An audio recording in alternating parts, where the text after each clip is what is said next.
Chapter 246, C251F asterisk CK Boy. Want to read ahead of what I've posted so far? Go to my Patreon and get early access chapters. As of now, the Patreon is 3 chapters ahead. https://www.patreon.com/alienwarp. Get on Discord https://discord gg/jhvzn5. Since I baited some of you into thinking that there was 2 chapters yesterday, which was kinda funny to be honest, I decided to be nice for once and actually give you guys a bonus chapter. Enjoy, 'cause times like these are rare. Face blowing a kiss. Police car light insert kissing gifs here. Kiss mark most likes wins police car light. I'm Spider-Man, by the way. Nice to meet you. Peter introduced himself without a care for the alien pistol pointed at his chest. Spider-Man, what are you, some comic book character? Quill asks jokingly as he felt confident with the gun in his hand. How did you get on my ship? Magic! Peter answers casually as he walks over to take a seat. Hey, don't move. Star-Lord backs up as he keeps his pistol trained forward. Relax, if I wanted you dead, you'd be headless by now. Peter says as he got comfortable in his seat. Yeah, last I checked, I'm the one with the weapon here. Quill says as he gives his pistol a quick glance. Now take off your mask, Mr. Magician. No! Peter answers simply as he looks at the weapon in Quill's hands. Are you threatening me with a banana right now? What? Quill asks in confusion. I mean, look at it, it's a banana. Peter says with a nudge of his head. Is this some kind of sh*TTY trick to make me look away or something? Quill asks as he keeps his eyes on the stowaway. Yeah, you got me. Peter says with a teasing tilt to his voice as he reaches behind his back. Instantly, Star-Lord squeezed the trigger of his gun, but the familiar pew. Gun! But the familiar pew sound never came, nor did the red laser that should have pierced the Peter's chest by now. Splat. What the? Quill looked down in shock and found a mangled banana in his hand. How did you do that? Meanwhile, Peter pulled a can of Coke out from behind his back and cracked it open. A magician never reveals his secrets. Peter says as he takes a sip of the soda through his mask. Wait a minute. Throughout all of his confusion, Quill's eyes locked on to the familiar red can that his intruder was drinking from. Before Peter could respond, a metal grate on the floor popped open, and a beautiful pink-skinned woman came crawling out with her hair in a complete mess. Insert picture of Barrett here. Peter, what happened? She looks to Quill and asks worriedly. One moment she was asleep, and then the ship started flying erratically, sending her soaring across the bedroom like a rag doll. Having another Peter around is going to be confusing and annoying. Peter thought as he enjoyed the awkward atmosphere that suddenly bloomed between Star-Lord and his lady friend. Hey, Quill tries to remember her name and fails horribly. Barrett. She says with an annoyed stare. Barrett. Quill exclaims in realization as he scratches his head awkwardly.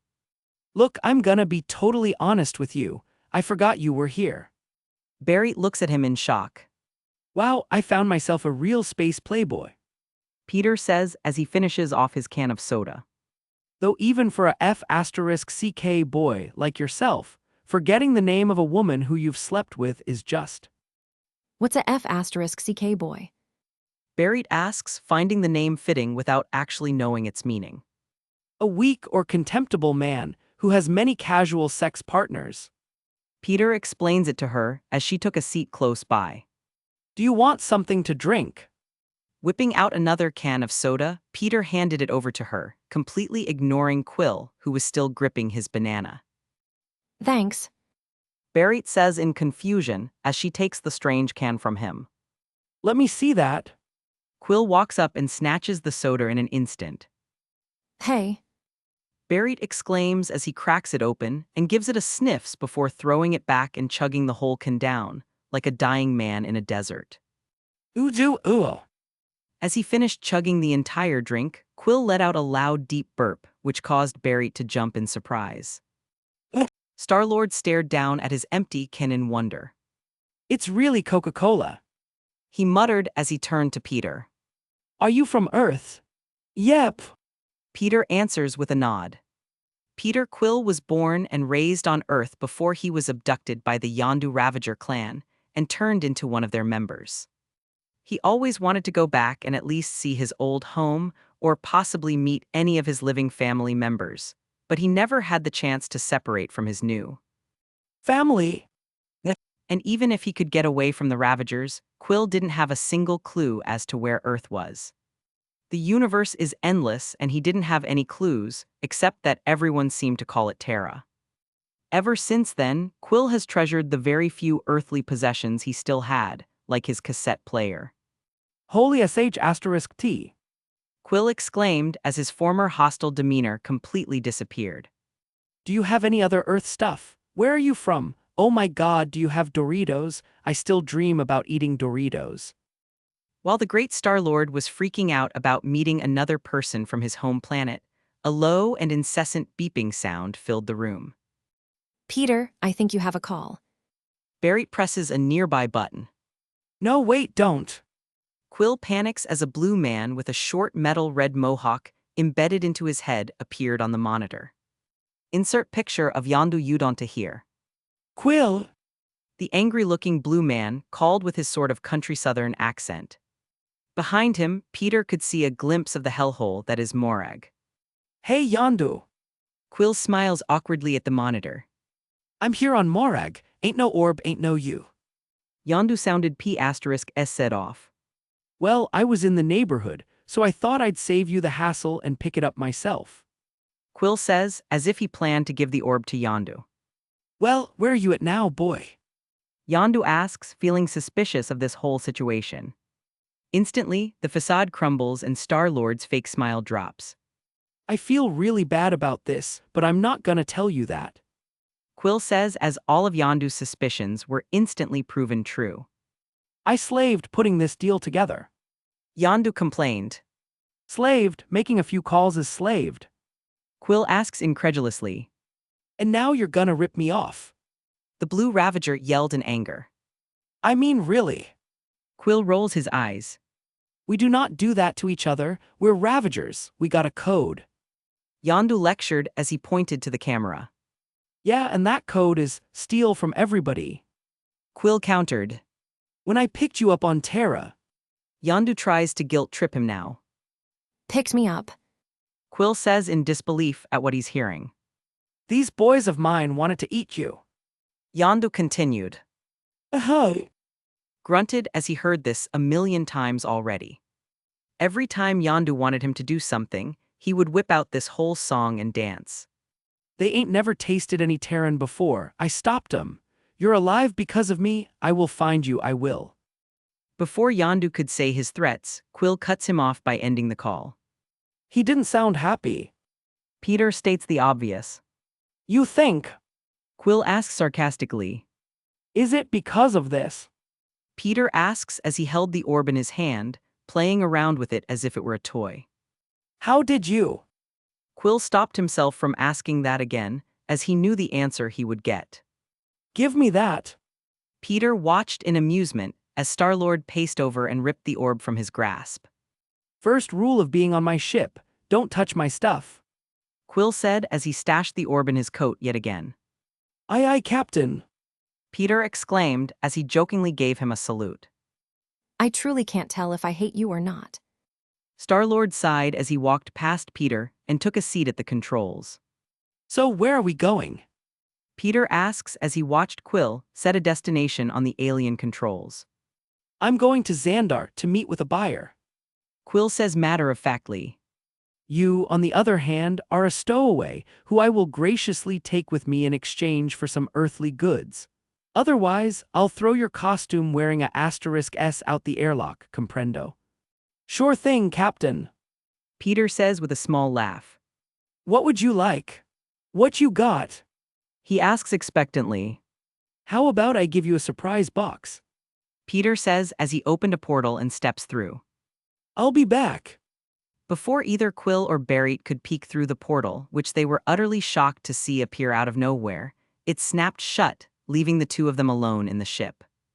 Only a few minutes later, Another portal opened up and Peter came back with a box full of goodies. What's all that? Ignoring the portal as it swiftly closed, Quill excitedly hopped out of his seat and rushed to see what Peter brought. The box was filled with all sorts of snacks, candies, and drinks, but that wasn't what drew the great Star-Lord's attention. Is that? Chapter 247, C252 Godly Encounter. Want to read ahead of what I've posted so far? Go to my Patreon and get early access chapters. As of now, the Patreon is 3 chapters ahead. https://www.patreon.com/alienwarp. Get on Discord https://discord gg/jhvzn5. Toilet insert toilet related gifts here most likes wins toilet. So, how long until we arrive? Peter asked as he watched Quill stuff his face with McNuggets. As soon as he took hold of the bag of fast food, Quill hoarded it all to himself, moaning with every new bite. About 8 hours. Barrett answers as Quill had his mouth full at the moment. Okay, then I'll be back later. Peter says as he opens a portal and steps through. Varshki Gong, where's he going? Star-Lord asked after taking a bite of a delicious Big Mac. Barrett merely shrugged with a disgusted look on her face. I can't believe I slept with that. She thought self-deprecatingly. As the portal snapped shut, Quill continued eating, as he was far too distracted to care about Peter's movements at the moment. In a large Chitauri flagship, 3 very alien-looking people stood around a table, which projected a hologram of the galaxy as well as their current position in it. Father is growing impatient. A horned woman whose face is half pitch black spoke with a raspy voice as she gripped her spear tightly. Insert picture of Proxima midnight here. We must obtain the orb as soon as possible. A long-faced man with light purple skin spoke in a deep rumbling voice. As he finished speaking, odd clicks were heard from his body, as if he was some sort of bug or something. Insert picture of Corvus Glaive here. I've discovered that the man who took Father's orb has an agreement to sell it to an intermediary known as the broker. A beautiful green-skinned woman with colored hair explains. Insert picture of Gamora here. Good, it seems that you aren't Father's favorite for nothing. Corvus comments and Proxima scoffs. You promised Father that you would retrieve the orb for him. Proxima states as she glares at Gamora. So, find this broker and get the orb. As the more senior children of Thanos, Corvus, and Proxima far outrank the likes of Gamora and Nebula, though of course Nebula abandoned Thanos a while ago. Though it wasn't all about seniority, as Gamora knew that these elder Siblings. of hers could easily rip her in half. The Black Order was no joke after all. Although the Black Order was simply the congregation of Thanos' adoptive children, Gamora and Nebula were never qualified to join. Only his strongest children were allowed membership. It would be my honor. Siblings. V posted so far, go to my Patreon and get early access chapters. As of now, the Patreon is 3 chapters ahead. https://www.patreon.com/alienwarp. Get on Discord https://discord gg/jhvzn5. Toilet insert toilet related gifts here most likes wins toilet. So, how long until we arrive? Peter asked as he watched Quill stuff his face with McNuggets. As soon as he took hold of the bag of fast food, Quill hoarded it all to himself, moaning with every new bite. About 8 hours. Don't disappoint us, Gamora. Corvus spoke with a pointed glare. Your sister was already a disappointment enough for the both of you. Gamora heard Proxima's snide comment as she left the room, ready to leave this hellhole behind for good. I never thought I'd say this, but I'm jealous of Nebula. Gamora thought as she packed her things and prepared to follow in her lesser sister's footsteps. Arriving back at home, Peter climbed into bed next to his beautiful girlfriend and finally had the chance to sleep. I'll check in on Quill when I wake up. Peter thought as he drifted off into unconsciousness. Dad! A voice called out as Peter stirred from his deep sleep. Dad, wake up. It's already time for lunch. Peter groaned as he hesitantly opened one eye and found his daughter standing at the side of his bed with a frown on her cute face. Opting to ignore her and hope that she goes away, Peter closed his eye and tried to fall back into the sweet arms of unconsciousness. Hey, I saw your eye open. Lily exclaims as she started shaking Peter's shoulder. Wake up! Drastic times call for drastic measures. Peter thought as he swiftly grabbed his daughter and dragged her into bed with him. Oh yeah? Lily let out a high-pitched scream as Peter wrapped her tightly in the blankets and left her trapped in the bed. Wait, where are you going? To find some breakfast? Peter says as he strolls out of the room. It's lunchtime. Lily corrected him as she shook back and forth on the bed, trying to escape her bindings. Don't leave me here, Mom. After spending some time with his family, while also working on the super virus detector and deleter, Peter was ready to head out once again. Checking his phone for any emergencies, Peter donned his suit and portaled near the orb's general location. Where is he? Peter has been to Xandar before, so the sights weren't new to him. Looking around, he spotted Quill and Barrett in the distance. As he saw them, Barrett wound her hand back and slapped the infamous Star-Lord across the face. Damn, I could hear the slap from here. Peter watched her storm off as Quill held his reddening face. I guess they broke up. Suddenly, a familiar cynical voice filled the air. Xandarians, what a bunch of losers. All of them are in a big hurry to get from something stupid to nothing at all. Pathetic. Peter turned to see a raccoon talking to a tall human-shaped tree, which was currently drinking from a large water fountain. Insert pictures of Rocket and Groot here. Look at this guy. Can you believe they call us criminals when he's assaulting us with that haircut? Rocket makes fun of the pedestrians passing by. As he laughs to himself, Rocket uses a clear glass tablet to scan their faces, hoping to find someone with a bounty to capture. After making fun of a few people, including children, Rocket locks onto an elderly Xandarian man who was chatting up a pretty young woman. Holy *T. Peter thought as he recognized the old man from their meeting in LA a while ago. Stan Lee. Look at Mr. Smiles over here. Where's your wife, old man? What a Class A pervert. Rocket laughs at who is probably the god of this universe. Right, Groot. Not hearing a reply, Rocket looks over to find Groot with his mouth wide open over one of the fountain's jets. Don't drink fountain water, you idiot. That's disgusting. Rocket reprimands him. Blech.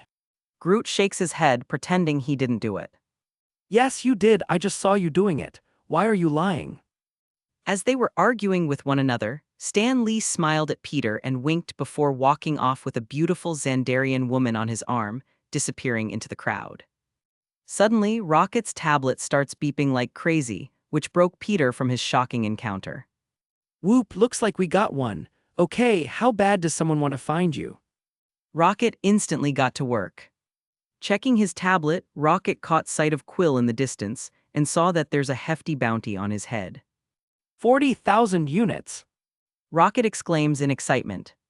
Groot, we're gonna be rich. Looking over his shoulder, Rocket finds Groot drinking from the water fountain again and sighs in exasperation. Ditching the two criminal bounty hunters for the moment, as he knew they would meet again soon enough, Peter quickly caught up to Quill, who was already in the broker's shop. What is it? Quill asked the broker as Peter listened in on their conversation from outside the front door.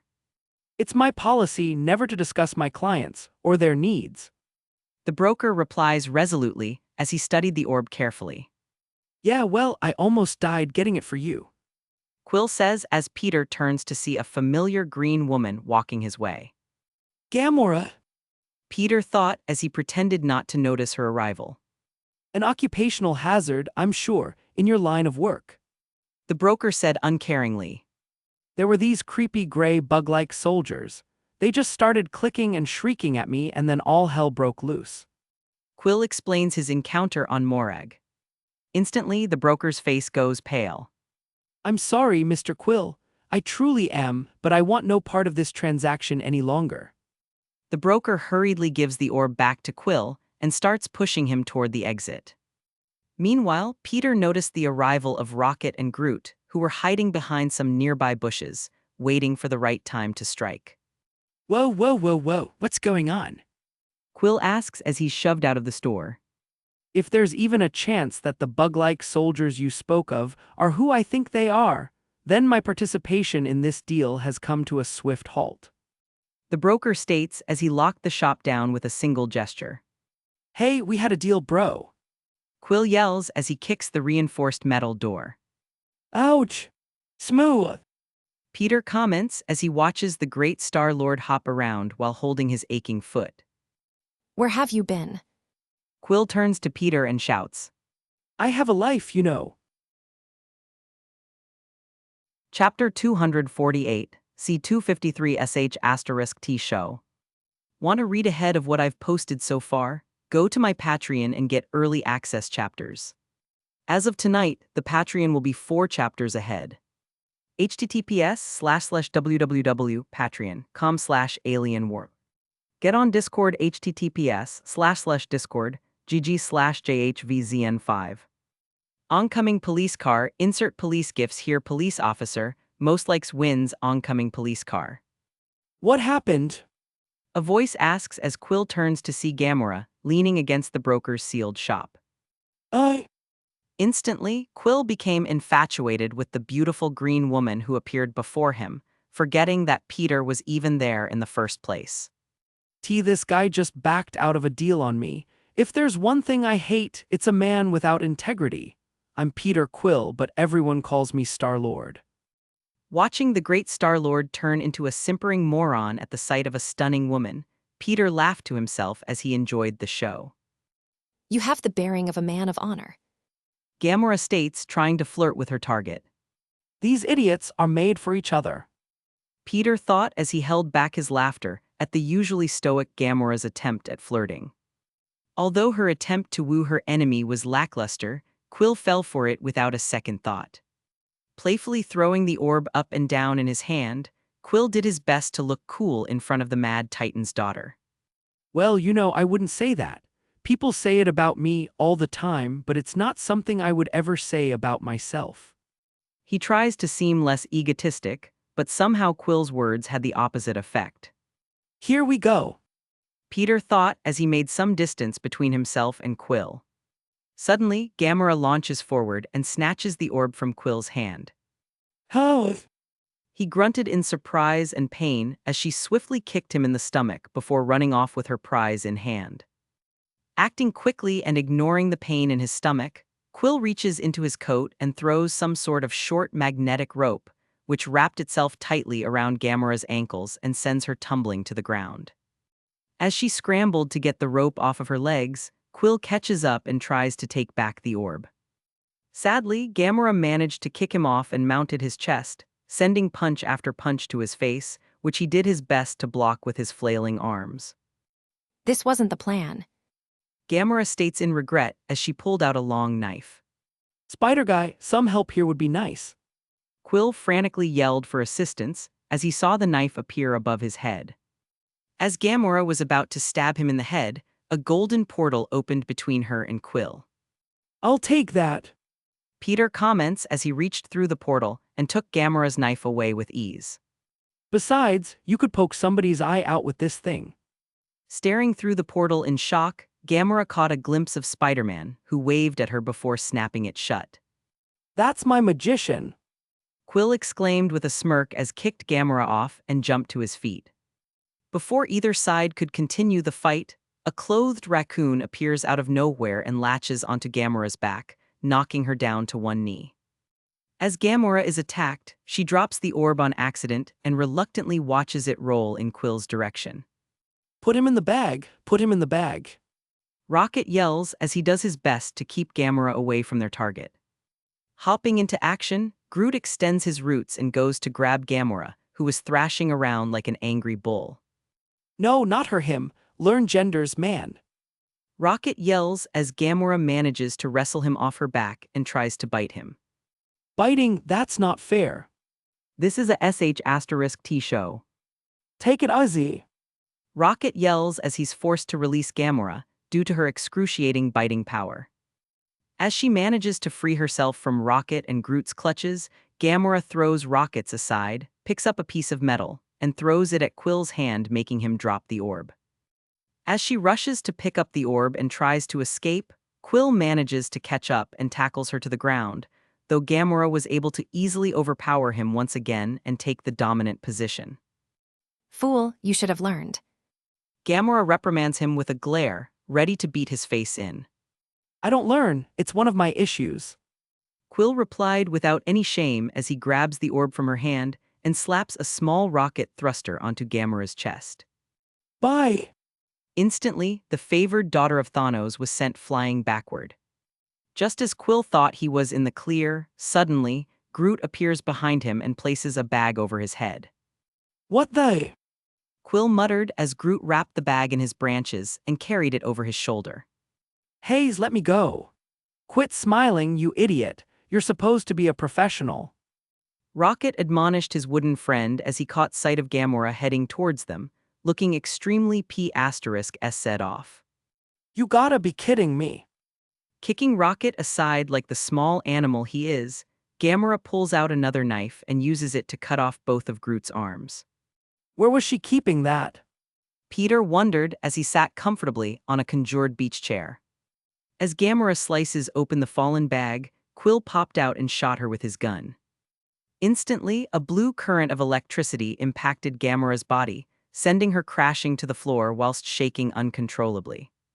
Before he could run off, Rocket pulls out his gun as well and aims it at Quill. I live for the simple things, like how much this is gonna hurt. Rocket comments with a smirk as he squeezes the trigger, which shoots a ball of electricity at Quill, sending him shaking to the floor beside the future love of his life. Yeah, right, little man. While Rocket was celebrating, he turns to Groot, who was sadly staring down at his severed arms.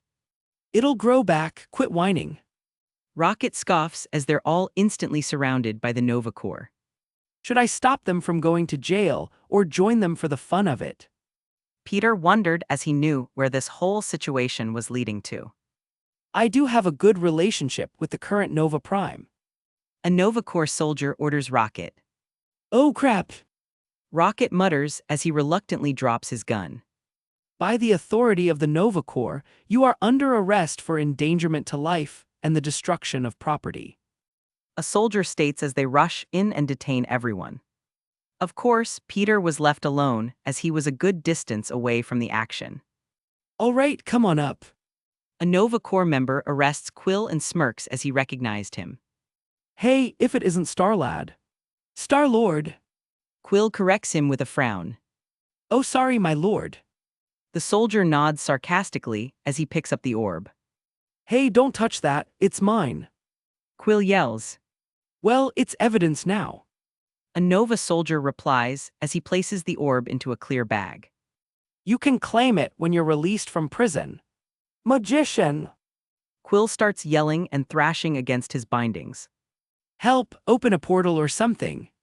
Hearing Quill's odd ramblings, the Nova Corps look at him like he's insane. He might take in some stardust. One of them reasoned as he pulled out a gun-shaped object with a small needle positioned at the end of it. Let's just sedate him. Quill exclaimed as the needle was pushed into his neck. Magician! Instantly feeling the effects of whatever he was injected with, Quill becomes woozy as he swayed a bit before collapsing into unconsciousness. Fascist! Rocket yells as he's thrown into a small cage like an animal and carried away. While they were all being carted away, Peter stood up and casually left the crime scene. Office of Nova Prime. I cannot control the actions of others. A high-level Kree official spoke through a large screen. These people mourn the death of their savior and see themselves as martyrs. Nothing will change that. Ronan is dead. These actions won't bring him back. Irani Rail, the current Nova Prime, exclaimed in furious anger. They are bombing civilian areas, schools, and homes. These terror attacks on Xandarian soil must stop. Although Ronan's death significantly cut down on the number of attacks from radical Kree factions, it did, however, create a terrorist group that killed in the name of completing Ronan's dream of Xandarian genocide. We signed your peace treaty, Nova Prime. What more do you want? The Kree man on the screen asked uncaringly. At least a statement from the Kree Empire saying that they condemn these horrid actions. Irani replies in exasperation. If you don't care for the victims, then at the very minimum you must see how cowardly these terrorists are. They hide like rats and only strike the weak and helpless. Is that truly the Kree way? Knowing how the Kree respect strength and battle, Irani tried to appeal to the official's baser instincts. That is your business. Now I have other matters to attend to. The Kree official frowned at her words as he ended the call in a hurry. Prick. Irani spat venomously as she tiredly collapsed back into her chair. Hard day.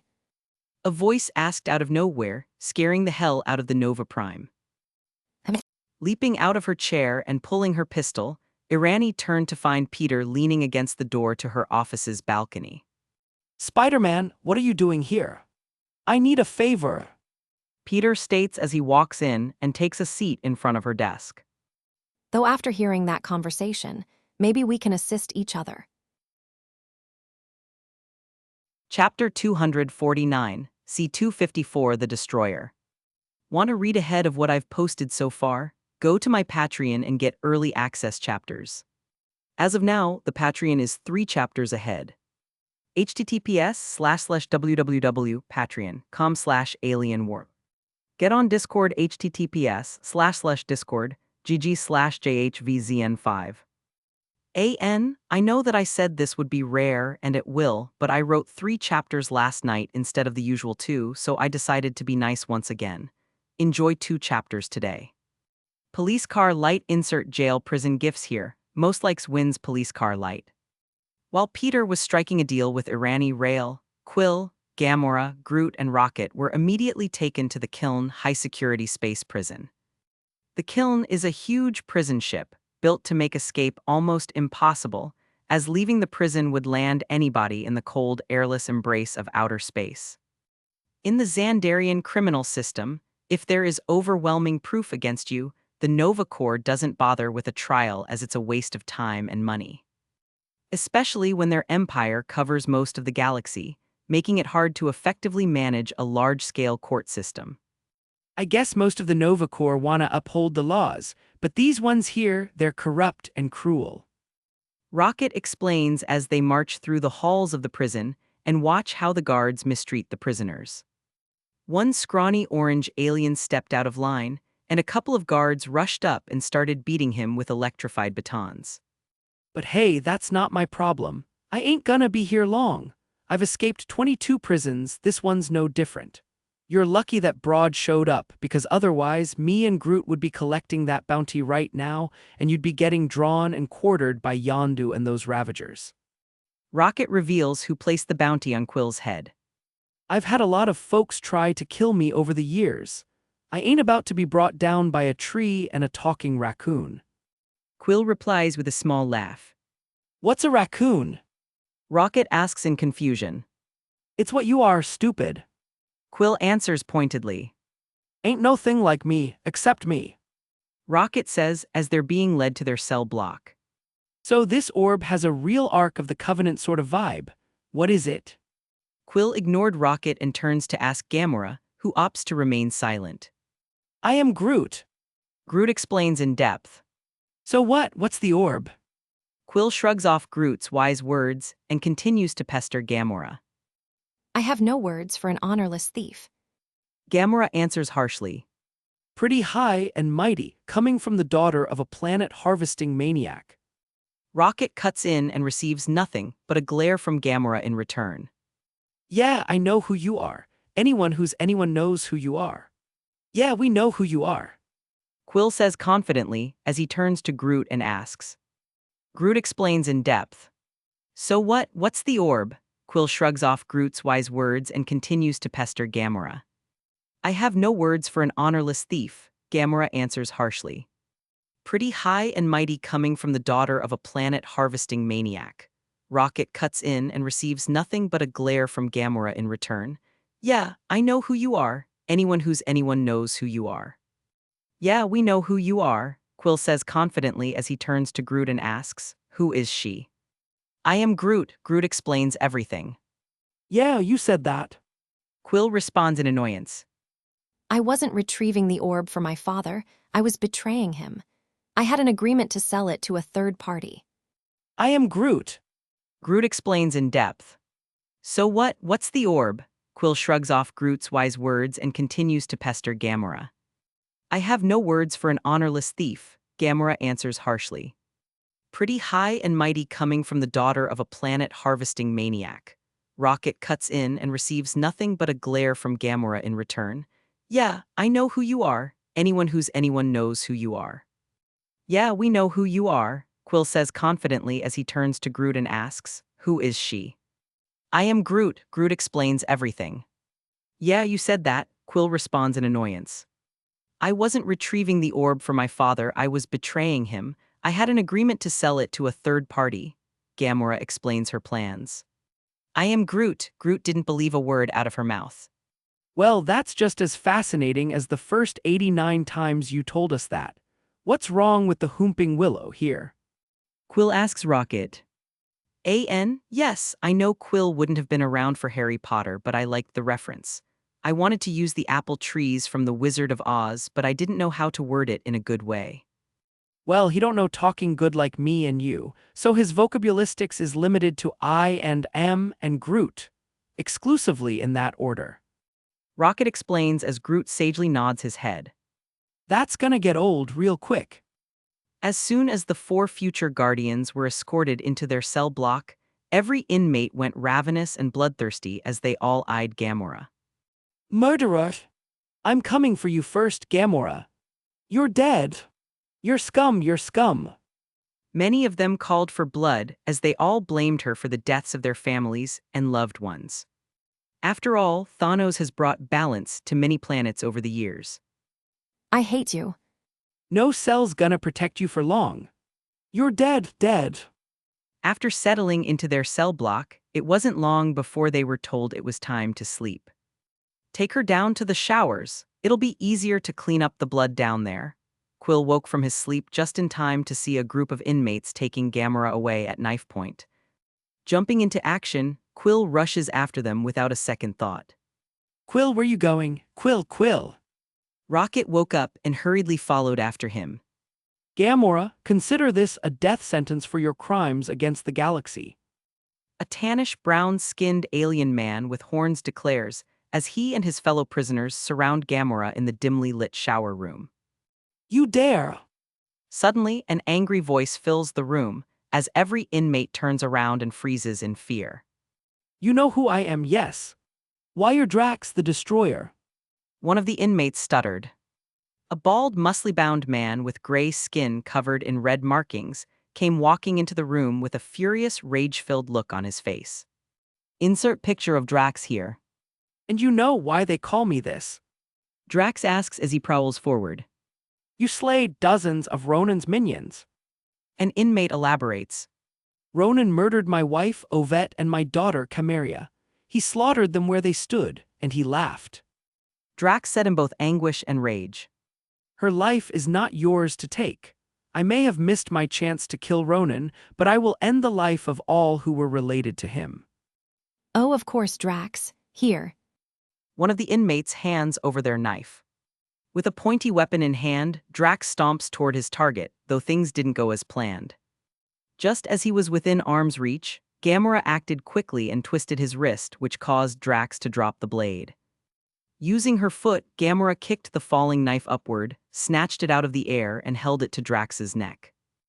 I have no relation to Ronan. Gamora argues. He was your father's lackey.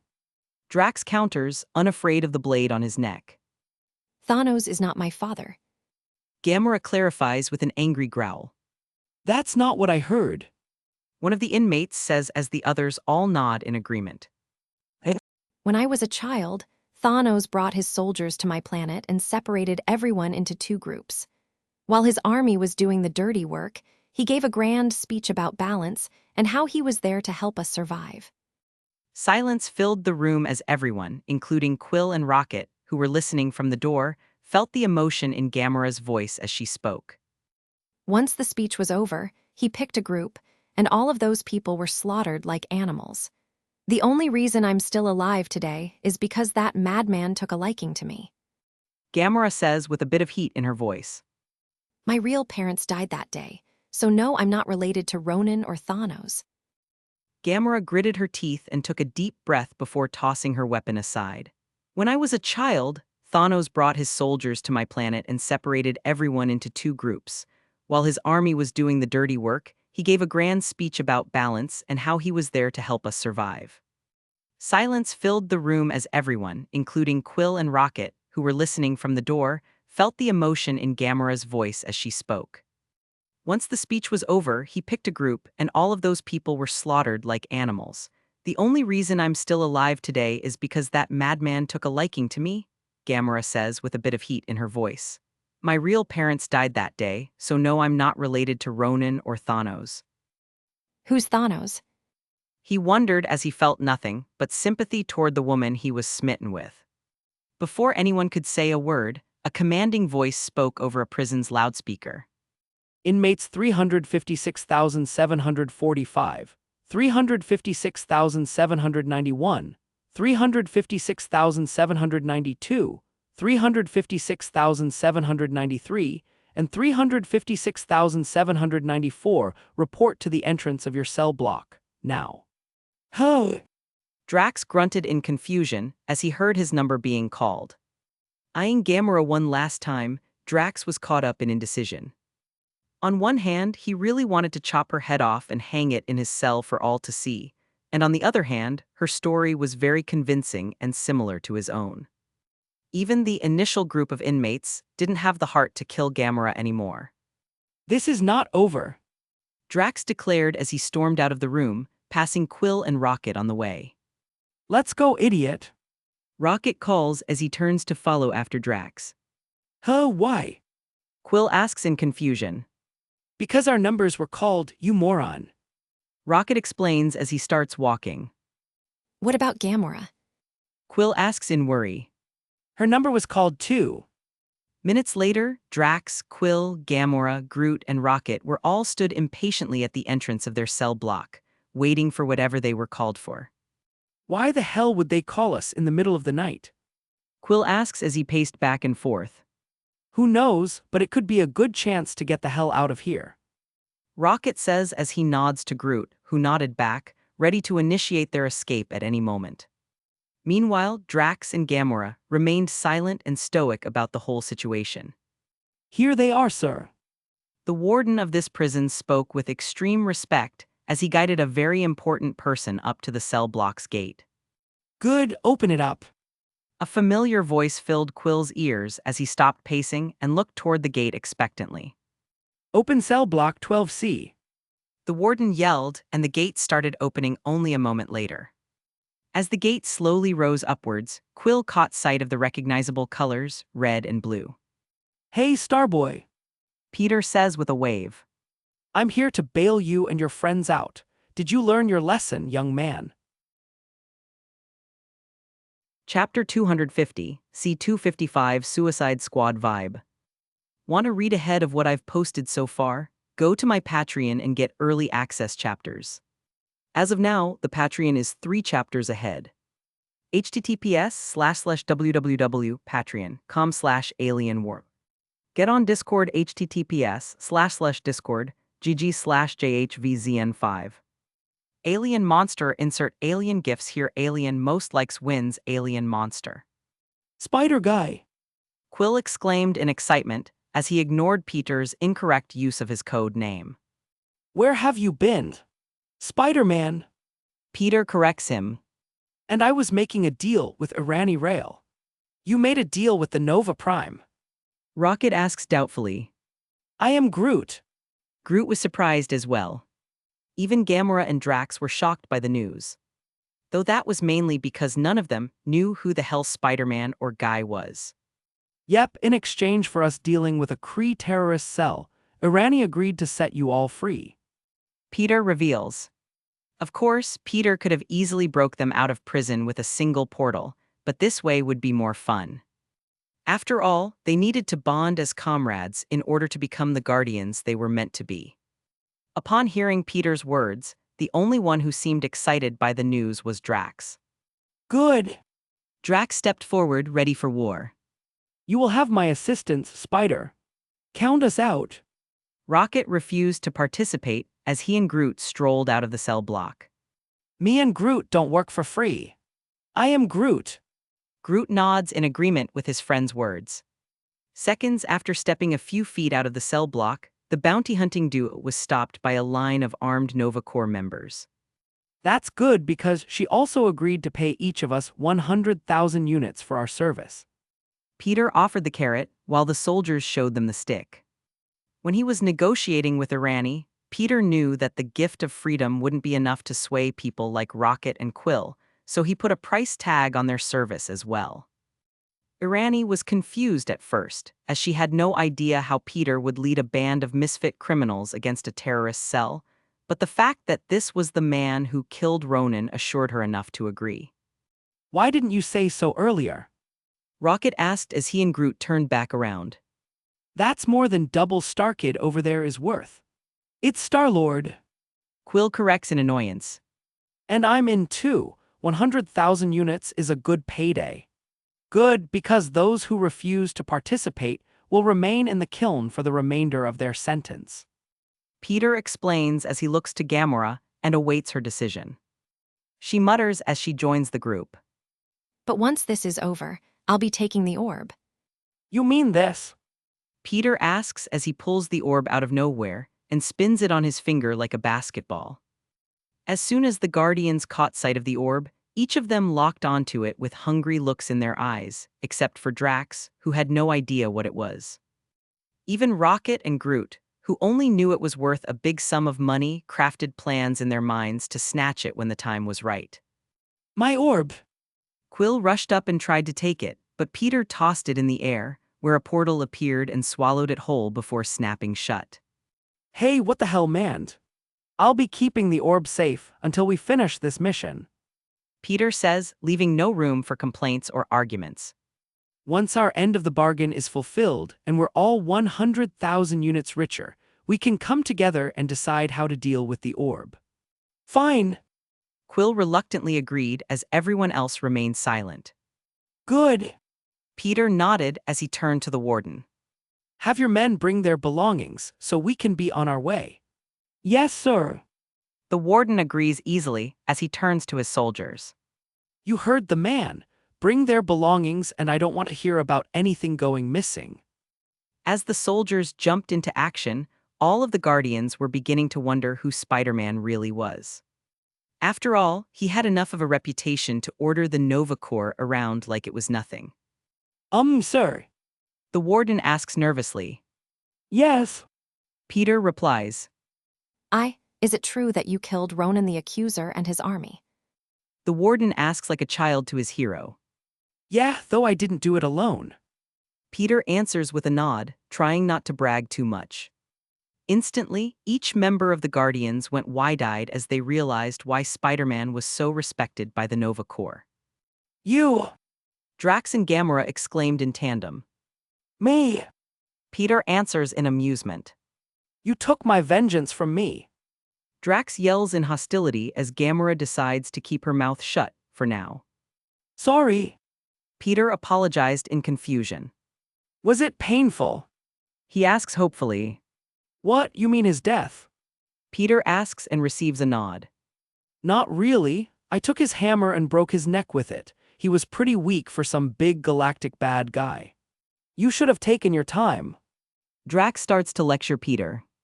Ronan deserves nothing less than excruciating torture in his dying moments.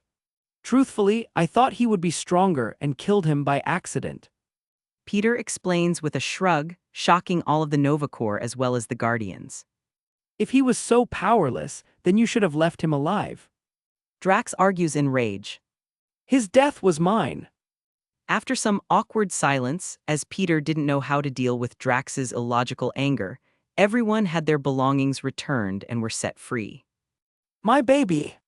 Quill exclaimed as he saw his ship parked in the hangar that the warden escorted them to. It was an honor meeting you, sir. The warden says genuinely, as he and his men salute in Peter's direction. Thank you for your hospitality, Warden. Peter replies respectfully as he and the Guardians board the ship. Thank you for your hospitality. Rocket repeats with a laugh as the ship's door seals shut. You know that piece of sh*T runs one of the worst prisons in the galaxy, right? He's only being respectful to you because you killed his boogeyman. True, but that's no reason to burn bridges. Peter says with a shrug. After all, who knows when I'll have to fish my new friends out of jail again. Look here, you costume-wearing freak. Rocket says to Peter without fear. Groot nods in agreement with his friend's words. Seconds after stepping a few feet out of the cell block, the bounty-hunting duo was stopped by a line of armed Nova Corps members. That's good because she also agreed to pay each of us 100,000 units for our service. Peter offered the carrot, while the soldiers showed them the stick. When he was negotiating with Irani, Peter knew that the gift of freedom wouldn't be enough to sway people like Rocket and Quill, so he put a price tag on their service as well. Irani was confused at first, as she had no idea how Peter would lead a band of misfit criminals against a terrorist cell, but the fact that this was the man who killed Ronan assured her enough to agree. Why didn't you say so earlier? Rocket asked as he and Groot turned back around. That's more than double Starkid over there is worth. It's Star-Lord, Quill corrects in annoyance. And I'm in too, 100,000 units is a good payday. Good, because those who refuse to participate will remain in the kiln for the remainder of their sentence. Peter explains as he looks to Gamora and awaits her decision. Groot nods in agreement with his friend's words. Seconds after stepping a few feet out of the cell block, the bounty-hunting duo was stopped by a line of armed Nova Corps members. That's good because she also agreed to pay each of us 100,000 units for our service. Peter offered the carrot, while the soldiers showed them the stick. When he was negotiating with Irani, Peter knew that the gift of freedom wouldn't be enough to sway people like Rocket and Quill, so he put a price tag on their service as well. Irani was confused at first, as she had no idea how Peter would lead a band of misfit criminals against a terrorist cell, but the fact that this was the man who killed Ronan assured her enough to agree. Why didn't you say so earlier? Rocket asked as he and Groot turned back around. That's more than double Starkid over there is worth. It's Star-Lord, Quill corrects in annoyance. And I'm in too, 100,000 units is a good payday. Good, because those who refuse to participate will remain in the kiln for the remainder of their sentence. Peter explains as he looks to Gamora and awaits her decision. You want to be friends. I am Groot. Groot nods in agreement with his friend's words. Seconds after stepping a few feet out of the cell block, the bounty-hunting duo was stopped by a line of armed Nova Corps members. That's good because she also agreed to pay each of us 100,000 units for our service. Peter offered the carrot, while the soldiers showed them the stick. When he was negotiating with Irani, Peter knew that the gift of freedom wouldn't be enough to sway people like Rocket and Quill, so he put a price tag on their service as well.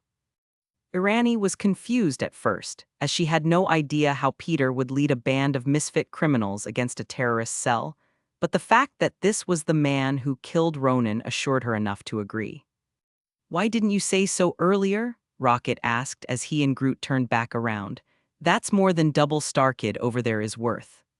It's Star-Lord, Quill corrects in annoyance. And I'm in too, 100,000 units is a good payday. Good, because those who refuse to participate will remain in the kiln for the remainder of their sentence. Peter explains as he looks to Gamora and awaits her decision. Cool, so do you eat food? Peter asks as he ignores Gamora's beaming stare. Groot nods in agreement with his friend's words. Seconds after stepping a few feet out of the cell block, the bounty-hunting duo was stopped by a line of armed Nova Corps members. That's good because she also agreed to pay each of us 100,000 units for our service. Peter offered the carrot, while the soldiers showed them the stick. When he was negotiating with Irani, Peter knew that the gift of freedom wouldn't be enough to sway people like Rocket and Quill, so he put a price tag on their service as well. Irani was confused at first, as she had no idea how Peter would lead a band of misfit criminals against a terrorist cell, but the fact that this was the man who killed Ronan assured her enough to agree. Why didn't you say so earlier? Rocket asked as he and Groot turned back around. That's more than double Starkid over there is worth. It's Star-Lord, Quill corrects in annoyance. And I'm in too, 100,000 units is a good payday. Good, because those who refuse to participate will remain in the kiln for the remainder of their sentence. Peter explains as he looks to Gamora and awaits her decision. So where are these terrorists? Rocket asks as he was able to somehow convince Quill to let him drive.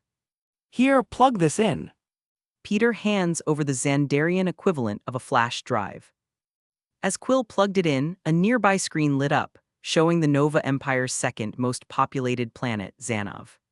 According to Nova intelligence, Xanov is infested with a terrorist group known as the Sons of Ronan.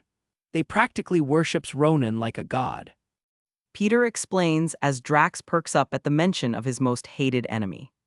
Our job is to simply find and capture every member. As Peter explains this, videos and images appear, showing the bombings that the Sons of Ronan have taken credit for. We can't kill them. Drax asked as he watched a school burn on the monitor. Even Quill couldn't help but agree with Drax's sentiment. Killing children is just messed up. Killing is allowed, but a living terrorist is a lot more talkative than a dead one, so try to keep them alive. At least until we can question them. Peter answers. Do we have any leads? Gamora asks as even she didn't like seeing the targets of these terrorists. We'll be meeting with the Nova Corps on Xanov. Peter explained. They'll give us everything they have, which will hopefully be enough for us to get a good head start. After answering some more questions, Rocket and Quill rush off to set their destination while everyone else got comfortable for the long journey ahead. Where's my sister? Just as Peter took a seat away from everyone else, Gamora found her time to strike and started questioned him. You mean Nebula?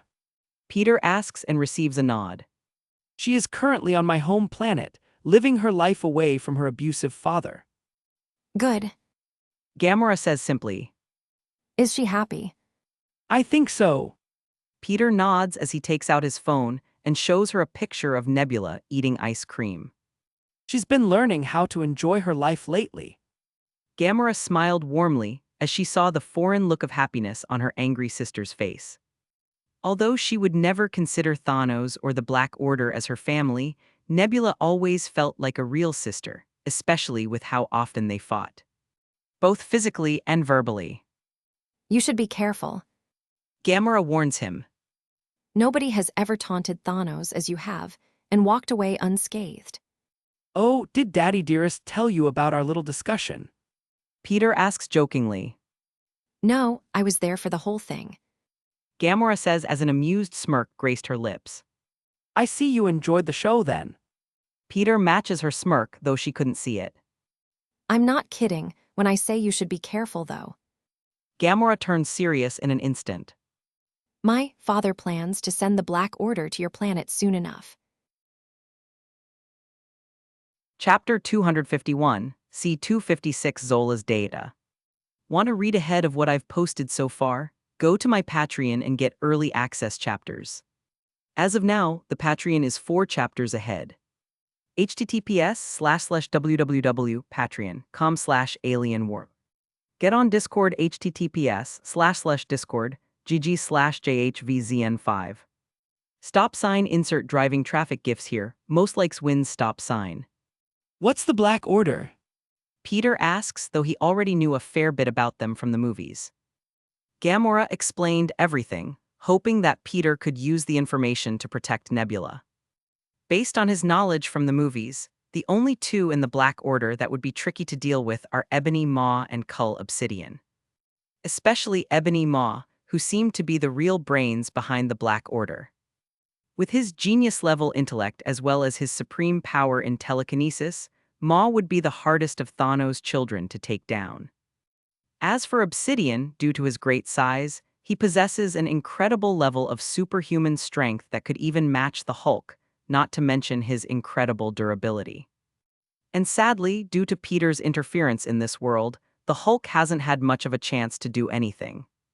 Since Banner continues to bury himself in research and was never needed to help out the Avengers, this world's Avengers is short one angry green muscle head. Maybe I should separate Banner and Hulk somehow. Peter thought as he didn't see Banner changing his ways anytime soon. Besides, when Banner fused with the Hulk in the movies, I found myself missing the lovable idiot.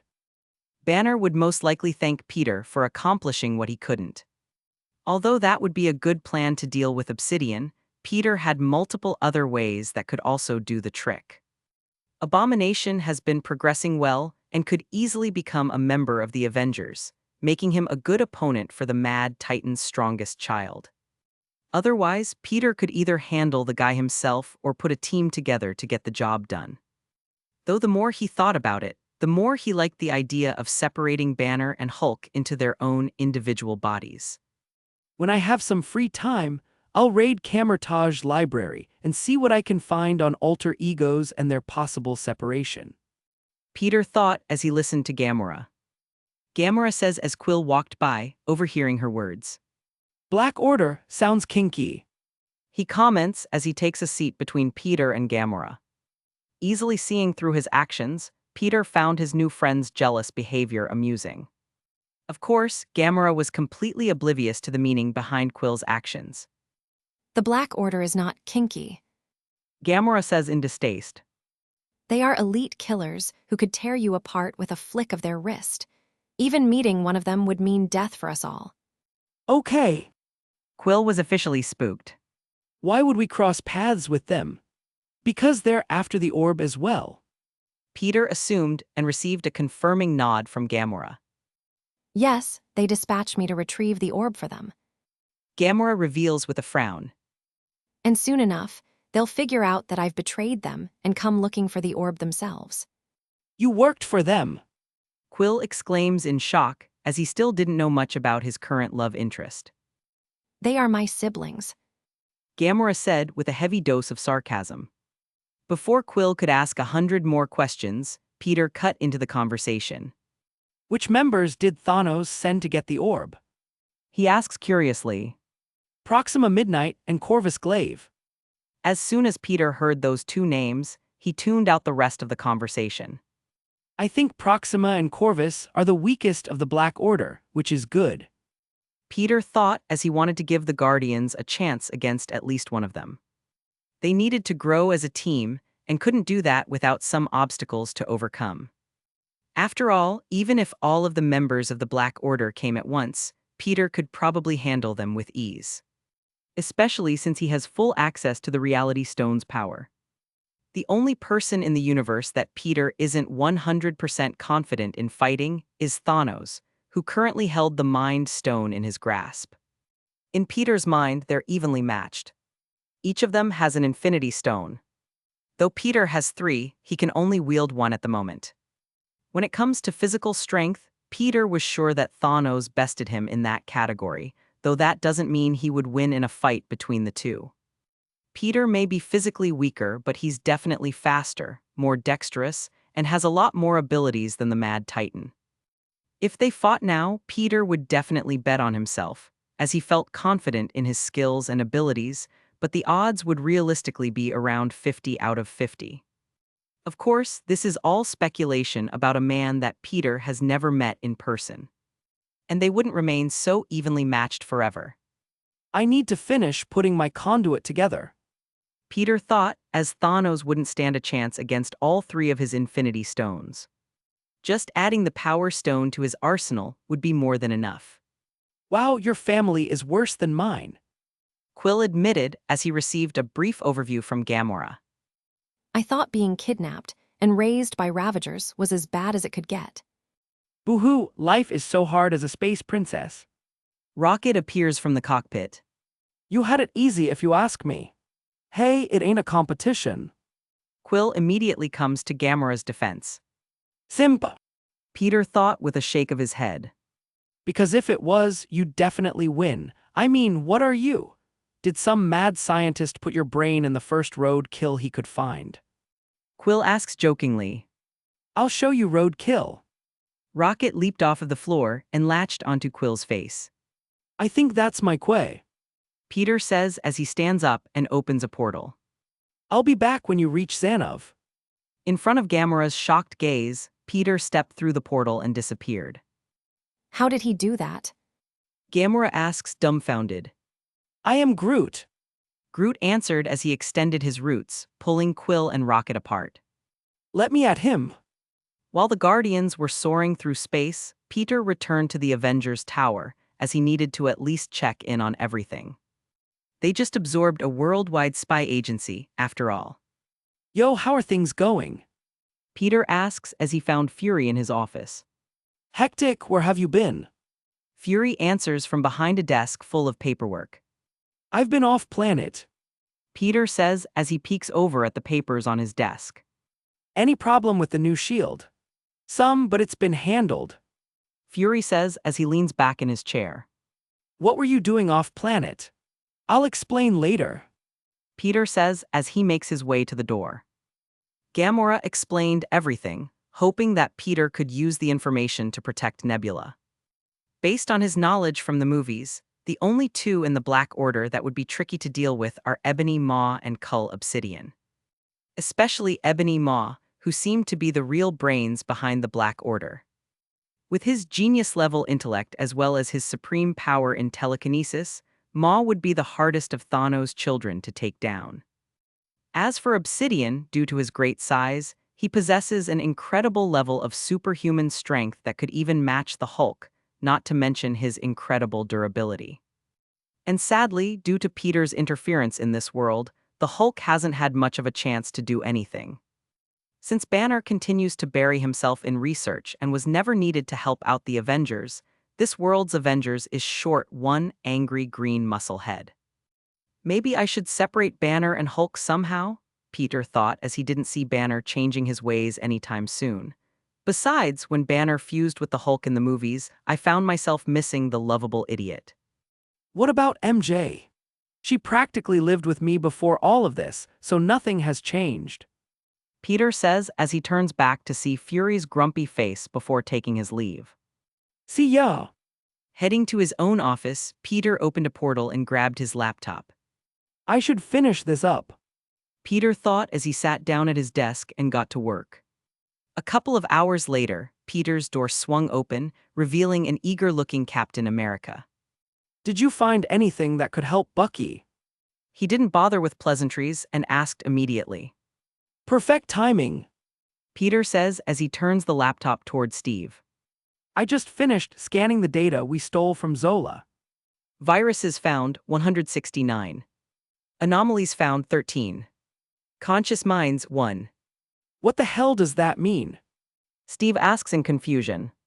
It means Zola had a backup plan in case someone killed him and swiped his data.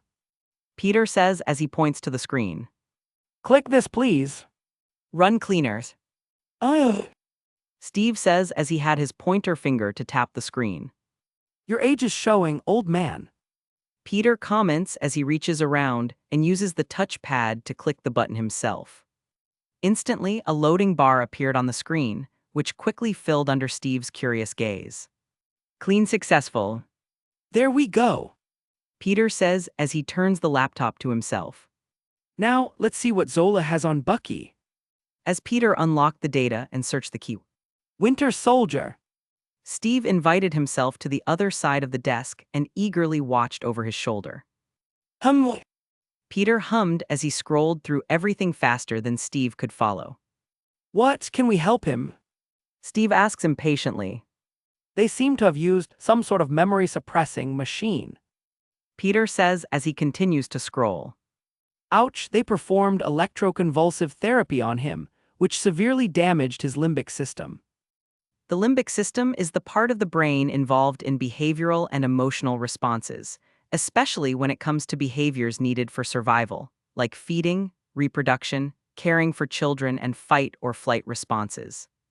Seeing that Steve barely understood what he was saying, Peter explained in simpler terms. Hydra shocked the hell out of him, which made Bucky forget himself while also damaging his brain. They then manipulate his broken mind with images and code words, turning him into the killer he is today. Is it fixable? Steve asks hopefully. Yes, but we would need to heal his brain, and then have someone like Charles uproot all of his buried memories. Peter nods. Hearing the confidence in Peter's words, Steve couldn't hold back the smile from forming on his face, though it soon disappeared. Gamora explained everything, hoping that Peter could use the information to protect Nebula. Based on his knowledge from the movies, the only two in the Black Order that would be tricky to deal with are Ebony Maw and Cull Obsidian. Especially Ebony Maw, who seemed to be the real brains behind the Black Order. With his genius-level intellect as well as his supreme power in telekinesis, Maw would be the hardest of Thanos' children to take down. As for Obsidian, due to his great size, he possesses an incredible level of superhuman strength that could even match the Hulk, not to mention his incredible durability. And sadly, due to Peter's interference in this world, the Hulk hasn't had much of a chance to do anything. Since Banner continues to bury himself in research and was never needed to help out the Avengers, this world's Avengers is short one angry green muscle head. Maybe I should separate Banner and Hulk somehow, Peter thought as he didn't see Banner changing his ways anytime soon. Besides, when Banner fused with the Hulk in the movies, I found myself missing the lovable idiot. Follow me. Chapter 252, C257 Extremis. Want to read ahead of what I've posted so far? Go to my Patreon and get early access chapters. As of now, the Patreon is 3 chapters ahead. https://www.patreon.com/alienwarp. Get on Discord https://discord gg/jhvzn5. Kitchen knife insert horror movie gifs here, most likes wins kitchen knife. Taking the elevator a few floors down, Peter escorted Steve through the halls and security checkpoints before arriving in a spacious laboratory, filled with all sorts of healthy-looking plants. Maya, are you here? Peter called out, and moments later a beautiful woman in a lab coat peeked her head out of an office door. Maya Hansen. Is there a problem? Maya asks as no one but Tony visits her lab. Speaking of, Hey, I came to check. Tony froze when he found Peter and Steve in front of him. What are you two doing here? Good timing. Peter says as he walks over to a nearby table and plugs in a flash drive. Gather around. Tapping the table a few times, everyone watched as a projection of a brain appeared in the air. What happened to the limbic system? Maya noticed the damage immediately. It's fried. Tony commented with a frown. This is Bucky's brain. Peter reveals as Tony's frown deepens. I cracked open the data I stole from Zola and learned what they did to make him like that. Who's Bucky? Maya asks in confusion. That's not important right now. Peter says as Tony speaks up. They cooked his brain, huh? He asked. Yes, probably beyond repair. Peter says as Maya nods in agreement. Steve frowned at Peter and Tony's poor choice of words. Is this person even alive? She asks curiously and receives a nod from Peter. Tapping the table a few times, everyone watched as the live cameras from Bucky's cell appeared. That's him. Peter says. It's a miracle that he's not a vegetable. Maya comments as she watches Bucky pace back and forth in his cell. Captain America's fists tighten at the way they're talking about his best friend. Can you heal him? Peter asks. After dealing with the whole Extremis situation, Maya was hired as a scientist for the Avengers. Ever since then, she and Tony have been working on Extremis together, as she wanted all those years ago. Of course, Pepper wasn't so happy in the beginning, as Maya and Tony had sexual relations in the past, but she soon got over her possessive feelings. Especially since Maya started dating a certain man, though that's not important right now. Maybe. Maya answers unsurely as she hits a few buttons on the table. Instantly, a video of an armless monkey projected into the air. This is Bubbles. She says as she gestures to the holographic video. He lost his arm in the local zoo when a tiger escaped into the chimpanzee habitat. Watch. Bubbles was strapped down to a table and seemed to be heavily sedated. Suddenly, a pair of arms appeared in the frame, holding a syringe with a golden honey-like liquid inside. Screwing the needless syringe into an IV, which was already connected to the monkey's bloodstream, a short countdown was heard before the plunger was pushed in. injecting the golden fluid into the monkey. Eek eek oh. Instantly, Bubbles was woken from his sedation and screamed in excruciating pain. Its body seemed to glow in a red hue for a moment before something miraculous happened. The stub on its left shoulder that used to be a hairy arm began to morph and grow at an extremely rapid pace. Within seconds, the monkey's missing arm was grown back and the red hue on its skin simmered down until it completely disappeared. Wow. Steve muttered in awe. Although the arm was currently hairless, which didn't match the rest of the monkey's body, it was back and looked better than ever. Is Bubbles still alive? Peter asks as he knew the usual end of those who are given extremis. Follow me. Maya says as she leads everyone to an empty room, where a one-way mirror showed a small makeshift habitat for a monkey. Inside this habitat, Peter could see Bubbles with both of his arms, playing on a tire swing that was attached to a fake tree. We've run every test and found nothing wrong with him. Maya says with a proud look on her face. It's completely stable. As she said this, Bubbles suddenly let out a loud burp, though that wasn't the only thing he let out. A long stream of golden fire shot out of his mouth, shocking everyone in attendance. Though we haven't been able to remove the fire powers yet. Maya admits as she planned to make a form of extremis that only heals, leaving out the superpowers so that the general public could make use of its miraculous healing properties. Have you tested it on humans? Steve asks hopefully. Because Bucky isn't a monkey. No, but chimpanzees are our closest relatives in the animal kingdom. Peter says as he turns to Maya and Tony. What are the odds of it working on Bucky without a problem? Peter asks as they knew more about extremis than him, though he would look into their research soon enough. Fire powers and regeneration would be useful. Looking at one another, Tony and Maya communicate with their eyes. 85%. Maya revealed after a moment of thought. That's not good enough. Steve instantly disagreed. I just got Bucky back, and I won't risk his life as a lab rat. Steve, 85% is really good. Peter tries to reason with him. The look on Maya's face said it all. They haven't started human trials yet. What if someone else tests it first? Would the odds go up then? Yes, but you would be risking your life for no reason. Tony answers with a frown. True, but he also gets more superpowers out of it, so the pros and cons even out. Are you sure that you want to do this? You just reunited with Peggy.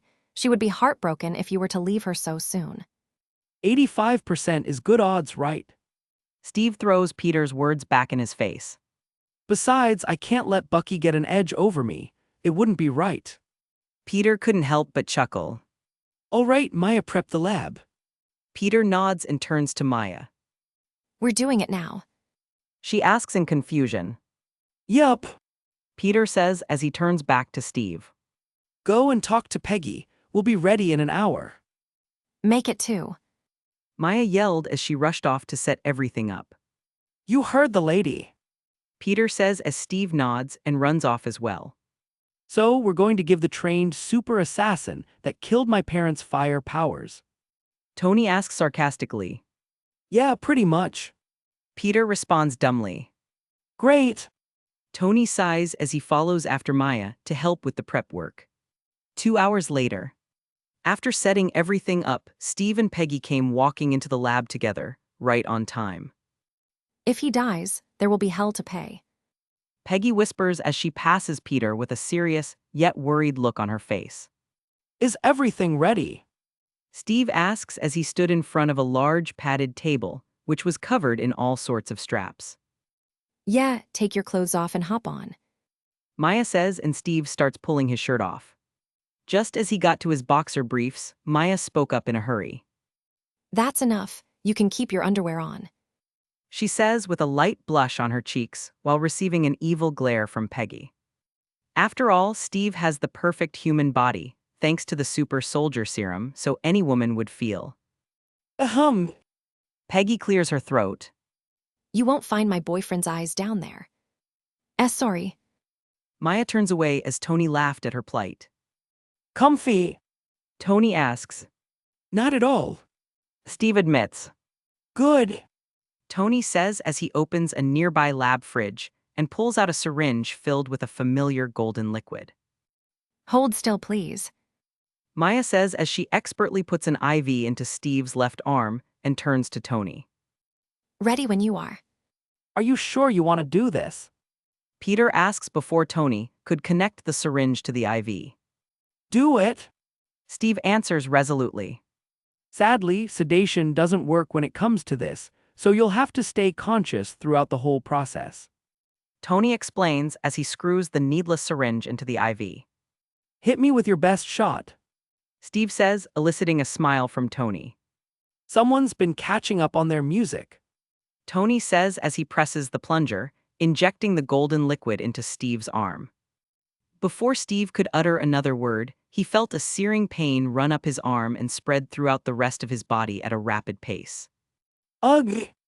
Within seconds, Steve's skin began to glow red, as if he were a cartoon character that ate a very spicy pepper. Is that normal? Peggy asks in worry as she rushes to Steve's side. Yes, it should be over soon. Maya explained as she and Tony nervously watched their work in action. Ella! Ow. Peggy yelped as she grasped his hand, feeling just how hot he really was. This will go away, right? Yes. Maya replied as she and Tony started using the many machines in the lab to scan Steve's body. Did it work? Steve asks as he groggily tries to stand up, straining against his bindings. Yes, but stay on the table. Maya shouts as she heard the metal restraints groan from Steve's strength. Steve didn't listening and continued to try and stand, though thankfully Peggy was there to help. Steve, look at me. She gets his attention by grasping his head and burning her hands in the process. You need to relax, okay? As Peggy was doing her work, Maya and Tony ran every scan they could, looking for the slightest red flag. Thankfully, they found none. Once Steve's body cooled down, they took multiple samples such as blood, flesh, hair, and saliva.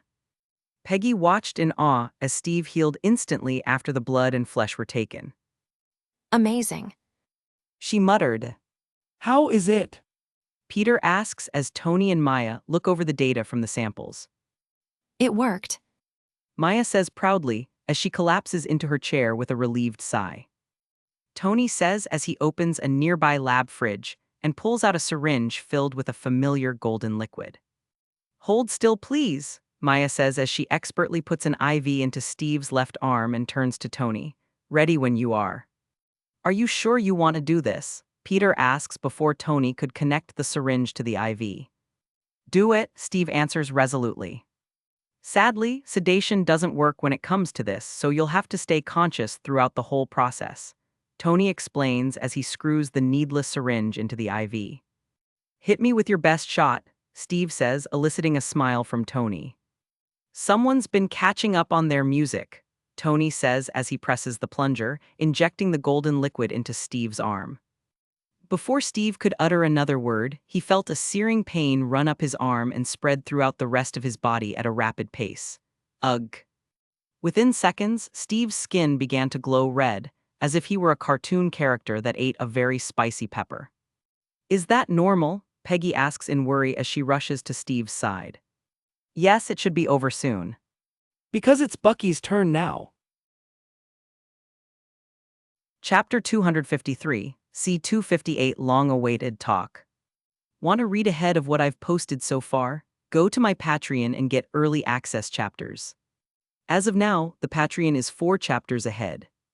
https://www.patreon.com/alienwarp. Get on Discord https://discord gg/jhvzn5. Pistol insert gun gifts here, most likes wins pistol. Checking the clock, Peter saw that he still had some time before he needed to return to the Guardians. All right. Peter agreed as he turned to Maya and Tony. Do you have enough extremis for another go? While Tony and Maya prepared everything once again, Peter was tasked with retrieving the brainwashed super assassin from his cell. Since Bucky wouldn't come willingly, Peter didn't even bother talking and simply opened a portal under him, dumping him straight onto the same table Steve just occupied only moments ago. Oh, yeah. Bucky grunted as he hit the table. Before he could fully assess the situation, the table straps tightened around his arms and legs. Groan, Let's fix that. Peter says as he waves his hand. Instantly, golden markings appeared on the metal restraints, reinforcing them to a crazy degree. Ugh. Bucky shouted as he did his best to break out. Sadly, the metal wasn't making any sounds anymore and wouldn't break anytime soon either. You could have done that earlier. Peggy comments from the side as she iced her red hands. Sorry. Peter says as Bucky continues to yell and scream. Okay, that's enough.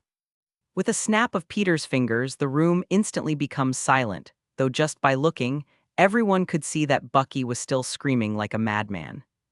That's useful. Steve mutters as Peggy nodded beside him.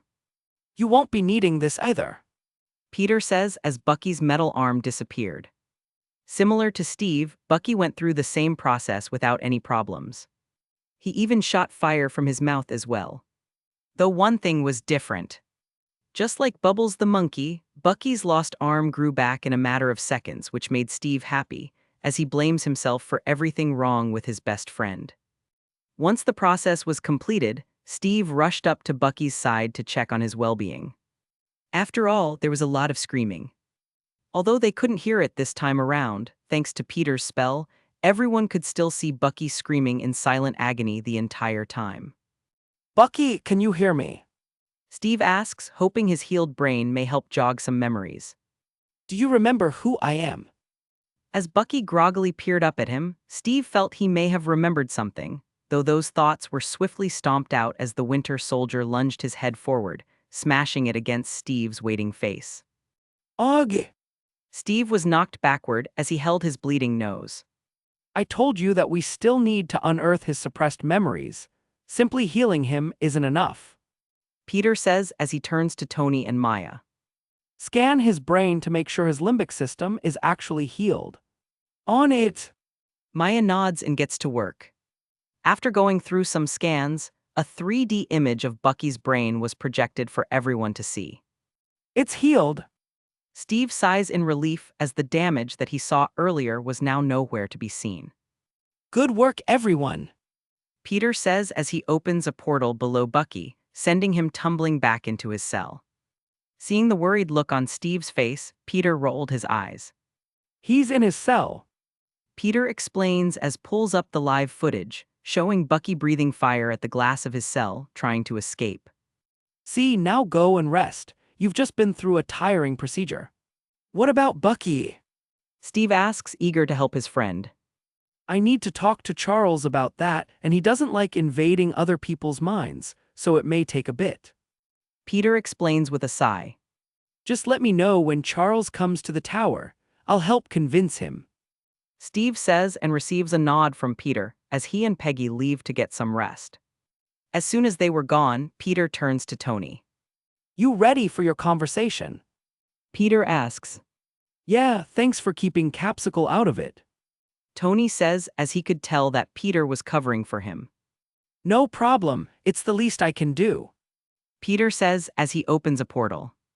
Meet me at Bucky's cell and I'll bring Charles to fix his memories. Once he's done, you can have Bucky all to yourself. Thank you. Tony says genuinely. Of course, just remember no killing, okay? Peter reminds him. At the end of the day, Peter knew that this wouldn't actually be a conversation. Tony and Bucky would fight and hopefully come to some sort of understanding. And with Bucky's newfound regeneration, Tony could kick the CR*P out of him as much as he wanted without any issue. I know. Tony nodded as Peter stepped through the portal and disappeared. Tony, are you okay? Maya came back into the room and asks, as Tony seemed to be in a daze. Do we have another dose of extremis? He asked over his shoulder. Yeah, why? Maya confirms as she checks the fridge. Staying silent, Tony hopped into the table and was immediately strapped down. Give it to me. Stepping out of the portal, Peter arrived in Professor Xavier's office, where the professor was currently doing paperwork at his desk. How can I help you, Spider-Man? Charles asks as he continues to sift through papers. I need you to help someone with suppressed memories. Peter says as he explains Bucky's situation. I see. Charles says as he stands from his desk and looks toward Peter expectantly. Let's go. I have a lot of work to get back to, so we might as well get this over with as quickly as possible. Although Peter wasn't lying when he told Steve that Charles didn't like invading other people's minds, he may have misled him a little bit. Charles has no problem invading the mind of another, as long as it's for their own good. Luckily, a broken and brainwashed super assassin was right up the professor's alley.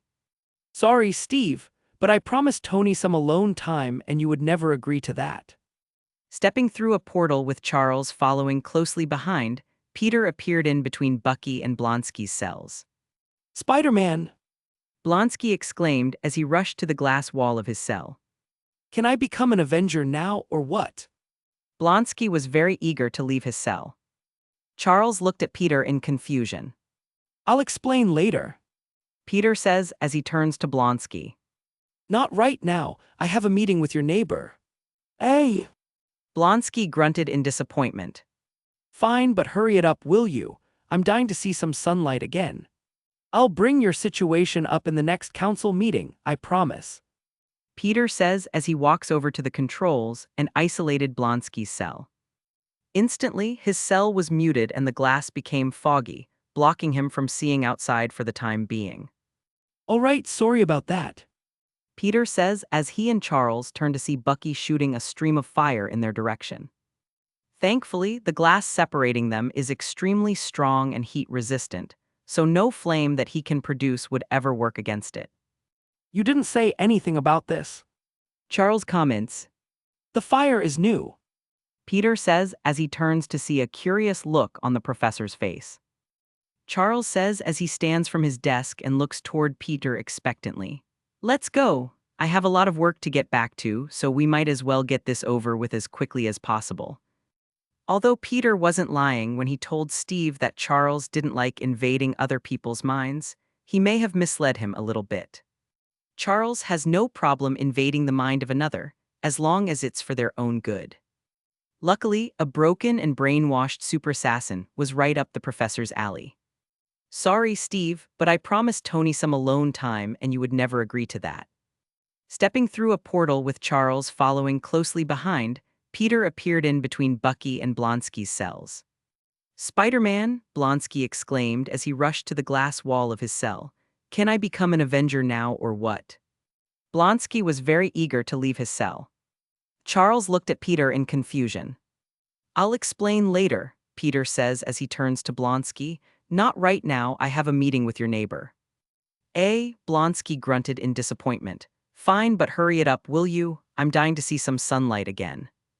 I'll bring your situation up in the next council meeting, I promise, Peter says as he walks over to the controls and isolated Blonsky's cell. Instantly, his cell was muted and the glass became foggy, blocking him from seeing outside for the time being.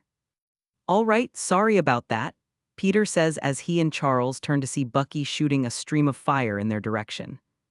Thankfully, the glass separating them is extremely strong and heat-resistant, so no flame that he can produce would ever work against it. You didn't say anything about this, Charles comments. The fire is new, Peter says as he turns to see a curious look on the professor's face. He's not a metahuman if that's what you're thinking. I see. Can you do it from here, or should I put him to sleep so you can go inside? Peter asks. I got it. Charles says as Bucky suddenly collapses to the floor unconscious. Open it up. Tapping a few buttons on the control panel, the cell swings open and Charles strolls inside. Let's see. Charles mutters as he sits beside Bucky and places his hand on his forehead. As soon as he touched Bucky's head, it was like both of them froze in time, remaining completely still for minutes at a time. Silence filled the cell as Peter waited patiently for Charles to finish whatever he was currently doing. Soon enough, Peter heard the sound of footsteps headed his way. Hey, is he? Tony appears, looking oddly disheveled compared to before. As they change. Peter shushes him and points inside the cell, where Charles was working his magic. Taking a minute to eye him up and down, Peter could see that Tony's clothes were slightly out of place, and his body was covered in a thin layer of sweat. Not only that, but he was giving off a lot of heat as well. Did he think I wouldn't notice? Peter wondered as he instantly figured out that Tony took a dose of extremis. Most likely in preparation for the fight to come. Bucky groaned as a few stray tears rolled down his cheeks. As this was happening, a frown formed on the professor's face and didn't leave it for the remainder of the process.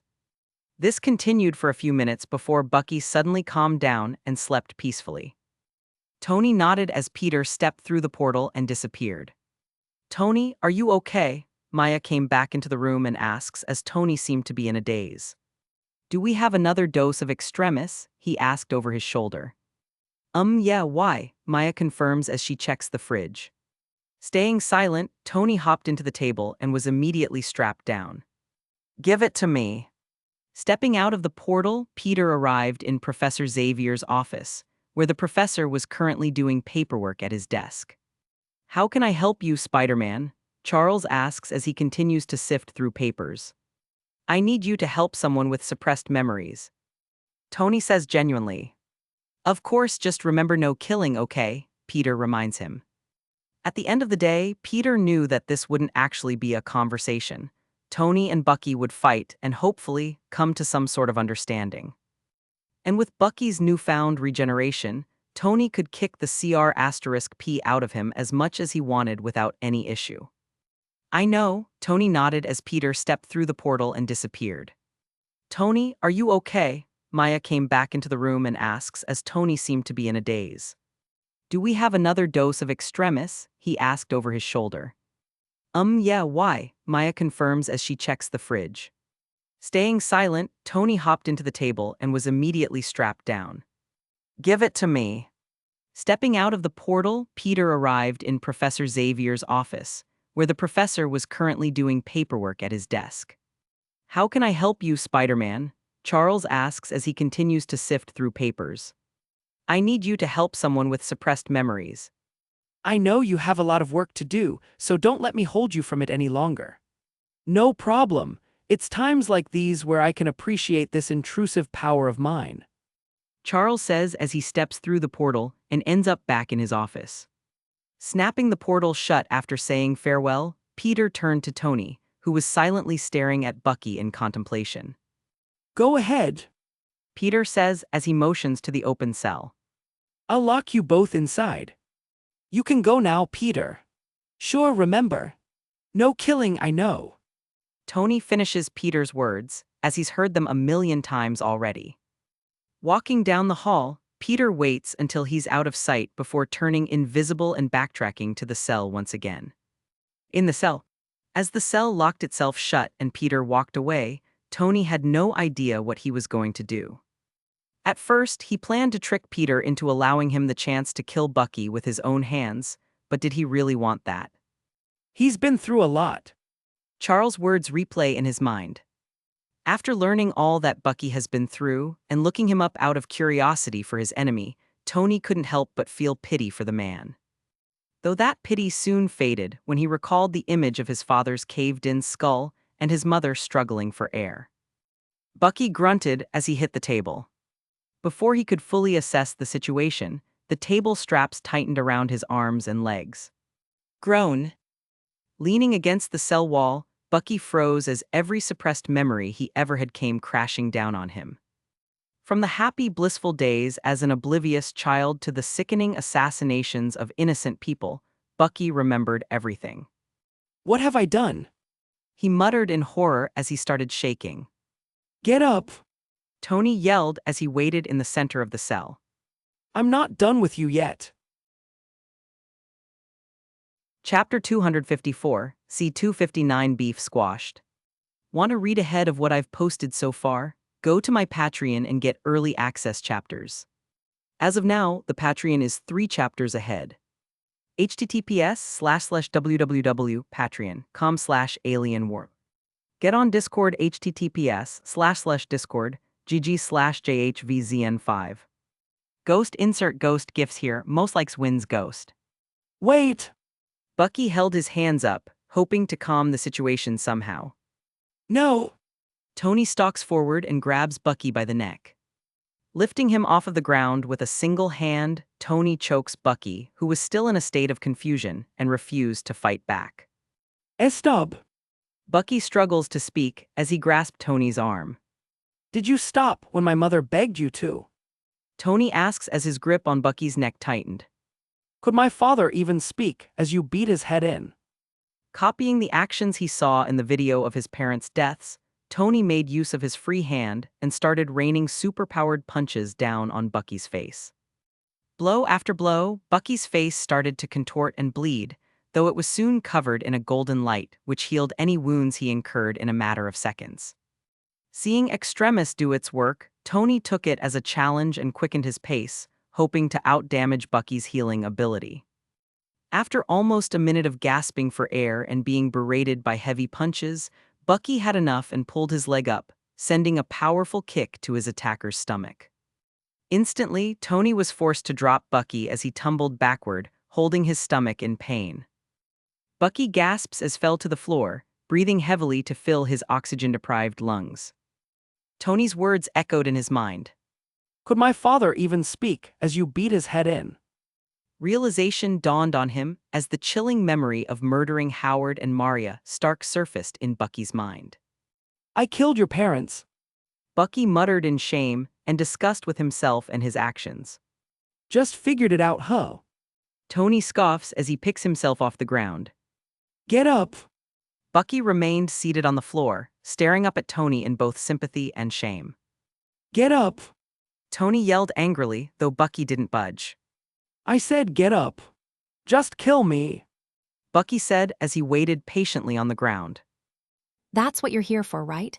Just get it over with. I deserve it. After seeing all of his horrible actions throughout the years, Bucky was already feeling suicidal, so having Tony here to do the dirty work for him was a win-win for both sides. One wanted revenge while the other wanted to repent.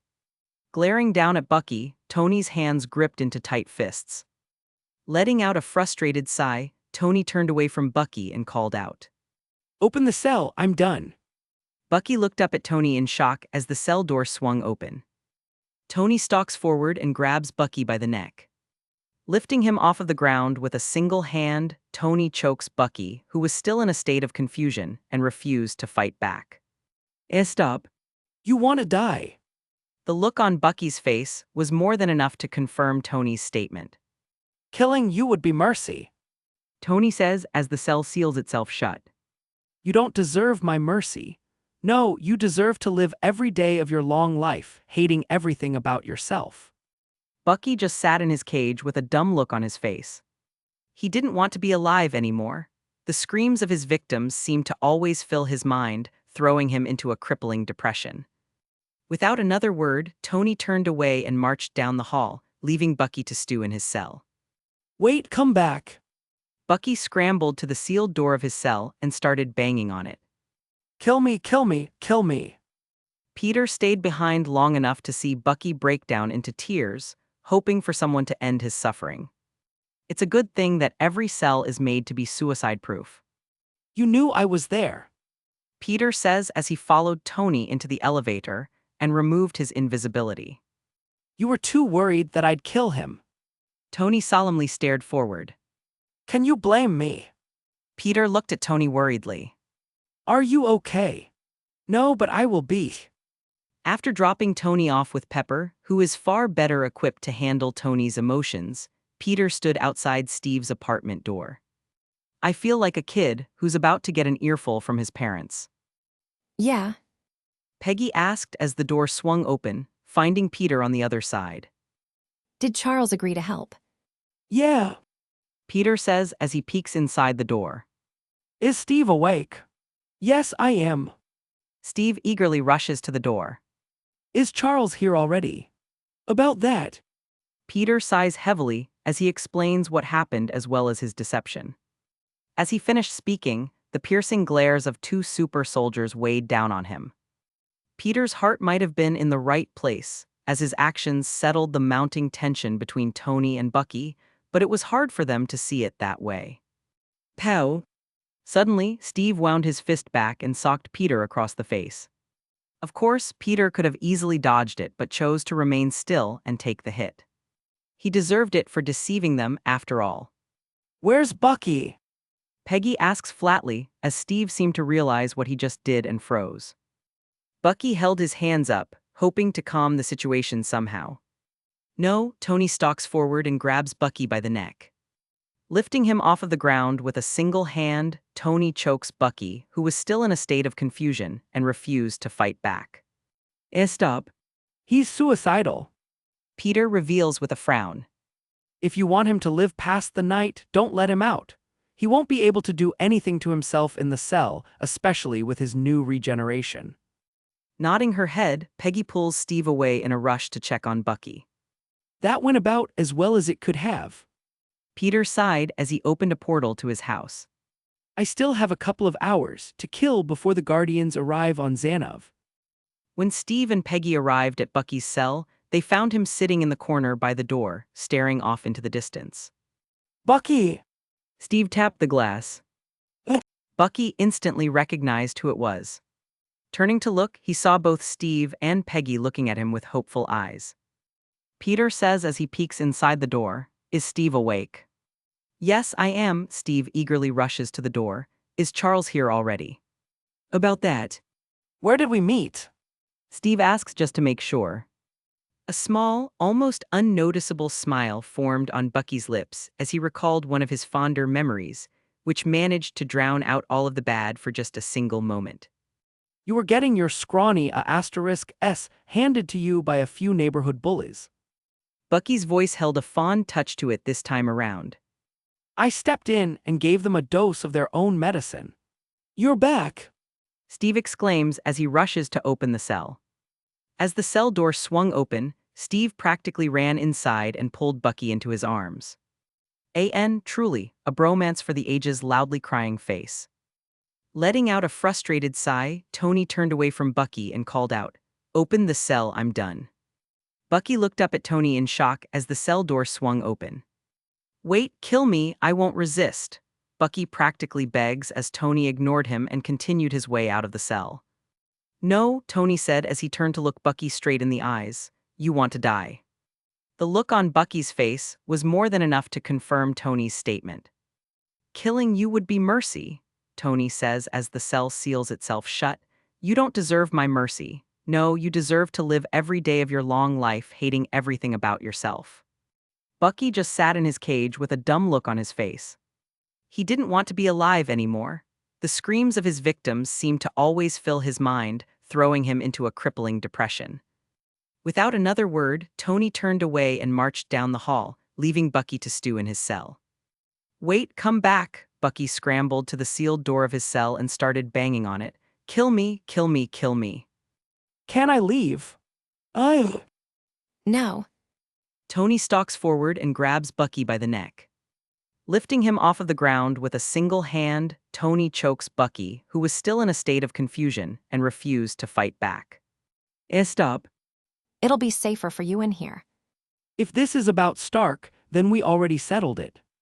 Bucky argues. No, Bucky. Steve says with a shake of his head. It's about you. We know you're suicidal. Peggy states bluntly. Turning over his shoulder, Steve looked at her as if to say, Really? What? Tiptoeing around the subject won't solve anything. Peggy rolls her eyes and turns to Bucky, who is currently looking down in shame. It's okay, Bucky. You've been through a lot. We'll find you a good psychologist and maybe get you some antidepressants as well. And once you're feeling better, we'll go out on the town and visit all of our spots. Steve says in support. Did you know Joe's Pizza is still open? They closed Freddy's about 20 years ago, though. Sure, sounds good. Bucky hesitantly agreed, as he did all he could to hold himself back from rushing out of the door. He knew that he wouldn't get far anyway. Good. Steve smiled happily as he walked over to close the door, locking all three of them inside. No one said you have to be alone in here. Thanks, Steve. While Steve and Peggy were spending the night with Bucky, hoping to help him through what's probably the worst point in his entire life, it was finally time for Peter to return to space. After tucking Lily into bed and saying goodbye to his loved ones, Peter donned his suit and opened a portal. Stepping back into Quill's ship, Peter found all of the Guardians sitting around the room, glaring at one another. Groot was missing some of his bark. Gamera looked a lot more P*S said than usual. Drax had all sorts of doodles drawn on his face, though he didn't seem to notice. Quill's face and arms were littered with small animal scratches. And lastly, Rocket was missing clumps of his fur, as if someone pulled them out by the fistful. What the hell happened while I was gone? Chapter 255, C260 Hypnosis. Want to read ahead of what I've posted so far? Go to my Patreon and get early access chapters. As of now, the Patreon is 4 chapters ahead. https://www.patreon.com/alienwarp. Get on Discord https://discord gg/jhvzn5. Woozy face insert drunk gifs here beer mug most likes wins woozy face. What the hell happened while I was gone? Peter asks as everyone started complaining all at once. After hearing everyone throw their complaints at him, Peter let out a sigh as he put the puzzle pieces together. Let me get this straight. Peter speaks as all of them finished whining. All of this started because you guys couldn't decide on sleeping arrangements. After Peter left, Groot was able to separate Quill and Rocket, though the petty arguments didn't stop there. Soon enough, it came time to decide who slept where, and the ship only had 2 bedrooms.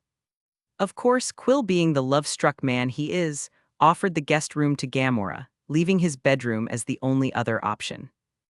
Luckily, Drax didn't mind and fell asleep on one of the couch-like benches alongside Groot, who didn't need much in terms of comfort to get a good night's sleep. The only problem left was Rocket, who refused to sleep anywhere else but Quill's bed and wouldn't share.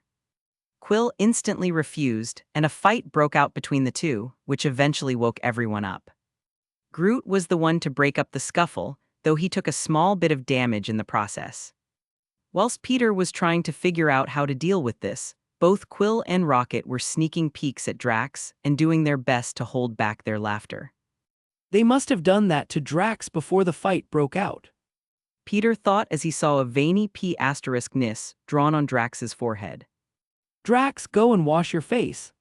Oh, He grunts in confusion as he touches his cheek. is there food on my face?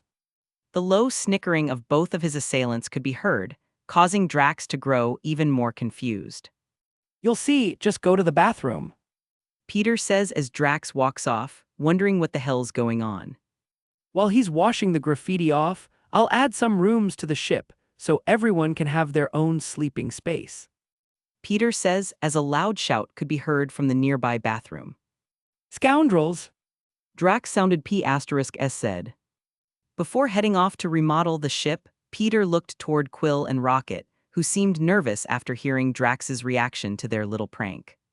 If I were you, I'd either apologize and hope he forgives you, or find somewhere to hide until things blow over. Peter says as he walks off. Quill, Rocket!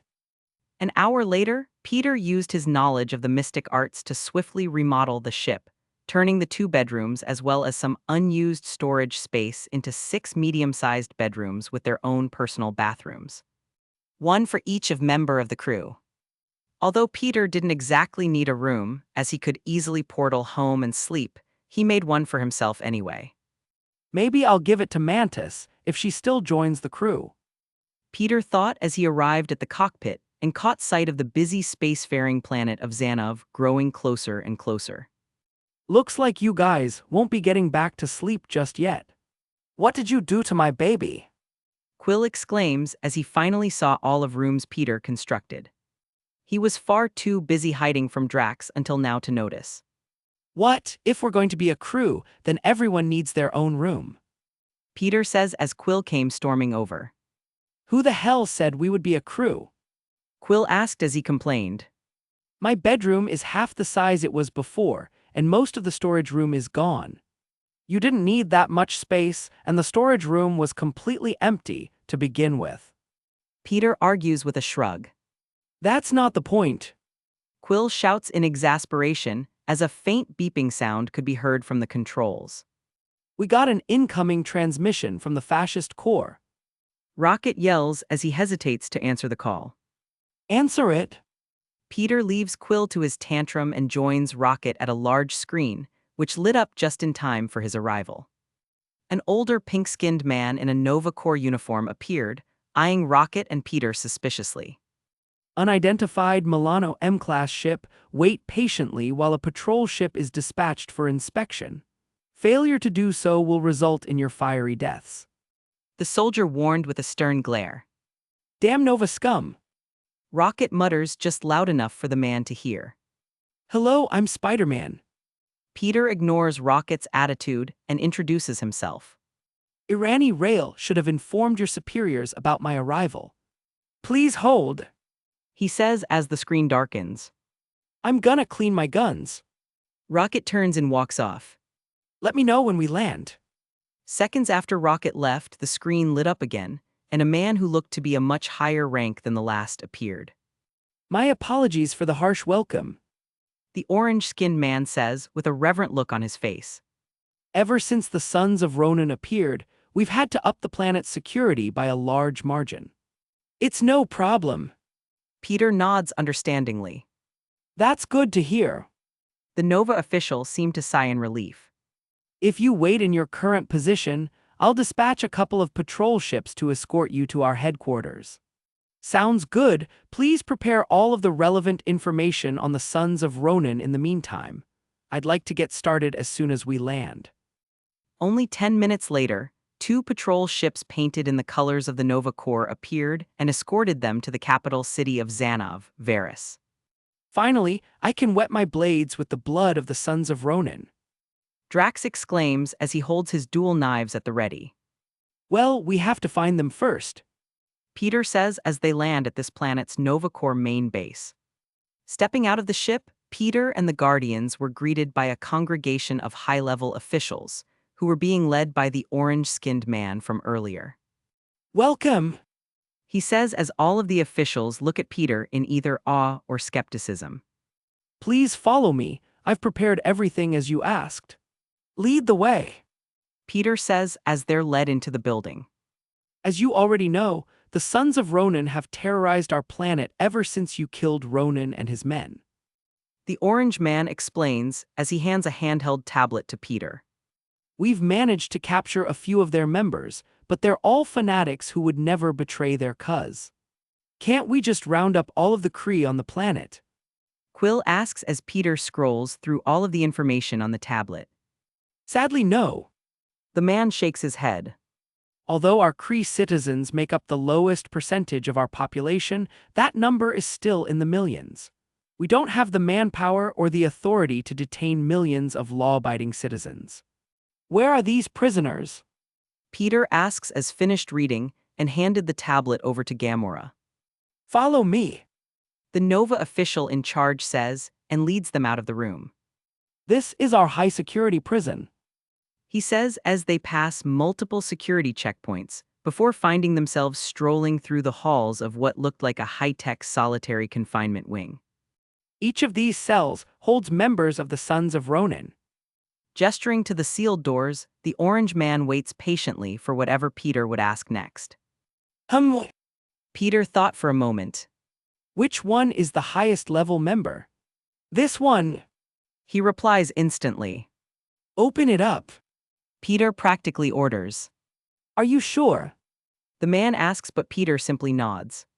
All right. Beep. A brief high-pitched sound is heard as the door swings open, revealing a scar-faced blue Kree man sitting on the toilet with his pants around his ankles. That's disgusting. Rocket comments harshly. I am Groot. Groot nods in agreement. Finish your business quickly. Peter says awkwardly as he swiftly closed the door. Minutes later, the door opened once again, and thankfully, this time the man was fully clothed and off the toilet. Let's try this again, shall we? Peter says as he strolls into the cell. I'll ask once, where's the base of operations for the Sons of Ronan? The man smirked and simply remained silent. Okay, let's start the fun. After his door was sealed shut once again and he was left alone, the scarred Kree man could hear the screams of his comrades, who most likely chose to remain silent as well. For days at a time, the Cree man was forced to listen to the excruciating wails of his people, growing antsy with everyone passing moment. Why have they left me alone? He thought in confusion and dread for what was to come. Boom! Suddenly, the screams stopped and a huge explosion rocked his cell, tearing a hole in the wall big enough for him to fit through. Thyan! A voice called from the other side of the hole. Jaren, is that you? The scarred Cree prisoner asked as he rushed up to the hole. Who else would it be? The voice replied gruffly. I'm here to save you, hurry up. What about the others? Thyan asks in hesitation.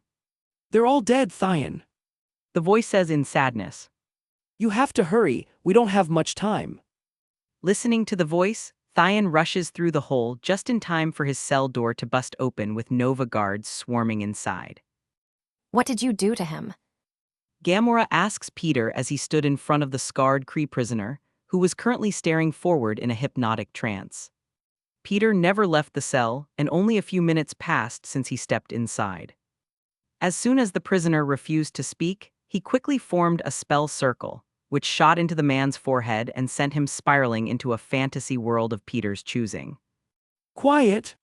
Peter shushed the crowd of onlookers as he stared into the dazed eyes of his mind-scrambled victim. You have to escape, Thyan. Find your comrades and bring about the future that Ronan dreamed of.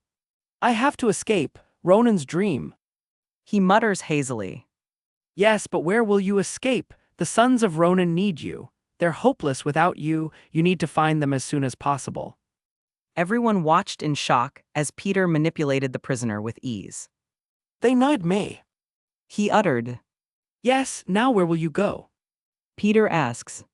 To the Provincial Tower, floor 217. He reveals. Although he got what he wanted, Peter didn't stop there. No, he kept pushing for more and more information. Peter constantly changed the scenario unfolding in Thyan's mind, dragging the hypnotized Kree terrorist on a crazy journey whilst draining him dry of all relevant information along the way. Throughout Peter's manipulation, he was able to get 8 different locations, such as bases and safe houses, as well as the names and addresses of over 16 high-level members of the Sons of Ronan. And it took less than 30 minutes. Sleep! Peter orders as the man collapses onto his bed like a puppet without strings. That's the scariest *T I've ever seen. Chapter 256, C261 Divided They Fall. Want to read ahead of what I've posted so far? Go to my Patreon and get early access chapters. As of now, the Patreon is 3 chapters ahead. https://www.patreon.com/alienwarp. Get on Discord https://discord gg/jhvzn5. Baby insert baby gifts here baby bottle most likes wins baby. Gamora isn't responding. Corvus Glaive frowned as he lay in bed with his wife. I said this would happen. His wife, Proxima Midnight comments, draped over her husband's lean naked alien body. Corvus is sorta ugly so enjoy picturing that. P.S. They are married in the MCU, Google it. She's just like her sister. Traitors, all of them. Proxima scoffs in distaste. It does seem that way, doesn't it? Corvus nods. I never understood how Father could fawn over them so much, especially that SL*T, Gamora. Proxima hisses in jealousy. After a while, the Mad Titan started to treat the Black Order and its members more as subordinates instead of adopted children. This turn of events was easily noticed by their members, especially Proxima, who practically worshipped the ground her father walked on. Even Nebula, who was constantly verbally and physically abused by their father, was the subject of Proxima's unending jealousy. In her mind, Nebula was at least receiving the attention of their father. Proxima would gladly undergo the same hellish upgrades that were forced upon Nebula as long as her father would pay even the slightest bit of attention to her. It seems that we'll have to act before Father grows even more impatient than he already is. Corvus ignores his wife's usual hate toward his other sisters as he untangles himself from her and climbs out of bed. Not only did that SL*T ruin Father's plans, but now she's ruined our evening together as well. Proxima spat venomously as she reluctantly got up and paces off in a fit of anger. I can't wait for the day Gamora and Nebula are dead. Corvus thought as he wouldn't have to hear his wife's complaining nearly as much. With a long list of names and locations, thanks to the hypnosis spell he learned a few months ago, Peter turned to the orange-skinned Nova commander, who was looking at him with shock and awe written all over his face. After all, he tried everything he could to get even a fraction of the information that Peter was able to get in less than a half an hour. Ready your men. Peter ordered as he left the Kree terrorist sleeping in his cell. I want to hit every location at the same time. Once the properties are finished, we can start hunting the names on the list. Why, yes, sir. The commander stuttered as he ran off to prepare everything. Dude, you'd tell me if you mind-controlled me before, right? Quill asks nervously. He wasn't the only nervous one in the group either, as each member of the Guardians looked at Peter with wary eyes. Quit looking at me like that. I would never use that spell on you guys. Peter rolls his eyes as they stare at him skeptically. That's actually the first time I've ever done that to someone. Sure. Rocket says in doubt. Just keep your mind voodoo away from me and Groot. We don't consent to nothing. I am Groot. Groot nods at his friend's words. I wasn't planning on it. After waiting almost an hour for the Nova Corps to gather their members and prepare, Peter and the Guardians accompanied the commander and his men, who would be assaulting the main base of the Sons of Ronan. The Provincial Tower, floor 217. Talk about an easy payday. Quill says with a giddy smile on his face. Peter and the Guardians were currently in a fairly high-end Nova ship alongside the commander and his trusted soldiers. Surrounding them were dozens of patrol ships, each filled with Nova soldiers, ready to unleash hell on the people who have been terrorizing their planet. It's safe to say that the Nova Corps took this situation very seriously. With all of these soldiers helping us, we'll all be 100,000 units richer in no time. Quill smirked in greed. Seeing the greedy look spread from Quill to Rocket, Peter couldn't help but roll his eyes. They both looked almost relaxed, as if this would be a walk in the park. Just because we have help doesn't mean we should slack off. Peter reprimands them a bit. Overconfidence is a slow and insidious killer. Yeah, whatever. Rocket waves his hand uncaringly. Hearing Rocket's response, Peter opted to remain silent. If they wanted to act foolishly, then Peter would let them, and hopefully, it will lead to a good lesson for them. Who owns the 217th floor? Gamora asks as they flew to the tall shard-shaped tower in the distance. Drax and her seemed to be the only two members who took this mission even remotely seriously. That would be a company named Aaron Productions. The commander says as he looked into each location before leaving. Seriously? Peter asks incredulously as he instantly understood the anagram. They scrambled the letters in Ronan's name and used it for their company, and you never found out. Hearing Peter's words, the commander's eyes went wide in shock as he just realized it now. Soon, the ship was filled with all sorts of alien curse words, as the commander started reprimanding his men for missing such an obvious clue. Arriving at the tower, the dozens of Nova patrol ships surrounded the place, while others landed in order to evacuate the building. While this was happening, the commander's ship landed on the roof. All right, listen up. Peter calls out as everyone exited the ship. You follow my commands and we don't work for you, Jacka*S. Rocket comments as he and Groot stroll past Peter and enter the building. You know what, okay. Peter nods to himself as he steps aside.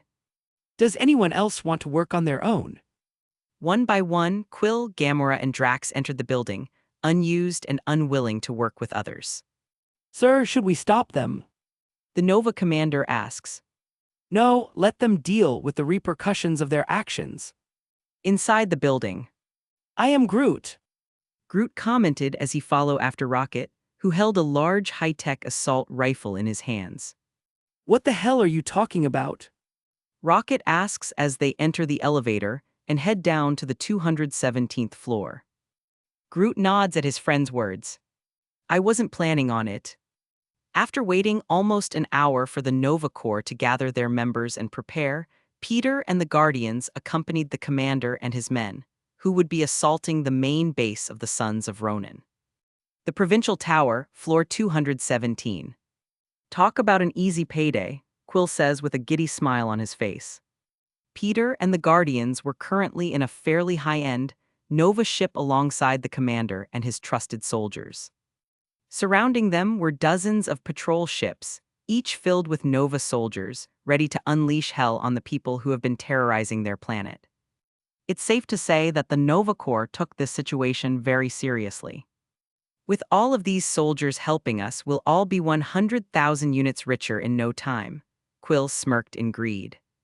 Seeing the greedy look spread from Quill to Rocket, Peter couldn't help but roll his eyes. They both looked almost relaxed, as if this would be a walk in the park. Just because we have help doesn't mean we should slack off, Peter reprimands them a bit. Overconfidence is a slow and insidious killer. Yeah, whatever. If you like them so much, then go. Rocket blows up on his longtime friend. I don't need ya. Ding! Suddenly, as they were arguing, the elevator doors parted, revealing a line of blue-skinned men with weapons aimed in their direction. OSH*T. Meanwhile, seeing that the elevator was already taken, Drax chose to instead take the stairs. Driven by bloodlust, he rushed down as fast as he could, passing each floor swiftly as he grew closer and closer to 217. Just as he passed floor 218 and turned to head down one more flight of stairs, Drax was too caught up in his own anger and drive for battle to notice the thin trip wire on the next step. Boom! With a single step, Drax was blown across the stairwell by a hidden explosive, dropping his knives as he tumbled down the rest of the steps, where an armed group of Kree men and women stood. Not nearly as dumb as Drax, Groot, and Rocket, Quill, on the other hand, chose to utilize the large ventilation system to make his way to floor 217. Crawling through the metal vents, he endured many drops and slides before finally arriving at his destination. Just one more drop, and he would go from floor 218 to 217. Here goes nothing. Quill thought as he maneuvered himself backward and fell feet first. Bang!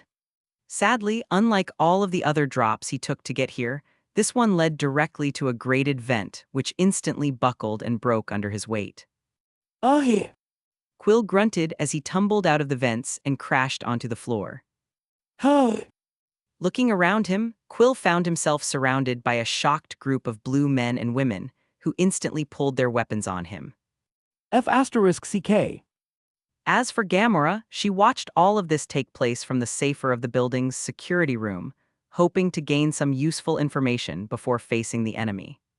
She watched from the cameras in the stairwell as Drax blew himself up, and in the elevator when Rocket and Groot were forced to surrender. As for Quill, she only saw him enter the vents but later assumed that a similar fate befell him as well. Thinking to herself for a moment, Gamora left the security room and made her way back to the rooftop, where she found Peter and the Nova Corps standing around leisurely. Gamora, you're back. Peter smirked under his mask as he leaned back onto the nearby wall.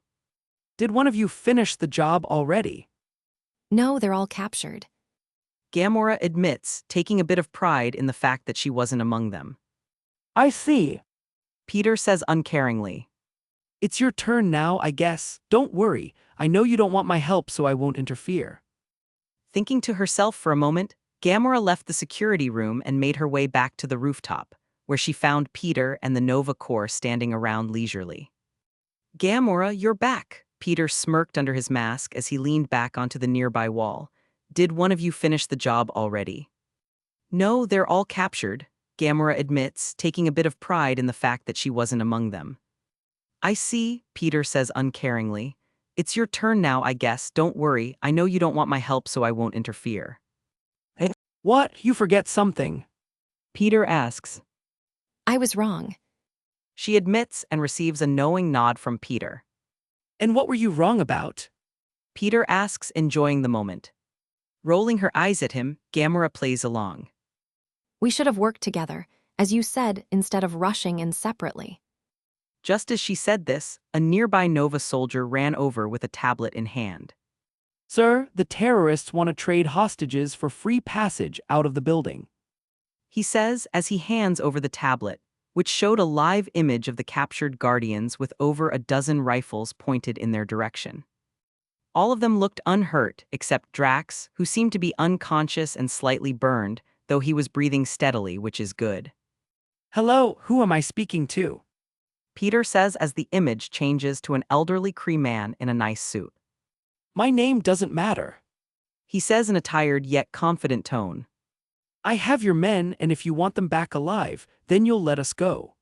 Let me talk to the hostages one by one, and you have a deal. Peter offers. Of course, they wouldn't be leaving here, unless it's in cuffs, but Peter wouldn't say that. Why must you? This isn't negotiable. Peter cuts him off. You can listen in on our conversation, but this needs to happen before anything else. All right, one moment. Muting the tablet while waiting, Peter turns to the Nova commander beside him. Are all of the civilians evacuated? Yes, it's only floor 217 that's currently occupied. He nods. Good. Peter says as he unmutes the tablet and sees a rocket on the other end. Hey Rocket, how's it hanging? Fine, I got these punks right where I want 'em. He replies in fake confidence. Sure you do. Peter says sarcastically, eliciting a glare from his furry acquaintance. If you admit that you were wrong, I'll help you out. Not gonna happen, you witchy freak. Rocket exclaims in anger. Are you sure? Peter asks as he saw 5 different rifles pressed up against Rocket's head. Because this looks serious. Yeah, I got this covered. He continues to lie. I am Groot. Groot disagreed from off camera. All right, if you say so, then the deal is off. Peter shrugs as the tablet is instantly turned back toward the aged Kree man. You would leave them to their deaths. He asks in confusion. If my men can't be team players, then what use do they really have? Peter shook his head as Quill started yelling in the background. I was wrong, I'll be a team player, just get me the hell out of here. He called out. It's a package deal, I'm afraid. Peter says uncaringly, Rocket would have to admit that he's wrong as well. That ain't happening. Rocket yelled sharply. You know what? Peter says as he looks the old man in the eyes. I'll give you 10 minutes. If Rocket changes his mind by our next call, then our deal will be back on. Though please do remember that any physical actions taken against my men will result in the deaths of every Kree in the building, including yourself. Wait, this is not. Bye. Peter ends the call with a wave. You're evil. Gamora comments with a smirk. Is it okay to do this? The Nova commander asks worriedly. Your companions may not make it out of this alive. They'll be fine. Peter taps his ear. I'm listening in. If things get rough, I'll go down and end this, but until then, Rocket needs to learn how to play with others. Chapter 257, C262 Harsh Lesson. Want to read ahead of what I've posted so far? Go to my Patreon and get early access chapters. As of now, the Patreon is 4 chapters ahead. https://www.patreon.com/alienwarp. Get on Discord https://discord gg/jhvzn5. French fries insert fast food gifts here, most likes wins French fries. Floor 217. Just as Peter abruptly ended the call, Quill could be heard berating Rocket. What's wrong with you? Quill shouted angrily. Just tell him that you were wrong, you don't even have to mean it. Rocket simply remained silent and looked forward, ignoring Quill's words completely. What should we do? An armed Kree man asks the elderly leader. I can get him to say whatever you want. A very muscular man with a bald head eyes Rocket with a bloodthirsty grin. Just give me a knife and some cleaning supplies. He'll follow any script we give him after that. No, the hostages are our way out of this.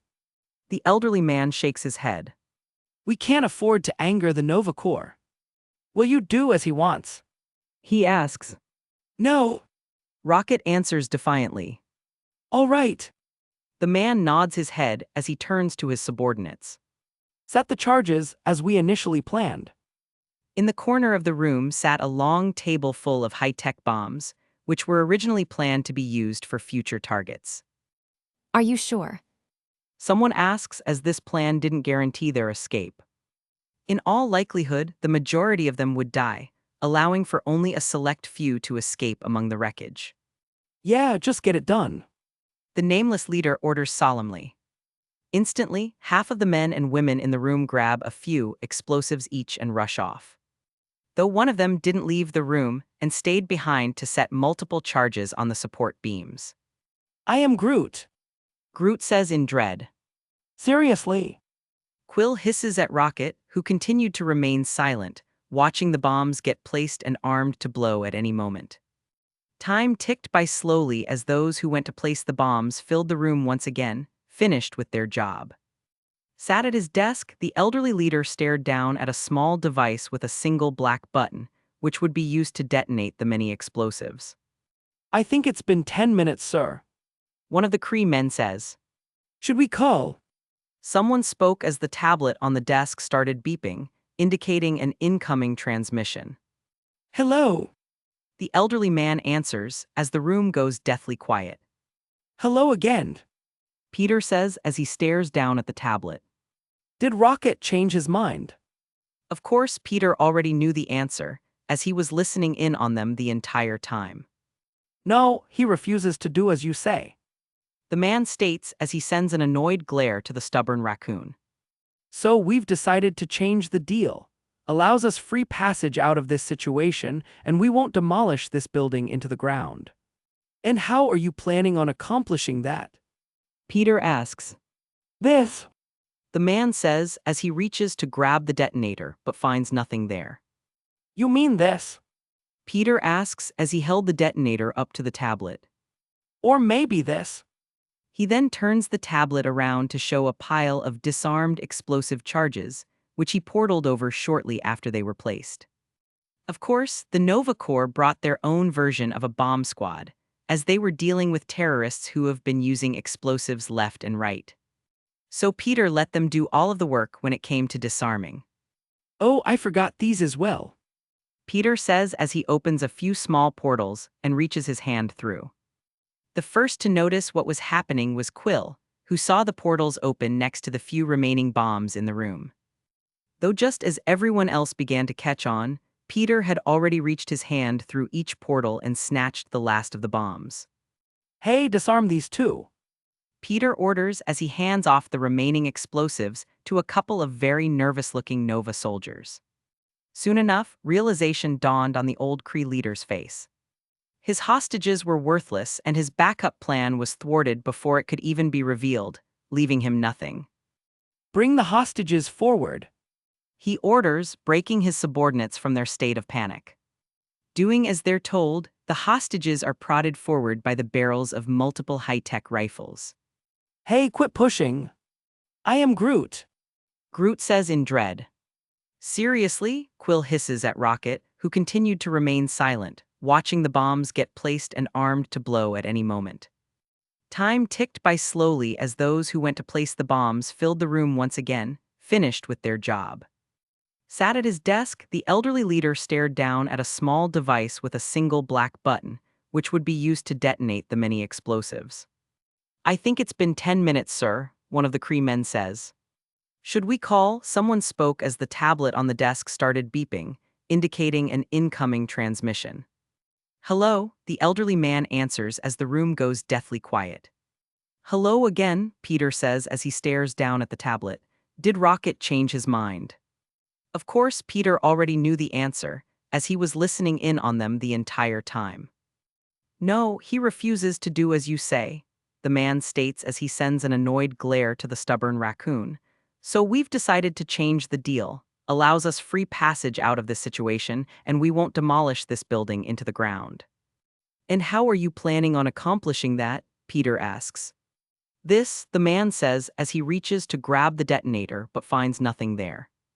You mean this? Peter asks as he held the detonator up to the tablet. Or maybe this. He then turns the tablet around to show a pile of disarmed explosive charges, which he portaled over shortly after they were placed. Of course, the Nova Corps brought their own version of a bomb squad, as they were dealing with terrorists who have been using explosives left and right. So Peter let them do all of the work when it came to disarming. "Oh, I forgot these as well," Peter says as he opens a few small portals and reaches his hand through. The first to notice what was happening was Quill, who saw the portals open next to the few remaining bombs in the room. Though just as everyone else began to catch on, Peter had already reached his hand through each portal and snatched the last of the bombs. "Hey, disarm these too," Peter orders as he hands off the remaining explosives to a couple of very nervous-looking Nova soldiers. Soon enough, realization dawned on the old Kree leader's face. His hostages were worthless and his backup plan was thwarted before it could even be revealed, leaving him nothing. Let's start with the tree. The leader says as he pulls a pistol from his desk and aims it at Groot. Rocket's heartbeat quickened as he stared worriedly at his only friend. Allow us free passage, or I'll start killing hostages one by one. The leader threatens as he shows Peter the lineup of Guardians. Okay, go ahead. Rocket watched in shock as Peter shrugged uncaringly.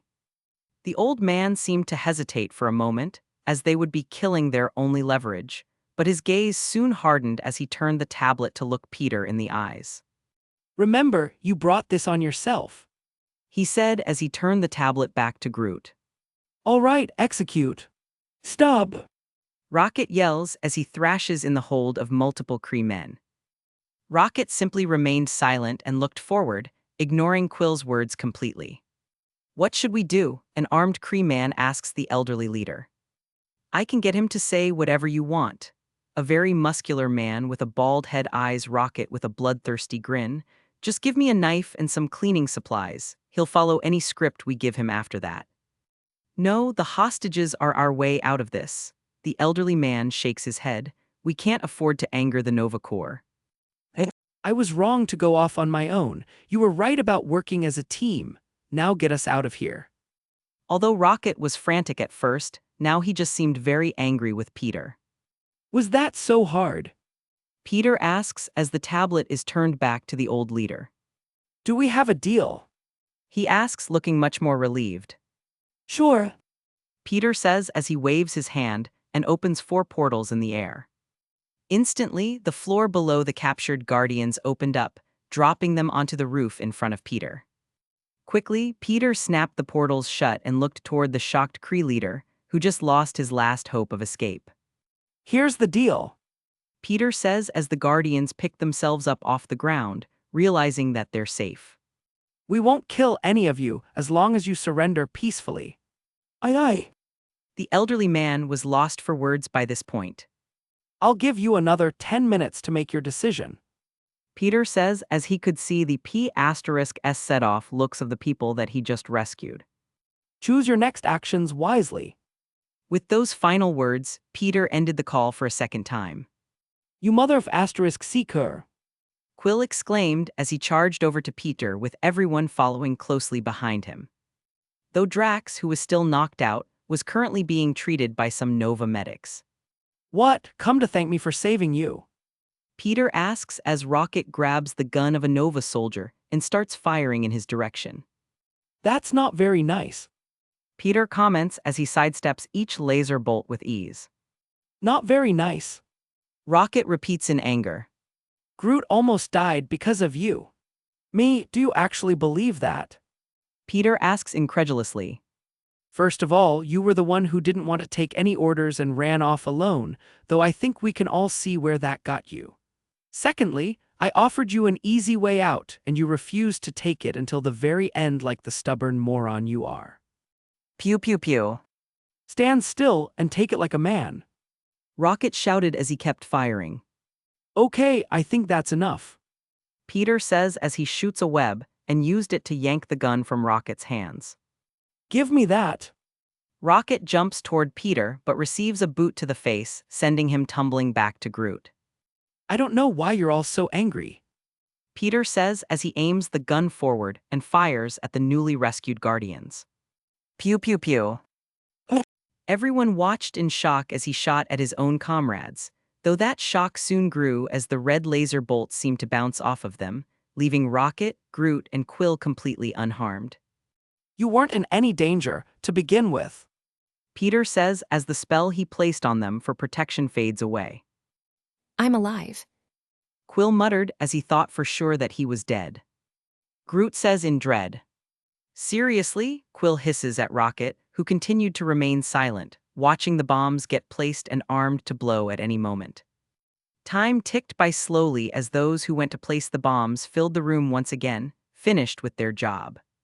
Sat at his desk, the elderly leader stared down at a small device with a single black button, which would be used to detonate the many explosives.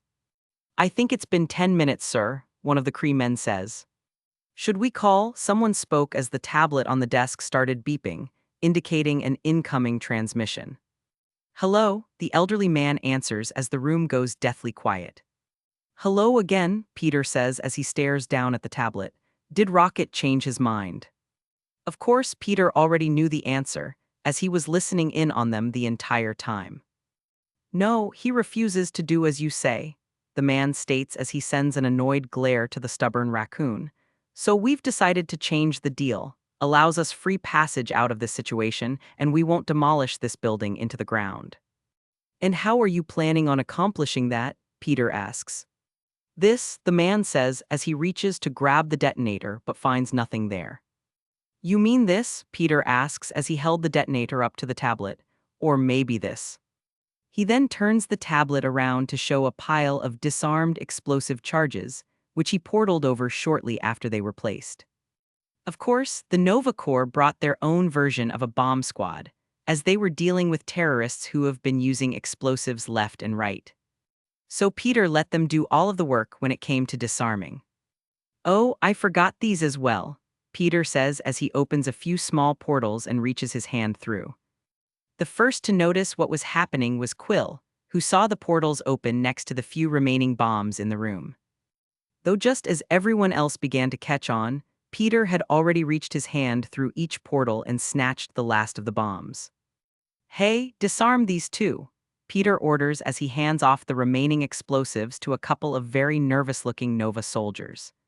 Soon enough, realization dawned on the old Kree leader's face. His hostages were worthless and his backup plan was thwarted before it could even be revealed, leaving him nothing.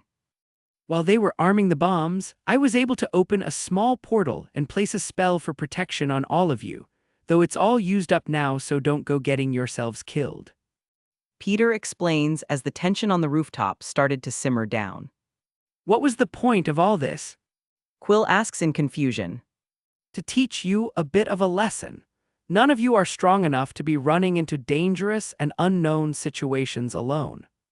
Peter explains his mindset. That orb that you're all dying to get your grubby little hands on is going to bring you far worse opponents than this.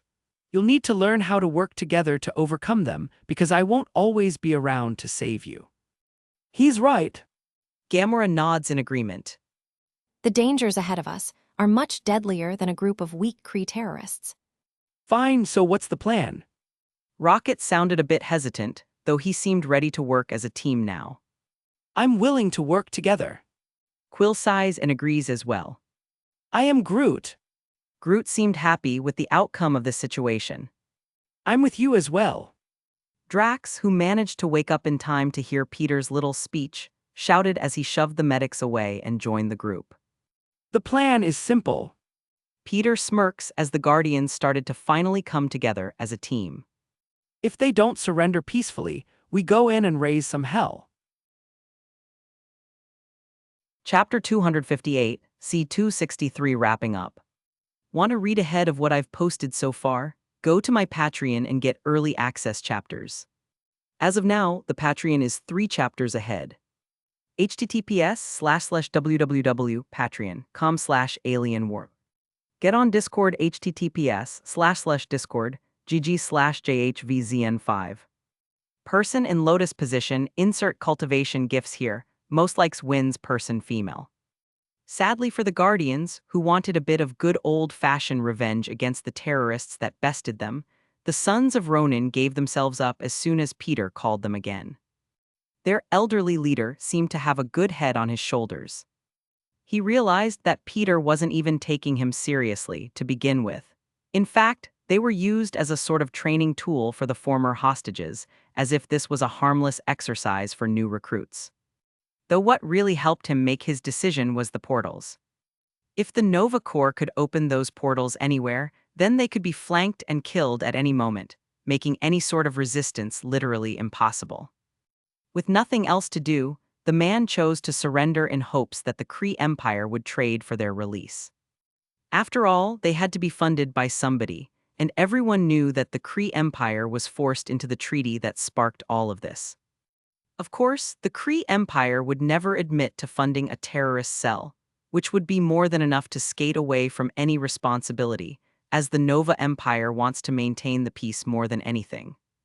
This was a good mission. Peter says happily as he watches the Nova Corps drag the sullen sons of Ronin away. For you, maybe. Quill says with a scoff. The rest of us had the pleasure of learning your lesson.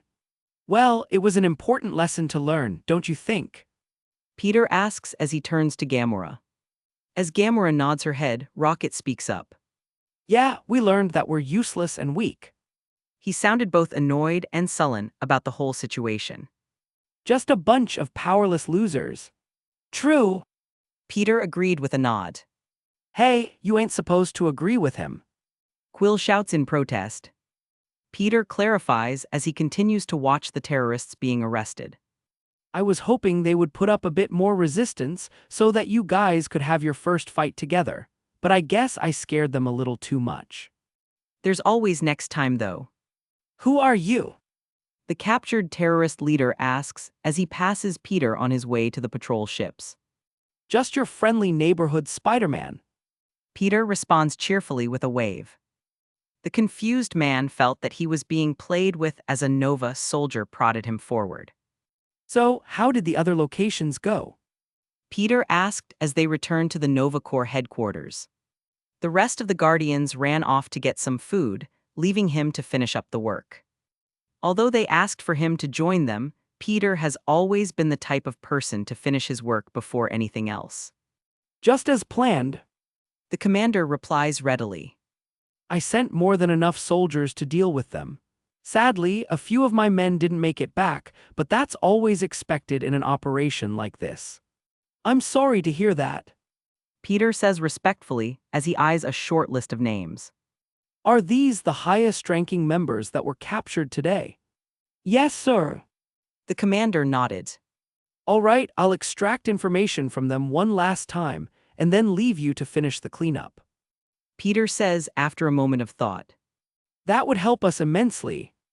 The commander was very eager for the treasure trove of information that Peter would give him, especially from that elderly Kree, who seemed to be the head man in charge of the Sons of Ronin. Good, let's get it done then. Hours later. After a few hours, Peter finished hypnotizing each high-level terrorist, providing the Nova Corps with far more information than they thought was possible. First, they found all of the remaining bases and individuals related to the Sons of Ronin. Acting quickly, the commander started the hunt as soon as the information was brought to him.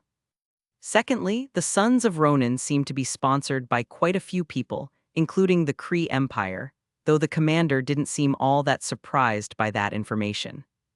As for the other sponsors, there seemed to be a handful of wealthy radical Kree sympathizers on Xanov, sending money whenever they could. One of which was also the Connect, who supplied the Sons with explosives. Of course, these people would be quite surprised when the Nova Corps came knocking at their doors. I believe that wraps up everything. Peter says as he stood before the Nova commander. Yes, we can handle the rest from here. He says with a tired, yet accomplished look on his face. I want to thank you on behalf of Xanov for all that you've done. Without you, we would still be chasing shadows while more of our civilians died in droves. I'm happy to help. Peter says as he shook the man's hand one last time and went on his way. After leaving the Nova Corps headquarters, Peter found the Guardians in what looked like an alien noodle shop, eating and drinking together. Unlike before, they seemed to be a bit more friendly with one another. Rocket was actually talking to everyone without his usual gruffness. Drax looked to be drunk off of some blue alien wine. Quill was still fawning over Gamora, who didn't seem so distant anymore. And lastly, Groot was drinking from a pitcher of amber liquid with a happy look on his face. Either today's lesson was a good one, or they feel more united in their annoyance with me.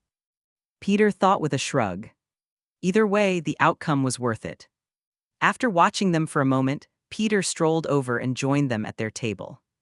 Spider, Drax shouted drunkenly as he held up his cup of wine. you must try this Xandarian juice. It is splendid. Looking at Quill and Rocket, Peter could instantly tell that they were behind Drax's misconception. You know what? Sure, why not? He shrugged uncaringly and took the cup, downing the entire thing through his mask. It's too tiring to be the responsible one all the time. After a long night out that some among the crew wouldn't remember, everyone awoke on Quill's ship, groggy and extremely hungover. My head. Quill muttered in pain as he regained consciousness on the floor of the ship's bathroom. Pulling himself off of the floor, Quill left the bathroom and found his new friends in a similar state to his own. Drax was puking into a bucket with a dead look in his eyes. Groot seemed to be in a similar state, though instead of throwing up, he was losing a few leaves on his branches as if fall had come early. Rocket was still passed out on the floor in front of Groot, hugging a bottle of booze like a teddy bear. Gamora, How come you're not hungover? Quill asks, feeling the dryness in his mouth with every word. I didn't drink last night. Gamora admitted. You're no fun. Quill rolled his eyes as he found a bottle of water and downed it in a matter of seconds. Good morning. Peter shouted as he walked in from the cockpit. Instantly, Quill twitched and covered his ears as Rocket woke with a start, holding his liquor bottle like a weapon. Fascist scum. He screamed as he threw the bottle, which shattered against one of Quill's naughty posters of a naked alien woman. I hope you enjoyed your sleep, because we just arrived on Xandar. Peter continued to speak loudly, knowing exactly what he was doing. Can you keep it down? Drax asked as he emptied his stomach into the bucket once again. Wait a minute. Quill muttered as he looked at Peter in confusion. You definitely drank last night. I remember you downing a bottle of what looked like battery acid. How are you not like us? Perks of having superpowers. Peter shrugs as everyone glares at him in jealousy. What? Don't look so negative. You should be happy. We're all about to be 100,000 units richer. As Peter says this, both Rocket and Quill seem to turn a complete 180. The hangover symptoms quickly vanished as they rushed into the cockpit, where they saw planet Xandar in the distance. Haha, we're gonna be rich. Hours after the Guardians left the peaceful planet of Xanov behind, a large Chitauri fleet appeared on the horizon. Are you sure they were spotted here? Corvus asks his wife, as they both stare at the peaceful planet below. Yes, my information broker is hardly ever wrong. Proxima sounded very sure of herself. Suddenly, before they could say another word, an image of an orange man in high-level Nova Corps garb was projected before them. Unknown invasion force, you are ordered to turn your army around this instant. Any attacks on this peaceful planet will not be taken lightly. The Nova Empire will not stand idly by. My love, look at him. Proxima smirks at the Nova commander. Barking orders like a scared little animal. It's always the weakest that make the most noise. Corvus agreed in distaste. Why are you here? Now we're talking. Corvus says with a smirk. Your puny planet may make it out of this alive, after all. Get to the point. The commander says impatiently. Maybe not. Corvus muttered as he sent some information over. We have information that these life forms have visited your planet. Give them to us, and we will not invade. You've seen them. Corvus read him like a book. No, they aren't here. The commander shakes his head, only partially lying. Of course, he met them, but they left about 10 hours before this invasion fleet arrived. Turn your ships around and leave. His eyes harden as he glares at the children of Thanos. He had a debt to Spider-Man, and refused to give him or his friends up so easily. That was the wrong answer, I'm afraid. Corvus shook his head. After he spoke, the Chitauri fleet came to life once again and rushed to the planet below. This is an act of the commander screams, but the call was swiftly cut off. I'll kill that one myself. Proxima commented as she grabbed her spear and walked off. Whatever you want, dear. Chapter 259, C264 6-way split. Want to read ahead of what I've posted so far? Go to my Patreon and get early access chapters. As of now, the Patreon is 4 chapters ahead. https://www.patreon.com/alienwarp. Get on Discord https://discord gg/jhvzn5. Police car Lita/n. Enjoy 2 chapters today smiling police. Syringe insert doctor gifts here, most likes wins pill. Hurry up and land already.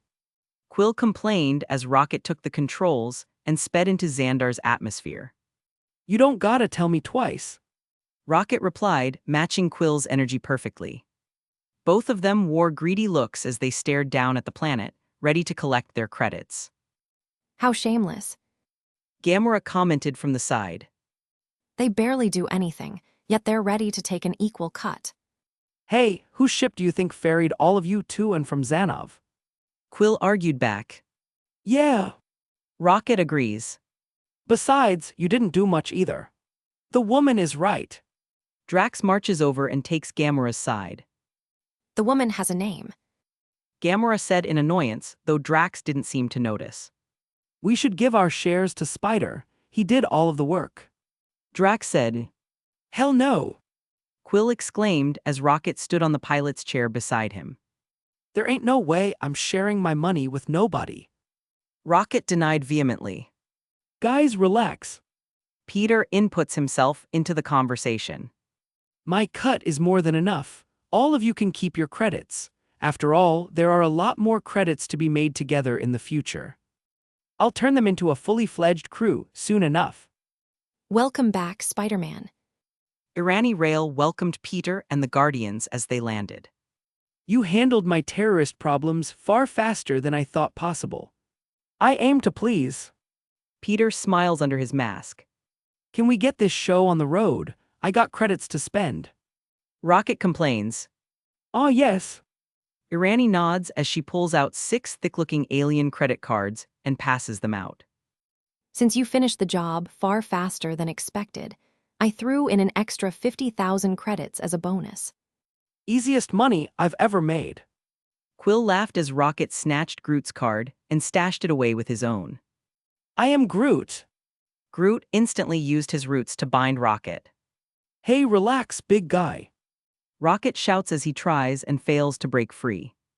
I'm only keeping it safe. Last time you had money, you got scammed into buying a jar of P*SS for 1,000 credits. Yua. Gamera groans in disgust. I am Groot. Groot reluctantly conceded as he released Rocket. You sure picked up an odd group of characters. Irani says to Peter as she watched the small squabble unfold. Yeah, but at least they're interesting. After getting their payment, Peter and the Guardians didn't stick around much longer. Irani Rail watched as they boarded their ship and flew off into the sky, leaving the planet at full speed. After all, Rocket was driving.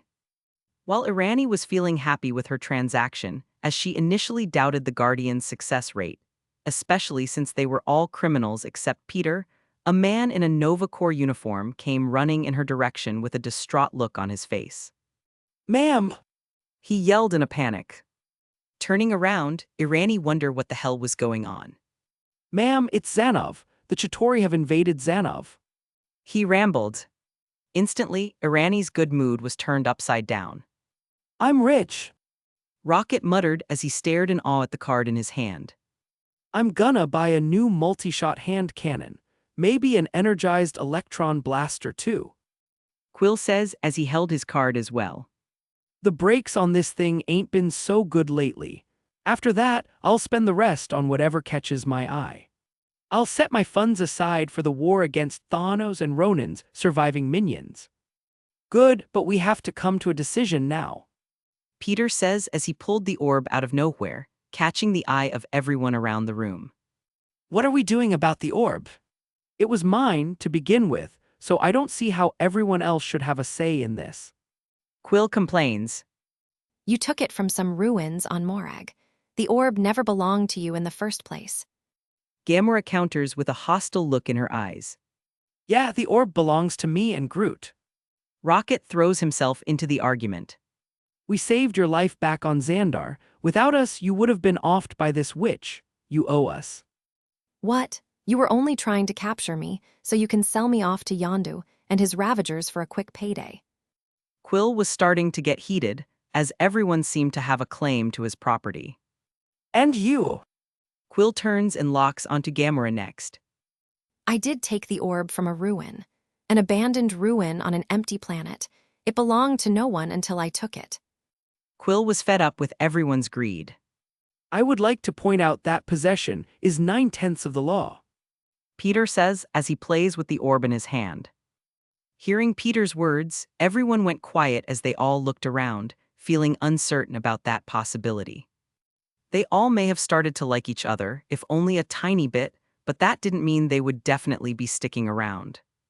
Now, since this orb belongs to me, Peter says as he enjoys the annoyed looks on everyone's faces. that means that I can do whatever I want with it, and I'd be more than happy to share it with my friends. Instantly, everyone's mood seemed to perk up a bit. Just like our last job, we can split the profit 6 ways. Peter says, knowing that there probably won't be any profit since the orb is completely empty. Though maybe we can scam somebody. After all, it would definitely be a very Guardians thing to do. Groot reluctantly conceded as he released Rocket. You sure picked up an odd group of characters. I don't care for this orb.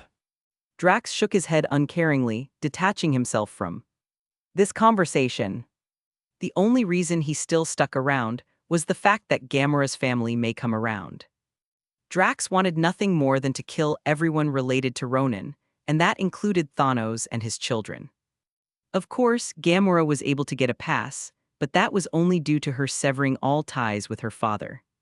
Fine, I'll share my orb. Quill says, feeling like he was screwed over in this situation. But I don't have a buyer anymore. He backed out when he heard about my run-in with the Chitauri.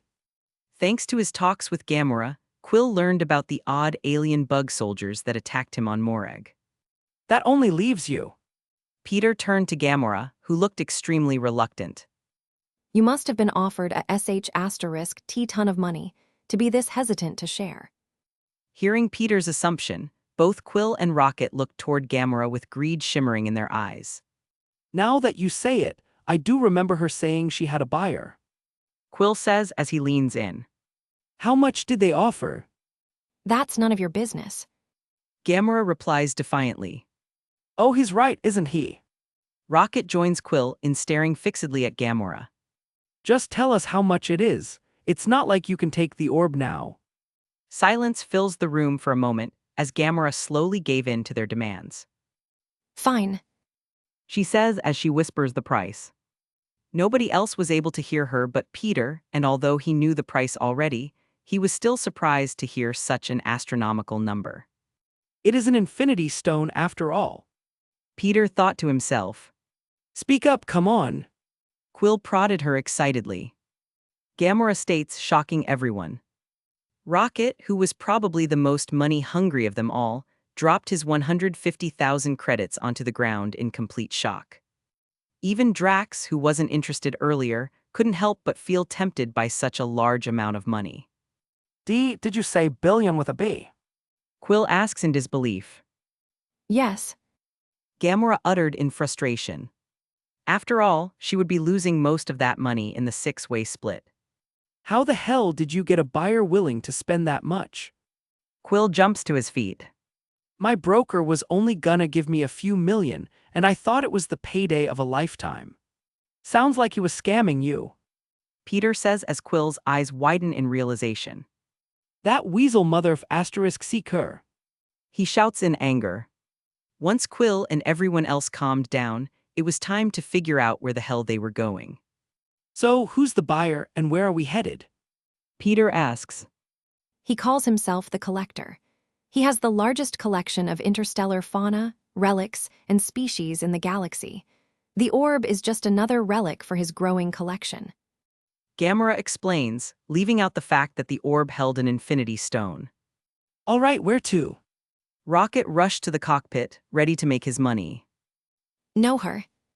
Gamera answers, confusing everyone.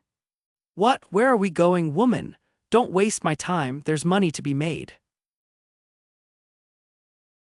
Chapter 260, C265 Know Her. Want to read ahead of what I've posted so far? Go to my Patreon and get early access chapters. As of now, the Patreon is 4 chapters ahead. https://www.patreon.com/alienwarp. Get on Discord https://discord gg/jhvzn5. Person bowing insert bowing gifts here, most likes wins person female, AN, bow to my generosity peasant's unamused face. With their destination known after some explaining from Gamora, Rocket ran off to set the coordinates and fly to his next big payday as quickly as possible. How long until we get there? Peter asks as everyone started separating to either sleep or do what they would normally do. Let me see. Rocket hummed as he took a seat in the cockpit and started hitting random buttons and switches. Anyone could see that Rocket was in a hell of a hurry. After all, this is his biggest payout yet. If the Collector actually pays them without any sort of trickery, each member of the Guardians would make over 600 million units each. The money-grubbing raccoon's eyes practically flashed with money signs as he pushed the ship into overdrive. All right, I'm going to take a nap. Peter says as he walked off to his bedroom. Don't get everyone killed while I'm gone. Yeah, whatever. Rocket muttered uncaringly. Beep beep beep. Nope. He refused flatly and swiftly declined the call. Rocket went even further to block whoever was calling when they ended up trying a second time. Rocket, did someone call? Quill asks as he ran over. Now. F***CK. Irani rail cursed as she failed to get in contact with the Guardians. She was sending an army to Xanov in order to combat the Chitauri, but she wanted to hire the Guardians to accompany them. After all, Spider-Man is a one-man army, so having him involved with this would all but guarantee victory. And he would most likely be thrilled to join, as the Avengers already have bad blood with Thanos. But sadly, the Guardians didn't answer her call. Of course, she did get in contact with Jarvis, but she was told that Spider-Man wasn't reachable at the moment. Most likely because he isn't on the planet. She thought in frustration. Right when I need him, he disappears. A well-dressed Nova soldier informs her. Send them out. Irani reluctantly orders. Without Spider-Man, the fight would be harder, but she couldn't hold off any longer. Yes, ma'am. Soon enough, Irani watched from her office balcony as the sky over the city was filled with large Nova warships. Now, tell me what I want, or we'll spread from this city to the rest of your world, bringing nothing but death and destruction in our wake. She looked on solemnly as they all rushed off into space, headed for war. Xanov. In the burnt and destroyed city of Varus, Proxima Midnight stood over a disheveled and heavily injured orange-skinned man in a Nova Corps uniform. The beautiful city that once matched the capital city of Xandar was nothing but a graveyard now. If Peter and the Guardians were shown an image of the wreckage, they wouldn't recognize it whatsoever. Now, tell me what I want, or we'll spread from this city to the rest of your world, bringing nothing but death and destruction in our wake. Proxima glared down at the dying commander with a predatory look in her eyes. They came to do a job for us, but they left about 10 hours before you arrived. That's all I know, I swear. What a pity. She mutters in distaste as the spear jutted forward, piercing the commander's neck. What a waste of time. Oh, I wouldn't say that. Corvus appeared behind his wife as she flicked her spear, throwing the commander's corpse aside like trash. What is it? She asks hopefully. Take a look at this. Corvus held up a tablet, which showed the security footage from the Nova Corps headquarters. What about it?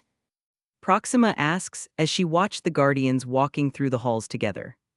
That's right, you weren't there when Father learned that his newest lackey was dead. Corvus nods in understanding as he pauses the image and zooms in on Peter. This is the man that killed Ronan the Accuser and challenged our father. As she heard this, a big, almost horrific smile bloomed on Proxima's face. Good, killing him would please our father very much. Bloodlust emanated from Proxima's entire being. We should call Father and let him know. No! Proxima hurriedly cuts him off. Imagine the surprise on his face when we bring him his latest enemy on a silver platter.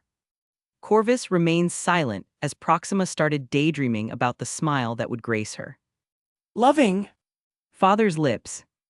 Let's hurry, we need to find them. There we go. Corvus muttered as he found the make, model, and registration number of the ship that the Guardians left in. Hurry up, my love. Proxima yelled impatiently from the large hangar door of their ship. Yes, dear. Earth. In his large and messy workshop, Tony Stark could be seen wielding a blowtorch with an Iron Man-style welding helmet. In front of him was a large machine of his making, which would hopefully be capable of producing nanobots, which he would use for many things like biomedicine, environmentalism, food production, etc. Although all of that was great, Tony was far more excited about the nano version of his Iron Man suit. A full Iron Man suit that would cover his body at a moment's notice. Never again would he have to carry around a suitcase or call for a delivery when a situation occurred. Truly the pinnacle of technology. Once it's done, I can program the nanobots to etch the armor pieces in those runes. Tony thought as he peeked over at the tall stacks of books that Peter gave him. Tony had the distinct urge to cackle like a mad scientist as he thought of the unlimited applications, but... She asks hopefully, "Take a look at this?" Corvus hold up a tablet which showed the security footage from the Nova Corps headquarters. "What about it?" Proxima asks as she watched the Guardians walking through the halls together. "That's right, you weren't there when Father learned that his newest lackey was dead." Corvus nods in understanding as he pauses the image and zooms in on Peter. "This is the man that killed Ronan the Accuser and challenged our father." As she heard this, a big, almost horrific smile bloomed on Proxima's face. Good, killing him would please our father very much. Bloodlust emanated from Proxima's entire being. We should call Father and let him know. No, Proxima hurriedly cuts him off. Imagine the surprise on his face when we bring him his latest enemy on a silver platter. Corvus remains silent as Proxima started daydreaming about the smile that would grace her loving father's lips. Let's hurry, we need to find them. Proxima rushes off toward the ship, leaving her husband behind. The Nova Corps called. Jarvis reveals as he explains the conversation that he just had with the Nova Prime. That little sh*T went off to have to play in space and left me here. Tony complained as he tossed his torch and mask aside. It would seem so, sir. Jarvis didn't agree with his master's language, but he was correct. Thinking to himself for a moment, Tony clicked his tongue as he donned his welder's helmet once again and grasped his torch. Prepare one of the Kree ships. He ordered as he lit his torch and got back to work. We're heading out once my new armor is finished. Tony wouldn't miss out on alien wars and other adventures for much longer. In fact, he might even make his own if he can't find Peter. Yes, sir. Jarvis replied readily. Maybe I'll invite Rhodes and Pepper. Tony thought as he peeked over at all of the other Iron Man models he made, which were locked up behind glass cases. Rhodes did seem like he wanted his own suit. After a nice nap, Peter woke up and used the bathroom before donning his suit and leaving his room. As soon as the automatic door swung open, Peter was forced to step aside as Rocket, Quill, and Groot came tumbling through with surprised looks on their faces. What are you doing? Peter asks as they hit the floor and looked up at him, like children who were caught red-handed with their hands in the cookie jar. They were trying to sneak in and peek under your mask while you slept. Gamera snitched on them from the hall. Hey, you wanted to see it too. Quill counters with a betrayed look on his face. Of course, Gamera knew better than to confirm anything and simply kept quiet. Yeah, you lying witch. Rocket yells as he picks himself up and looks at Peter curiously. Just show us already, it can't be that bad. Me and Groot don't got anything against ugly, just look at Quill. Hey, I'm handsome. Quill protests. Whatever you say. Rocket says unbelievably. Before a fight could break out in his room, Peter threw them all out one by one. Hey, watch the fur. Rocket yelled as he flew out last and landed in Groot's waiting arms. Are we there yet? Peter asks as he follows them out and walked to the cockpit. Everyone instantly sighed in disappointment as Peter changed the subject completely, unwilling to show what's under his mask. Arriving at the cockpit, Peter caught sight of a cloudy space illuminated by bright green and blue-colored gases. And in the center of it all was a giant severed head. Freaky, right? Quill asks as he and everyone else join Peter in the cockpit. Is that a head? Peter pretended to be clueless. It's hard to believe that was a celestial, though it's even weirder that people live inside of it. Oddly enough, the giant head reminded Peter of the journey he went on before meeting the Great Weaver for the first time. At that time, Peter witnessed two colossal figures fighting on a dying world. Every blow they landed on one another shook the planet worse than the strongest earthquake possibly could. They say it's the skull of a fallen god. Gamera briefly explained the lore behind it. The man we're going to meet mines the remains and sells them for a very high price. What kind of sick B** stars would buy that? Rocket said in disgust. There's all sorts of crazies out there. Quill said in agreement. Whatever, let's just hurry up and land. Chapter 261, C266 empty. Want to read ahead of what I've posted so far? Go to my Patreon and get early access chapters. As of now, the Patreon is 3 chapters ahead. https://www.patreon.com/alienwarp.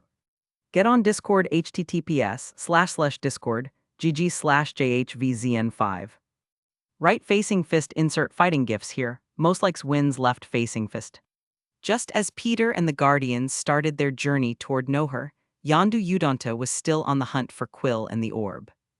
Stepping into the broker's shop on Xandar, followed by a few of his more intimidating crew members, Yondu casually perused the broker's goods. Do you got any other cute little buggers like this one? I like to stick 'em all in a row on my control console. Yondu asks as he eyes a tiny blue figurine. I can't tell if you're joking or not. The broker spoke nervously. He's being serious. A Ravager spoke up from the side. In that case, I can show you. The broker nods as he walks over to the figurine, but he was stopped by Yondu, who stepped in front of him. But first, you're gonna tell me what this orb is and why everybody cares so damn much about it. Then you're gonna tell me who out there might wanna buy it. Yondu says with a smile as he straightens the broker's suit for him. Sir, the high-end community is a... He says, but Yondu interrupts. Havna Kaljan Shybuk. Yondu started speaking absolute gibberish, which both confused and somehow intimidated the meek broker. The high-end community is a... He tries to speak, but Yondu continues to make up his own language. It's a tight-knit. Yondu kept acting like a crazy man, making all of his men laugh as they crowded around the shaking broker. I cannot possibly betray the confidentiality of my buyers. The broker had enough and shouted in order to finally get his point across. Whistle asterisk. Yondu stops speaking gibberish and whistles, calling his trademark arrow out of its holster. Don't raise your voice at me. Yondu turns seriously in an instant as his arrow hovered inches away from the shivering broker's face. That's disrespectful. My apologies. The broker looked like he was about to **T his pants. Now, who is this buyer of yours? In the center of the carved-out habitable portion of Noher sat parked a large ship, which belongs to the collector. Inside the ship, the collector himself, Tainlir Tiven, walked through his museum with a scrutinizing eye. Tiven wore expensive clothes made from the finest silks and furs. His skin was pale and his white hair stood straight up, defying gravity. Insert picture of the collector here. Karina, Tivan calls out as he swiped his finger across a nearby table, finding a tiny speck of dust on his glove. Yes, master. A scared-looking pink Krylorian's girl answered readily. Behind her was a big glass display case, where a pale dark elf lay trapped. your people do have elbows, do they not? The collector asks pointedly. We do, master. Karina answers in confusion. Then use them. I don't have to remind you what happened to the last attendant who disappointed me, do I? The collector lectures her as he gestures to another display case. Karina fearfully turned around and looked at the collector's previous servant, who looked almost exactly like her. The poor girl was locked up in one of the glass cases, bound and connected to some sort of torture device. Karina shook with crippling fear as she stared at what could be herself if her master deemed it so. Chop chop, our guests will be here soon. The collector says, snapping the poor girl out of her fearful state. Acting quickly, Karen grabs a rag and goes back to cleaning the glass cases with much more attention to detail than before. Walking the streets of Noher, Peter and the Guardians admired the alien metal city before them. Due to the fact that they were currently in a floating celestial skull in the middle of space, the city didn't have any dirt, grass, or stone. It seemed to be completely crafted out of metal, from the floor underneath their feet to the shops and buildings all around them. Hundreds of years ago, the Tivan group sent workers in to mine the organic matter within the skull. The bone, brain tissue, and spinal fluid, all rare resources which are highly valued in black markets across the galaxy. It's dangerous and illegal work, Gamera explains, and she turns to Quill. Suitable only for outlaws. Well, Spider and I come from a planet of outlaws. Billy the Kid, Bonnie and Clyde, and John Stamos. Quill brags with a smirk. Robin Hood Rambo, Captain Jack Sparrow. Peter continued the list. Oh, I know Robin Hood. Quill sounded excited that someone could finally relate to him. Who's Rambo and Captain Jack? Is he like Captain Crunch?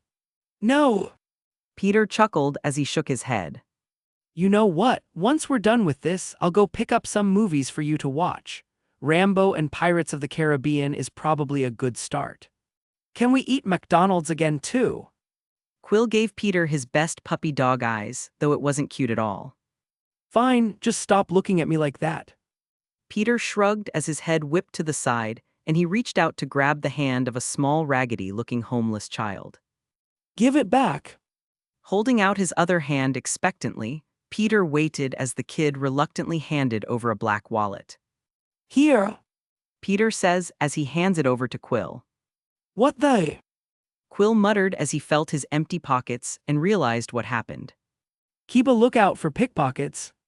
Peter reminds everyone as he pulls a bag out of nowhere and hands it to the kid. Here, enjoy. Reluctantly taking the bag, the young thief didn't stick around for long and disappeared into one of the many maze-like alleyways. What did you give him? Gamera asks curiously. Just some food. As the young pickpocket found a safe place to stop after quadruple checking for anyone tailing him, he hesitantly opened the bag with a hopeful yet scared look on his face. On one hand, the oddly dressed man could have been kind and given him something good, but on the other hand, he could have given him trash or something dangerous, like a bomb. Peeking his little head inside, the ragged alien child was shocked to find it full of both food and credits. Ignoring the food for now, which was hard as he hasn't eaten since yesterday, the kid did his best to count the money, but sadly there was just too much of it for him to know for sure. It's not like he went to school or anything. Though he did know one thing, it was a lot of money. I just realized that this is the author's equivalent of a bad I fed gave dollar to the homeless YouTube video. Lol. After walking the streets for a while, Gamera led Peter and the Guardians to a rundown bar with a lot of shady-looking aliens inside. We have to wait here for the collector's representative to pick us up. She said as everyone spread out among the bar. Although some of the shady characters tried to pick a fight here and there, the Guardians could easily handle themselves in a place like this. Taking a seat at the bar, Peter looked over the bar's menu, which was written in a language he didn't understand, and ordered himself a drink at random. Sipping his bright green drink, which tasted far better than he thought it would, Peter watched through the window as Gamora and Quill talked outside the bar. They seemed to become fairly intimate as Quill put his Walkman's headphones on Gamora, who seemed pleasantly surprised by the music that played. Soon enough, the two were swaying back and forth in each other's arms, like real lovers. Quill's got some game, I'll give him that. Peter thought as Quill leaned in for the kiss. Well, maybe not. Just as their lips were about to touch, Gamora pulled a knife from her belt and held it against Quill's throat. Maybe next time, bud. Peter thought as he noticed a familiar pink woman entering the bar, taking a seat in the corner. Isn't that the collector's slave girl? A moment later, Gamora came back inside after what appeared to be a bit of an argument. As soon as Karina laid eyes on Gamora, she left her seat and rushed over.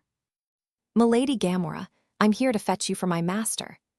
She says with a respectful bow. As Karina escorted the Guardians to the collector's ship, Peter was wondering what he should do about this pink alien girl. First of all, he doesn't like slavery, no one does. Second, she kills herself with the Power Stone in the movie in order to free herself, but sadly for her, the orb is empty this time around. Although her death was tragic, it also freed her from a life of hellish servitude at the hands of a sadistic and cruel master. Now she wouldn't have that opportunity anymore. While Peter was thinking of how to save this poor slave girl, they arrived at the collector's huge ship and were swiftly taken to his museum. I present to you, Tainlir Tivan, the collector. Karina introduces the man himself as he came strolling in.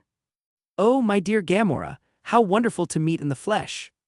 Tivan leans down to kiss Gamora's hand as his eyes wander around her body. Quill did not look happy about the way his love interest was greeted. Let's bypass the formalities, Tivan. We have what we discussed. Gamora felt annoyed at the way he was looking at her, though she wouldn't say anything about it. At least, not until the money was in her hand. Eyeing the group behind Gamora, Tivan's mood seemed to brighten as he noticed Groot. What is that thing there? He asks with a look of awe and wonder in his eyes. I am Groot. Groot answers as the collector rushes to his side. I never thought I'd meet a Groot. The collector poked Groot's body a few times. Groot answers as the collector rushes to his side. I never thought I'd meet a Groot. The collector poked Groot's body a few times. Sir, you must allow me to pay you now so that I may own your carcass, at the moment of your death, of course. I am Groot. Groot looked to Rocket for advice. Why, so he could turn you into a frickin' chair. Rocket didn't like the idea at all. Is that your pet? Tivan asks Groot. His what? Rocket exclaims angrily as he reaches for his gun.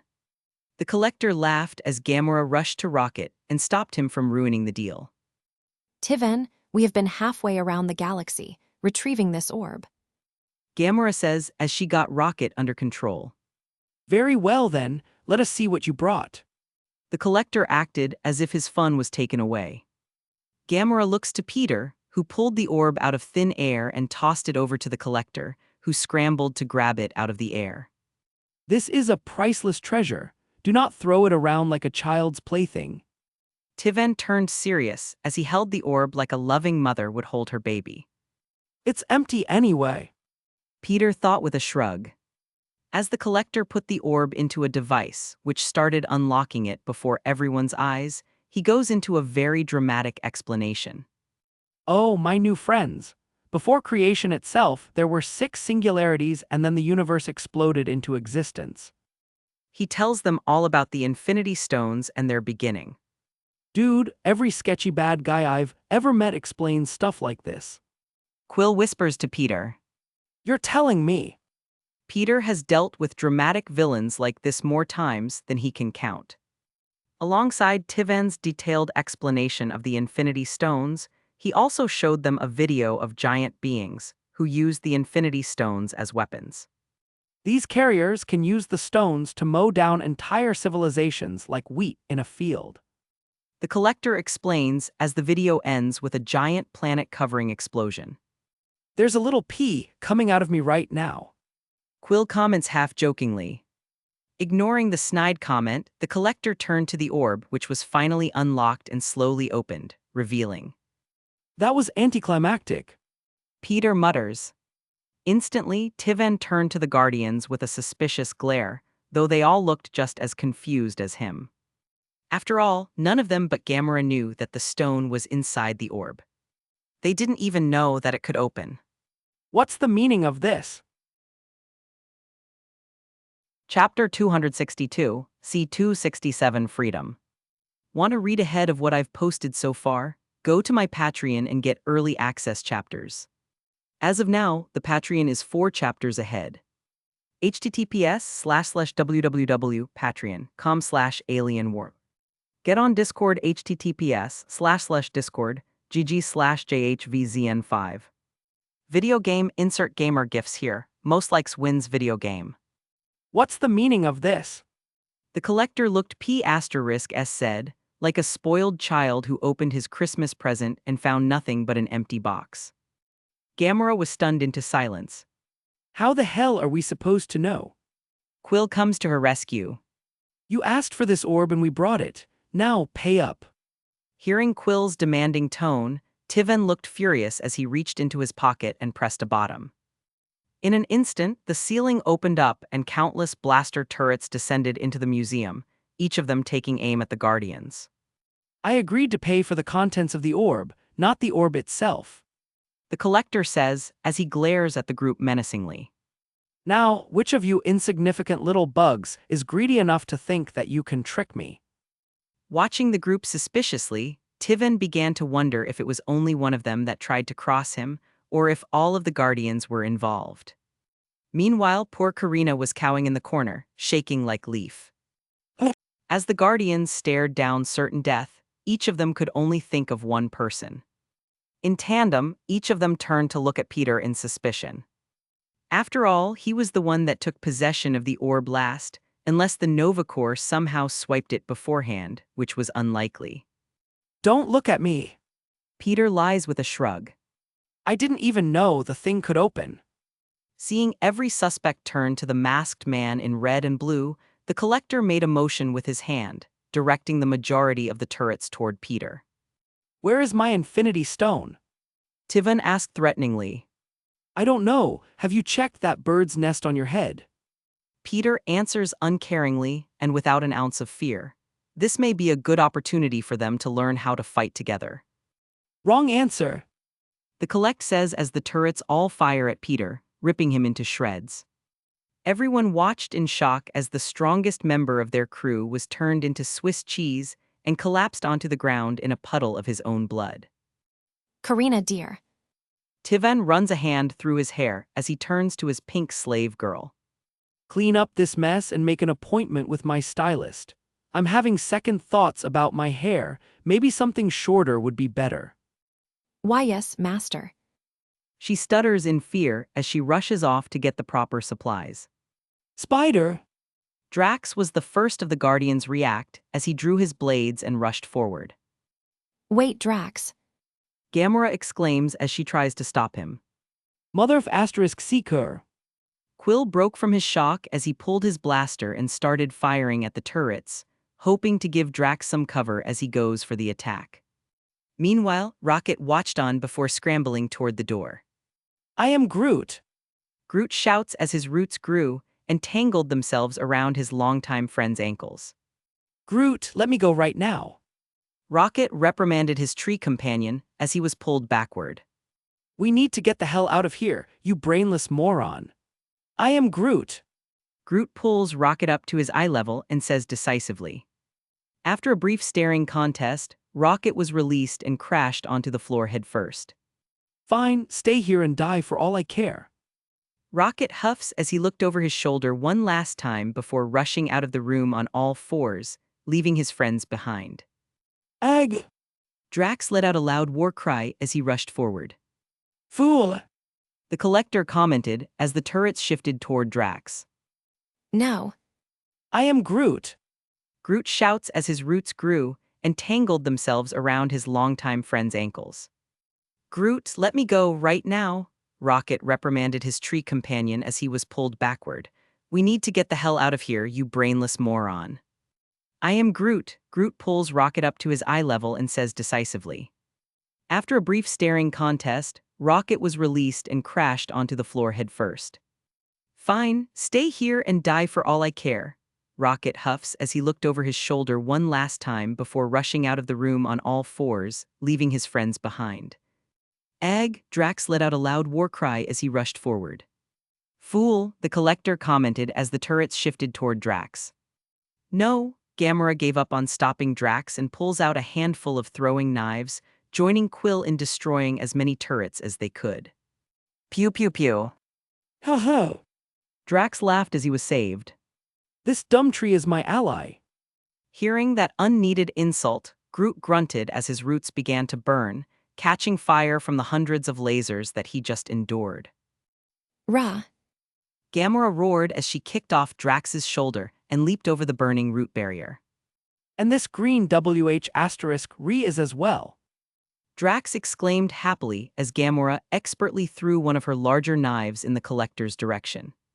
Hey, don't call her that. Quill reprimands Drax as he ran to the edge of Groot's barrier and fired a few shots at Tivan as well. As the knife and blaster shots were only inches away from the Collector's body, a blue force field lit up, deflecting all attacks easily. Your efforts are useless. Just as he was about to continue taunt the Guardians, Tivan caught sight of Groot's fire spreading to one of his bookshelves, igniting it fairly quickly. How dare you ruin my collection? Is he always like this? A voice asks, scaring Karina as she cowered behind one of the doors with cleaning supplies still in hand. Turning around quickly, the poor slave girl came face to face with a ghost. Why you're dead? She stuttered in fright as Peter waved at her disarmingly. Nah, just a little sleight of hand, see. Peter says as he points to where his corpse once was. How? Karina asks in shock as she turned to see a clean and empty floor, where a mangled body once lay. Just a bit of magic. Peter says as he gives her a magician's bow. The reality stone is really useful for times like this. Are you not going to help your friends? She asks hesitantly. Are you not going to help your master? Peter counters with a question of his own. No. She admits, hoping that Tivan would die in this encounter. Same, though I think that we both have a different reason for that. Peter says knowingly. See, can they win? Karina asks nervously. Sure, as long as they work together. Peter says as they watched Groot save Drax's life. So, why do you want your master dead so badly? He's horrible. Karina went into detail about all of the abuse she and the Collector's former slaves were put through. It seemed like the Collector's is an extremely sadistic psychopath. Not only did he torture his slave woman in all sorts of horrid ways, but there was a reason why each of them was of Krylorian's descent. The rich pervert had a thing for torturing and R**ping beautiful pink-skinned women, which only made Peter even more clear on what had to happen. Especially after the poor slave girl started bawling her eyes out in front of him. I see. He muttered as this whole conversation just became extremely serious. How would you like to set yourself free? Why can't that idiot just listen to me? Rocket muttered under his breath as he marched through the halls of the ship, looking for the exit. Sentimental overgrown houseplant. As he grew closer and closer to the exit, Rocket's hushed insults for his friend began to disappear and his speed seemed to slow. Soon enough, Rocket stood frozen at the exit as his tiny raccoon hands gripped into fists and his jaw clenched shut in frustration. Is he always like this? A voice asks, scaring Karina as she cowered behind one of the doors with cleaning supplies still in hand. Turning around quickly, the poor slave girl came face to face with a ghost. Why, you're dead. As the Guardians stared down certain death, each of them could only think of one person. In tandem, each of them turned to look at Peter in suspicion. After all, he was the one that took possession of the orb last, unless the Nova Corps somehow swiped it beforehand, which was unlikely. Don't look at me, Peter lies with a shrug, I didn't even know the thing could open. Seeing every suspect turn to the masked man in red and blue, the Collector made a motion with his hand, directing the majority of the turrets toward Peter. "Where is my infinity stone?" Tivan asked threateningly. "I don't know. Have you checked that bird's nest on your head?" Peter answers uncaringly and without an ounce of fear. This may be a good opportunity for them to learn how to fight together. Now we're even, my. Before Drax could say another word, Groot toppled onto the floor and remained unmoving. Although he was saved from the fire spreading to his main body, Groot was still extremely dried out and exhausted from the whole experience. He would need a lot of water and rest in order to recover, or else Groot would continue to dry out completely and die. Groot! A shocked voice muttered from the nearby doorway. Heads turned to see a devastated raccoon standing there with a large cannon-like alien blaster in hand. Just in time for his arrival, the root barrier that shielded the Guardians crumbled into a pile of flaming ash and twigs, revealing the man behind all of this. You! Rocket exclaimed as he marched into the room with his weapon pulsing menacingly. You killed my friend. What a shame that his carcass has been damaged.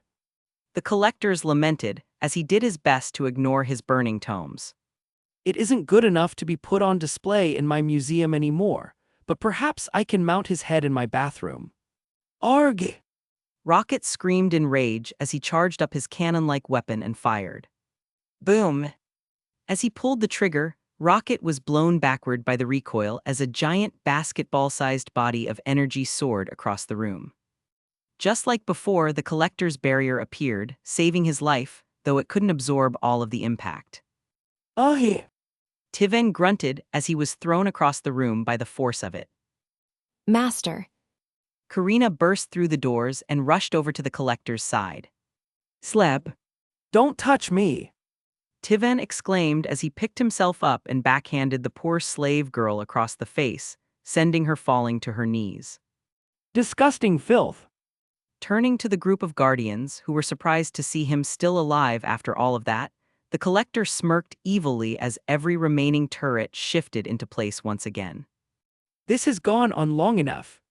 The collector says as an unnoticed figure rises to its feet behind him. First you try to rip me off, and then you destroy my Shank. A shocked look froze on the collector's face as the life drained from his body, and he fall to the floor dead. I. Karina stuttered in disbelief as she gripped the bloody knife, which was just in her master's head only a second ago. You did a good job, Karina. Peter comforted her as he walked into the room and took the knife from the petrified girl's hand. He deserved far worse than that. You're free now. Karina stared down at her former master for a moment before turning her gaze back to Peter. I'm free. Yes, congratulations. No one can hurt you anymore. Peter as he waves to the Guardians. As the Guardians stared down certain death, each of them could only think of one person. In tandem, each of them turned to look at Peter in suspicion. After all, he was the one that took possession of the orb last, unless the Nova Corps somehow swiped it beforehand, which was unlikely. Don't look at me, Peter lies with a shrug. I didn't even know the thing could open. Seeing every suspect turn to the masked man in red and blue, the collector made a motion with his hand, directing the majority of the turrets toward Peter. Where is my infinity stone? Tivan asked threateningly. I don't know. Have you checked that bird's nest on your head? Peter answers uncaringly and without an ounce of fear. This may be a good opportunity for them to learn how to fight together. Quill, where are you, boy? Chapter 263, C268 Recruitment. Want to read ahead of what I've posted so far? Go to my Patreon and get early access chapters. As of now, the Patreon is 3 chapters ahead. https://www.patreon.com/alienwarp. Get on Discord https://discord gg/jhvzn5. Sponge insert SpongeBob gifs here, most likes wins spun. Quill, where are you, boy? A loud southern drawl echoes through the ship. OSH*T. Quill mutters as he rushes to the door and locks it shut before destroying the control panel with a few blasts of his pistol. Groot! Rocket exclaims as he rushes over to his fallen friend. Let me have a look. Peter says as he walks over. Putting out the fire and smoke in the room with a wave of his hand, Peter stood above Groot and casts a quick spell on him. Don't touch him. Rocket yells as he turns his gun on Peter. He's alive, relax. Peter says as he opens a small portal above Groot's dry open mouth. Instantly, fresh spring water from Earth pours out of the quarter-sized portal and quickly fills Groot's mouth, forcing him to swallow. Before Rocket's very eyes, Groot's dried-out body slowly but surely started to rejuvenate. He's dehydrated and exhausted. Peter explains as he ruffles the fur on Rocket's head. After a good night's rest and some watering, he'll be back to normal. After explaining everything, Peter opened a portal under Groot, sending him falling into his bedroom back on the ship. Quill! Yondu's yelled as he banged on the locked door a few times. I know you're in there. Don't you move, boy, I'm coming for you. Okay, now is a great time for one of your portals, Spider. Quill rushed up to Peter and practically begged. What, you don't want to introduce us to your Ravager space daddy? Peter asks jokingly. He is not my. Boom! Suddenly, the door was blown open, and a blue-skinned man with a flat red metallic mohawk came strolling in. Daddy's home. Yondu made his entrance as his eyes locked onto Quill. What a coincidence to see you here. Hey, Yondu. Quill waves awkwardly as about 30 Ravagers came pouring into the room. You betrayed me, tried to steal my money. Yondu exclaims as he points a blue finger Quill's way. When I picked you up as a kid, these boys wanted to eat you.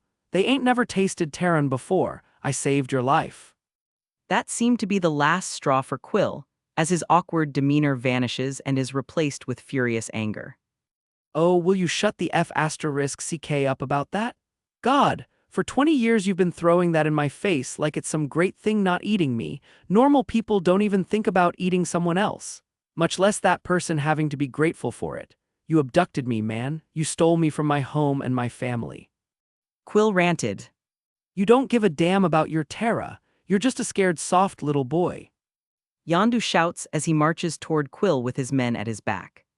You can't even begin to understand the good I've done for you. You're only alive today because of me, eaten or not. I raised you into the man you are today, and you spit in my face. The time for words came to an end, as Quill pulled back his fist and clocked Yondu square in the face. Just as the surrounding Ravagers were about to pounce on Quill, a golden dome-shaped barrier blocked their path. This is a fight between father and son, Peter says as he walked up with the Guardians and Karina at his back. Let them solve it on their own. Are you sure this is a good idea? Gamera asked worriedly as she watched Quill take an elbow to the face. Yeah, I'm getting some pretty heavy daddy issue vibes from this. Peter explained. He knew that Yondu cared for Quill in his own way, so the two of them would have to settle their differences, and now seemed like the perfect opportunity to do just that. While Yondu and Quill were slugging it out, a few Ravagers who didn't look happy about the situation tried to attack Peter and the barrier, but each time someone stepped out of line, Peter sent them tumbling through a pair of portals, leaving them screaming as they fell infinitely at the back of the room for all to see. When both sides calmed down, the fun could finally start. Taking bets.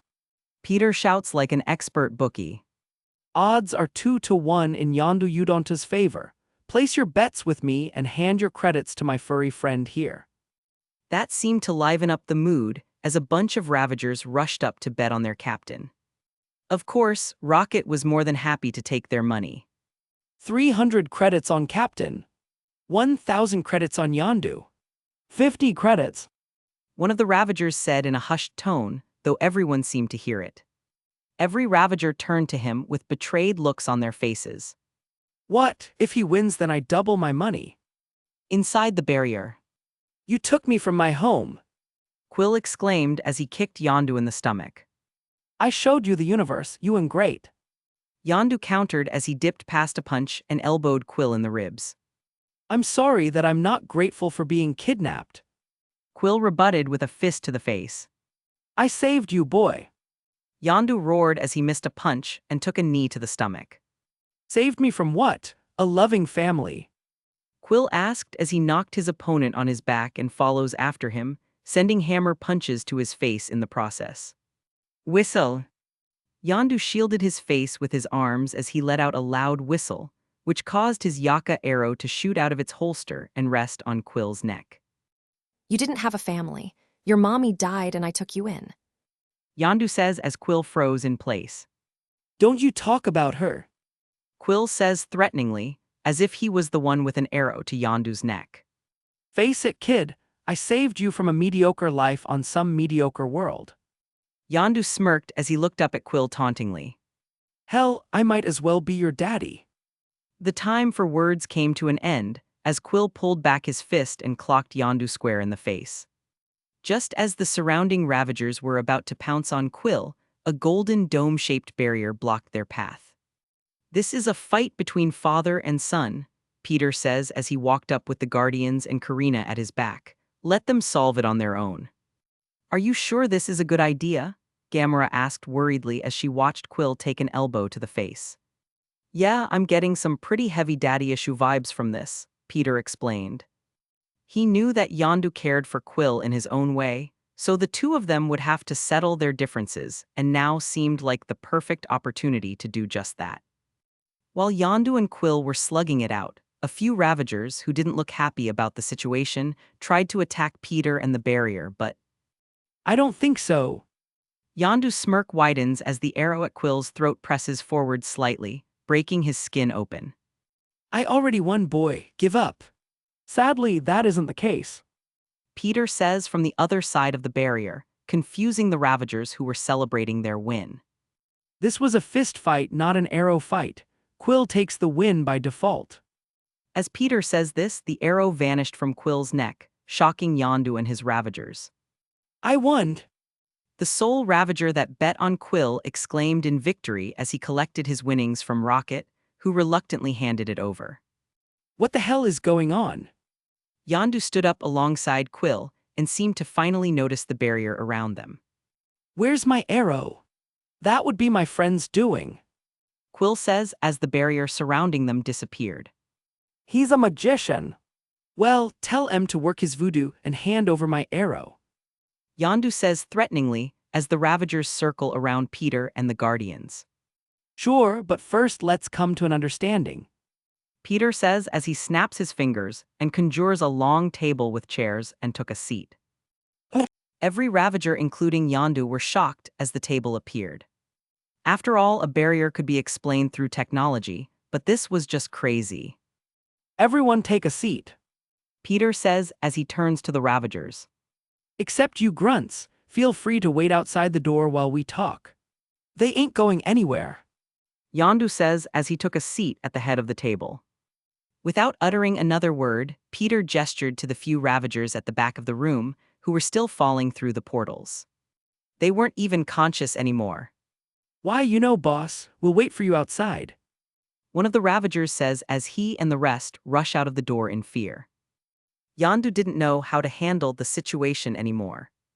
His men were scared *T-less, and he didn't even have his Yaka arrow anymore. What do you want? Yondu asks, knowing that he wasn't the one calling the shots anymore. It's good that you understand the situation. Peter says with a nod.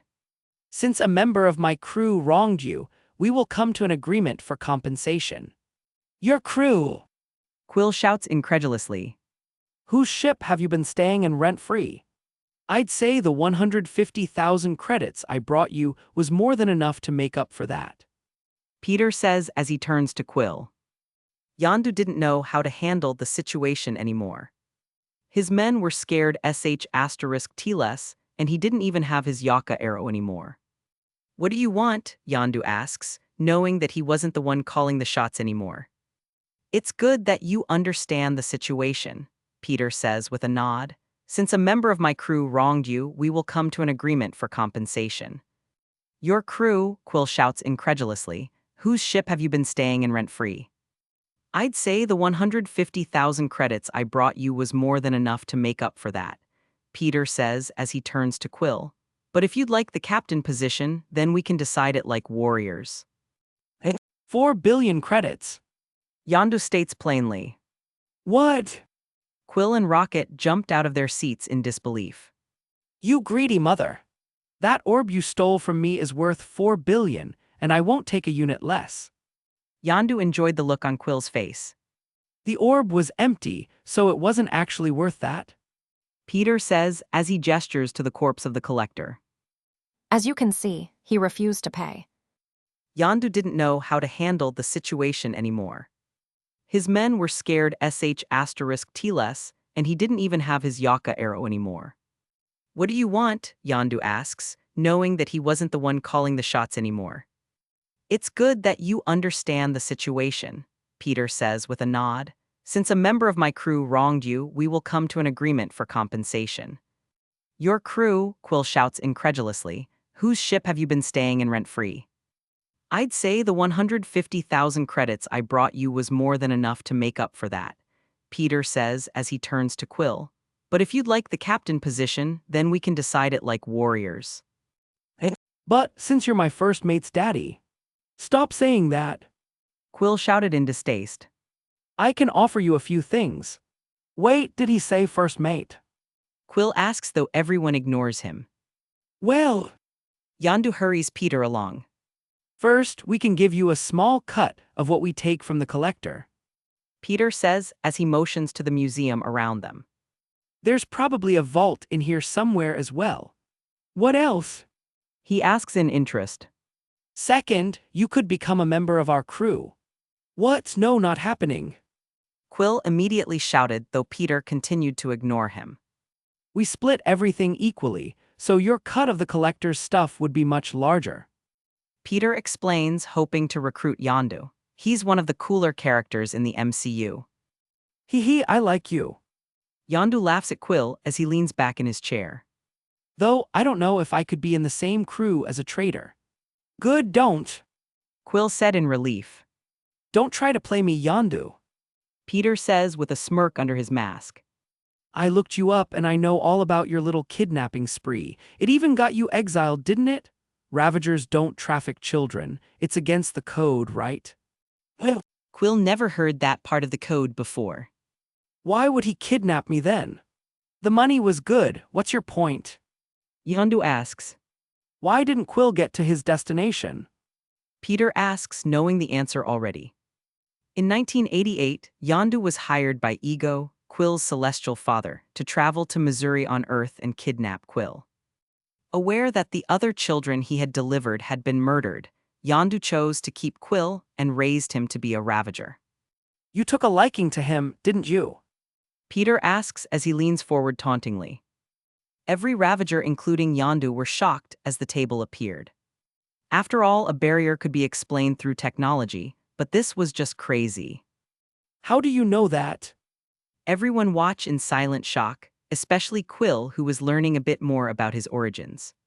It's not hard to see that every child you took never appeared again. Peter says as he looks Yondu in the eyes. But you wouldn't let that happen to Quill, would you? He would be your son, a Ravager through and through. Fine, you're right. Yondu admits, shocking Quill even further. But that don't mean he still ain't a traitor. Who were you supposed to bring me to? Quill asks, curious to know who was killing all those children. You know what? Forget this. Yondu gets up and walks to the door. How odd, a Ravager leaving without his payment. Gamora speaks up in confusion. If you leave, you're saying goodbye to the biggest score of your life. Peter calls out, stopping Yondu in his tracks. Trust me, this guy was loaded. I wouldn't be surprised if he has triple the amount of credits he offered on this ship alone. Silence filled the room as Yondu seemed to battle within himself. After all, 1 billion credits is a hard thing to turn down. Fine, I'll join your crew, but keep that little traitor away from me. Chapter 264, C269 Loot.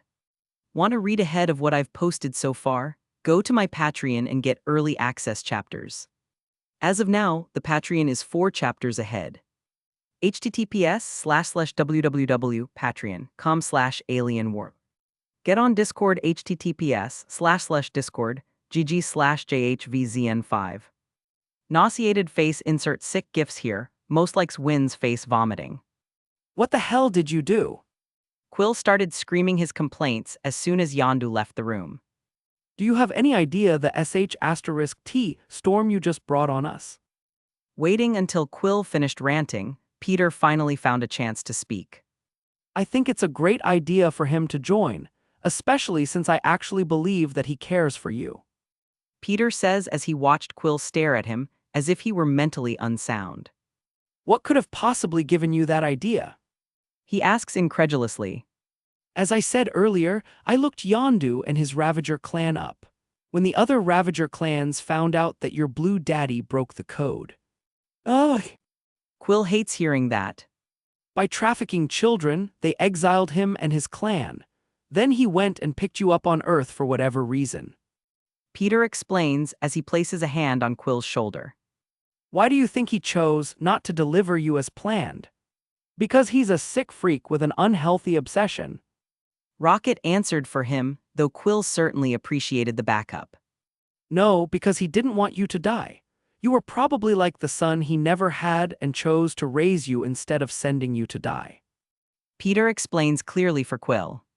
I'm not saying that he isn't an asterisk shoal for what he did, but at the end of the day, I truly think that he cares about you. But does he have to join us? Quill whined like a child. Can't we just go our separate ways? He can even keep my portion of the job's pay as long as he's gone. Peter asks as Rocket pulls out his gun again. Give me your share, and I'll blow his head off for you right now. Rocket was ready to double his share in an instant. No, nobody is blowing anyone's head off. Peter sighs in exasperation. Yondu has already joined the crew, so there's no changing that. What about his crew? Gamera brings up a slight problem. Are we taking in his whole clan as well? Maybe. Peter says uncertainly. My ship isn't big enough to hold everyone. Quill states. Well, I was thinking we could use an upgrade anyway.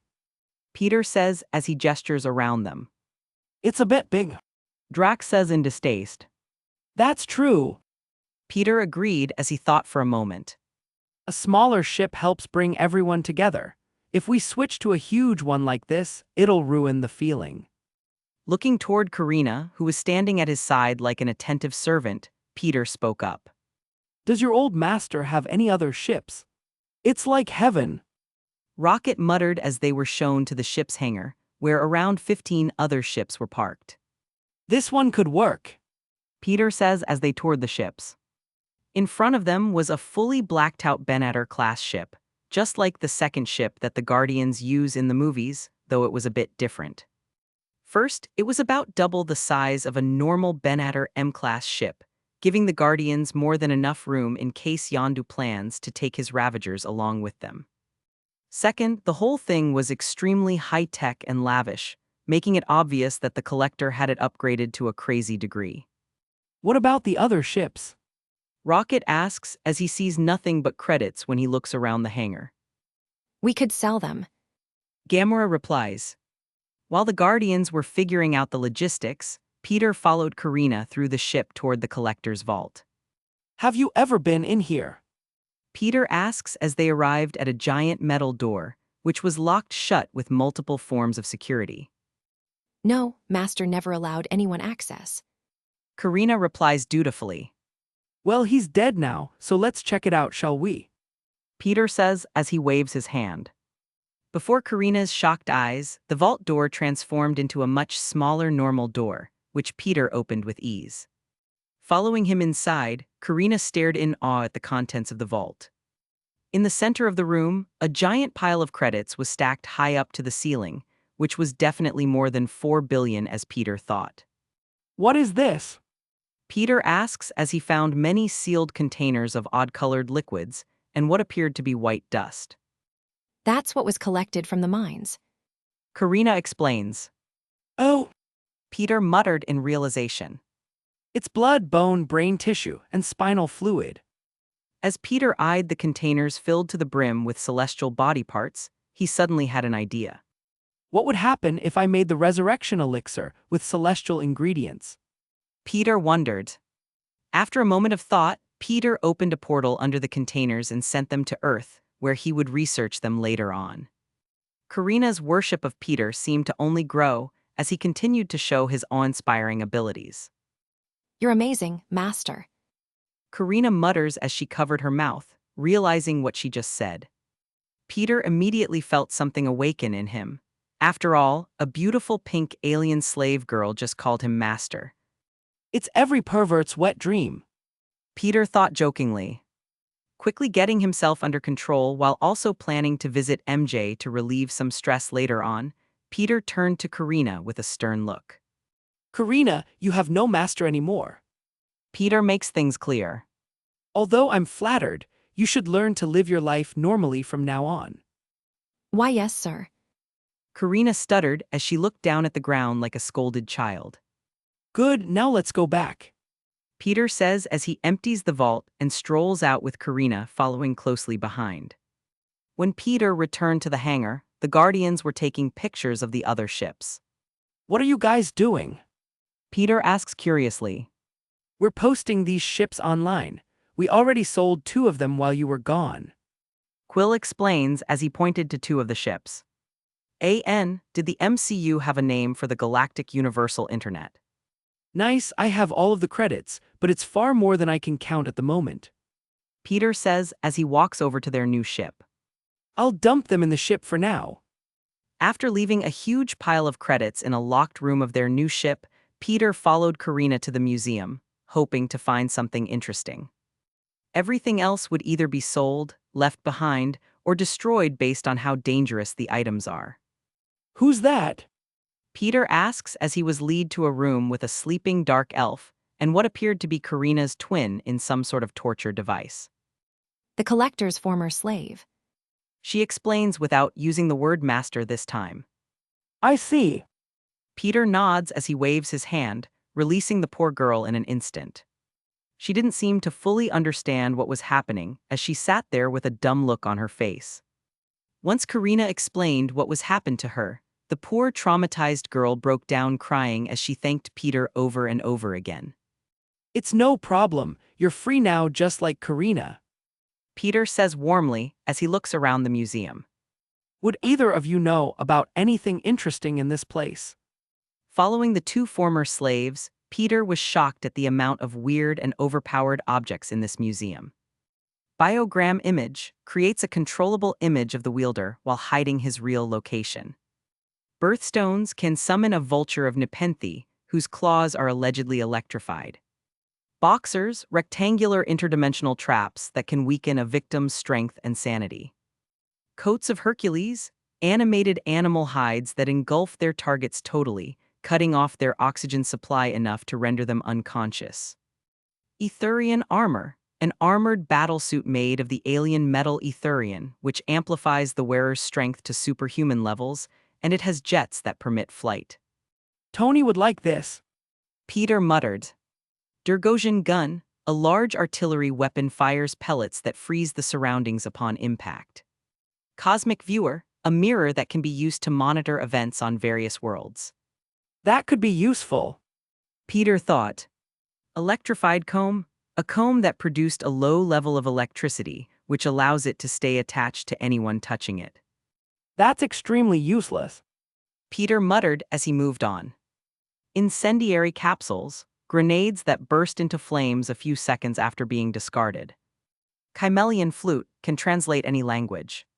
I haven't really had to worry much about language barriers yet. Peter chalked it up to being in a comic book movie world, which was originally made in English. Magic beans, seeds that can conjure up warrior giants. Obedience potion, an elixir that compels the drinker to do the supplier's bidding, though it wears off over time. I need to keep this out of the wrong hands. Peter wondered whether he should destroy the potion. Philosopher's Stone, a legendary alchemical substance capable of turning base metals into gold. It is also capable of creating the elixir of life that provides the user a semi-immortality. The drinker wouldn't age and be immune to all sickness, but getting killed by other means was always possible. Damn! Peter stared in awe at the stone before quickly stashing it away. I'll play with that later. Shockwave gong, a gong that sends out a shockwave against enemies when struck. The poison, the most powerful poison in the known universe. I wonder if this would work on Thanos. Peter wondered as he carefully stashed away the vial. Tibetan crystal balls that emit mystical rays. Vampire stones, when hit together, can summon or banish a swarm of vampires. Vampires exist. Peter hasn't seen a single one yet. Maybe they're aliens. The collector also had zoos of alien beasts, like one snake which Peter stayed far away from and even contemplated killing. Ali Baba's lamp. Peter stared at the Persian-style lamp with greedy eyes. Has the collector used this lamp yet? No, he was incapable of summoning the jinn. The newly freed Krellorian spoke up. He twirled over that lamp for a year before giving up. Maybe it needs a magical nudge. Peter thought as he was tempted to experiment on the lamp. Genies or jinns are supernatural creatures from pre-Islamic and Islamic mythology. They are associated with shape-shifting, possession, and madness. In later Western popular representations, they became associated with wish-granting and often live in magic lamps or bottles. This could be dangerous. Peter thought as he quickly stashed the lamp and carpet away. On one hand, he could get 3 wishes, and that would be amazing. I need to talk to the Ancient One. Chapter 265, C270 Death in the Family. Want to read ahead of what I've posted so far? Go to my Patreon and get early access chapters. As of now, the Patreon is 3 chapters ahead. https://www.patreon.com/alienwarp. Get on Discord https://discord gg/jhvzn5. Alarm clock insert TikTok gifs here, most likes wins. While Peter was carefully looking through the collector's museum, making sure to take what he wanted and destroy anything that could cause problems in the future, the Guardians finished up posting the extra ships for sale and headed out to the bar to unwind. So, can we pick up where we left off? Quill took Gamera into his arms as they stood outside the same bar once again. I know who you are, Peter Quill, and I am not some starry-eyed waif here to succumb to your pelvic sorcery. She refused him harshly. Reaching up, Gamera pushes his face away before it could get too close and strutted into the bar. Quill's head snaps to her swaying hips. Damn! Just as Quill was enjoying the view, a furry figure flew past Gamera as a commotion started in the bar. Whoa, what are you doing? Quill rushed in to see what was happening. This vermin had a few drinks and started picking fights with my boys. Yondu spoke up from the bar. Seconds after speaking, his many Ravager subordinates stood up from their seats and drew their weapons. Ain't we supposed to be on the same side here? Yondu asks as Rocket pulls out his gun and aims it in his direction. That is true. Rocket shouts drunkenly as he swayed on his feet. He has no respect. Yondu continued while leisurely enjoying his drink. That is also true. Rocket yelled as Drax stood beside him with his blades drawn, ready to fight if needed. Hold on. Quill stood between the bloodthirsty Ravagers and his drunken friend. Meanwhile, poor Karina and her look-alike were hiding in the corner, regretting accepting the invitation to join the Guardians for a drink. Keep calling me vermin, tough guy. You just wanna laugh at me like everyone else. Rocket waved his gun around, scaring a few of the regulars who were watching the spectacle. Rocket, you're drunk, all right. Quill says as he slowly steps forward to take the gun for him. No one's laughing at you. He thinks I'm some stupid thing he does. Well, I didn't ask to get made. I didn't ask to be torn apart and put back together over and over and turned into some. Rocket broke down as he recalled some bad memories. Rocket, no one's calling you a monster. Gamera spoke from the side. He called me vermin, they called me rodent.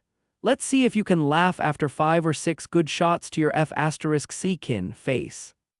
As Rocket went to wave his gun around again, Quill rushes forward and ripped it out of his hands. Just as everyone let out a calming breath, suddenly, the loud and powerful engines of a large spacecraft shook the building, confusing everyone inside. What the?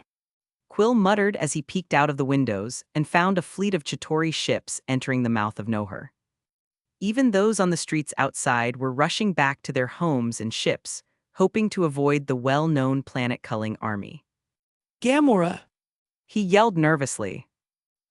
Rushing up to Quill with the rest of the bar following closely behind, Gamora saw some very familiar ships getting closer and closer. We need to leave now. Why, what's so scary? Yondu spoke casually as he strolled up and caught sight of the incoming army. Back to the ship. Instantly, everyone rushed out of the bar just in time for the Chitauri riders to pour out of the ships and rush to the defenseless city with their weapons drawn. Oghurt. No, please. Gamora and the Guardians did their best to ignore the dying screams of the unsavory civilians of Nohur as they hurriedly rushed back to the Collector's ship. Watch out! Quill shouted as he drew his pistol and fired a few inches above Gamora, who was about to be beheaded by a Chitauri soldier on a hoverbike.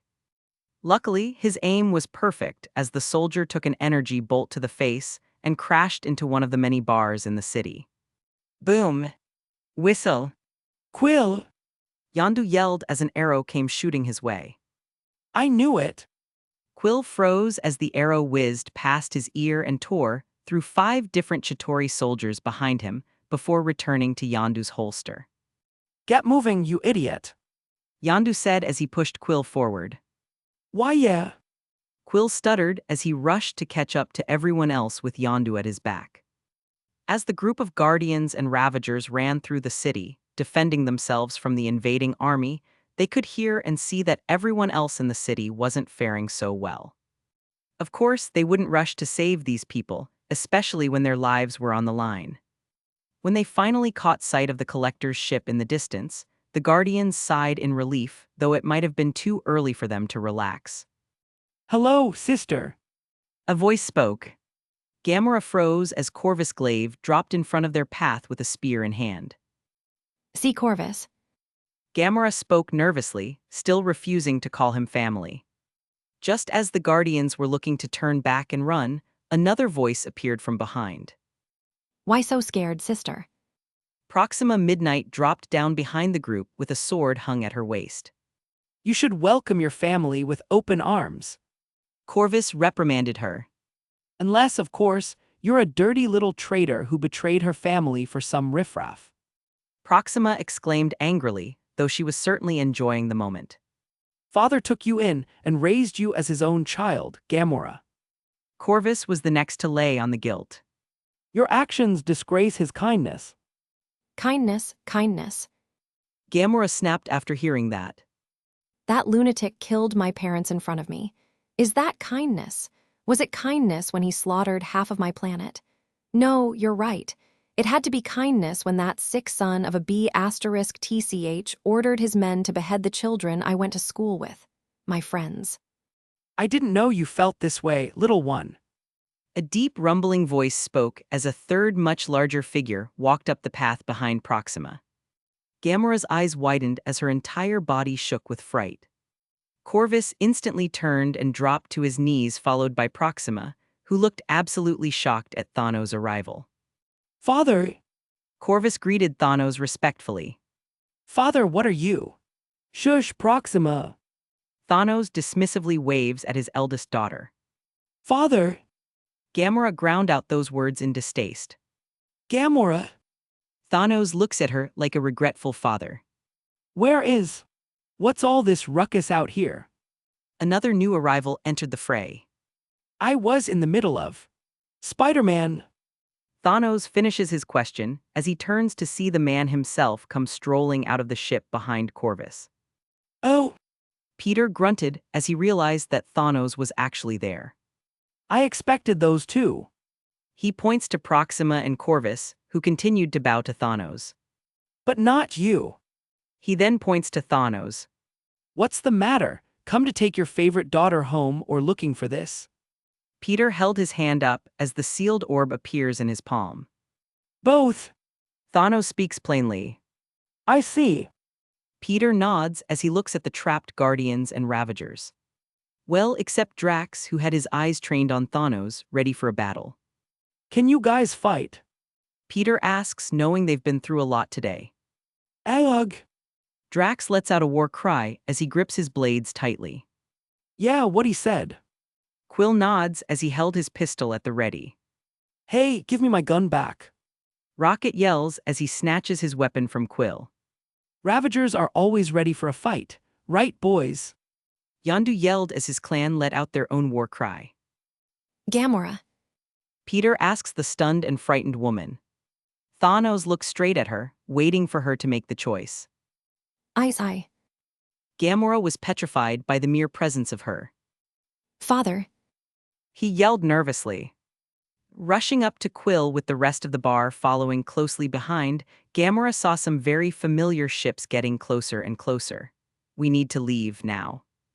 Why, what's so scary? Yondu spoke casually as he strolled up and caught sight of the incoming army. Back to the ship.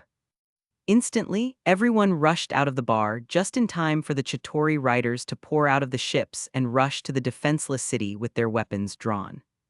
Allah. Aghur. No, please. Gamora and the Guardians did their best to ignore the dying screams of the unsavory civilians of Nohur as they hurriedly rushed back to the Collector's ship. Watch out, Quill shouted as he drew his pistol and fired a few inches above Gamora, who was about to be beheaded by a Chitauri soldier on a hoverbike. Luckily, his aim was perfect as the soldier took an energy bolt to the face and crashed into one of the many bars in the city. Boom! Whistle! Quill, Yondu yelled as an arrow came shooting his way. I knew it. Where did you send her? Thanos asks demandingly. On Earth, Nebula woke up early to watch the sunrise as she sipped a hot cup of coffee with extra milk and sugar.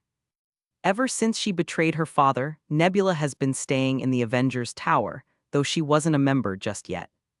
Peter practically ordered her to enjoy life for a while before making any big life decisions, so that's what she's been doing.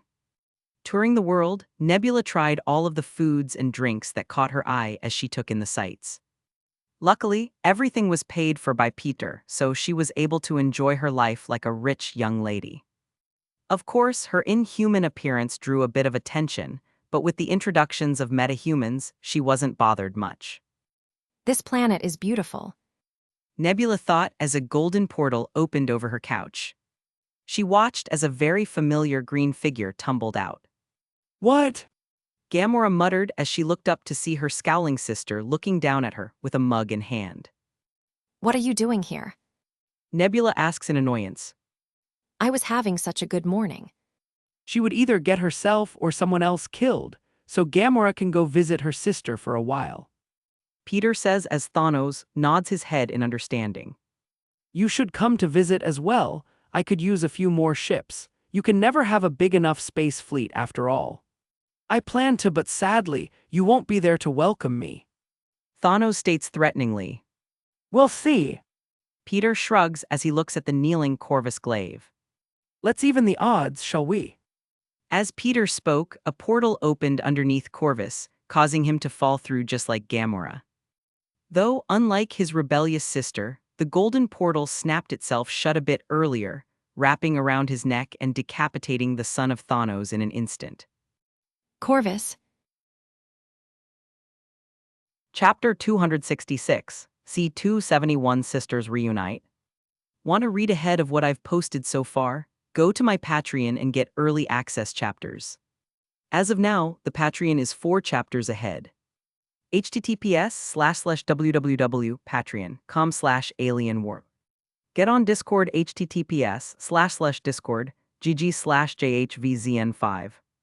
Rocket insert crypto scam gifts here, most likes wins Rocket. Why are you here? Nebula asked gruffly as she stood in front of her sister. Did Spider-Man send you? I don't even know where here is. Gamora says with a scoff as she stands and walks past her sister. This is Earth. Why are you here? Nebula repeats herself as her sister peered out of the floor-to-ceiling windows. Is this Spider-Man's planet? Gamora continues to avoid the question. Yes, he's very popular here. Nebula nods as Gamora caught sight of an electronic billboard in the distance with Peter's masked face on it. New York City, home of Spider-Man. Now stop avoiding the question. Why are you here? Nebula asks as Gamera felt the cold steel of a gun on her back. Is father planning something? No, I've already betrayed Thanos like you. Gamera says as she whips around and throws Nebula over her shoulder, taking the blaster in the process. You're rusty, sister. F*CKU. Nebula spat as she groaned on the floor. Is this your new home? Gamera asks as she steps past her downed sister and tour around the place. Yes, now leave. Nebula spat as she picked herself up. You're not welcome here. Spider-Man sent me here, so apparently I am. Gamera commented as a knock could be heard from the door. A visitor. No, don't. Nebula tried to stop her, but it was too late. The door opened, revealing a demonic-looking blue man with a sharp black tail. You're not Nebula. Nightcrawler commented as he noticed the gun in her hand. Before Gamera could say a word, Nightcrawler disappeared in a blue mist and appeared to her right, snatching the weapon from her hand. As Gamera tried to counter him, Kurt disappeared once again. Where's Nebula? Nightcrawler asks as he held the gun to the back of Gamera's head. I swear if she's hurt. Sister, is this your lover? Gamera asks over her shoulder. Following her gaze, Kurt saw Nebula standing behind him, safe and sound. That's none of your business. Nebula states as she walks up and takes the gun from Nightcrawler, prodding her sister out the door. As I said, you're not welcome here.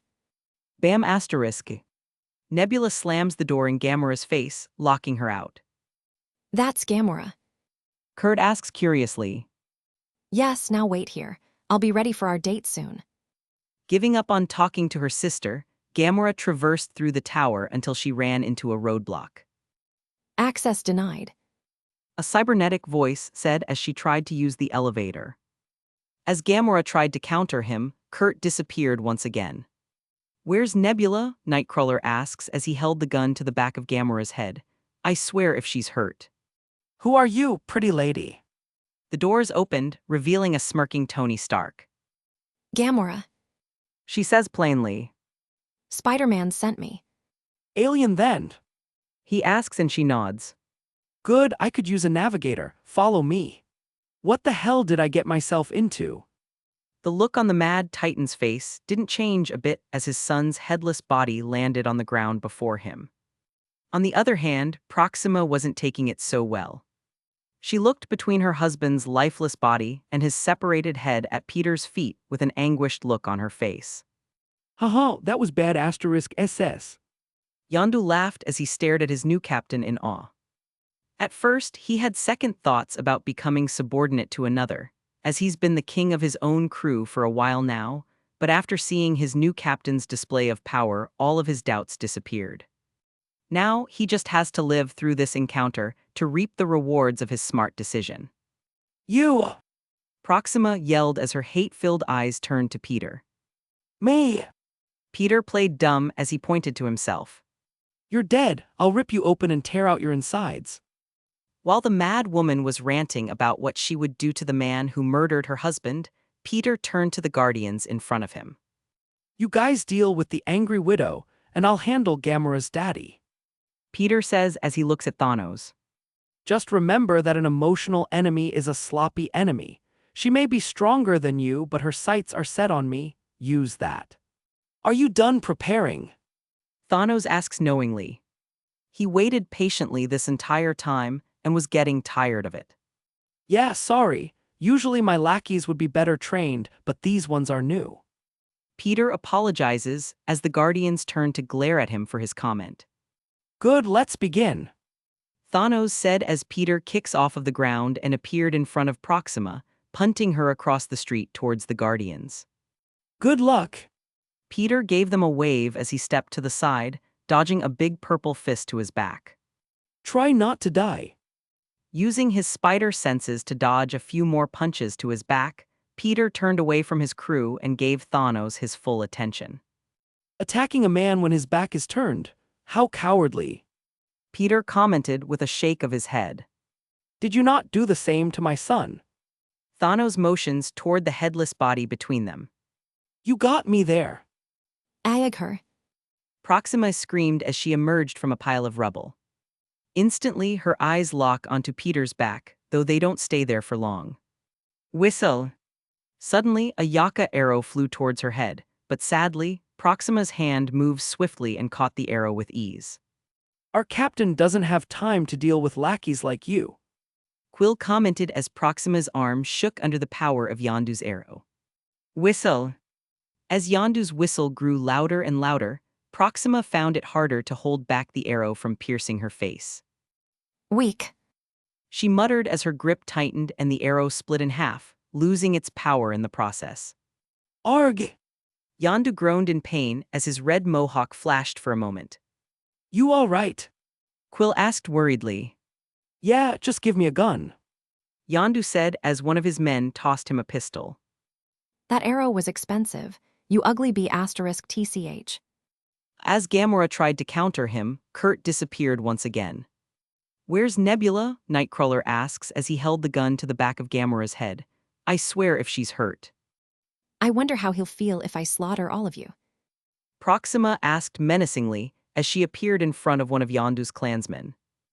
Die. Piercing her hand forward, Proxima dug her hand into the poor guy's chest and ripped out his heart. Yuwa. Rocket groaned in disgust as she tossed the heart at his feet. Ella! Drax rushed forward and swung his blades toward Proxima's back. Clank!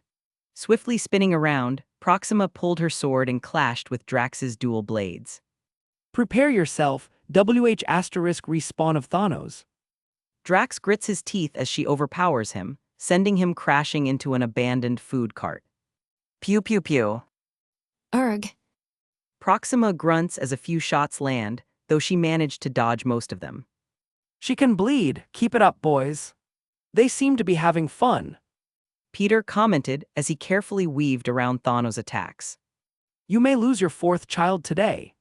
You've only killed one. Thanos corrects him as the two stand across one another, merely testing out one another before the real fight begins. True, but the other two abandoned you, didn't they? Peter taunted. For the first time since they'd met, Peter saw the Mad Titan's calm facade crumble for a moment. Though I think we both know you only care about one of those children. Peter continues his poking and prodding. Compared to Gamora, the rest are all either disappointing or simply lacking, aren't they? It must hurt for her to betray you. I mean, Nebula didn't matter, but Gamora on the other hand. The Golden Child rebels. Peter continues. She'll return soon enough. Thanos gets himself under control as he steps forward. Let's stop playing around. Oh, you're no fun. Peter whines as he pulls out the orb and tosses it to his opponent. Here you go. Thanos caught the orb in confusion, though that was a mistake on his part. Suddenly, the orb started glowing with golden spell lines and swiftly exploded, completely engulfing the Mad Titan. Boom! Father.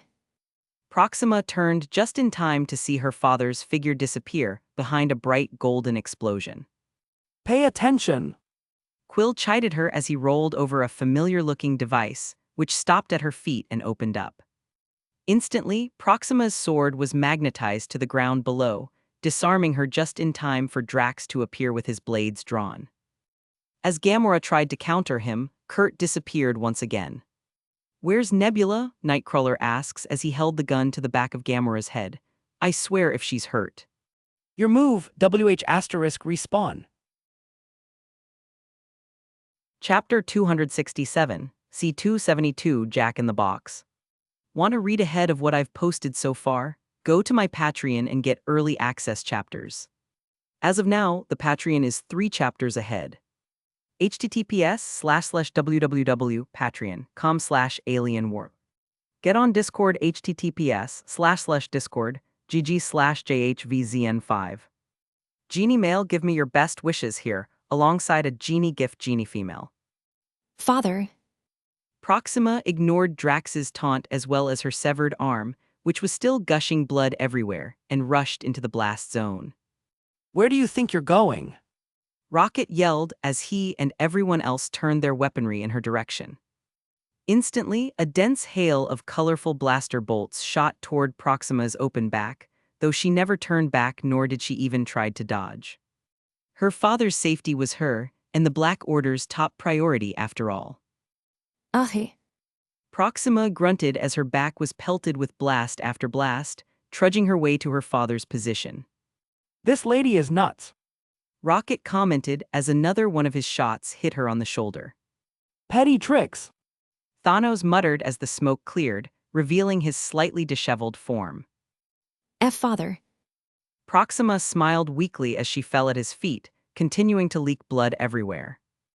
Although the explosion was powerful, it only left the Mad Titan with a few spots of black soot on his body and some torn clothes, making Proxima dying efforts absolutely meaningless. His body didn't seem to have the slightest scratch anywhere, which was impressive because the area around him showed just how powerful that explosion really was. Thanos stood in a 10 feet deep crater where the street once was, while the buildings around him, which were practically untouched only moments ago, have completely collapsed from the shockwave. Thanos curiously peered down at the orb in his hand, completely ignoring his dead daughter's body. I wouldn't open that if I were you. Peter warned. Of course, the Mad Titan didn't heed his warning. Ripping it open with his bare hands, Thanos expected to see the bright light of a purple infinity stone. The game's end. Thanos spoke, though he was interrupted by a wet surprise. PSSHHHD.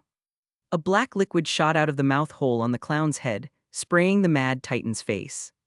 A few sprays even landed in his eyes, nose, and mouth. Thanos quickly threw the orb aside and started wiping his face. What is this? As he looked down at his hands, which were now covered in a black substance, Thanos could feel his strength slowly leaving his body. And as his strength went, the pain started to kick in. Starting from his mouth, nose, and eyes, an excruciating burning shot through his entire body, unlike anything he's ever felt before.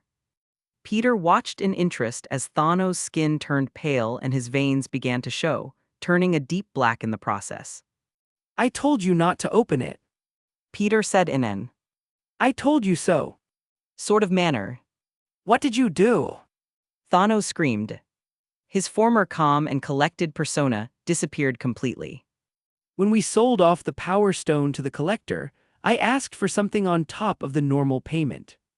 Peter lies as he doesn't want Thanos to know too much. Wait! Drax was about to correct him when Quill reached over and covered his mouth in a hurry. That right there is called the poison. Peter reveals as Thanos' eyes widen in realization. Apparently, it's the strongest poison in the entire universe. I was only able to get a little bit of it from Tiven before he ran off with his new purple pet rock, but it looks like it was enough. As Peter was speaking, Thanos began to stagger in place. This is not over. He muttered in torment before turning to run away, leaping over a large distance like the Hulk. Are we going after him? Quill asks as Peter remained unmoving. Nah, there's no antidote for the poison, and I'd rather not get any of it on me in the scuffle. Peter says he points to the few drops of poison on the floor, which were melting through the metal street upon contact. Just punching Thanos in the face right now could transfer the poison to Peter, so the best bet would be to let Thanos escape and die on his own. So he's a dead man walking. Quill asks. Maybe. Peter says cryptically. What do you mean maybe? Rocket asks in confusion. Thanos is a very well-connected and powerful man. If he could hold out for long enough, then I have no doubt that he could get an antidote made. Peter explains with a shrug. It all depends on how long he can last. Silence filled the street as everyone hoped Thanos would have a swift death. Otherwise, they would have a very angry space warlord on their tail soon enough. They're leaving. Yondu said as he and everyone else watched the Chitauri retreat out of the city and fly off in a hurry. Good, you guys sweep the city for any leftovers, while I finish packing our spoils. Peter orders as he strolls back inside. I got some men that need taking care of. Yondu says as he gestures to his fallen clansmen. At the start of this, Yondu had around 40 Ravagers in his clan. Now he has about 20. A handful died when the invasion started and the rest were killed off by Proxima, who now lay dead in a puddle of her own blood. We'll join you once we're done. Yondu nodded toward Quill as he and his men gathered their fallen brethren and walked off. All right, let's make this quick. I want to get back to the ship and take a long nap after this. Quill said tiredly as he, Drax, and Rocket started their search of the city, killing any and all of the Chitauri stragglers.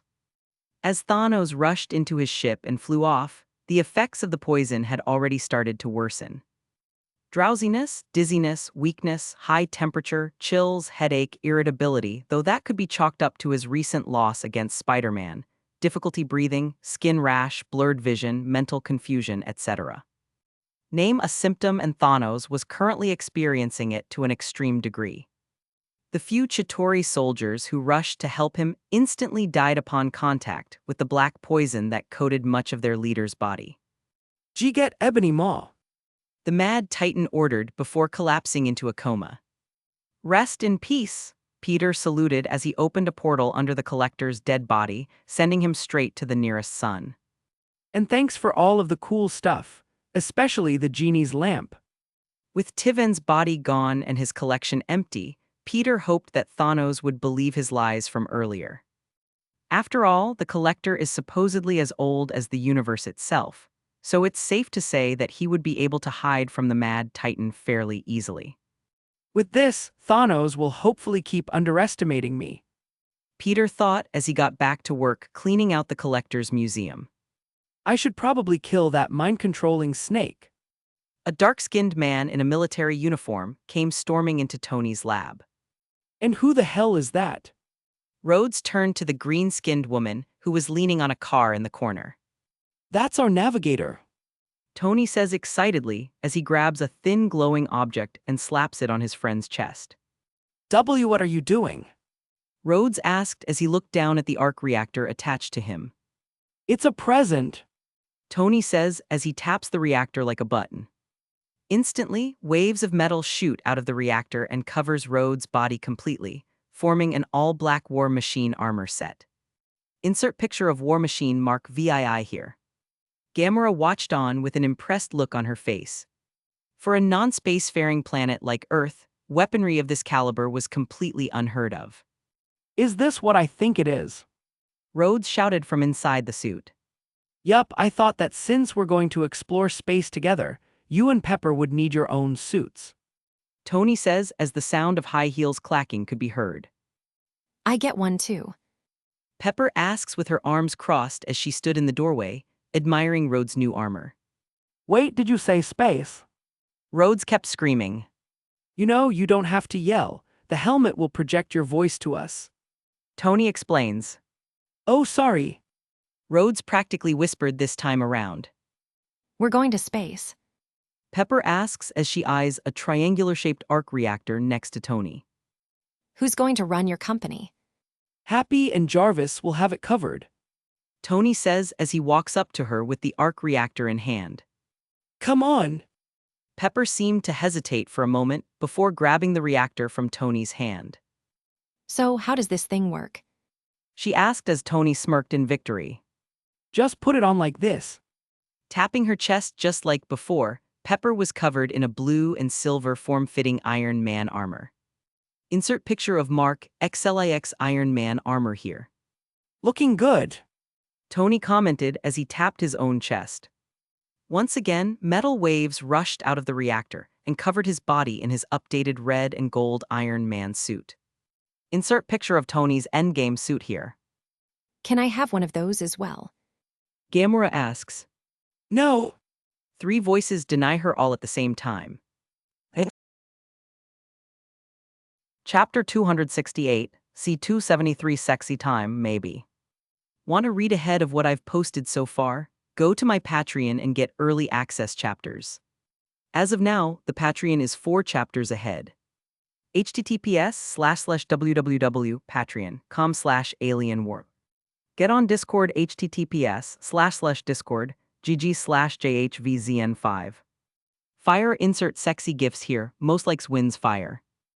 After packing everything that the Guardians would be taking from the museum, destroying everything that was just too dangerous to continue existing, and stashing away all of the best stuff for himself, Peter returned to their new ship. ZZZZZ. Maybe recruiting Yondu. wasn't the best idea. Deciding that he wouldn't be dealing with this right now, Peter made sure that the room holding all of the loot was secured by a spell before portaling away. Earth. Beware are ahead. Stepping out of a portal and into his bedroom, Peter arrived just in time to catch his girlfriend naked and wet from the shower, smelling like soap and roses. Although MJ is more of a thin beauty, the enhancements she went through enhanced her breasts and butt as well, giving her a bit more curves than she originally had. You become even more irresistible every time I see you. Peter comments as his spider suit disappears, replaced with casual clothes. MJ jumps and quickly covers herself with her hands. Doubly, what are you doing here? Well, I just won a fight against Thanos and most likely killed him, so I was thinking we could celebrate. Peter reveals as he walks forward and pulls her naked body into his arms. What? MJ exclaimed in shock. I thought you said you were waiting for him to come to you. We ended up bumping into each other. Peter explains as he leans down to kiss her exposed neck. But that's enough about him. I'm much more interested in you right now. Peter. MJ whined and moaned as he pushed her up against the wall and reached down to massage her lower lips. I have to wake Lily up for school. Peter says uncaringly as he snapped his finger, vanishing his clothes in an instant. She has a. MJ tried to speak again, but Peter captured her lips. As they kissed, Peter lifted MJ up off of the floor and positioned the tip of his towering rod against her moistened slit. MJ could feel the heat of it as it rested against her, waiting for Peter to put it in, though it never came. Peter continued to toy with her body as she rocked her hips, hoping to entice him into finally piercing into her. Say what you want. Peter smirked as he looked at her. Put it in. MJ whined as she tried to push herself downward, but Peter held her securely against the wall. Put what in? Peter felt sadistic today. Put your D***CK in me already, asshole. MJ screamed in need. Smack. Before she knew what was happening, MJ felt a painful stinging sensation on her backside. Be more respectful. Peter chides her as he rubs his swollen tip up and down MJ's lips, making sure to hit her clit with every passing motion. MJ grew more excited after the slap, moaning like it was her first time again. Please. That's better. Peter nods as he slides her down the wall and pierces her just as she wanted. Asa. MJ moaned, feeling that full sensation that she loved so much. Knock knock. Mom, are you in there? Lily, who awoke to an odd noise, sleepily trudged to her parents' bedroom and knocked at the door. OF***CK. Peter muttered as he quickly separated from MJ, who immediately scrambled to find some clothes. Is this what being C***CK blocked feels like? This is your fault. You fix it. MJ says accusingly as she pointed to the door and rushed off to the bathroom. Sigh. Peter let out a sexually frustrated breath as his clothes reappeared. I'm coming. R18 end. Peter checked the room for any lingering evidence before opening the door. Good morning, princess. Peter greets his daughter with an awkward smile on his face. Dad, when did you get back? Lily asks as she perks up from her sleepiness. Just now, actually. Peter says as he steps out into the hall and closes the door behind him. Mom's in the bathroom, but she'll be out soon. Where were you? She asks as Peter lifts her up into his arms. Taking care of some business in space. I beat up a very bad man and sent him running with his tail between his legs. Peter bragged with a confident smirk. Oh, can I go to space too? While answering all of his curious daughter's questions, Peter started cooking breakfast for everyone. Was it Thanos? Lily asks out of nowhere. How do you know that name? Peter asks in surprise. I hacked into the Avengers Tower. Lily admits as she turned her head away. Wow. Peter blurts out, impressed by her ability. And Jarvis didn't detect you. You mean that consciousness in the tower? Lily asks back and receives a nod. I just kept away from it. Peter was beyond impressed. His daughter was able to steal data out from under Jarvis' nose. Wait until Tony hears about this. Peter couldn't wait to see the look on his friend's face. You're not mad. Lily asks hesitantly. No, sweetie. Peter sends her a comforting look. Just be careful where you stick your nose. Others won't be as welcoming as me if they found out you hacked them. Okay. Lily answered in relief. She thought her father would be angry, though that did seem to be the case. If Lily was a normal girl, Peter would be a lot more strict with her, but since she's an AI-given human form, things are a bit different. I've actually been meaning to talk to you about something. Peter says as he walks over with a plate full of food. Lily looked up at him curiously as she nibbles on a piece of bacon from her plate. How should I say this? Peter wondered out loud.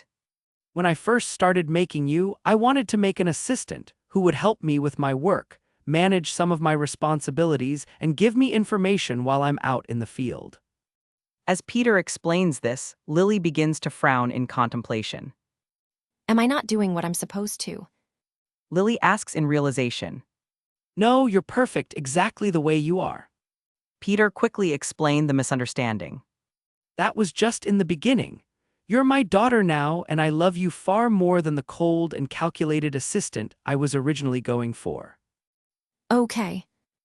Lily stuttered as she smiled happily at his words. What I'm trying to explain is, I need an assistant, and since you're able to outwit Jarvis now, I was wondering if you were interested. Peter offers. She already knows every bit of data in the tower and had the ability for the job, so Peter wasn't worried about much. The job could even be done from home, as a Wi-Fi signal should be more than enough for her to do just about anything. Lily's brain is made from the strongest alien computer that Peter could find at the time. Shrinking it with a spell and etching some runes for the weight, cooling, power, and a few other things, Lily would become the smartest person on this planet soon enough. Though, if you don't want to, I can make another less lifelike AI for the job. Peter gives her a way out. Either way, I'm still your dad and your mom's still your mom. Nothing changes whatsoever. Can I think about it? Sure, I don't need an answer right this second. Peter nodded understandingly. Maybe ask your mom and grandmas for advice too. I'm sure they can help. Okay, I will. Lily looked up at him curiously as she nibbles on a piece of bacon from her plate. How should I say this? Peter wondered out loud. When I first started making you, I wanted to make an assistant who would help me with my work, manage some of my responsibilities, and give me information while I'm out in the field. As Peter explains this, Lily begins to frown in contemplation. Am I not doing what I'm supposed to? Lily asks in realization. No, you're perfect exactly the way you are. Peter quickly explained the misunderstanding. That was just in the beginning. You're my daughter now, and I love you far more than the cold and calculated assistant I was originally going for. Okay. Did you reroute my portal? Sat in front of him was the Ancient One, who was sipping a cup of tea with a serene atmosphere surrounding her. Yes, you stole from the restricted section and used my name to do so. She gets straight to the point. Yeah, sorry about that. Peter says as he whips out a picture from his pocket. I needed information for this. I know about your daughter, Peter. She says plainly. Look at the picture. He took a seat and pushed the photo in front of her face. She's the cutest, isn't she? Sigh. Yes, very cute. Don't be like that.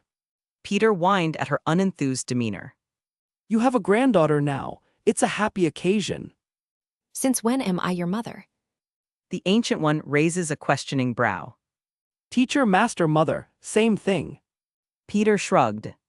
Of course, she knew that Peter was right, but would never admit it.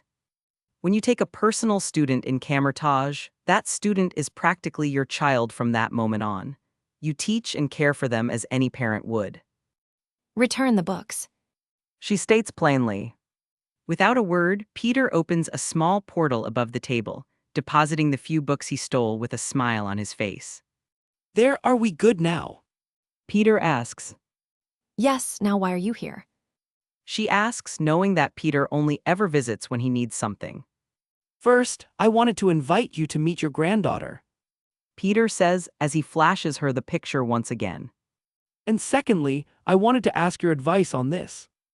As he finished speaking, a Persian-style lamp appeared on the table between them. When her eyes landed on the lamp, the Ancient One's mouth hung open in shock as her eyes widened. I found this in the collector's collection, and based on your expression, I'd say it's real, isn't it? Chapter 269, C274 Genies. Want to read ahead of what I've posted so far? Go to my Patreon and get early access chapters. As of now, the Patreon is 3 chapters ahead. https://www.patreon.com/alienwarp. Get on Discord https://discord gg/jhvzn5. ZZZ insert sleepy gift here, most likes wins ZZZ. I found this in the collector's collection, and based on your expression, I'd say it's real, isn't it? Peter looked at her expectantly. The Ancient One remained silent. Because if it is real, Peter says as he picks the lamp up and starts to play with it. Acting quickly, the Ancient One reaches forward and pulled the lamp into her hands. Please think before you. Suddenly, the lamp in her hands turned to sand, which fell through her fingers and pooled in her lap. Of course, Peter wouldn't play around with a djinn's lamp like that, nor would he give it to the Ancient One so easily. you think I'm that stupid. Peter asks with a victorious smirk. Now tell me about jinns so I can figure out how to get my wishes. I can't talk you out of this, can I? She asks with an annoyed sigh. No, it's literally a genie. Peter says matter-of-factly. Unless everything I know is wrong, and they don't grant 3 wishes. They grant wishes all right. She says with a far-off look, remembering some sort of past experience. It just depends on your genie's alignment. Like good and evil. Peter asks in interest. Sort of.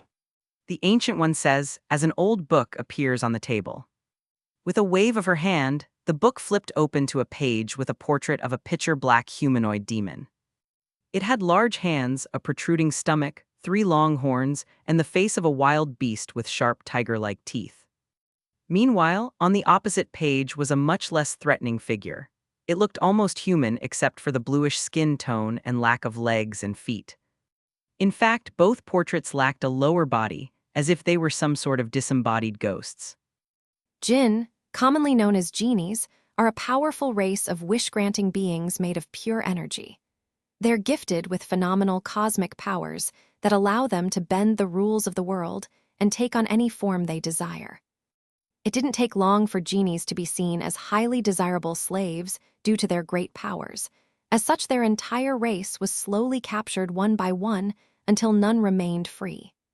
Masters of the mystic arts and other energy users bottled them up in lamps or any other containers, which forced them into never-ending servitude. She continues. Were you alive when they were turned into slaves? Peter asks curiously. No, I'm not that old. She replies with a roll of her eyes. My master was, though, and he always felt bad for what happened to the genie. Well, most of them. What do you mean by that? Peter asked. Not all genies were good-natured or neutral existences. In fact, the start of their enslavement was due to a rotten bunch that unleashed terrible and contagious plagues upon the world, among other catastrophes. The Ancient One pointed to the demon on the page as she spoke. From what my master told me, once the genies found out about their brother's horrendous actions, they sealed them away in random containers.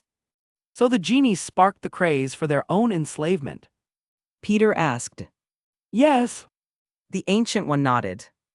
They unknowingly started the downfall of their race. Masters experimented on the sealed genie and found a way to capture more of them, though that wasn't all. They also bound the genie to a master. So basic genie stuff. I activate the lamp, a genie comes out, and I get 3 wishes. Peter sums up the rest.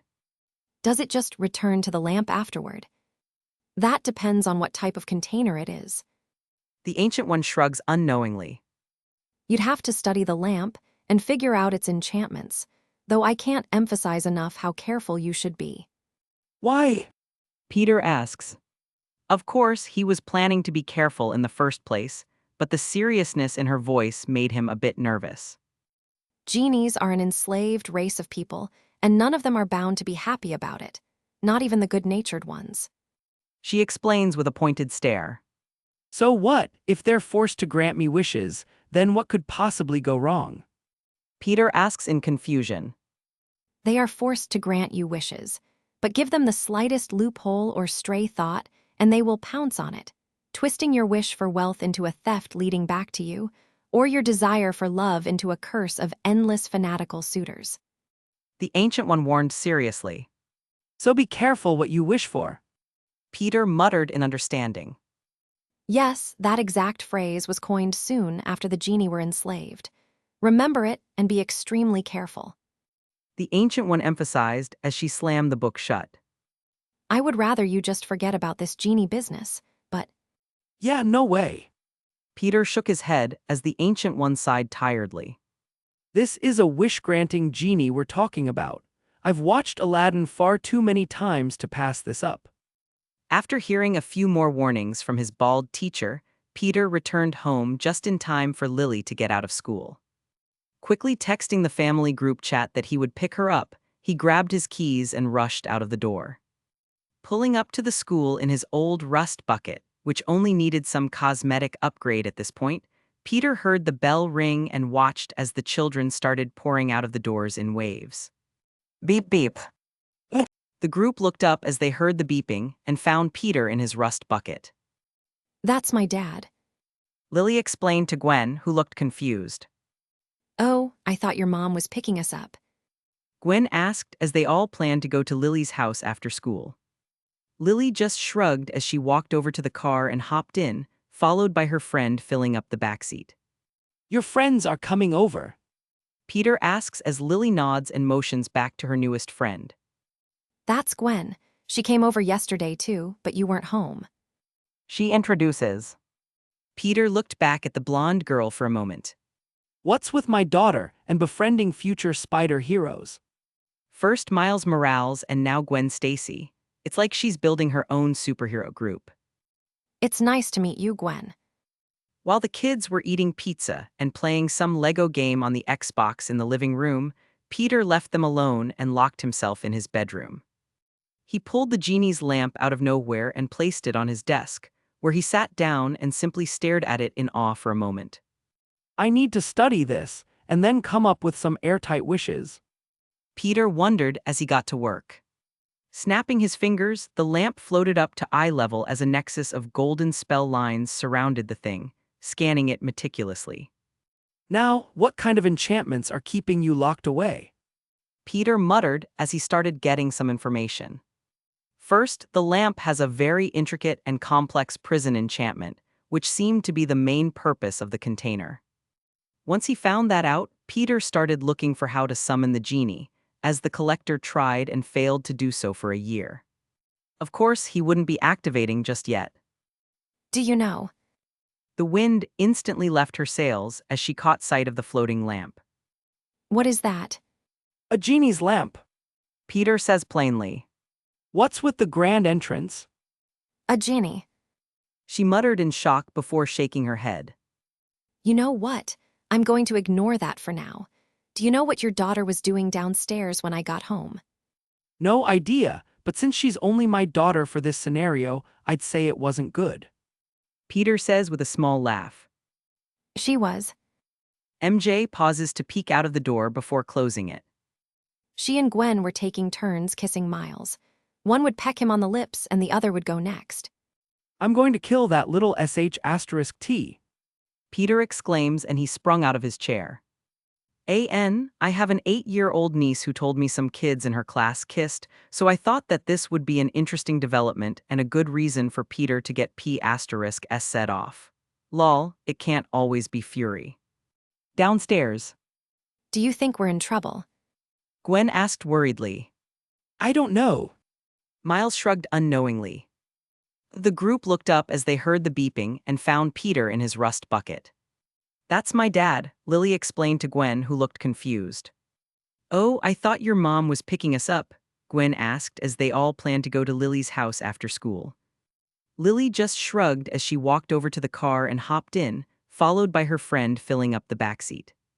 Your friends are coming over? Peter asks as Lily nods and motions back to her newest friend.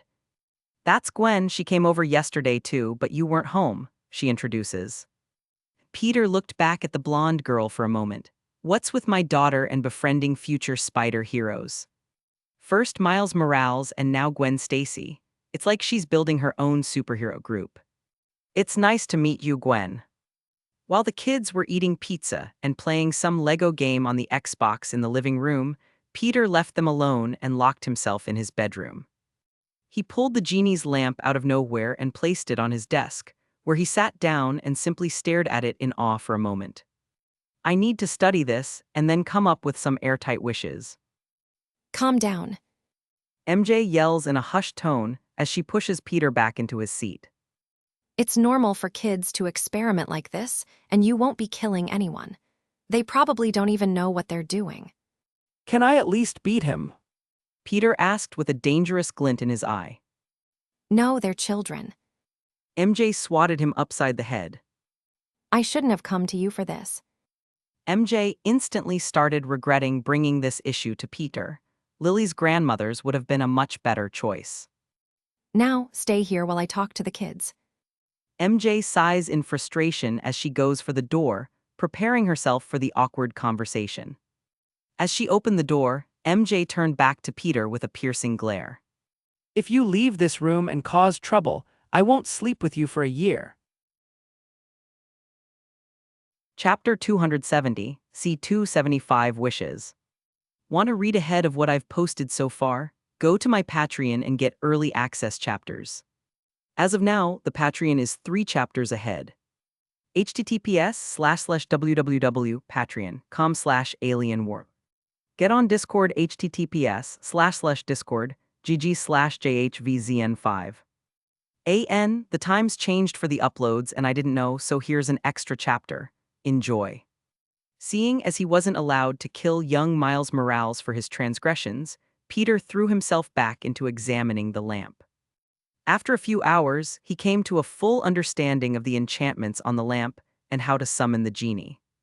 I just have to rub the lamp a few times while injecting it with energy. Peter thought as he sat back in his chair. Eldritch energy should work. Other than that, this particular lamp was made to do a few things. Although most of the enchantments are normal genie stuff, like summoning, becoming the master, getting 3 wishes and all of that good stuff, the lamp also has a few add-ons. Though most of them don't really matter, except for one. The lamp will disappear after the 3rd wish is granted, alongside the genie of course. Meaning, after the wish is granted, the lamp will teleport itself somewhere in the vast universe, ready to be used once again by whoever finds it. Maybe I should waste a wish on keeping it out of other people's hands. Peter wondered. After all, this is a comic book world, where villains lurk in every corner of the universe. Just imagining Thanos, Ego, or even some small-time bad guy finding the lamp and getting 3 wishes sends a shiver down Peter's spine. Looks like I'll only get 2 wishes. Peter muttered as MJ came walking into the room and let out a tired sigh. How did the talk go? He watched in amusement as MJ flopped onto the bed and pushed her face into a pillow. That bad, ho. Peter laughed. You have no idea. MJ says as she pulls her face out of the pillow. I had to explain to them. Flashback. MJ sat on the coffee table in front of the kids, who were attentively listening to her explanation. She finished her long-winded talk. Does that mean we're Miles' girlfriends now? Lily asked in confusion. I don't think my dad will like that I have a boyfriend. Gwen mutters in contemplation.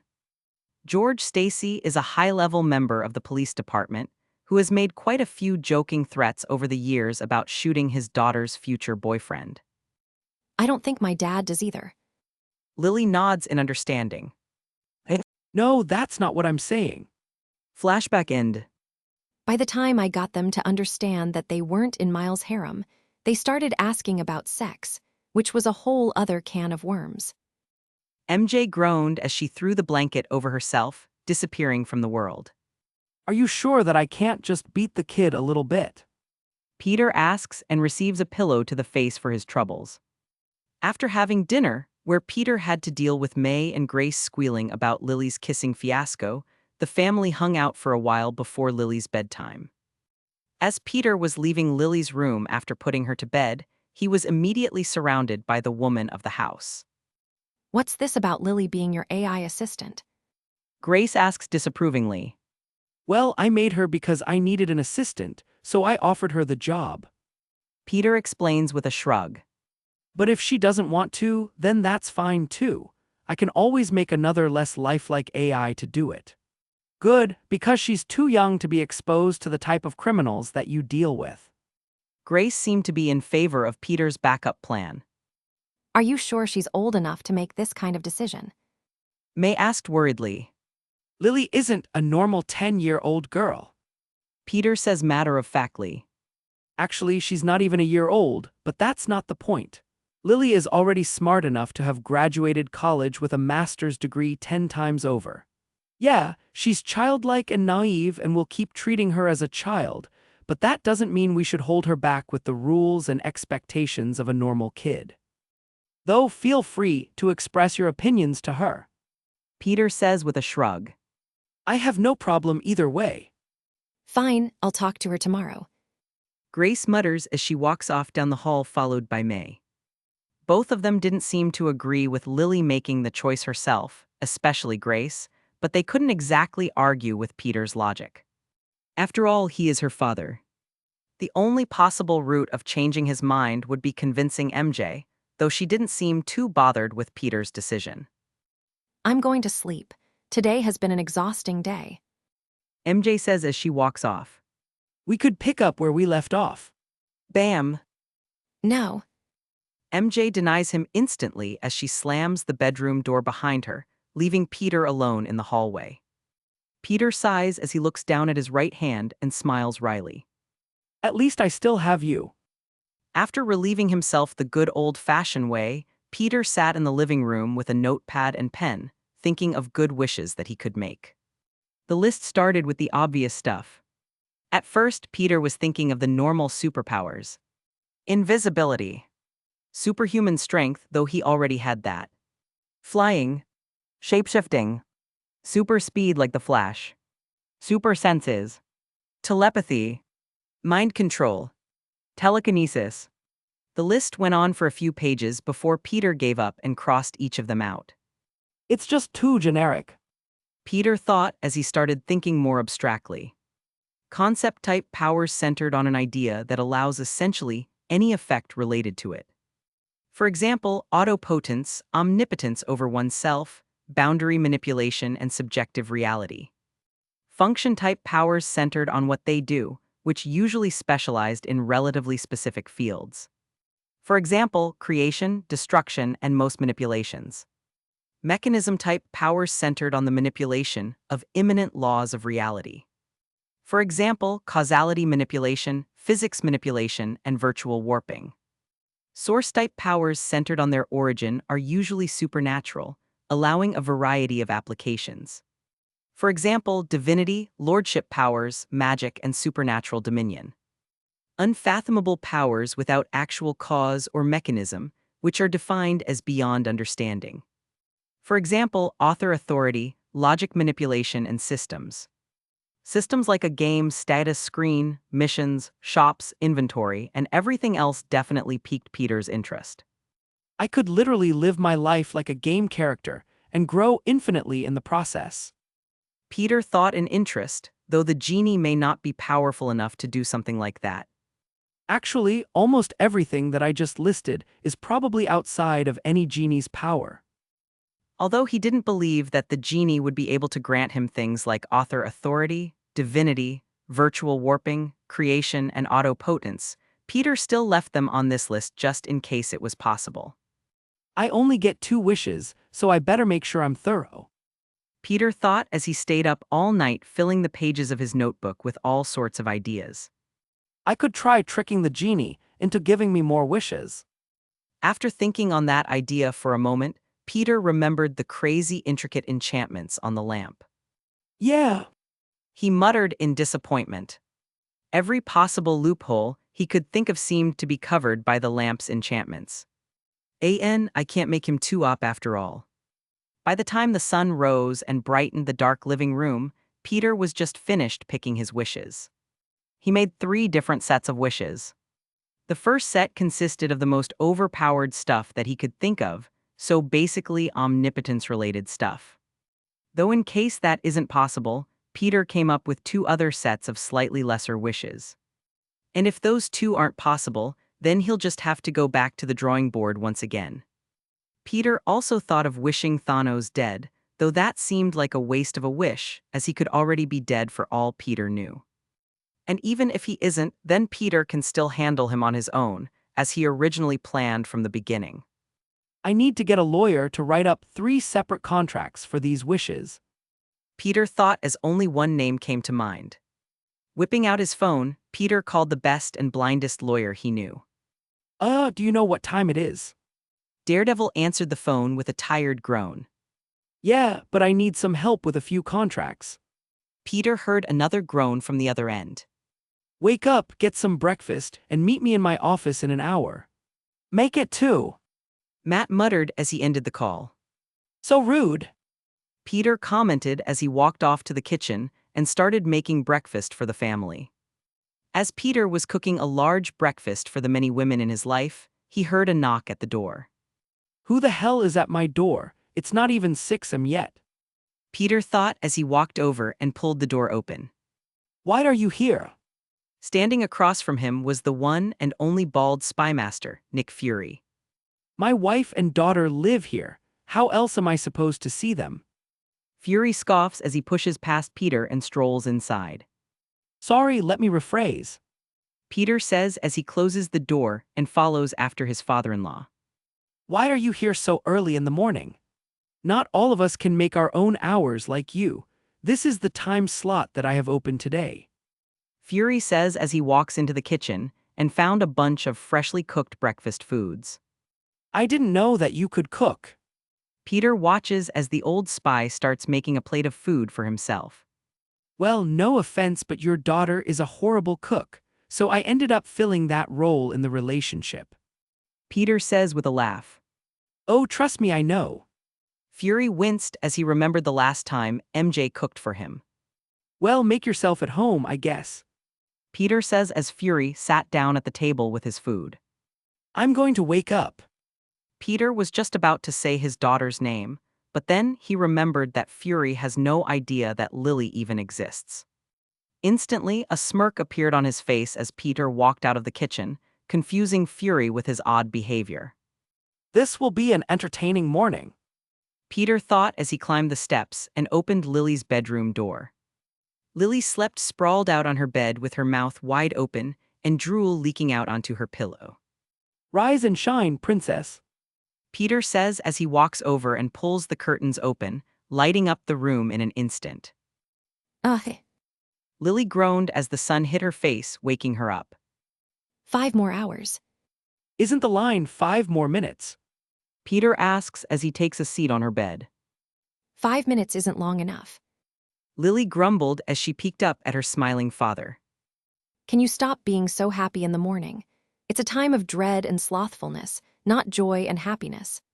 Well, my little thesaurus, there's a reason for this smile. Peter says as Lily stares up at him in interest. Your grandpa is here, and he doesn't even know that you exist. Is it Fury? Lily asks in excitement. Instantly, her usual morning mood disappeared. She knew all about her grandpa from the data she stole from the tower. Yeah, and I was thinking we could prank him a little bit. Are you in? Peter asks as Lily's face blooms into a mischievous smile, matching her father's perfectly. What's the plan? Chapter 271, C276 Grandpa. Want to read ahead of what I've posted so far? Go to my Patreon and get early access chapters. As of now, the Patreon is 3 chapters ahead. https://www.patreon.com/alienwarp. Get on Discord https://discord gg/jhvzn5. Spouting whale insert fat gifs here most likes wins I'm a bit of a fatty myself so I give you guys the pass. Find me the best fat gifts that you can. After explaining the plan to Lily, Peter sent her off to the bathroom to get ready for the day and went to entertain his bald guest. Peter could already hear the rest of the house waking up, so he didn't bother them. After all, the grandmas have work and MJ has school. Technically, I have school too. Peter thought as he contemplated skipping out on school once again. So, how has the new and improved shield been holding up? Peter asked as he sat across from Fury with his own plate of food. Good, we're just barely functional again. Fury answered tiredly. Have you figured out which of the World Security Council was Hydra? Peter asked as he hadn't checked up on them. No, I've been too busy with S.H.I.E.L.D. and chasing after the remnants of Hydra to even think about visiting my old employers. Fury says with a smirk. He seemed to almost enjoy the fact that the group that once bossed him around and made his life difficult was still held in captivity. I'm guessing Steve and Peggy are the ones chasing Hydra stragglers down. Peter receives a nod from his father-in-law. Though they were reluctant to leave Mr. Barnes behind. Fury says. How has Bucky been? Peter asks curiously. The last time I saw him, he was suicidal and begging Tony to kill him. He's still in his cell. The same psychologist that worked on Blonsky sees him twice a week. You'll have to ask Steve or Peggy for more information. I've been too busy to look further into it. Fury explains with shrug. Now are you going to tell me what you've been doing in space? It's a long story. Peter was reluctant to get into it. Simplify it. Fury insists. Peter explained simply, surprising Fury with the second bit of information. Did he have the Tesseract? He asks hopefully. Of course, Thanos wouldn't have the Tesseract as Peter was the one that stole it, but he wouldn't be admitting to anything. Not that I saw, but he's probably still alive, so we'll have another chance to find it soon enough. Peter technically wasn't lying. Just as Fury was about to ask more questions, MJ came strolling into the kitchen in one of Peter's old shirts, like a short dress. Since the majority of the house is women, leaving Peter as the only man around, they tended not to care about exposing themselves a little bit. For instance, MJ is currently wearing nothing but underwear and a shirt.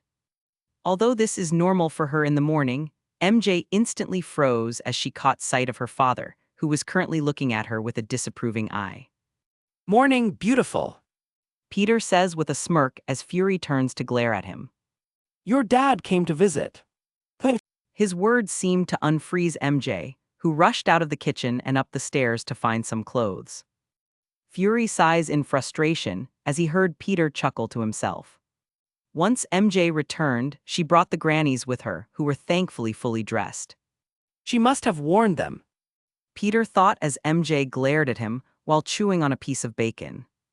Due to the surprise visit, everyone but Peter seemed to forget that Fury didn't know about Lily. Though that worked perfectly for his plans. You're so cute when you're mad. Peter smirks as he enjoys MJ's glare. Shut up. MJ spat as she rolled her eyes. So how has school been? Fury started asking the normal absent dad questions.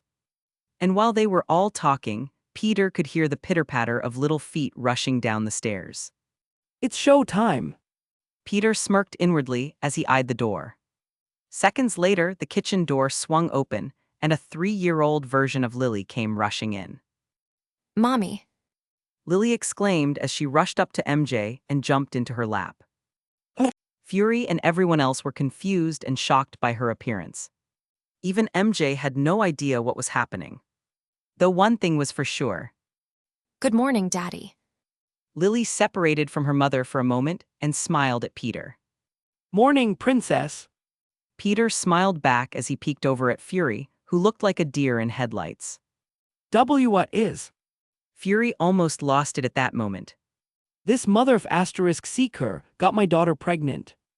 His hands gripped tightly as he glared at Peter with enough killing intent to shake a weaker man. Thankfully, a child was in the room, so he quickly reined himself in. Who's this? Fury projected a false calmness as he turned to his daughter, who was almost as confused as him. This is. MJ went to explain and froze for a second time that morning. Explaining Lily's origins was easy as a 10-year-old because she couldn't have possibly given birth to her at that age. But as a 3-year-old, the line begins to blur, which is why Peter used the reality stone to revert her to this form. This is our daughter, Lily. Peter finishes her sentence, enjoying the moment. Lily, why don't you go and give your grandpa a big hug? Okay. Fury sighs in frustration as he heard Peter chuckle to himself. Once MJ returned, she brought the grannies with her, who were thankfully fully dressed. She must have warned them, Grandpa, Lily mutters as her eyes started to tear up. do you not like Lily? Peter was filled with pride when he saw how great of an actress his princess was. And no, Fury practically shouted as he scrambled to pick her up. Grandpa would never. He sounded so awkward and forced as he tried to pacify the poor girl that Peter and Lily couldn't contain themselves anymore. Ha ha ha. Peter and Lily broke out into a fit of laughter. Everyone looked at them in confusion. Although it took them a moment, the women of the house were the first to understand what was happening. Peter was seeking with Fury again. What the F***ck is happening? Fury shouted in exasperation. Language. Grace reprimanded him as she reached over to cover Lily's ears. Dad, you can turn me back now. Lily said as she pecked her grandpa on the cheek and hopped out of his lap. Being small was fun, but I want to go back to normal. Sure. Peter snaps his fingers, and the 10-year-old Lily returned in an instant. That's better. Lily nodded as she turned to Fury. Hello, Grandpa. I'm Lily Parker. You stole my daughter's DNA and made a child with it. Fury glared at Peter, ready to pull his gun at any moment. Would you rather I put a bun in her oven? Peter asks jokingly. I wouldn't mind, but the kids at school might say something. Hearing his words, Fury couldn't take it and pulled his desert eagle from the holster. No guns at the table. Grace glared as she swiftly plucked the gun from his hand before turning to Peter. And you, stop antagonizing him. Yes, ma'am. Peter throws his hands in the air as Grace unintentionally waved the gun in his direction. I'll take that. May carefully took the gun from her for safety reasons. Seriously though, yes, I took her DNA without permission, and we've already talked about it. Peter says as he looks toward MJ to back him up. Yes, and he won't be taking my DNA again, unless I agree, right? She says pointedly and receives a quick nod. And although I didn't know Lily would be entering my life so suddenly, I most certainly don't regret it. MJ reaches over and combed her fingers through Lily's hair with a fond smile on her face. Besides, you're a grandpa now. You should be happy. Peter says as Lily smiles adorably in Fury's direction. I never said I wasn't happy. Fury couldn't help but be swayed by his granddaughter's cuteness. She looks just like MJ. Grace nodded in agreement. She might as well be a clone. She looks like me too, right? Peter turns to May for some assistance, though she simply looks away. Look, she has my ears. If I speak, I am in big trouble. I like that meme. Whatever, I have to head into the tower for some business. Peter changes the subject with a huff. Lily, why don't you have your grandpa drive you to school today? She goes to school. Fury asks incredulously. Yup, and she kissed a boy yesterday. His words seemed to unfreeze MJ, who rushed out of the kitchen and up the stairs to find some clothes. Mom, why would you tell him that? MJ sighed as she saw her father react the same way as Peter. She wasn't the only one to notice this either. Maybe an anti-Miles alliance can be formed between us. Chapter 272, C277 Godly Daddy. Want to read ahead of what I've posted so far? Go to my Patreon and get early access chapters. As of now, the Patreon is 3 chapters ahead. https://www.patreon.com/alienwarp. Get on Discord https://discord gg/jhvzn5. Hatching chick insert cute gifs here, most likes wins hatching chick. You want me to write up 3 separate contracts for a genie's wishes? Daredevil stared at Peter with a confused and incredulous look on his face. Yes. Peter nodded. Matt stared at him for a moment before speaking again. Did you find a genie or something?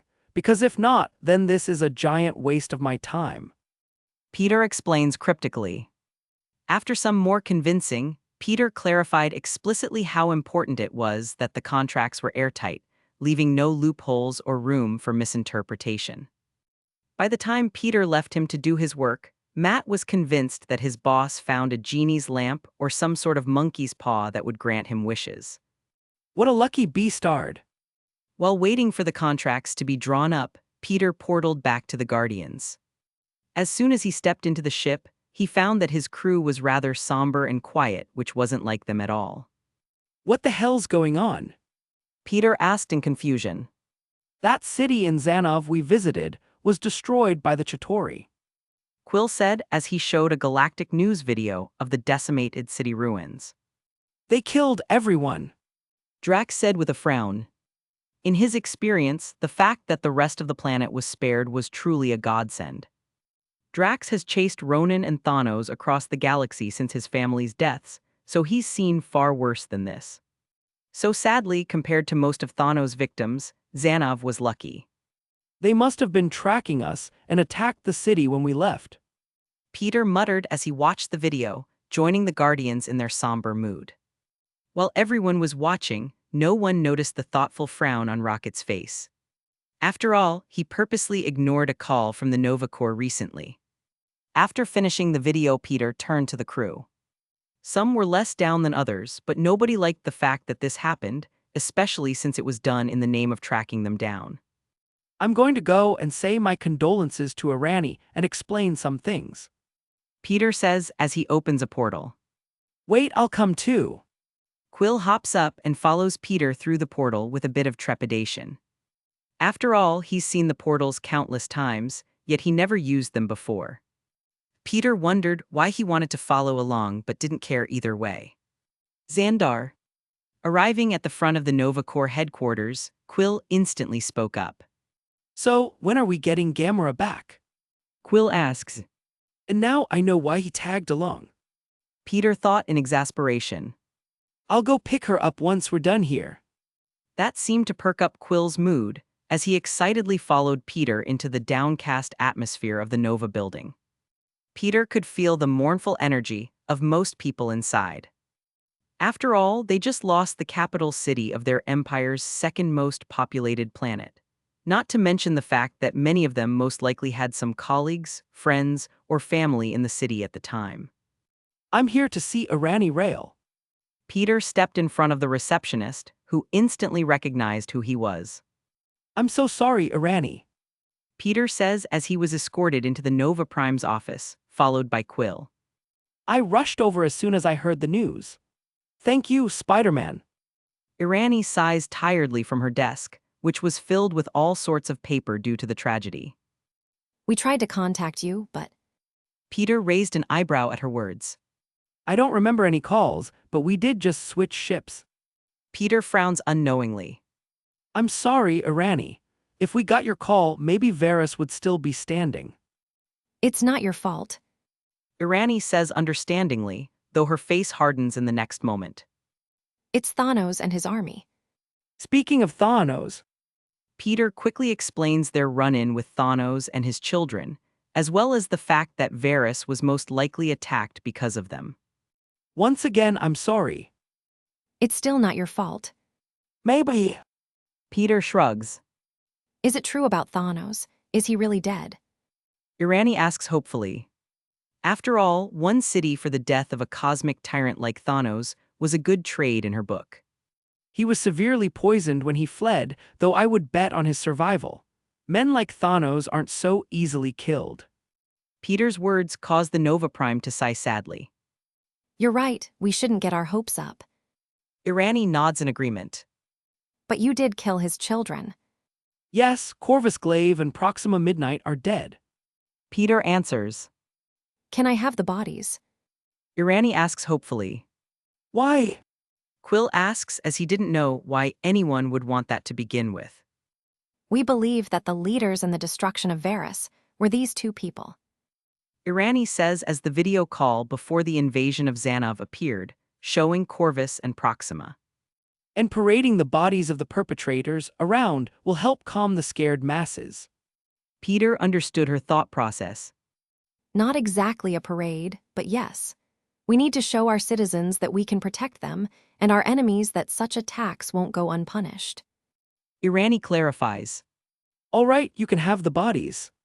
Peter says as he opens a portal and deposits the corpses of Thanos' children by the door. Thank you.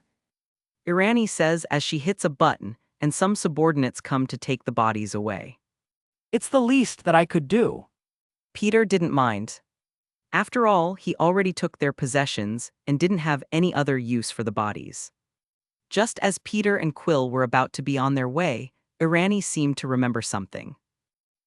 Starlight. Irani looks to Quill. It's Starboy. Peter corrects her with a smirk. No, it's not. Quill sighed in annoyance. It's Star-Lord. Mr. Quill. She opted to just use his real name. I thought that I should inform you. What, am I dying or something? Quill asked as the mood in the room became serious out of nowhere. Do you know who your father is? Irani asks nervously. No, my mother called him an angel, but I think she was just covering up a one-night stand or something. She was very religious. Quill recalled the happy memories of his dying mother. Well, she may not have been wrong. Irani says as she shows them Quill's DNA, which was all sorts of weird. What is this? Quill asks in confusion. When we arrested you, we noticed an anomaly in your nervous system, so we had it checked out. Irani explains as she separates the image of his DNA. This is your mother's DNA and this. Compared to his mother's, which was the normal two linked strands that wind around each other to resemble a twisted ladder, his father was extremely odd and constantly changing shape, never remaining the same for long. I'm not a Terran. Quill asks in shock. You are half Terran. Your mother was of Earth. Your father, well, he's something very ancient that we've never seen here before. Irani says with a bit of trepidation. Peter watched as Quill finally learned a bit about his celestial origins. Now I have to deal with Ego's seed on Earth. Peter thought as he remembered the plot from the movie. Maybe I can get the Ancient One to deal with it. After all, Peter already had the genetic material from Noher's Celestial, so he didn't exactly need any more. Meh, I'll check it out anyway. Peter thought as he said goodbye to Irani and portaled back to the ship with his stunned second-in-command in tow. As they left, Irani started spreading the word of Thanos' defeat and the death of his children. She even shared images of their dead bodies on the news. Of course, Irani was truthful with who was behind it and even provided pictures of the heroes for the news. Although the goal was to stabilize the situation and show the power of the Nova Empire, she knew that it wasn't a good idea to take full credit. After all, she and the administration of the Empire were still too scared to offend Thanos too much. In a matter of hours, the galaxy's many news corporations coined the name Guardians of the Galaxy. Instantly, not only was Spider-Man a galactic celebrity, but even his new crew of former criminals were all famous as well. Spider-Man, Star-Lord, Gamora, Rocket, Groot, and Drax, the Destroyer, were quickly becoming legends among the citizens of the Nova Empire and beyond. And of course, the Nova Empire made sure to explain the Guardians' close relationship to the Nova Corps. Sadly, Yondu was a new addition, so his name wasn't among them just yet. After dropping off Quill, who was still stunned into silence by the news of his father, Peter returned to the tower and picked up his 3 genie contracts from Matt. Though before he could summon the genie, which he was extremely excited to do, Peter went looking for Gamora, hoping that her return would help his first mate. Knock knock. Hey, where's Gamora? Peter asked as Nebula opened her apartment door. I don't know. Nebula shrugged uncaringly. Okay, I may have made a mistake. Peter thought as he rushed around the tower, searching for his missing crewmate. Just as Peter was about to search Tony's penthouse, Jarvis' voice filled the room. Sir, Miss Gamora left the planet with Mr. Stark 20 hours ago. That mother of asterisk seeker. Chapter 273, C278 Trash or Treasure. Want to read ahead of what I've posted so far? Go to my Patreon and get early access chapters. As of now, the Patreon is 4 chapters ahead. https://www.patreon.com/alienwarp. Get on Discord https://discord gg/jhvzn5. Collision insert explosive gifts here, most likes wins collision. After questioning Jarvis, who thankfully wasn't barred from telling him anything, Peter found out exactly what was happening. Tony was annoyed and jealous that Peter didn't bring him along for a space adventure, so he pretty much kidnapped Gamora in order to navigate for him. Forget it. Peter shook his head as he opened a portal to the mirror dimension with his genie contracts in hand. I'll check on Tony later. Thankfully, Peter placed a tracking spell on each of their ships, so he can go and take back Gamora at any moment. It's finally time. Peter thought as he pulled out the lamp. I'm sure Tony and Gamora will be fine until I'm done. Tony yelled as he awoke to what appeared to be a crazy amount of turbulence. The Kree ship he commandeered was shaking and creaking like crazy, sending him and Pepper tumbling from the bed and onto the cold metal floor. Through the floor-to-ceiling reinforced glass window, he could see an odd-looking planet below, which seemed to be filled with trash like some sort of junkyard. Though that wasn't what worried him. He could also see a good portion of the ship from this angle, and it wasn't looking good. The engines were smoking and a good portion of the hull seemed to be missing, and when he looked behind them, Tony spotted the culprit instantly. A giant wormhole hovered behind the ship, and it was still spitting out portions some of the debris, solidifying Tony's fears. We flew through a wormhole. He thought in a mix of excitement and horror. Though that wasn't all. This trash planet seemed to be surrounded by countless other wormholes, and each of them was dumping junk out as well. Can we even leave this place? Tony was worried beyond belief. After all, one wrong move and they could get sucked into the orbit of a wormhole, not that they could try with how damaged the ship is right now. Tony! Pepper called out in fear as she stood on shaky legs. Pushing his worries aside for now, Tony acted quickly and activated his armor, which covered his body in an instant. In a matter of seconds, Tony's chest lit up and a thick beam of white energy shot out, impacting the glass window. Sadly or luckily, depending on the situation, the glass didn't shatter as Tony hoped, so he had to melt it and slowly create an opening. As the hole was made, strong winds rushed into the room, nearly blowing Pepper off of her feet. Go, I'll meet you at the wreckage. Tony yells over the raging wind as he used his suit to remotely access Pepper's arc reactor. Before she even knew what was happening, Pepper was covered in her blue Iron Man suit and expertly launched out of the window. He watched as she landed safely before rushing out of the door, flying through the ship's spacious hallways. Rhodey, where are you? Tony called out over the communications built into each of their suits. Looking for you. Are you out of the ship? His friend's voice appeared in his ear. No, I'm looking for Gamora. Tony, are you okay?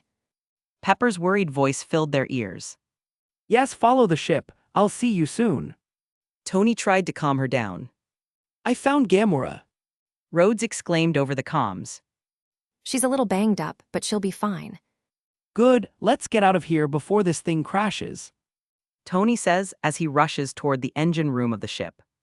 Since every one of the Avengers' ships is powered by one of his arc reactors, Tony had to be careful with each of them. After all, the arc reactor is a powerful weapon. In the wrong hands, it could be used for some very nefarious deeds. Tony, where are you? Pepper calls out worriedly. Rhodes and Gamora are already out. Just had to make a quick stop. I'm coming now. Tony answered calmly. Quickly ripping the small reactor from its connectors, Tony broke out of the ship, where he found Pepper, Rhodes, and Gamora waiting for him on a hill of junk. Thankfully, everyone was safe and in one piece. The only one that took some damage was Gamora, who only had a few bumps and bruises from the crazy turbulence. Moments after Tony made his exit, the large Kree ship crashed down into a mountain of trash, sending junk flying everywhere. Thankfully, the ship didn't explode, as the trash piles absorbed a lot of the impact, but it was definitely damaged beyond repair. This is. Gamora looked up at the sky, which was filled with all sorts of wormholes. Sakar. You know this hellhole. Tony asked incredulously as he landed beside them and retracted his suit. Yes, Sakar is an anomaly. As you can see, it's surrounded by numerous wormholes that deposit space waste on the planet below. It's said that Sakarans and many other species are stranded here due to the wormholes, though nobody is dumb enough to even come near here, so it's all just rumors. How did we get here? As Gamora explained the small amount of knowledge that she had about Sakar, everyone took in the sight of the hills of junk, which were only growing larger thanks to the wormholes. This place is like a giant junkyard. Rhodes muttered. I refuse to believe anyone actually lives here. It's disgusting. Pepper winced as she covered her nose. Really, I think it's amazing. Tony smirks as he eyes the piles of trash for anything interesting. How could you possibly think that? Gamora asks in annoyance. I should have just waited for Spider-Man to pick me up. One planet's trash is another planet's treasure. Tony says as he bends down and picks up an advanced alien circuit board. In your point of view, this place is filled with garbage, but to any government or company on Earth, this place is a gold mine. They all watched on as Tony started running around collecting trash with a smile on his face. Oh, what's this? Is that a broken nuclear rubidium collector? How can someone throw this away? Oh my god, it's a Cerium auto-sequencer's kit. I can use this quantum drive plate bonder to make an argon microfilament detonator. After a few minutes of scavenging, Tony started talking tech gibberish which no one understood. Not even Gamora. Suddenly, as Tony was having a field day collecting his trash, a small dingy transport ship flew overhead before landing in front of the newly stranded group. People actually live here. Rhodes muttered in shock. As the doors of the ship opened, a large group of masked and hooded figures came walking out with weapons in hand. Tony. Pepper called out to her boyfriend, who wasn't paying attention. What? Tony turned around with junk-filled arms. Are you fighters, or are you food? One of the masked aliens asks as he rested his rifle on his shoulder. We're just passing through. Rhodes says as he prepares to activate his armor at any moment. They look weak, you guys can handle this. Tony looked the horde of ragged aliens over before turning back to collect his space junk. Oh, is that cesium compactor wire? It is food. The leading man yelled as the horde rushed forward. On your knees, food. Rhodes acted much quicker than Pepper, who stood frozen beside him, as his bulky armor formed over his body in an instant. The last to form was the giant gun on his shoulder, which immediately opened fire on the oncoming horde of enemies. Dujujujudo. Asa. Ahi. Arg. Within seconds, the large wave of enemies was decimated by a never-ending stream of lead. For aliens, these guys were pretty weak. Rhodes mutters in disappointment. I told you so. Tony said as he dragged a pile of trash over to the transport ship. After throwing all of the junk inside, Tony turned back and waved everyone over. What are you waiting for? Let's go. Mirror Dimension Earth. With the lamp in hand, Peter laced his free hand with some eldritch energy before finally giving it a rub. Instantly, the lamp began to rapidly devour his eldritch energy. After a few seconds, Peter felt the lamp vibrate in his hand as it started to glow in a red light. This seems familiar. He thought. Suddenly, a loud screaming could be heard as a blue and red-hued shimmering smoke shot out of the lamp, filling the open space before morphing into a familiar blue character. Insert picture of Genie from Aladdin here. 10,000 years will give you such a crick on the neck. Genie held his neck in pain. Hang on a second. Genie motions for Peter to wait as he lifts his head off of his body and spins it around 360 degrees before putting it back on his shoulders. Wow, it feels good to be out of there. Genie says as a microphone appears in his hand. Nice to be back, ladies and gentlemen. Out of nowhere, clapping and cheering could be heard from all around, as if they were being watched by an audience. Genie looks down at Peter with his mic in hand. Hi, where are you from? What's your name? He asks as he held the mic up to Peter like a cringe late-night talk show host. Did you read my mind and copy the genie from Aladdin? Chapter 274, C279 Friend Like Me. Want to read ahead of what I've posted so far? Go to my Patreon and get early access chapters. As of now, the Patreon is 3 chapters ahead. https://www.patreon.com/alienwarp. Get on Discord https://discord gg/jhvzn5. Question mark insert random gifts here, most likes wins. Did you read my mind and copy the genie from Aladdin?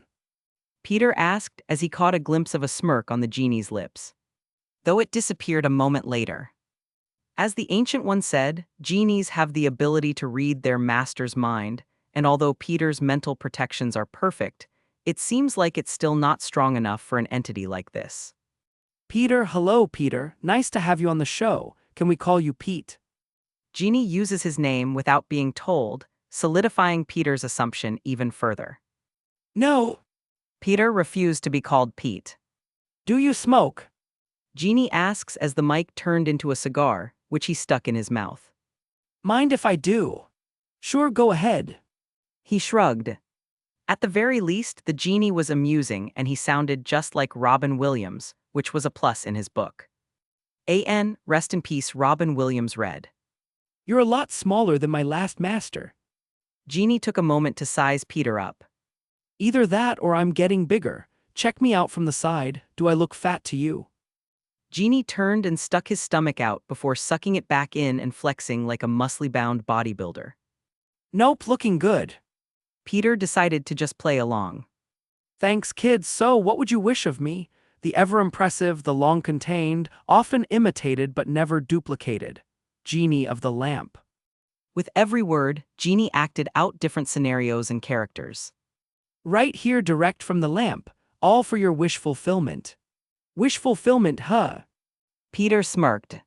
3 wishes to be exact, and no wishing for more wishes or other thought-up loopholes. That's it. 3. Uno, dos, tres, no substitutions, exchanges, or refunds. Genie explained theatrically. Sounds almost too good to be true. Peter continued to play along while wondering if he would actually start singing like the genie in Aladdin. Aladdin is my favorite Disney movie. The genie seemed to hear Peter's thoughts as that smirk returned once again. Master, I don't think you quite realize what you've got here, so why don't you just ruminate whilst I illuminate the possibilities? Genie said as familiar music started to fill the surrounding area. Musical notes, Aladdin friend like me musical notes. A.N. I heavily recommend listening to the song while reading, though if you don't like this kind of stuff, then just skip the song portion. P.S. Make sure it's the original with Robin Williams. When Ali Baba had them 40 thieves, Scheherazade had 1,000 tales. But master you in luck. Cause up your sleeves, you got a brand of magic never fails. You got some power in your corner now, some heavy ammunition in your camp, you got some punch, pizzas, Yahoo and how, see all you gotta do is rub that lamp and I'll say. Mr. Peter, sir, what will your pleasure be? Let me take your order, jot it down, you ain't never had a friend like me, ha ha ha. Life is your restaurant and I'm your maitre d'. Come on, whisper what it is you want, you ain't never had a friend like me. Yes sir, we pride ourselves on service, you're the boss, the king, the shah. Say what you wish, it's yours, true dish, how about a little more baklava? Have some of column A, try all of column B. I'm in the mood to help you dude, you ain't never had a friend like me. Wahaha oh my. Wahaha no no. Wahaha my. Can your friends do this? Do your friends do that? Can your friends pull this? Rip. And then make the sucker disappear. So don't just sit there slack-jawed, buggy-eyed. I'm here to answer all your midday prayers, you got me bona fide, certified, you got a genie for your chair d'affaires. I got a powerful urge to help you out, so what you wish, I really want to know. You got a list that's 3 miles long, no doubt. Well, all you gotta do is rub like so and oh. Mr. Peter, sir, have a wish or two or three. I'm on the job, you big nabob. You ain't never had a friend, never had a friend. You ain't never had a friend, never had a friend, you ain't never. That was great. Peter says wholeheartedly. Though you can go back to normal now, you made your point. I don't think I will. Jeannie said as a huge mirror appeared in front of him. I quite like this genie, so I think I'll keep the image. Peter nodded dumbly. So what'll it be, Master? Jeannie asked expectantly as the mirror disappeared. He seemed to be keeping with the Aladdin genie persona, which Peter didn't mind. Although he found it a bit weird, genies were already a complicated race to become with, and it's very likely that they've become a bit insane due to the many millennia spent trapped in containers. It's possible that this genie found Peter's idea of a perfect genie and latched onto it somehow. Or he's just evil and wants to put on a good front. Peter thought as the genie turned away, pretending not to listen to his master's innermost thoughts. Any more restrictions that I should know about? Peter asks. Well, there are a few limitations, a couple of quid pro quos. Genie says. Like, rule number 1, I can't kill anybody, so don't ask. Rule number 2, I can't make anybody fall in love with anybody else. Rule number 3, I can't bring people back from the dead. It's not a pretty picture and I don't like doing it. Other than that, you got it. Genie explains in his usual exaggerated self. There are a few other unsaid additions, but you'll find them if you're greedy enough. You're an all-powerful genie, and you can't even bring people back from the dead. Peter asked, though he didn't plan on doing so in the first place. Excuse me, are you looking at me? Did you rub my lamp? Did you wake me up? Did you bring me here? These are my rules, take 'em or leave 'em. Genie says in annoyance. All right, here. Peter shrugs as he hands over his first and most powerful contract. Let's see here. Genie mutters as he takes the contract and morphs into a lawyer's appearance with a pair of big square glasses. I like to be thorough. Peter nods. Yeah, well, not going to happen. Genie shook his head as he ripped the contract into confetti and tossed it at Peter. Why? Peter asked as he swatted the paper away. First, I'm not some godlike being. I can't just snap my fingers and make you into a god. Genie waves his hands around. I mean, really, omnipotence and omniscience. How can I possibly give you something that I can't obtain myself? Come on, kid, I'm a genie, not a miracle worker. With omniscience, Peter would know everything, quite literally. What could be, has been, and will be, Peter would know it all. As for omnipotence, he would have unlimited power with the ability to do anything that he could imagine. He would be an all-powerful god. I thought that might happen. Peter shrugs uncaringly as he pulls out his second contract. Another one. Genie reached out and grabbed the papers. It's like gambling for losers. Peter explains briefly. I see, and your second wish is. Genie mutters in boredom as he holds the contract up and snaps his fingers, lighting it ablaze and turning it into ash. Peter asked as he swatted the paper away. First, I'm not some godlike being. I can't just snap my fingers and make you into a god. Genie waves his hands around. I mean, really? Omnipotence and omniscience? How can I possibly give you something that I can't obtain myself? Come on, kid, I'm a genie, not a miracle worker. With omniscience, Peter would know everything, quite literally. What could be, has been, and will be, Peter would know it all. As for omnipotence, he would have unlimited power with the ability to do anything that he could imagine. He would be an all-powerful god. I thought that might happen. Peter shrugs uncaringly as he pulls out his second contract. Another one. Genie reached out and grabbed the papers. I'm not asking for anything godly. Just the system alone is like 6 different wishes, and that's not counting every time you would use the shop. Genie explains with a wave of his hand. Get real, Pete. With the system, Peter would be able to live his life as if it were a game and increase his power with ease. And the gamer's body would assist in making him into a real game character, unlocking his potential into infinity. Of course, it came with a few extra perks, like receiving no physical damage from attacks, only pain for a few seconds and a loss of HP. And after sleeping in a bed, it restores HP, MP, and cures all status effects.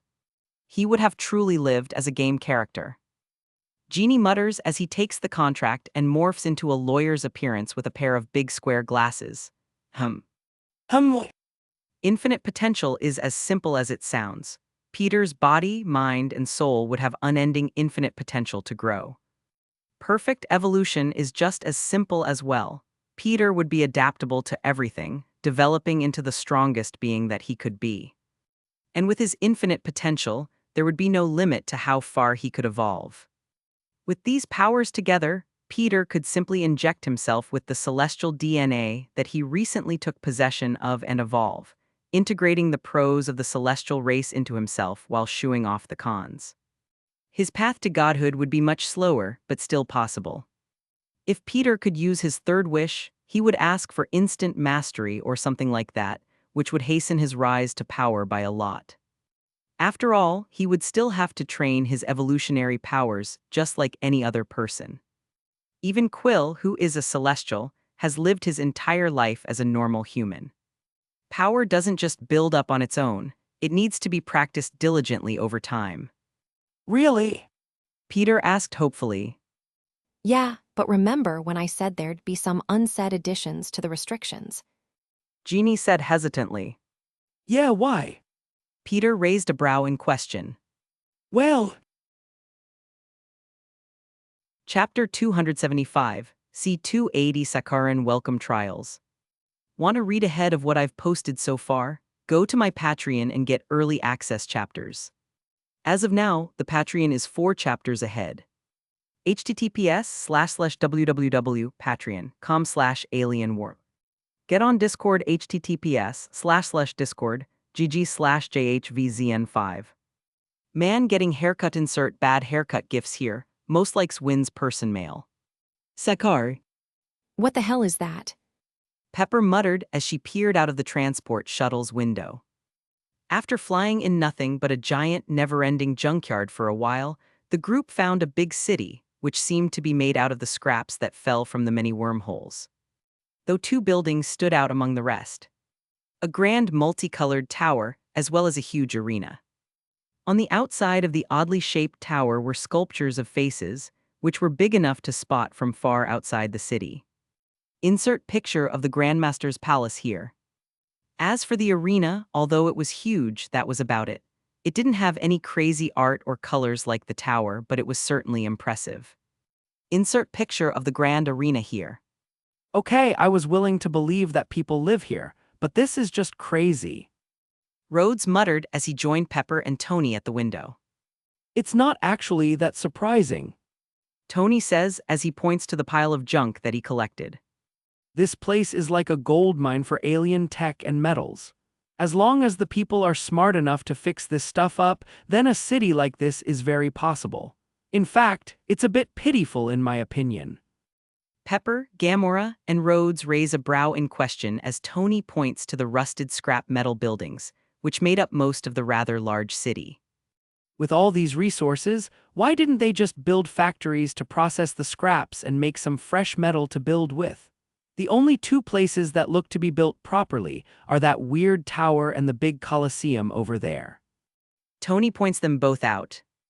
Maybe the leadership isn't the best. Pepper assumed.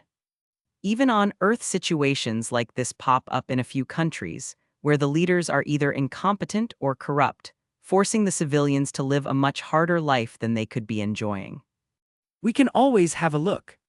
Tony changed course to the colorful tower with a bit of gleam in his eye.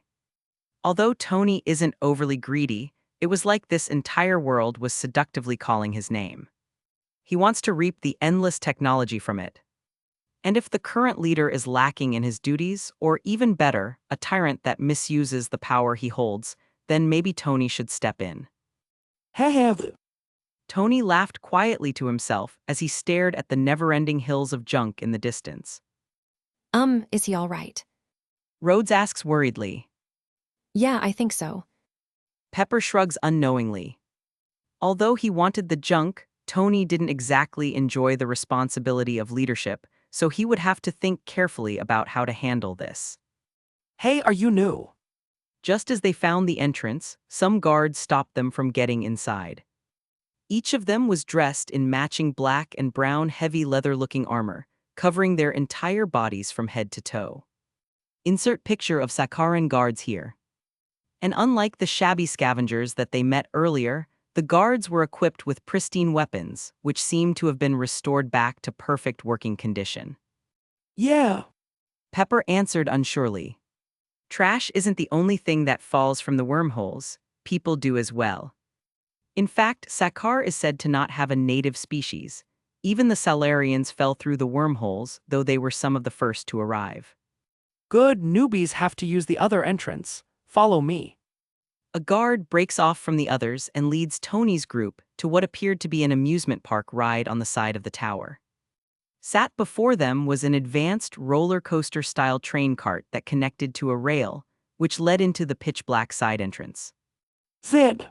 The guard points to the seats. Gamora, Pepper, and Rhodes didn't move an inch as they suspiciously eyed the train cart. Maybe we should. Pepper tried to voice her suspicion, but stopped as she watched her boyfriend rush into the cart with an excited smile on his face. Come on, what are you waiting for? Tony turns to the group. This looks fun. Obviously, Tony had some suspicions as well, but with his suit always ready to deploy, not much could scare him these days. Tony Stark will be damned if he's afraid of a roller coaster ride. They all looked at one another for a moment before reluctantly following in Tony's footsteps. Taking out a small piece of paper, the guard starts reading in a bored tone. Please stay seated and keep your hands and feet inside the vehicle at all times. The Grandmaster is not responsible for any maiming, dismemberment, or decapitation that may or may not occur during your welcome experience. Please note that any defacing or destruction of the ride itself, including but not limited to littering, explosions, projectiles, and the excretion of bodily fluids, will result in your swift and imminent death. Please enjoy your stay in Sakhar. What? Wait. Pepper exclaimed as the ride activated, driving them into the pitch-black entrance. Before Pepper could continue speaking, suddenly, the walls lit up showing a perfect image of the universe, as if they were flying through space on a roller coaster. It looked so real that it shocked each of them into silence. While the trio was enjoying the view, a soothing female voice appeared. Fear not, for you are found. You are home, and there is no going back. No one leaves this place. As the voice spoke, music reminiscent of the movie Charlie and Chocolate Factory started playing in the background. Instantly, metal bindings shot out of the cart and wrapped around each of their wrists and ankles, trapping them in place. Tony! Pepper called out as she and Rhodes struggled against the metal straps. Relax. Tony said calmly as a small collection of formless metal dripped out of his arc reactor and fell toward the cart. Only moments after fusing into the train cart, the bindings retracted and the metal returned to the arc reactor, as if it were alive. See, no big deal. Tony says confidently. But what is this place? The answer is Sakhar. The tunnel walls change quickly, showing images of Sakhar's place in the infinite cosmos. Surrounded by cosmic gateways, Sakhar lives on the edge of the known and unknown. Images of the wormholes that cover Sakhar's atmosphere appear in perfect clarity, exciting Tony even more than he already was. This place is like a dream come true for him. It is the collection point for all lost and unloved things, like you. But here on Sakhar, you are significant. You are valuable. Here, you are loved. What the hell is this brainwashing, propaganda *T? Rhodes blurted out incredulously. And no one loves you more than the Grandmaster. The tunnel's images change again, revealing the Grandmaster in silhouette arriving on Sakhar all alone. He is the original, the first lost and the first found, the creator of Sakhar and the father of the Contest of Champions. Suddenly, videos of the Grand Arena were shown, depicting awe-inspiring battles to the death between all sorts of alien races. The crowd roared and cheered, filling the tunnel with the excitement of battle. Where once you were nothing, now you are something. You are the property of the Grandmaster. What the actual F***CK is this crazy SH*T? Pepper, who rarely ever cursed, let out her innermost thoughts. This place is crazy. Rhodes muttered as he readied himself for a fight. I knew it. Tony thought as he found his reason to act. Hey, prepare yourself, prepare yourself. You are now meeting the Grandmaster. Mirror dimension. Remember when I said there'd be some unsaid additions to the restrictions? Jeannie said hesitantly. Yeah, why? Peter raised a brow in question. Well, for those that ask for something especially greedy like yourself, a trial will appear for each wish. Jeannie explained as he morphed into a professor, and a chart appeared behind him. See this? Anyone that asks for a wish that could lead to power higher than the Jinn granting it would need to be tested. Why, who made that decision? Peter asks in annoyance. He just wanted his wishes already. It ain't me, kid. Jeannie holds up his hands to show his innocence. You can thank the PR*CKS that enslaved me and my people for this one. Jeannie broke character for just a moment, showing his true feelings about his predicament before reverting back to his chosen persona. Right, so how does this work exactly? Chapter 276, C281 First Trial, Bonesaw is ready. Want to read ahead of what I've posted so far? Go to my Patreon and get early access chapters. As of now, the Patreon is 4 chapters ahead. https://www.patreon.com/alienwarp. Get on Discord https://discord gg/jhvzn5. Question mark insert weird gifs here, most likes wins. Right, so what do I have to do? Peter asks, resigned to go through the trials. I don't know. Jeannie shrugs cluelessly. What do you mean, I don't know? Aren't you supposed to be the all-powerful genie of the lamp? Peter asks in a half-teasing and half-annoyed tone. Slave! Jeannie points to himself. Right, so can you tell me anything about the trials? Even the slightest bit of information can help. Peter asks hopefully. Look, kid, all I know is that every trial is different. They're never the same and seem to always conform to the master, so it could literally be anything. You could be sent to hell and told to survive for an hour, or you could be sent to a maze and told to find your way out. The possibilities are endless. Jeannie explains dramatically as always. Okay. Peter muttered in contemplation. While Peter was thinking to himself, Jeannie conjured a pen and prepared to sign the contract but stopped midway. Are you sure that you don't want the third wish? Jeannie asks. If Peter doesn't use the third wish, then the lamp can never leave his possessions, keeping it out of the wrong hands and giving him ample time to study the magic that makes it work. Of course, Jeannie knew this already, as he can read Peter's mind, but he just wanted to be sure. No thanks. Peter says as he breaks away from his thoughts. Whatever you say. Jeannie signed the contract and tossed it back over to Peter. Catching the contract, Peter opened a portal and stepped through for a moment, though he didn't go far. Whipping out his phone, Peter texted his friends and family and informed them that he may be gone for a bit, as he didn't know how long these trials would last. For all he knew, the trials could happen in an instant or take multiple months. Though he hoped that it would be finished sooner rather than later. Once he was finished, Peter returned to the mirror dimension, read the contract over one last time and signed it as well. Though as he did so, he made sure to fill his mind with one sentence that repeated over and over again. Follow the contract dutifully. Peter's entire mind was filled with this and only this. Of course, he did this to combat the possibility of the genie changing his wish based on the thoughts in his mind. Though this is just an extra bit of security, as the contract has a special clause for unintended wishes. Peter was just being extra careful. Easily hearing Peter's thoughts, Jeannie smirked for a moment before snatching the contract. It was time to get down to business. Snapping his fingers, the contract began to glow in a red hue, filling the mirror dimension with a light so bright that Peter was forced to shield his eyes. Good luck, kid. Peter awoke to the roaring of a crowd blaring in his ears. Bonesaw, bonesaw, bonesaw, bonesaw, bonesaw, bonesaw, bonesaw, bonesaw, bonesaw, bonesaw, bonesaw, bonesaw. Groggily opening his eyes, Peter found himself seated among the screaming crowd with a bottle of beer in hand. He felt a bit tipsy, which was odd as it would take a lot of alcohol to get him to this point. Peter looked up and realized that he was in some sort of arena that was hosting a wrestling match. 1, 2, 3, that's it. He saw the referee count as a muscle-covered leotard-wearing wrestler with long black hair pinned his overweight opponent, winning the fight. Bonesaw, that sounds familiar. Bonesaw, bonesaw, bonesaw, bonesaw, bonesaw, bonesaw, bonesaw, bonesaw, bonesaw, bonesaw, bonesaw, bonesaw. Groggily opening his eyes, Peter found himself seated among the screaming crowd with a bottle of beer in hand.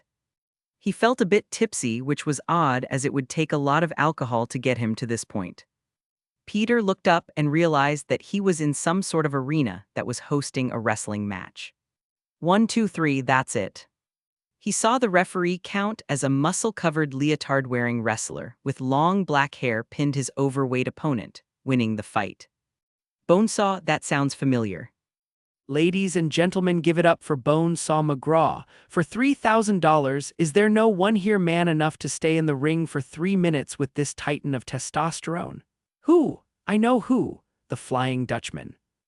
Boo, the crowd didn't seem very convinced. As the Flying Dutchman came strutting out and entered the ring, Peter tried to understand what was happening. He felt that this situation was very familiar, though he could quite put his finger on it. Maybe the slight buzz he was feeling from the beer was messing with his mind. Winner! The referee called out as Bones saw threw his weak opponent out of the ring. Next victim! Bonesaw roared toward the announcer. Are you ready for more? The flashy announcer asked as Bonesaw pulled the mic toward himself. Bonesaw is ready. He said his trademark catchphrase. Pulling the microphone back, the announcer waited for the crowd to calm down before speaking again. Will the next victim please enter the arena at this time? The announcer seemed to wait for some information before continuing the show. If he can withstand just 3 minutes in the cage with Bonesaw McGraw, the sum of $3,000 will be paid to the terrifying, the deadly, the amazing Spider-Man. What? Peter blurted out in shock. Just like all of the other contestants, this one walked down the runway to the ring, though his appearance was rather shabby. He wore the worst-looking Spider-Man costume that Peter has ever seen. The colors were right, but the clothes were all normal and rather cheap, to be honest. Sweatpants, sweatshirt, Nike high tops, and a balaclava. Insert picture of the first Tobey Maguire Spider costume here. He looked truly pitiful. Is that who I think it is? Peter thought as he watched the new contender timidly enter the ring. Kill, kill, kill, kill, kill, kill, kill. Everyone called for blood. The crowd roared as a huge cage descended to cover the ring, trapping both competitors inside. Cage, cage, cage, cage, cage, cage, cage, cage. The crowd was loving it. Will the guards please lock the cage doors at this time? The announcer called, and the match was ready to begin. Hey, listen, this is some kind of mistake. I didn't sign up for a cage match. Unlock that thing. Peter heard the voice of the badly dressed Spider-Man and immediately knew who it was. That's Spider-Man. Hey, freak show, you're going nowhere. I got you for 3 minutes. 3 minutes of playtime. Bonesaw exclaimed and the bell rang, starting the match. Did the trial send me to another universe, or is this an illusion? Peter wondered as he tried to use his powers. What the? Instantly, he realized that his powers weren't responding at all. Both his spider super soldier powers and his mystic arts seemed unreachable. Not even the reality stone was responding, though that would prove this to be an alternate universe. After all, the infinity stones for one universe would be nothing more than a beautiful rock in another. Suddenly, as Peter was panicking due to his lack of abilities, something shocking happened. A floating text box appeared in his vision, as if he were playing some sort of video game. First trial, save Uncle Ben. Details? An alternate version of yourself is about to lose his uncle-father figure to an armed carjacking. Your alternate self could have stopped this from happening, but instead chose to allow the man who would later kill his uncle to escape due to feelings of vengeance. Objective: save Ben Parker from his sad fate while still showing your alternate self the error of his ways. Reward: infinite potential. Limitations: all powers are confiscated until the end of this trial, slight inebriation. It's been a while since I've felt this weak. Peter sat there with an idiotic look on his face. Ladies and gentlemen, give it up for the new champion, Spider-Man. The announcer exclaimed as Bonesaw lay passed out in the middle of the ring. Spider-Man, Spider-Man, Spider-Man, Spider-Man, Spider-Man, Spider-Man, Spider-Man, Spider-Man, Spider-Man. The roar of the crowd knocked Peter from his shock as he watched his alternate self hold his arms up in celebration. Before he knew it, the match came to an end. I don't have much time. Peter thought as he sprung out of his seat. I need to find that thief. Chapter 277, C282, Channeling the Joker. Want to read ahead of what I've posted so far? Go to my Patreon and get early access chapters. As of now, the Patreon is 4 chapters ahead. https://www.patreon.com/alienwar. Get on Discord https://discord gg/jhvzn5. Loudly crying face, insert sad gifs here. Most likes wins loudly crying face. AN longest chapter yet, I think. Getting his bearings, Peter walked along the crowd and followed his alternative self. I need to find where the boss's office is. Peter thought as he tried to keep Toby, other Peter, in sight. The man who kills Uncle Ben will rob the boss of this WWE knockoff show, so he needs to find that office as quickly as possible. How the hell am I supposed to save Uncle Ben and teach Toby a lesson at the same time? Peter wondered as he used the skills he learned from Natasha to maneuver around the building. Although he didn't have any of his powers anymore, Peter took good care of himself and went through training under the Black Widow herself, so this shouldn't be so bad. If the task was to beat some supervillain with the same limitations, then I would have a much harder time. Peter thought as he snuck past security whilst keeping Toby in view.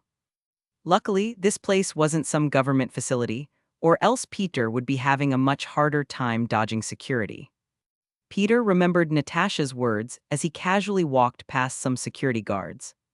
Most people won't question you as long as you walk with purpose. It's the idiots that creep around that get caught. Move as if you belong and the likelihood of being stopped is extremely low. I'm really thankful for basic training right now. Peter thought as he followed Toby to an elevator. This has to be the elevator to the office. Peter watched as Toby entered the elevator and headed downwards, not bothering to follow. Though he did pay attention to which floor the elevator stopped. Thankfully he's new to his powers, or else I'd be caught by now. Peter thought as a man walked past him and hit the button on the same elevator, waiting for it to return. Watching the man closely, Peter could see the outline of a gun in his waistband. That's the guy who kills Uncle Ben. Peter watched as he waited for the elevator, pondering how he should handle the situation. What makes his job hard is the fact that he has to save Uncle Ben while still teaching his alternate self the same lesson. I can only think of one way, but I need to remember where Uncle Ben will be. Peter thought as he tried to remember the movie. Time seemed to slow as Peter thought carefully. Toby wanted to go to the fights in order to make some money off of his power, but Uncle Ben wanted to talk to him, so he offered to drive. After a small spat in the car, which could be completely blamed on Toby, Uncle Ben said he would pick him up at the same exact spot. The question was, where did his alternative self lie about going to his uncle? Wasn't it a library? Peter thought as he suddenly recalled the scene in the movie. The downtown library. Uncle Ben would be waiting at the downtown library. And thankfully, both Peters are from New York City, so he knew exactly where the downtown library is. Hopefully, this universe's New York City isn't too different from mine. Peter thought as he waited for the elevator to open before following Uncle Ben's killer inside. Time seemed to slow as Peter thought carefully. Toby wanted to go to the fights in order to make some money off of his power, but Uncle Ben wanted to talk to him, so he offered to drive. After a small spat in the car, which could be completely blamed on Toby, Uncle Ben said he would pick him up at the same exact spot. The question was, where did his alternative self lie about going to his uncle? Wasn't it a library? Peter thought as he suddenly recalled the scene in the movie. The downtown library.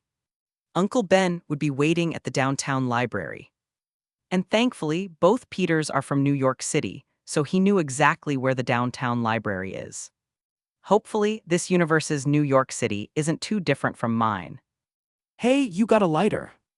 Peter asks as he steps closer to the man. Yeah. He says as he reaches into his pocket. Instantly, Peter launches forward and decked him across the face. Here. The man grunted as his body slammed against the wall. Sorry about this. Peter mutters as he grasps the man by the hair and smashes his skull against the nearest wall. Just as Uncle Ben's would-be killer dropped down to one knee, Peter reached by the man's waist and pulled out his pistol. It's not personal. Peter says as he rested the barrel against the guy's head and pulled the trigger. Some blood spattered on Peter, but most of it, including some brain matter, sprayed onto the opposite wall. Well, maybe it is kind of personal. Peter muttered as he stashed the gun in his waistband. After all, he's Peter Parker as well, and seeing his uncle die, even in movies, was something that needed to be avenged.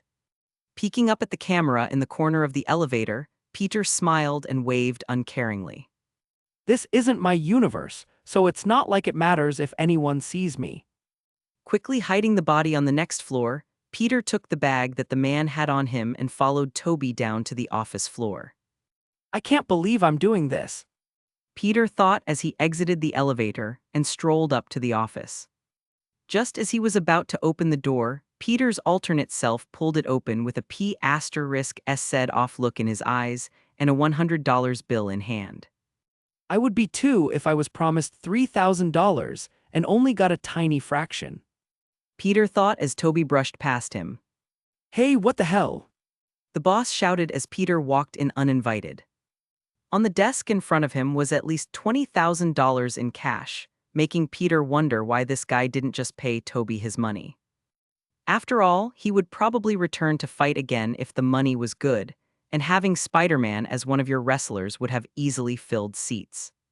Put the money in the bag. Peter orders as he tosses the bag in the boss's face and pulls out his newfound gun. And make it quick, or I'll blow your brains out. Outside of the office, Toby stood by the elevator, listening to the man who just ripped him off get robbed and doing nothing about it. Seconds later, Peter ran out of the office with a gun in one hand and a bag full of money in the other. Hey, he stole my money. The boss yells from his office, alerting some nearby security guards. Peter didn't bother with them as he ran towards Toby and the elevator, and just like in the movie, his alternate self steps out of the way and allows him to pass without a problem. Stop that guy. The security yells. Thanks for the assist. Peter makes it very clear that he helped him get away. After all, he did call the elevator just in time for the escape. Stop him, he's got my money. The boss yelled as the elevator closed and Peter disappeared. What the hell's the matter with you? The security guard admonishes Toby before turning around and rushing off. I'll cut him off in the lobby and call the cops. As the security disappears, the boss comes walking over to Toby with a frown on his face. You could have taken that guy apart. Now he's going to get away with my money. He didn't sound too pleased. I missed the part where that's my problem. Toby stared him in the eye for a moment and then walked off. As Peter rushed through the arena and made his way outside, he was able to easily ditch the security guards. Blending into the crowd of fans outside, Peter quickly figured out where he was and rushed toward the downtown library. As he ran, Peter could hear sirens behind him, rushing to the arena, but thankfully he wasn't there anymore. Where is he? Peter muttered as he arrived at the library. Looking around, he spotted an old beat-up '73 Oldsmobile Delta 88 with an elderly silhouette in the driver's seat. Insert picture of Uncle Ben here. He has good taste in cars, Peter thought as he stalked up to the car and entered the passenger seat. Peter, I'm sorry about before, I know. Ben spoke before he knew who it was, only to find a stranger with a gun in his car. Hello, I'm Peter. It's nice to meet you. I'm sorry that it has to be under these circumstances. Peter greets the shocked old man kindly. Well, as kindly as someone with a gun could be. What do you want? I don't have much money, but you can take it all. Just don't shoot, all right? Ben spoke nervously. Sorry, I'm not here for money. Do you have paper and a pen? Peter asks, confusing the poor old man even more. Why, yeah, in the glove box. Ben shakily points it out. Thank you. Peter nods as he pulls out a notepad and pen. Whilst keeping the gun trained on Ben, Peter quickly wrote a long note and handed it to him. What's this? Ben asks warily.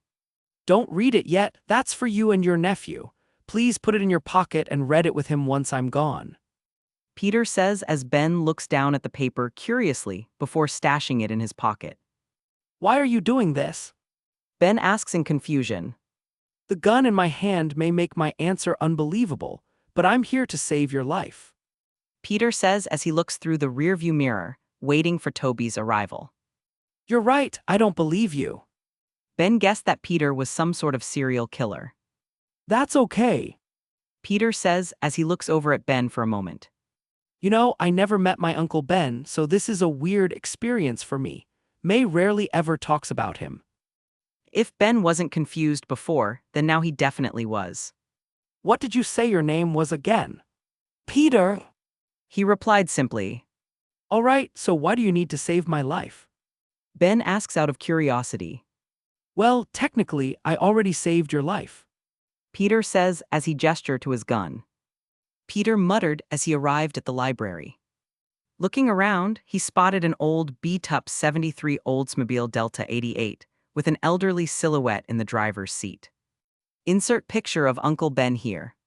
He has good taste in cars, Peter thought as he stalked up to the car and entered the passenger seat. Peter, I'm sorry about before. I know Ben spoke before he knew who it was, only to find a stranger with a gun in his car. Hello, I'm Peter, it's nice to meet you. I'm sorry that it has to be under these circumstances. Peter greets the shocked old man kindly. Well, as kindly as someone with a gun could be. What do you want? I don't have much money, but you can take it all. Just don't shoot, all right? Ben spoke nervously. Sorry, I'm not here for money. Do you have paper and a pen? Peter asks, confusing the poor old man even more.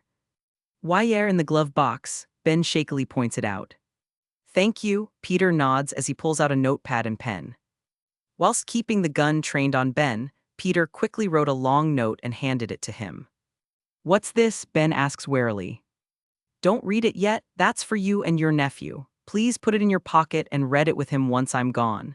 Peter says as Ben looks down at the paper curiously before stashing it in his pocket.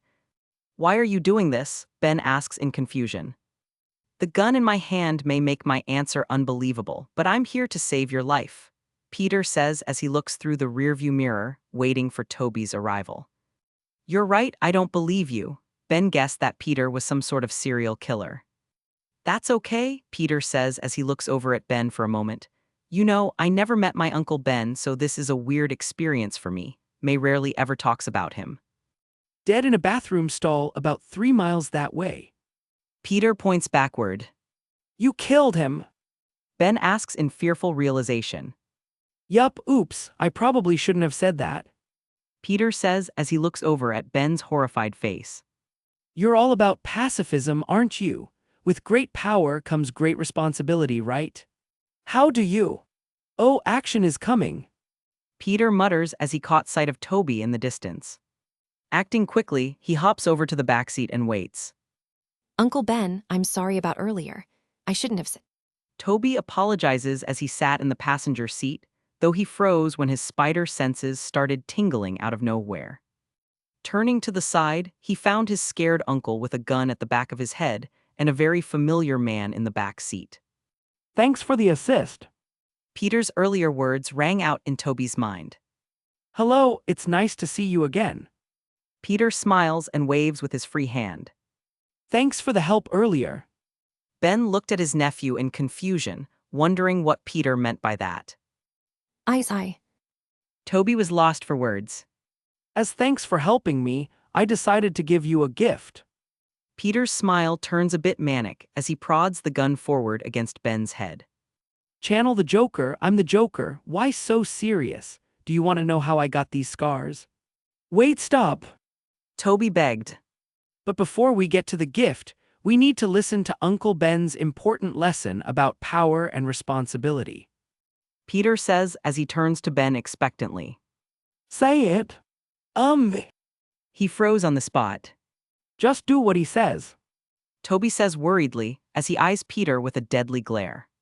With great power comes great responsibility. Ben says unsurely. See, this is why we need to listen to our elders. They're so insightful. Peter nodded as he looked his alternate self in the eyes. Anyway, here's your gift. Toby watched in slow motion as Peter's finger squeezed the trigger, yet he could do nothing about it.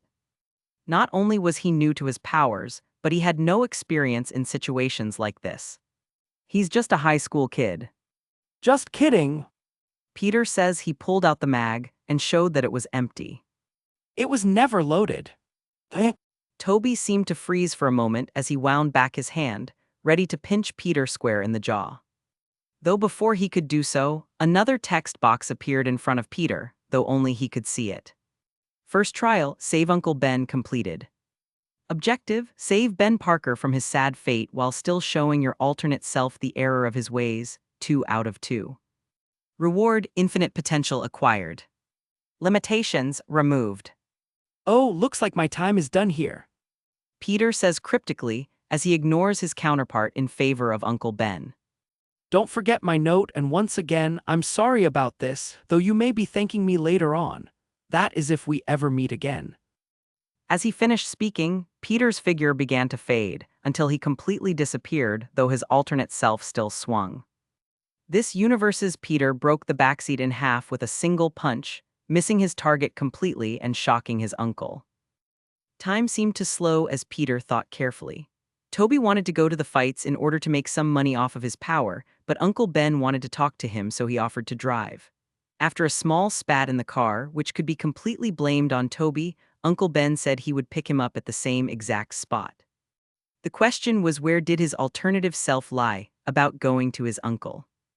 Wasn't it a library? Peter thought as he suddenly recalled the scene in the movie, the downtown library. Uncle Ben would be waiting at the downtown library.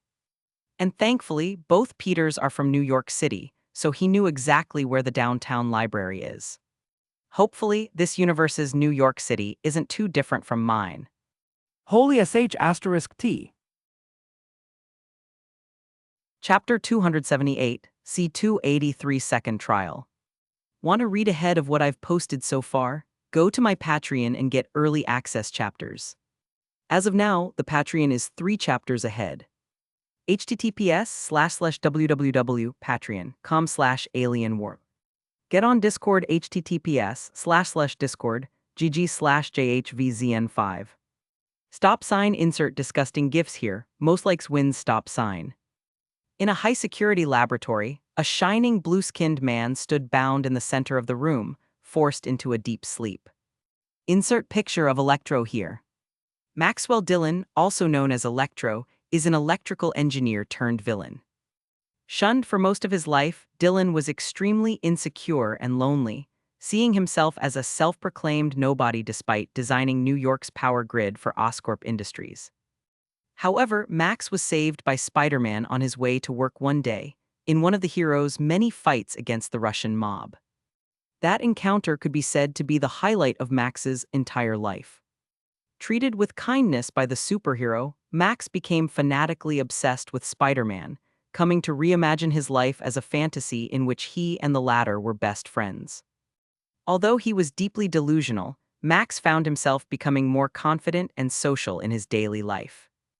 However, his life would soon be changed forever when on the day of his birthday, he was forced to work overtime at Oscorp Tower in order to fix a loose electrical cable. Shocked by the giant cable, Max fell into a vat of electric eels, which mutated his body into a translucent form of living electricity. Confused and angry, Max's new electrical nature drove him to Times Square, where the police mistook him for a monster and swiftly attacked, provoking him into retaliating against them with his newfound powers. With the arrival of Spider-Man, Max's rage soon worsened, as the superhero couldn't recognize him in his new form. How could his best friend not recognize him? When Spider-Man tried to talk and settle the situation peacefully, Max was shot by a sniper rifle, despite the hero promising him that the police wouldn't shoot at him anymore. Max's built-up rage and anger finally bubbled to the surface as he lost it and started attacking civilians, police, and the hero who he felt had betrayed him.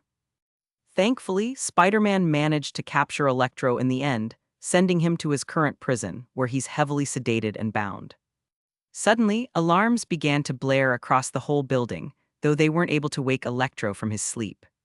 Seconds after the alarms went off, a young man with messy hair and a black leather jacket rushed inside with a crazed look in his eyes. Insert picture of Harry Osborn here.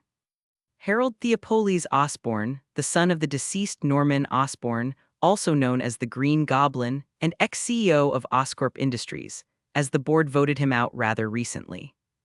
After discovering that he has the same incurable illness as his father, Harry became desperate to live.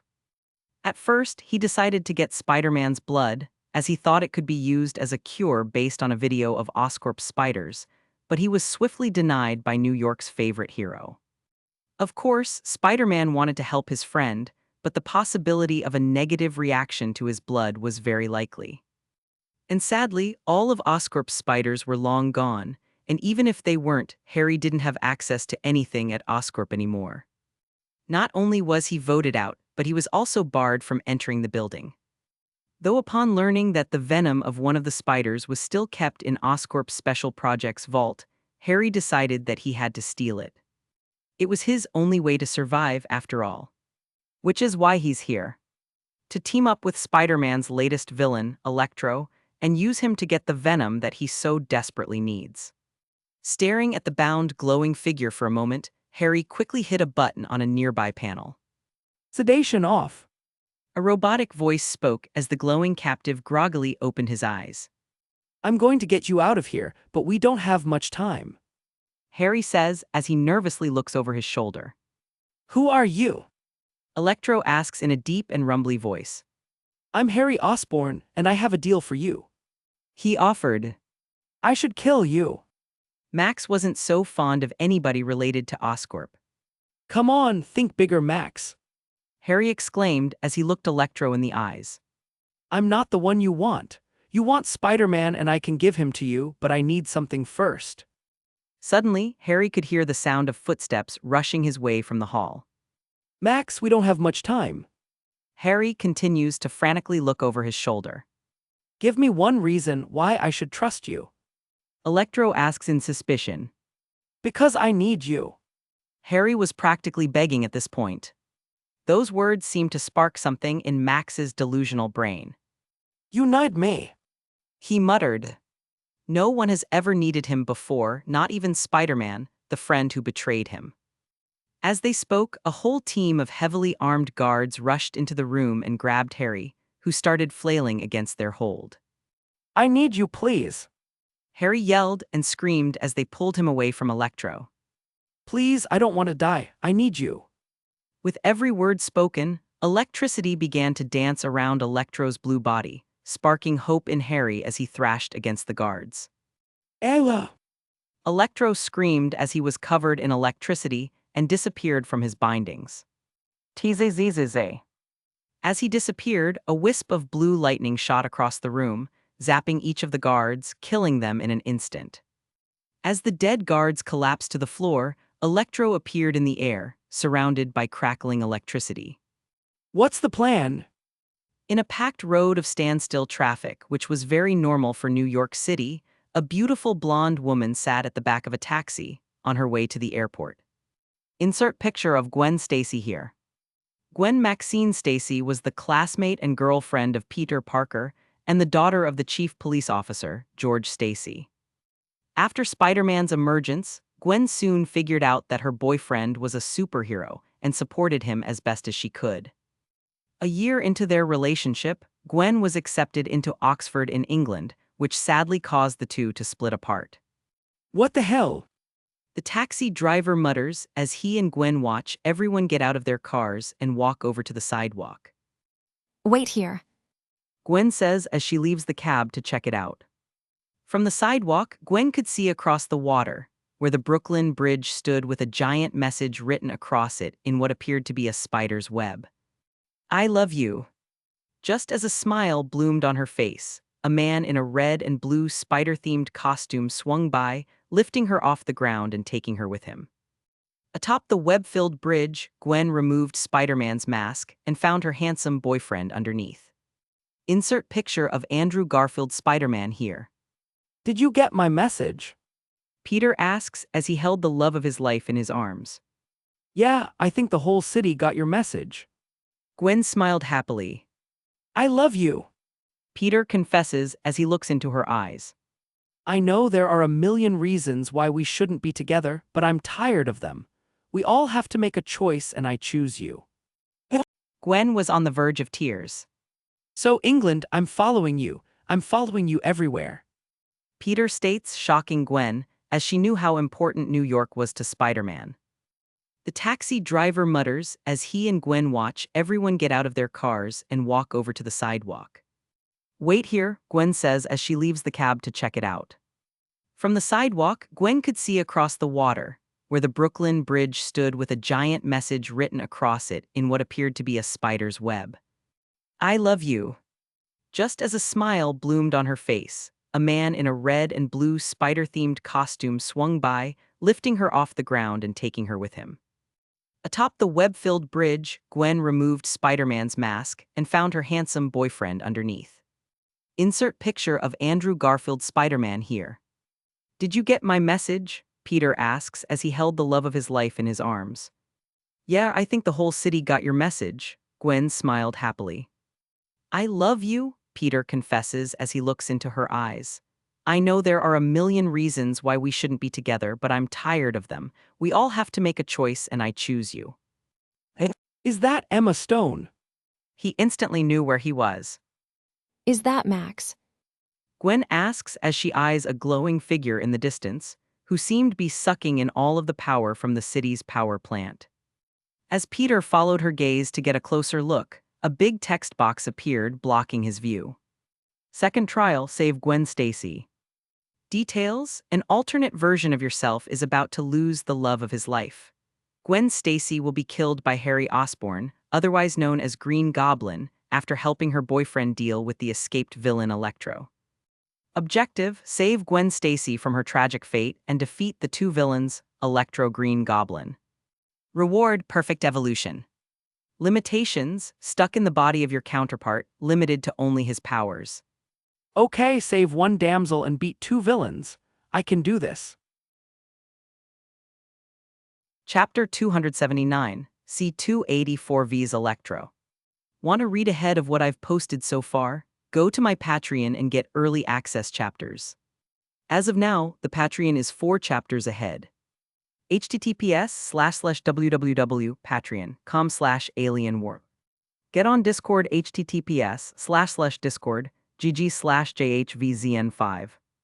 ZZZ insert sleepy gift here, most likes wins ZZZ.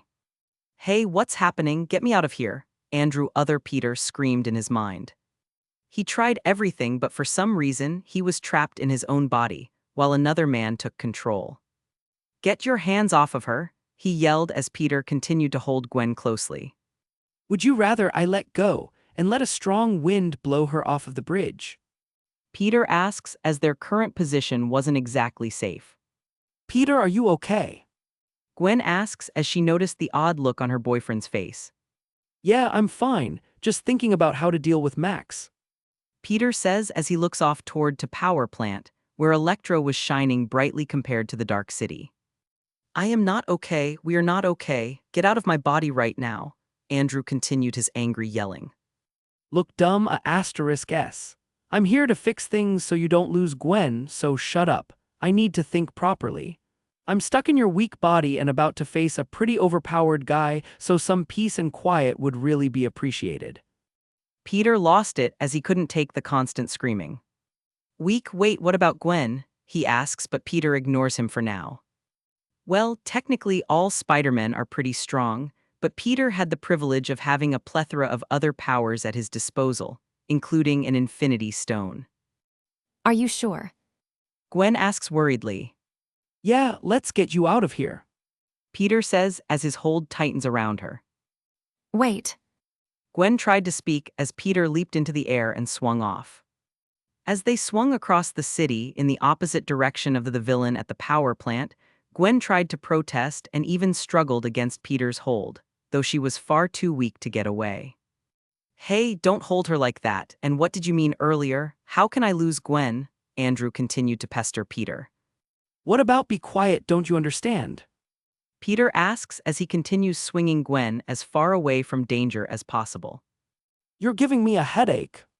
Well, it's my body you're using, so if I want to give myself a headache, then I will, Andrew shouted just to annoy Peter at this point. Look, I'll answer your questions, but just stop yelling. Peter sighed in annoyance. Fine, who are you, what's happening, and why are you in my body? Andrew asks in a much lower tone. I'm Peter Parker and I'm here to complete a mission. Think of it like a quest in a game. Peter reveals a bit of what's going on, though he made sure not to mention anything about the genie. You're me? Seriously, that's all you could come up with? Andrew didn't believe a word of it. It's true, though I went for MJ in my universe. I guess we have different tastes in women. Peter shrugs uncaringly. Who? Andrew asks as Peter continued to swing across the darkened city with an Emma Stone lookalike in his arms. Where are you taking her? Far away from danger. Peter answered. His goal was simple. Take Gwen so far from the villains that she wouldn't be able to follow him to her tragic death. After all, that's how she died in the movie. Okay, at least we agree on that. Hang on, let me deal with this. Peter says as Gwen glares at him. Good luck with that. You are not leaving me here. You can't even beat Max without me. I can help. Gwen set herself on tagging along. No, you're going to stay here and keep safe. Peter says as he turns to leave, but Gwen grabs his arm. You said that every time you get close to him, he fries your web shooters. How are you going to combat that? Gwen asks pointedly. I'll magnetize them. Peter answers swiftly. Oh, I didn't think of that. I can still help reboot the power grid. I saw the blueprints at Oscorp. No. Peter instantly denied as he pulled away from her grasp. Bye. After shooting her with a few webs which locked her legs to the rooftop, Peter gave her a quick wave before swinging off toward the power grid. Peter. Gwen yelled angrily as he left. Okay, you just earned some of my trust, thanks for not hurting Gwen. Andrew was very grateful. So, what's this quest of yours about? As Peter explained his trial to the voice in his head, he broke open a nearby car and stole some jumper cables and copper wire. Just like 8th grade science class. This would be easier if you had organic web shooters like me, but not all Spider-Mans can be as great and awesome as me. Peter gloats as hell, tossed the wires aside and rushed off to Electro. And yes, you'll see soon enough. Peter knew that explaining Harry's situation would both waste time and sadden his counterpart. After all, his friend has probably already turned into a monster.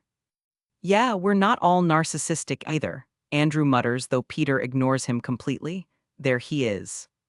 Arriving at the power plant, Peter could see Electro hovering between some destroyer electrical towers. You're too late, Spider-Man. Electro's gaze turns to Peter. I designed this power grid, and now I'm going to take back what's rightfully mine. I will control everything. I'll be like a god to them.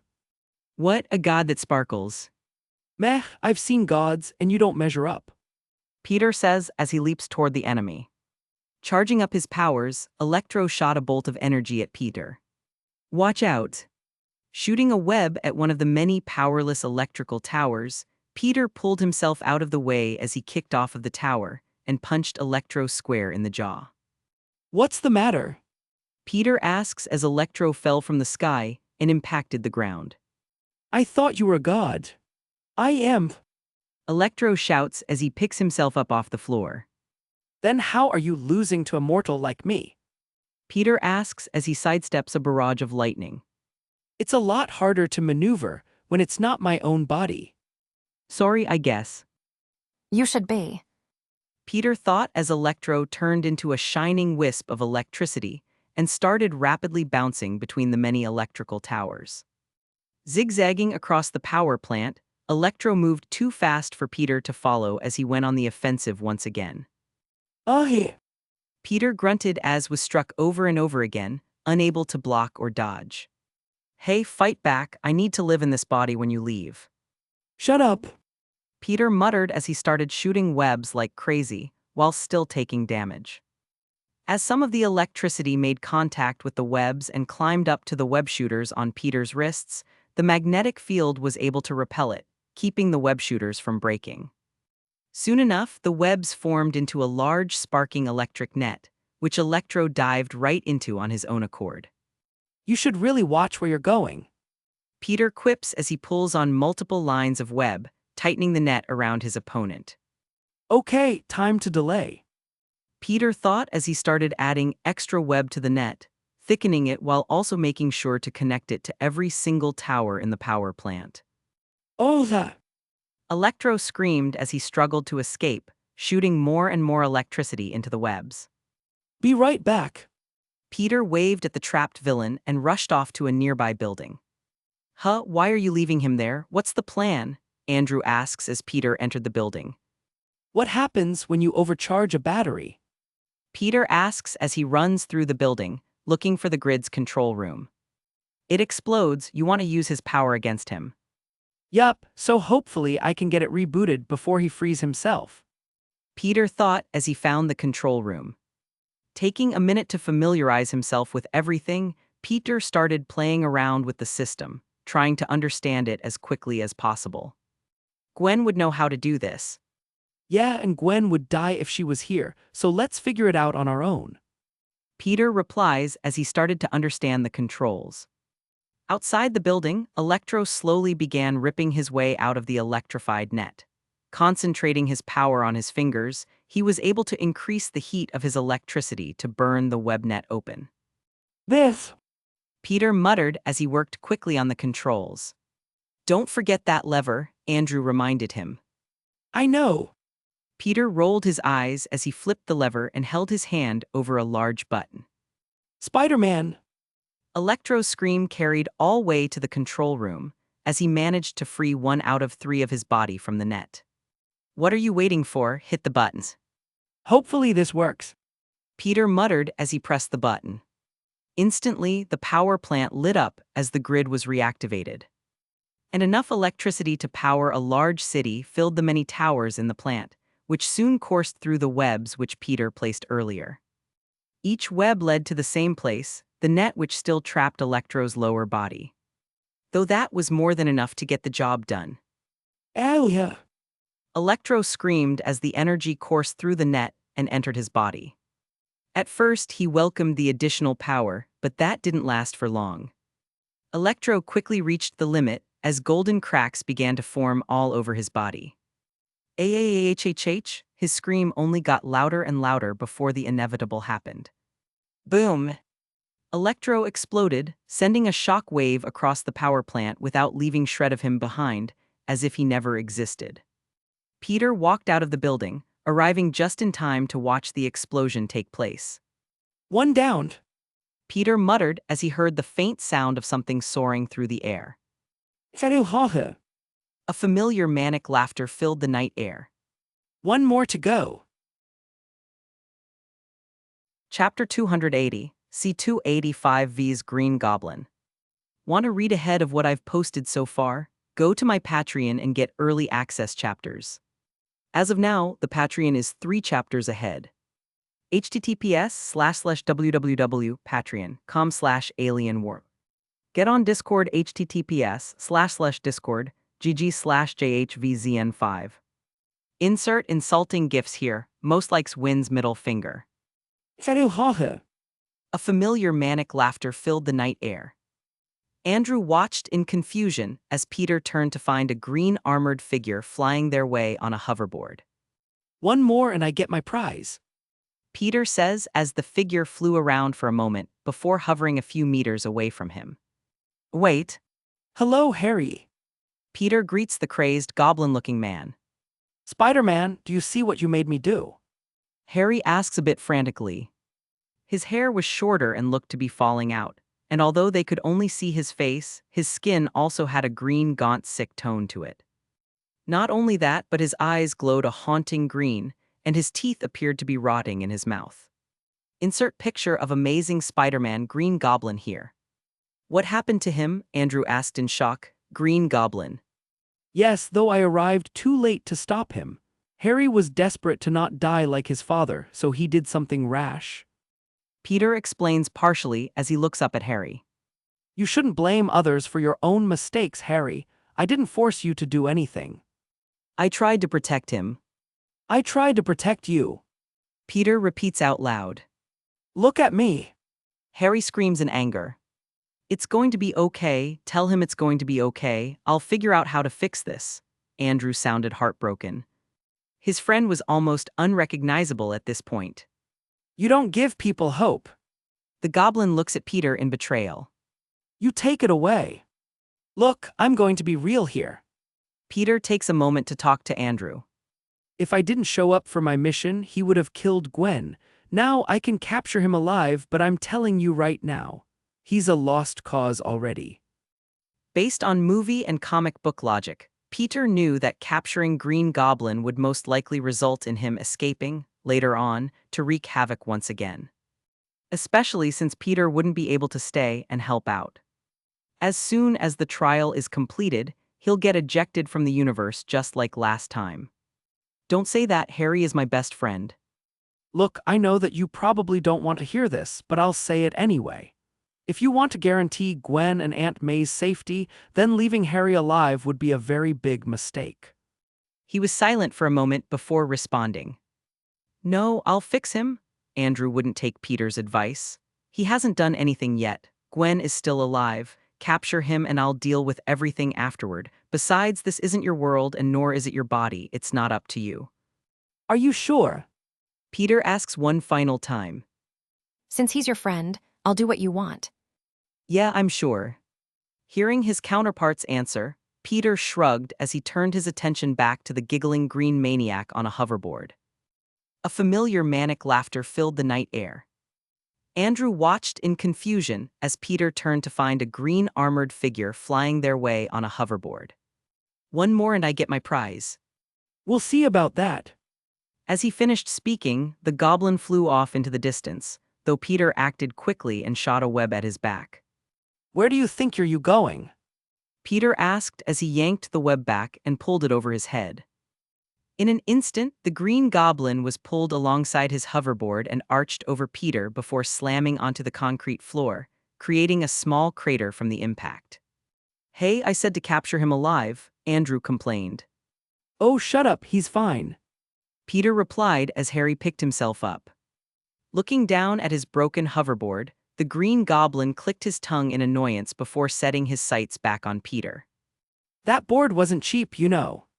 Harry smirked as he reached over to his waist and pulled out multiple advanced-looking grenades. Here, catch, ha ha ha. Without a care for the surroundings, he started throwing grenades everywhere and laughing madly as he did so. Boom, boom, boom, boom. Why bother? It's not like there are any bystanders here. All of this can be rebuilt. Peter didn't really care. Since this isn't his universe, Peter won't be stuck with cleanup duty, so why should he care as long as nobody is hurt? After a minute or two of explosions, Harry ran out of firepower and stood in the center of the destroyed power plant with a grin on his face. Did I get him? He muttered to himself. I think so. A voice answered from over his shoulder, almost whispering in his ear.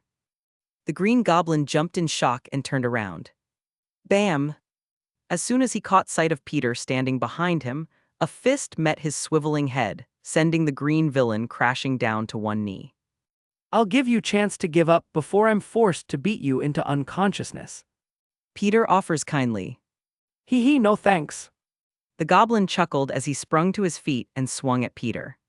Sigh. Peter let out an annoyed breath as he sidestepped Harry's pitiful excuse for a punch. You have bad technique. You want to use your hips and lean in a bit when striking, like this. Pow! Without holding back, Peter sent a heavy punch to Harry's jaw, as the rest of his body was currently protected by armor. See, now you try. Peter stood by and waited for his opponent to pick himself up off the floor. This instructional sparring match continued, though only one side was really enjoying it. Ha ha ha. Green Goblin continued to laugh as he took yet another blow to the face. Is that all you got? Luckily, he has a small healing factor, which slowly started healing him up to fighting condition once again. All right, I'm bored now. Peter muttered as he stomped on Harry's knee, sending him falling to the floor. Good night. Bang!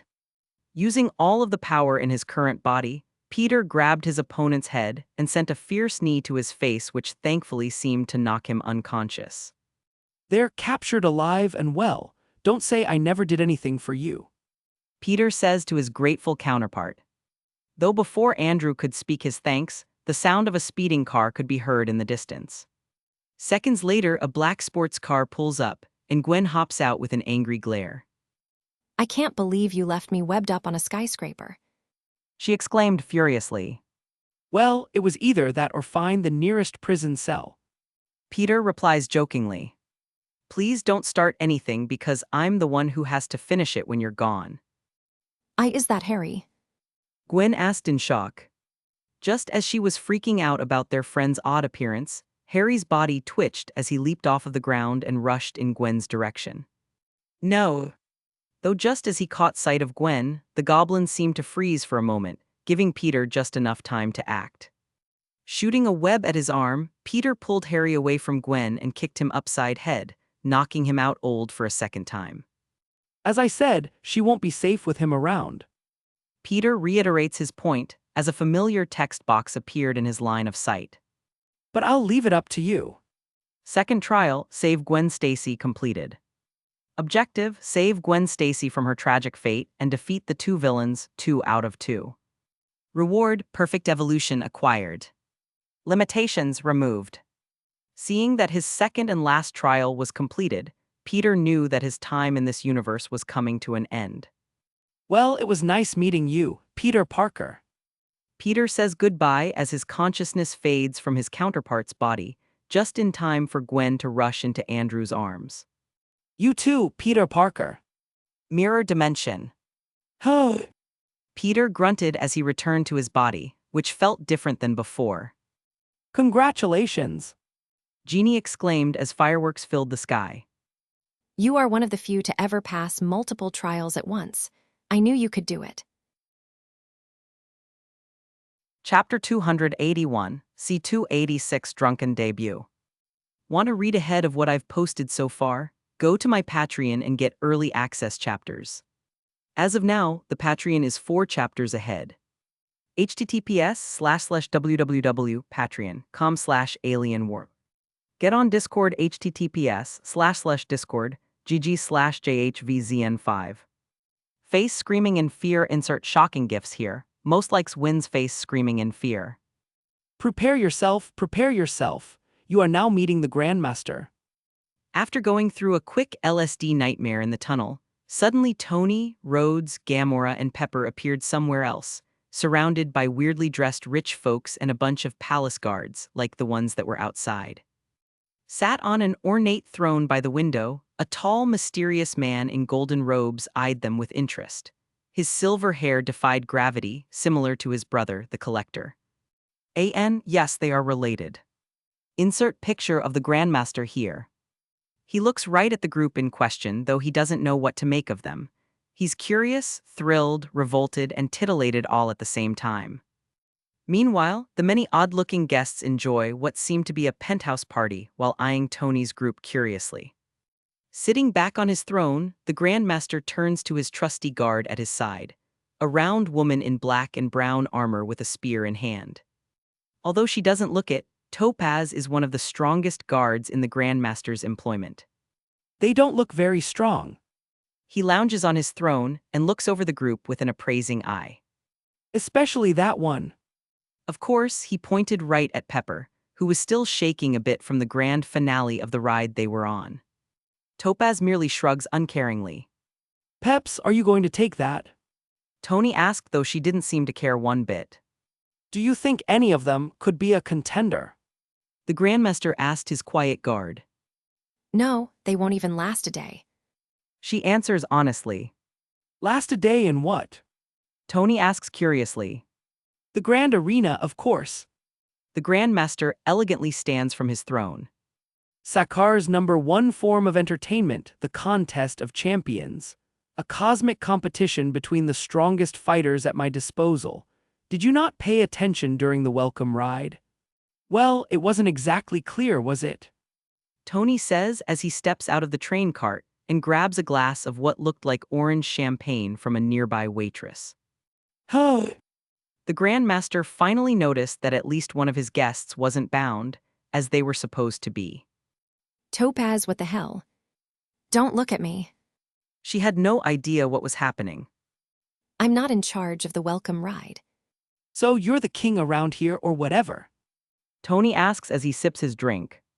Instantly, his eyes go wide as he looked down at his glass in shock. Wow, what is this? I've never tasted anything like it. Tony asks as he takes another sip. Pepper, come try this. Hearing him, the rest of the group leaves the cart, showing that they weren't bound either. Sigh. The Grand Master told Topaz as he looks back to his guests. So who are you? Tony Stark, genius, billionaire, playboy, philanthropist. Ow. Tony introduces himself and gets an elbow to the rib from Pepper.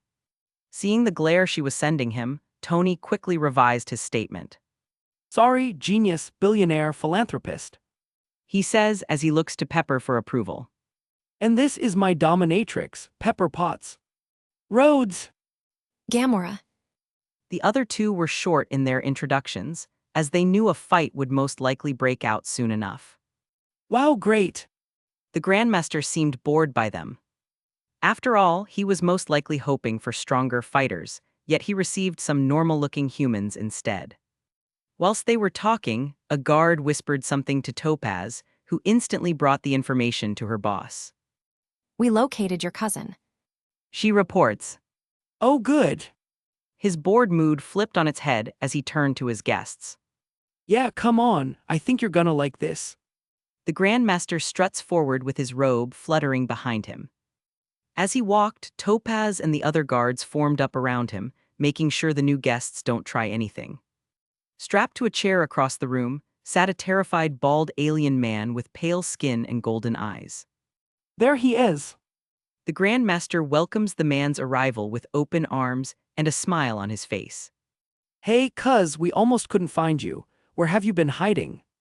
The Grandmaster's cousin looked at Tony's group, weeping as he cowered in fear. So, The Grandmaster utters as he watched his cousin's display in distaste. please, I'm sorry. He pleads for forgiveness. I won't try to leave again, just please don't kill me. Sakar is my home, I swear. The Grandmaster walks up and rests a comforting hand on his cousin's shoulder. I pardon you. Thank you. The man sighed in relief as he smiled up at his cousin. You're officially pardoned. The Grandmaster adds as he casually takes Topaz's staff and jabs it toward his cousin's chest. Tony, Pepper didn't want to play the party guests anymore. I got it. Tony nodded as his body was instantly covered in red and gold armor. Pow, Thank you. he repeated over and over again. As soon as the spear clanked onto the floor, every Sakaran guard in the room turned to Tony with their weapons drawn. Wait. The Grandmaster stopped them from firing as he turned to see the armor covering Tony's body. Excellent. He didn't care about the attack on his person at all. In fact, it helped reveal the possibilities of a new champion to him. Is that some sort of exoskeleton? He asked as he started circling Tony and his group. Of course, his guards kept their weapons trained on them, as the Grandmaster's safety is their top priority. No, I built it myself. Tony says as he turns to Pepper and Rhodes, who quickly activate their armor as well. As for Gamora, she simply pulled a knife out of her belt and waited for the fight to start. Amazing. Could you make one for me too? The Grandmaster asked hopefully. I would be willing to set you free in exchange for a set of armor like that. Not happening. Pepper spoke for Tony as she felt more confident in her blue armor. You heard the lady. Tony nods. What a shame. The Grandmaster mutters sadly as he walks back to his throne. Capture them, though prioritize the armor. Feel free to kill them if you have to. just make sure my armor isn't too damaged. Yes, sir. Topaz nods as she gestures to her men. Finally, the fun can begin. Mirror dimension. Congratulations! Genie exclaimed as fireworks filled the sky. You are one of the few to ever pass multiple trials at once. I knew you could do it, Master. Thanks, though it wasn't that hard. Peter shrugs as he still felt an odd sensation in his body. Seeing the look on his master's face, Genie quickly spoke up. What you're feeling is your wishes. They've already been granted. He explains. Right, why does everything feel? Peter asked curiously. If I had to guess, I'd say you're evolving. Genie says as a chart of the human evolution appeared behind him. From monkeys to cavemen to modern-day humans. Normal humans evolve slowly over time, but you're on the fast track, my friend. Genie says with a smile. That tingling is you moving up the evolutionary ladder. Right. Peter muttered as he wondered if the feeling would go away. So, how long have I been away? 1,000. Genie spoke dramatically as always, worrying Peter as he had family and responsibilities to attend to. Peter let out a relieved breath. Hehe. Genie quickly changes the subject. Fine, but I should probably go. Peter says as he pulls out the genie's lamp. I have to pick up a crewmate and check on a friend of mine. Seeing the lamp in his hand, Genie instantly knew what Peter was thinking. He was going to send him back into the lamp. Oh, Genie asked as his face morphed into the perfect set of puppy dog eyes. Can you disguise yourself? Peter asked as he didn't need anyone knowing about Genie. Can I disguise myself? Is that even a question? Genie asks incredulously as he snapped his fingers and morphed into a blue-skinned human figure. See, how do I look? That could work, you look like a Cree. Peter muttered in approval. What should I call myself? Glenn, no. Genie starts listing off names as his outfits change to match them. Just stick with Genie. Peter says with a tired sigh. Nobody would believe that you're actually a genie, so it's fine. Just keep your magic use to a minimum. Sir, yes, sir. Genie saluted. Good, also keep my secrets between us. Peter ordered seriously. He didn't know what Genie knew about him, but there were many secrets in his mind that he didn't want aired out to anyone. Hey, do I look like that kind of genie to you? He asked, almost offended that Peter would have to ask that. Just making sure. Peter sighed as stashed the lamp away and opened a portal. Come on, let's go. Sakar. When Peter stepped through the portal alongside Genie, he was expecting a pristine Kree ship, but that certainly wasn't what he found. Yua. Genie asked as he eyed the rolling hills of space waste in the distance. Yeah, look over there. Peter points to a destroyed Kree warship. That's our ship. Is this Sakar? Peter wondered as he looked up to see a sky full of wormholes. Oh, my condolences. Genie offered some kind words for the dearly departed. Yeah, it was a good ship. Peter frowned at the loss of a very expensive warship. I meant for your friends. Genie clarifies. Meh, they wouldn't die so easily. Chapter 282, C287, The Valkyrie's Downfall. Want to read ahead of what I've posted so far? Go to my Patreon and get early access chapters. As of now, the Patreon is 3 chapters ahead. https://www.patreon.com/alienwarp. Get on Discord https://discord gg/jhvzn5. Insert bloody gifs here, most likes wins. Is she all right? Genie asked as Valkyrie fell from her ship and landed in a pile of garbage. I think so. Peter nodded as she stood up and looked their way. Her eyes were hazy and she stood with a sort of sway to her stance, but otherwise, Brunhilde looked to be fine. Unluckily, she held onto some dead alien beast's carcass for support, which collapsed due to decay, sending her tumbling back to the ground.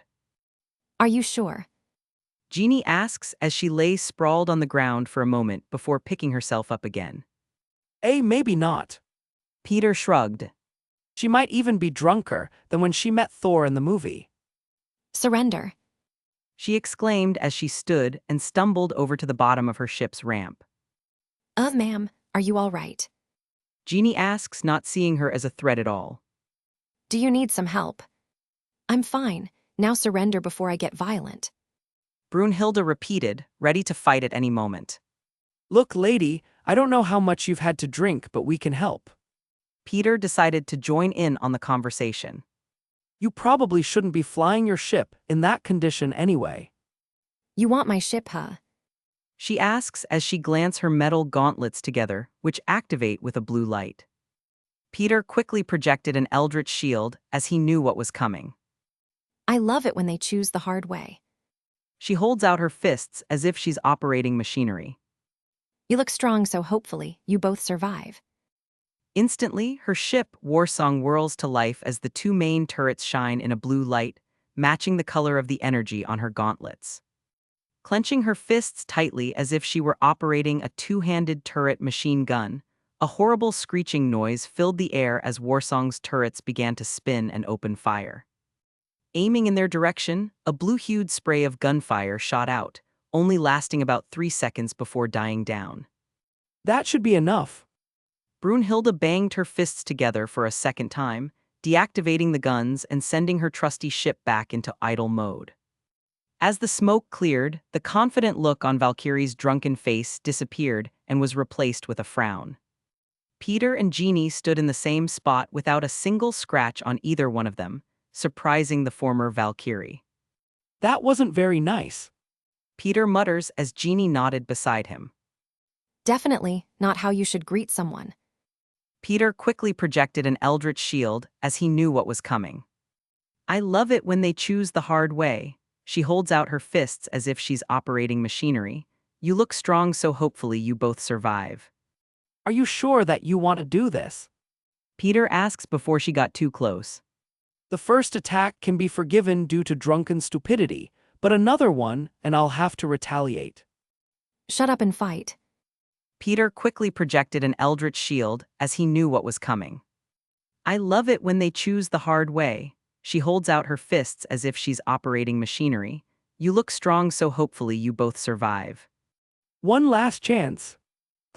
Brunhilde picked up the pace as she continued the attack. Continuing to skillfully dodge every single sword swipe of hers, Peter watched as Valkyrie grew more frustrated with every failed blow.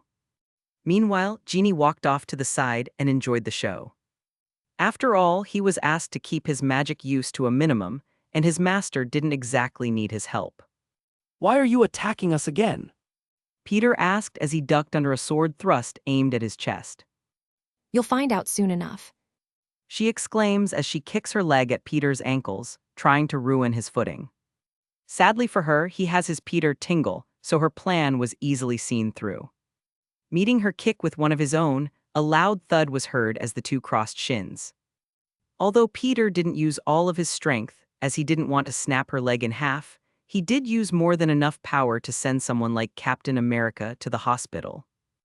Though luckily, Brunhilde is an Asgardian, and not just any Asgardian but a former Valkyrie, an elite group of female Asgardian warriors that served as Odin's special force. Her strength was on a whole other level, allowing her to match Peter's kick without harm. You're pretty strong. Peter muttered as he put a bit more power into his leg. But not strong enough. Suddenly, Brunhilde was swept off of her feet and sent flying a few dozen meters, crashing into a big pile of junk in the distance. Bang! She seemed to hit a large piece of metal upon impact, while sending other small bits of trash flying into the air as well. Is she dead? Jeannie asked as he munched on a bucket of popcorn with a pair of 3D glasses on his face. Nope. Peter replied as the hill of garbage that she landed in began to shake. Seconds later, the trash dispersed, revealing Brunhilde, who was lifting a giant cube of metal over her head. Without wasting any time, she wound it back for a moment before using all of her strength to hurl the heavy metal object in Peter's direction. Peter quickly projected an eldritch shield as he knew what was coming. I love it when they choose the hard way. She holds out her fists as if she's operating machinery. You look strong, so hopefully you both survive. This thing is heavy. Peter commented as he caught the cube and easily lifted it above his head, as if it were made of styrofoam. The expression on Peter's face betrayed the words that came out of his mouth, looking calm and relaxed as he lifted the metal and tossed it to the side. With a simple throw, the cube was sent flying into the distance before crashing into a mountain of garbage, which exploded upon impact. It was at this moment Brunhilde knew that she F***ed up. Quickly reaching into her pocket, she tried to pull out a small disc, which could be used to subdue stronger opponents. Why don't you take a nap? A familiar voice whispered into her ear as something impacted her neck, and everything went dark. Clapping asterisk. Woo, that's my master. Genie cheered as a foam finger in his red and blue colors appeared on his hand alongside other Spider-Man-related merchandise. Thank you. Peter bows dramatically as he looks at Brunhilde's ship. Since there's nothing but trash as far as the eye can see, let's take her ship and find some sort of town or city. What about her? Genie asked as he pointed to their knocked-out attacker.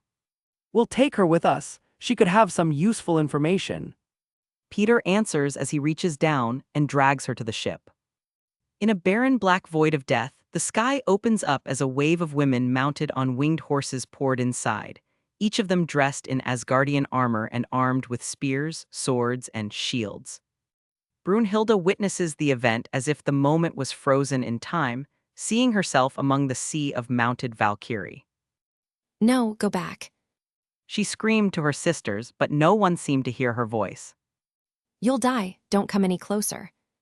Directly below the force of flying warrior women stood Hela Odinstadir, in all her glory, black lightning flashing all around her.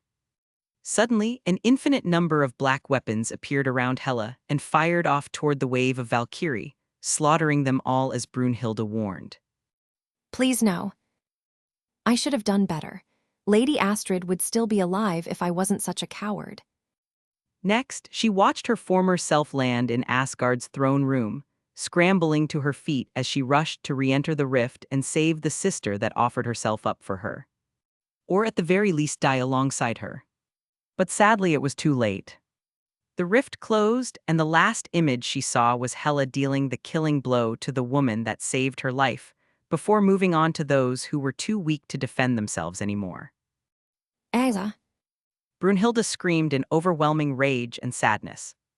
Brunhilde awoke with a start, her face uncomfortably smushed up against a curved wall of glass. As her eyes groggily opened, she saw the hills of trash through the glass below and instantly knew that she was in her ship's prison cell. I hate that dream. She recalled the same nightmare that always haunted her dreams. What a rusty city. A voice spoke from above. The tower is a bit gaudy for my tastes as well. Good morning. Peter greeted her cheerfully as she stopped shaking. Did you sleep well? Brunhilde ignored him and tried to stand for a second time, but of course, she was sent tumbling to the floor once again. I really like this device. Peter muttered as he watched her flail on the floor for a second time. I think I'll keep it. So, what's your name and why did you attack us? Peter asks curiously, though he already knew. Was it just some drunken rage or what? Whatever.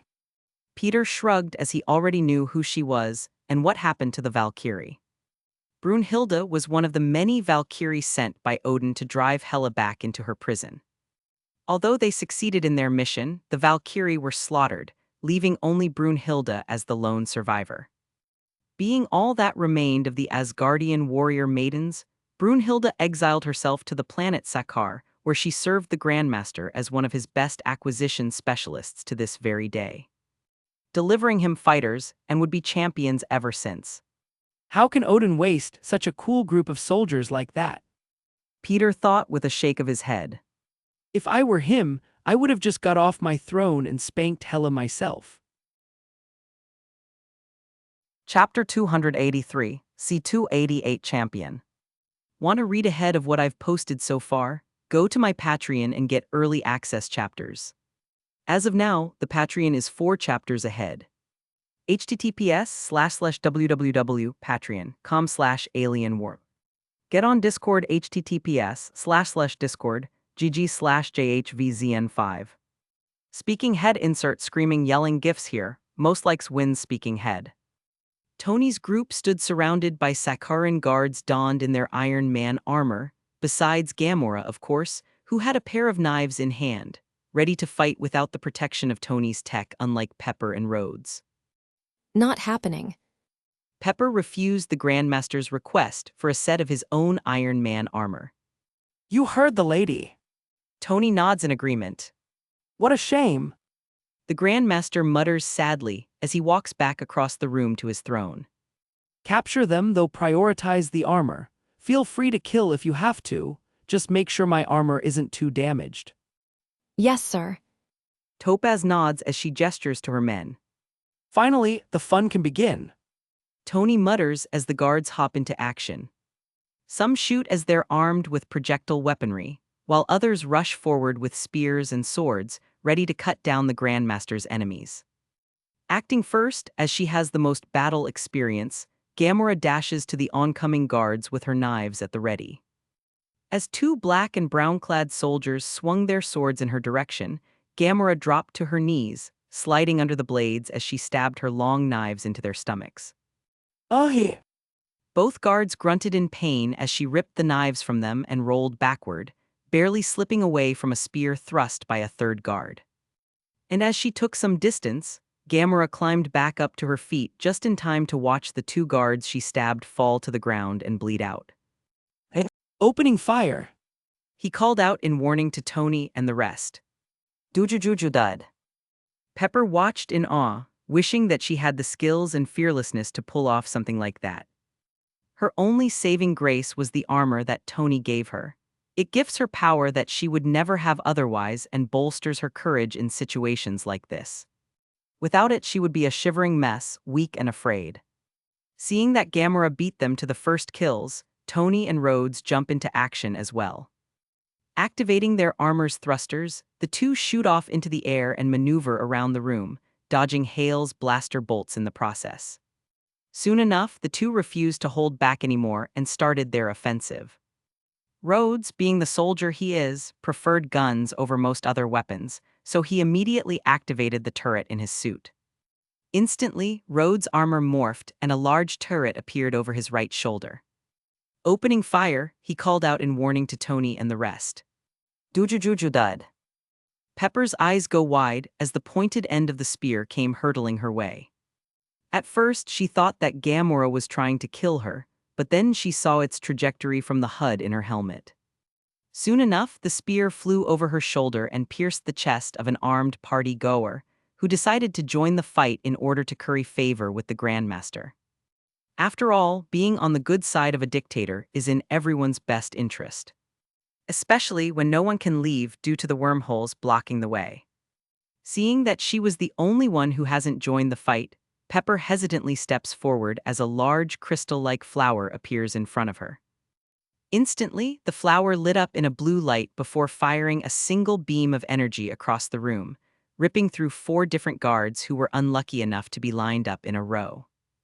AN Collateral X4, Overkill Insert Halo Kill Streak Voice. Seeing that his guards were being easily slaughtered, the Grandmaster grew antsy and turned to his trusted guard, Topaz.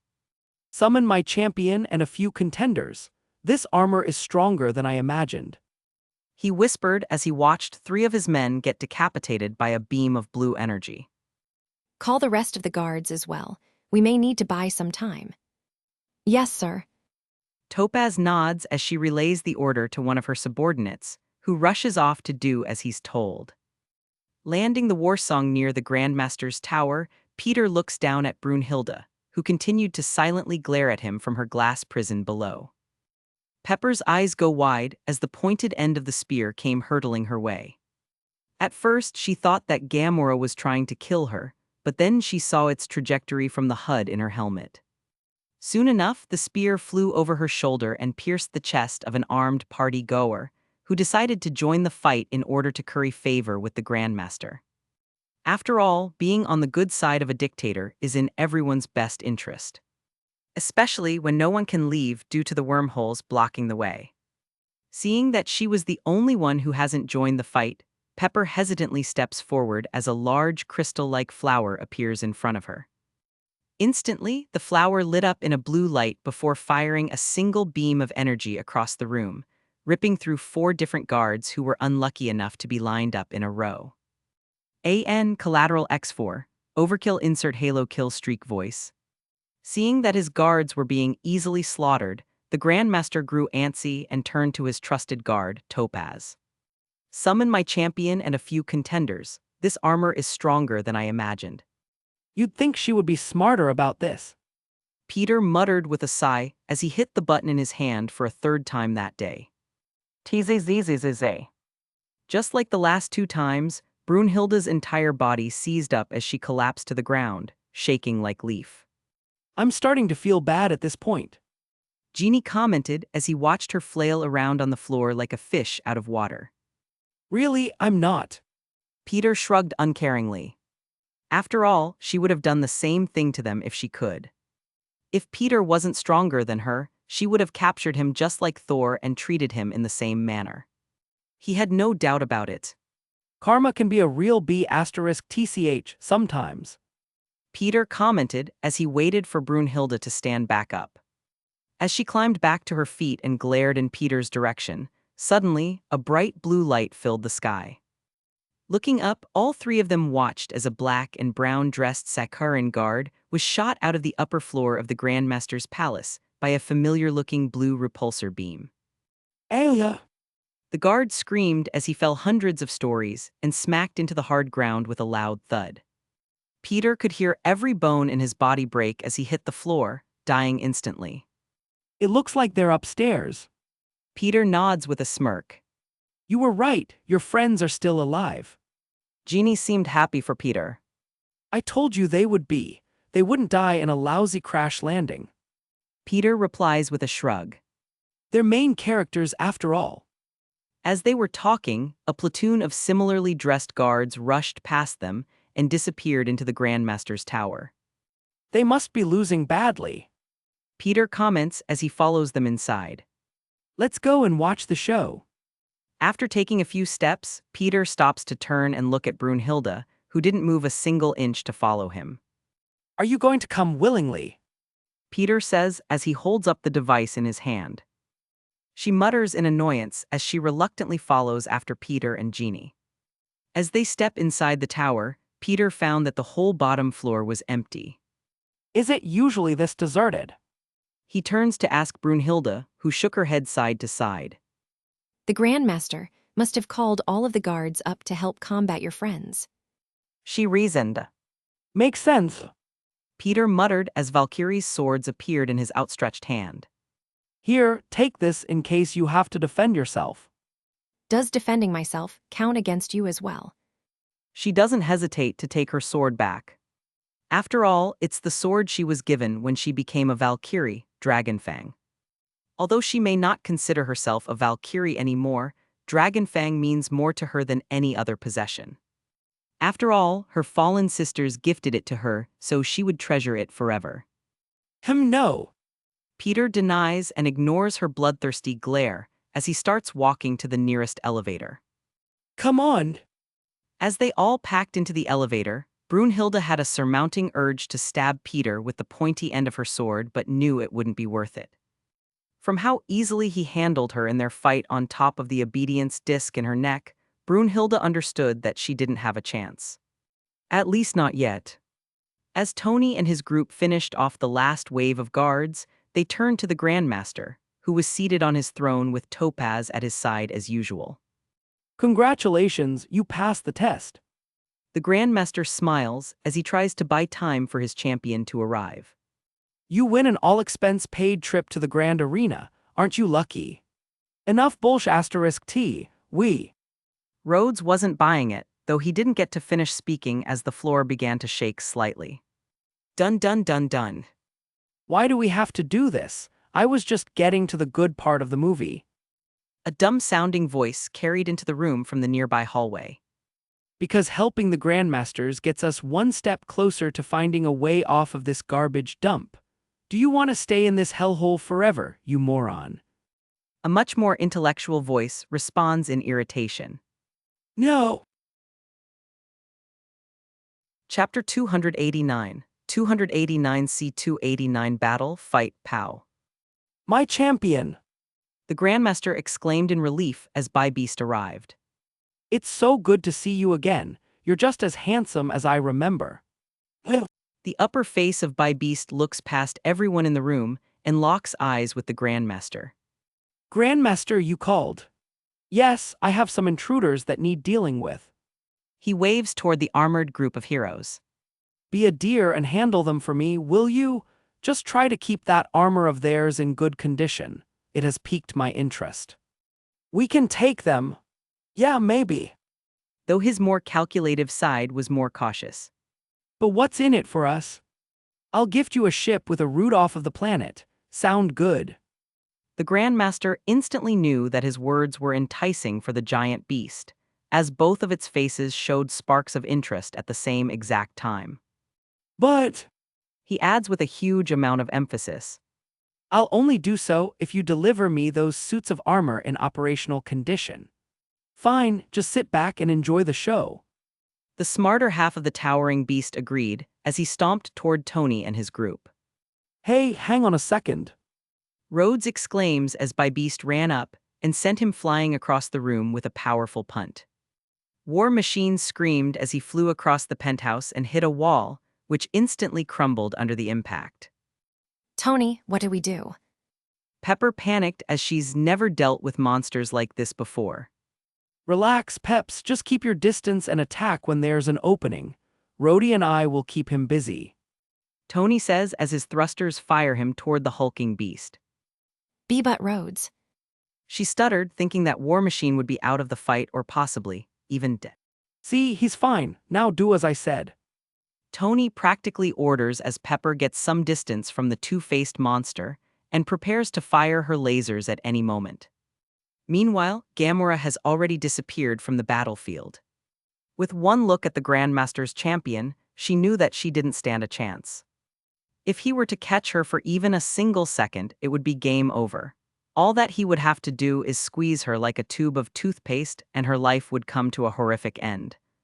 So being smart about it, Gamora ran off and allowed her armored companions to handle the giant beast in the room. After all, they're the ones who were equipped to do so. You know he's lying, right?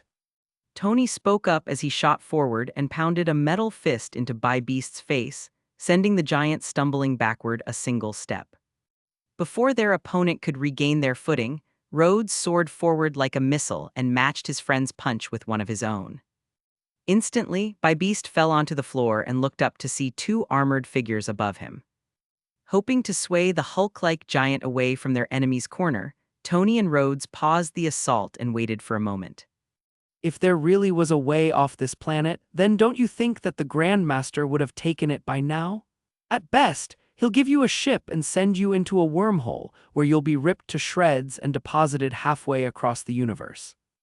Tony's words seemed to sway the giant, who stood to his feet and turned to his employer questioningly. Who says that I've never left the planet? The Grandmaster smirked comfortably from his throne. I just see no reason to stay gone for very long. After all, why leave when I'm the king of my own world here? Nobody could tell whether he was lying or not, though the calm smile on his face portrayed an air of confidence which certainly helped convince Beast at the very least. Ding! Just as the fighting was about to start again, the elevator chimed as its doors swung open, revealing Peter, Jeannie, and Brunhilde inside. Yo! Peter called out with a wave as his eyes landed on Beast. Huh, who's this two-faced, ugly-looking guy? Both of Beast's faces frowned as Peter strolled out of the elevator with Jeannie and Brunhilde following closely behind him. Scrapper 142, it's so good that you're here. The Grandmasters grew even more relieved at Brunhilde's arrival. I love it when you come to visit. 142. You always bring me the best stuff. Completely forgetting about the ongoing conflict in the room, the Grandmaster turns to his trusted guard, Topaz. Whenever we get to talking about Scrapper 142, what do I always say? She is the... He asks with a smile. *TCH. Topaz answers in distaste as she hates Brunhilde. No, not *TCH. Were you waiting just to call her that? The Grandmaster asks, enjoying the odd rivalry between Topaz and Brunhilde. Try again. Boozy tramp. Topaz answers insultingly yet again. No, I'm so sorry. 142. He quickly said, though he seemed more amused than apologetic. Best, I was thinking of the word best, because I always say you're the best. She brought me many contenders for my beloved champion, you know. Yes, you say that every time she's here. Topaz sighed in annoyance as she glared in Brunhilde's direction. Right, well, why don't you assist my champion against these intruders, and I'll pay you afterward as always. The Grandmaster offered as his eyes roamed toward Peter and Jeannie. You can show me your latest merchandise then as well. Your name is Scrapper 142. Peter asks teasingly, though he knew her real name all along. Eyeing the group of armor-clad individuals between them and the Grandmaster, Beast's lower face grunted, ready for a fight. We can take them. Yeah, maybe. Huh, wait. The Grandmaster realized as Topaz smirked beside him. How much for her? I'll give you 1,000,000 credits. She offered as the thought of enslaving her longtime rival and enemy brightened Topaz's day. Glaring in Topaz's direction, Brunhilde hoped Peter wouldn't accept, as she would soon rather die than live a life at the whims of that jealous rotund hag. Not for sale. Peter turns her down in an instant. Then why are you here?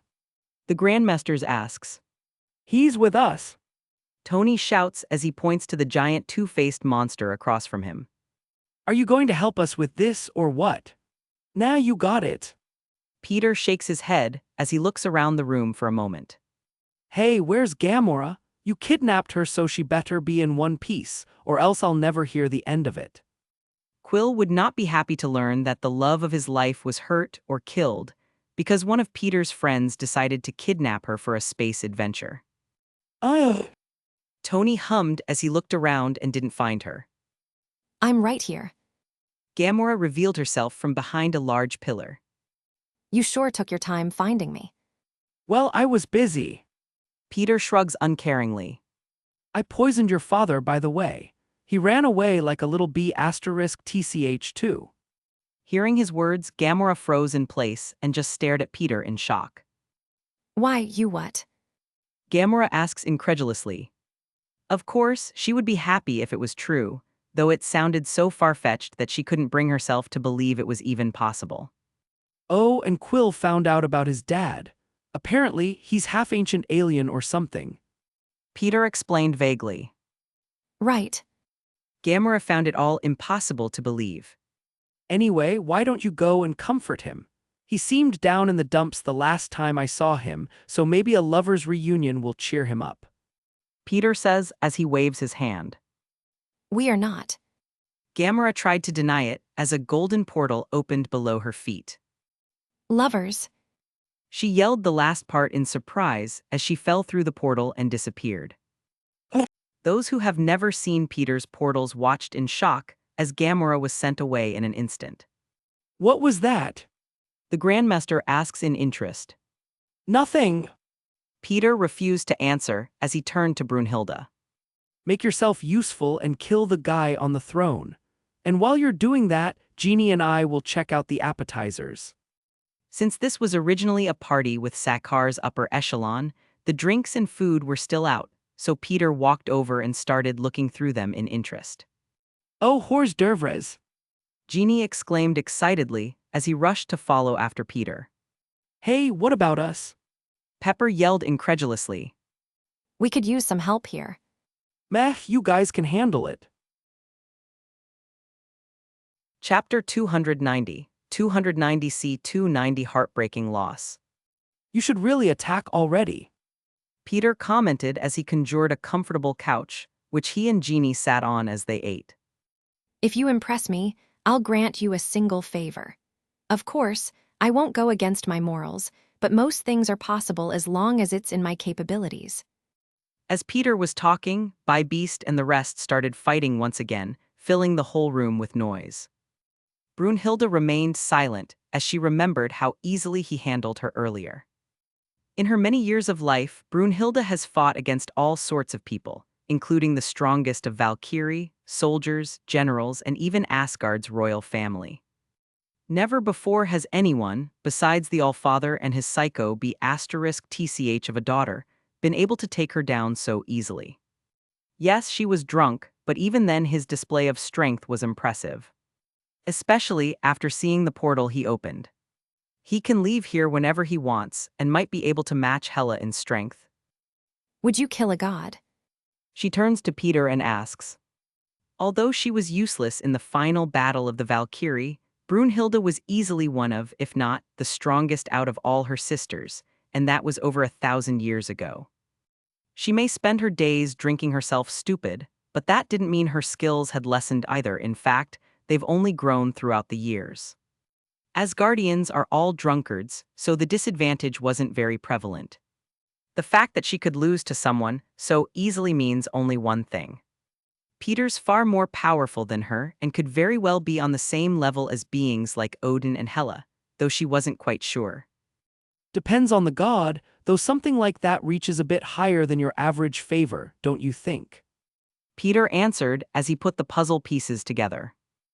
I was thinking more along the lines of taking you off of this planet. Brunhilde wanted him to kill Hela for her, which wasn't impossible. What would you want in exchange? She asks as Topaz steps up in front of the Grandmaster. Neither of them knew what Scrapper 142 was getting at, but they knew that she would most likely be attacking them soon enough. What a pity. Peter answered after a moment of thought.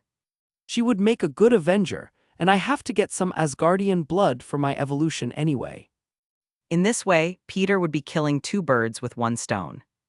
He planned to kill Hela either way, as she was a maniac who would cause trouble sooner or later, so using the opportunity to take some DNA for his new evolutionary power while simultaneously gaining a strong subordinate was just too enticing. After all, in the movies, Brunhilde became king of what remained of Asgard after Ragnarok, so she would be an invaluable member of the Avengers. Peter thought as he stuffed a tiny sandwich with purple meat into his mouth, using the reality stone to bypass his mask. Not bad. I need to make sure he can do it. Brunhilde thought as she looked over at Peter. I'll capture the Grandmaster for you, but that's it. You can decide what to do with him afterward. As for the favor, I'll save it for the time being. Without another word, Brunhilde remained still, waiting for Peter's confirmation before acting. This isn't exactly what I was hoping for, but it's a good start, I guess. Peter thought as he sent her a nod. Deal. Bring it, B*TCH. Topaz expertly twirls her spear around her fingers before slamming the butt end of it against the floor, motioning for Brunhilde to come to her. With pleasure, you fat WH*re. Brunhilde replied in kind as she drew her sword from its scabbard and rushed forward. As the two collided, Brunhilde's sword strike was blocked by the pole of Topaz's spear, leaving the two at a momentary standstill. Who are you calling fat, you drunk floozy? Topaz spat as she swiped the sword away before stabbing her spear forward. Who are you calling a floozy, you ugly whale? Brunhilde sidestepped the spear and kicked Topaz in the stomach, sending her sliding backward. Though Topaz didn't lose her balance and managed to stay on her feet the whole time. She didn't disagree with the drunk comment. Arg! Beast roared in agony as a beam of blue-hued light shot into his leg, tearing open a large hole and nearly severing his leg. Though that wasn't the shocking part. Through the hole in his leg, Peter and everyone else could see metal, wires, and a blue-colored coolant leaking out, rather than the flesh, meat, and blood of a living being.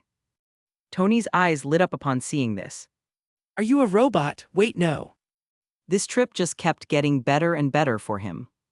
First, Tony found himself stranded in an engineer's paradise, where materials and unknown alien technology literally rained down from the sky, and now this godly planet gave him yet another gift. A conscious and living robot, an android. You aren't controlled by anyone, right? Tony asked as he completely forgot that they were fighting only seconds ago. Are you an artificial intelligence? Tony, I don't think that now is the time for this. Rhodes muttered in exasperation, though Tony seemed to completely ignore him. Or maybe you were just a mindless robot that gained sentience over time. He continued firing off questions with a look of wonder and curiosity. Tony couldn't hold himself back as Beast only became angrier and angrier with each word out of his opponent's mouth. Does he not like being questioned, or is he sensitive about his origin? Peter wondered as he watched it all unfold. Standing back up while ignoring the hole in his leg, Beast snarled in Tony's direction before kicking off the ground and launching forward. Whoa!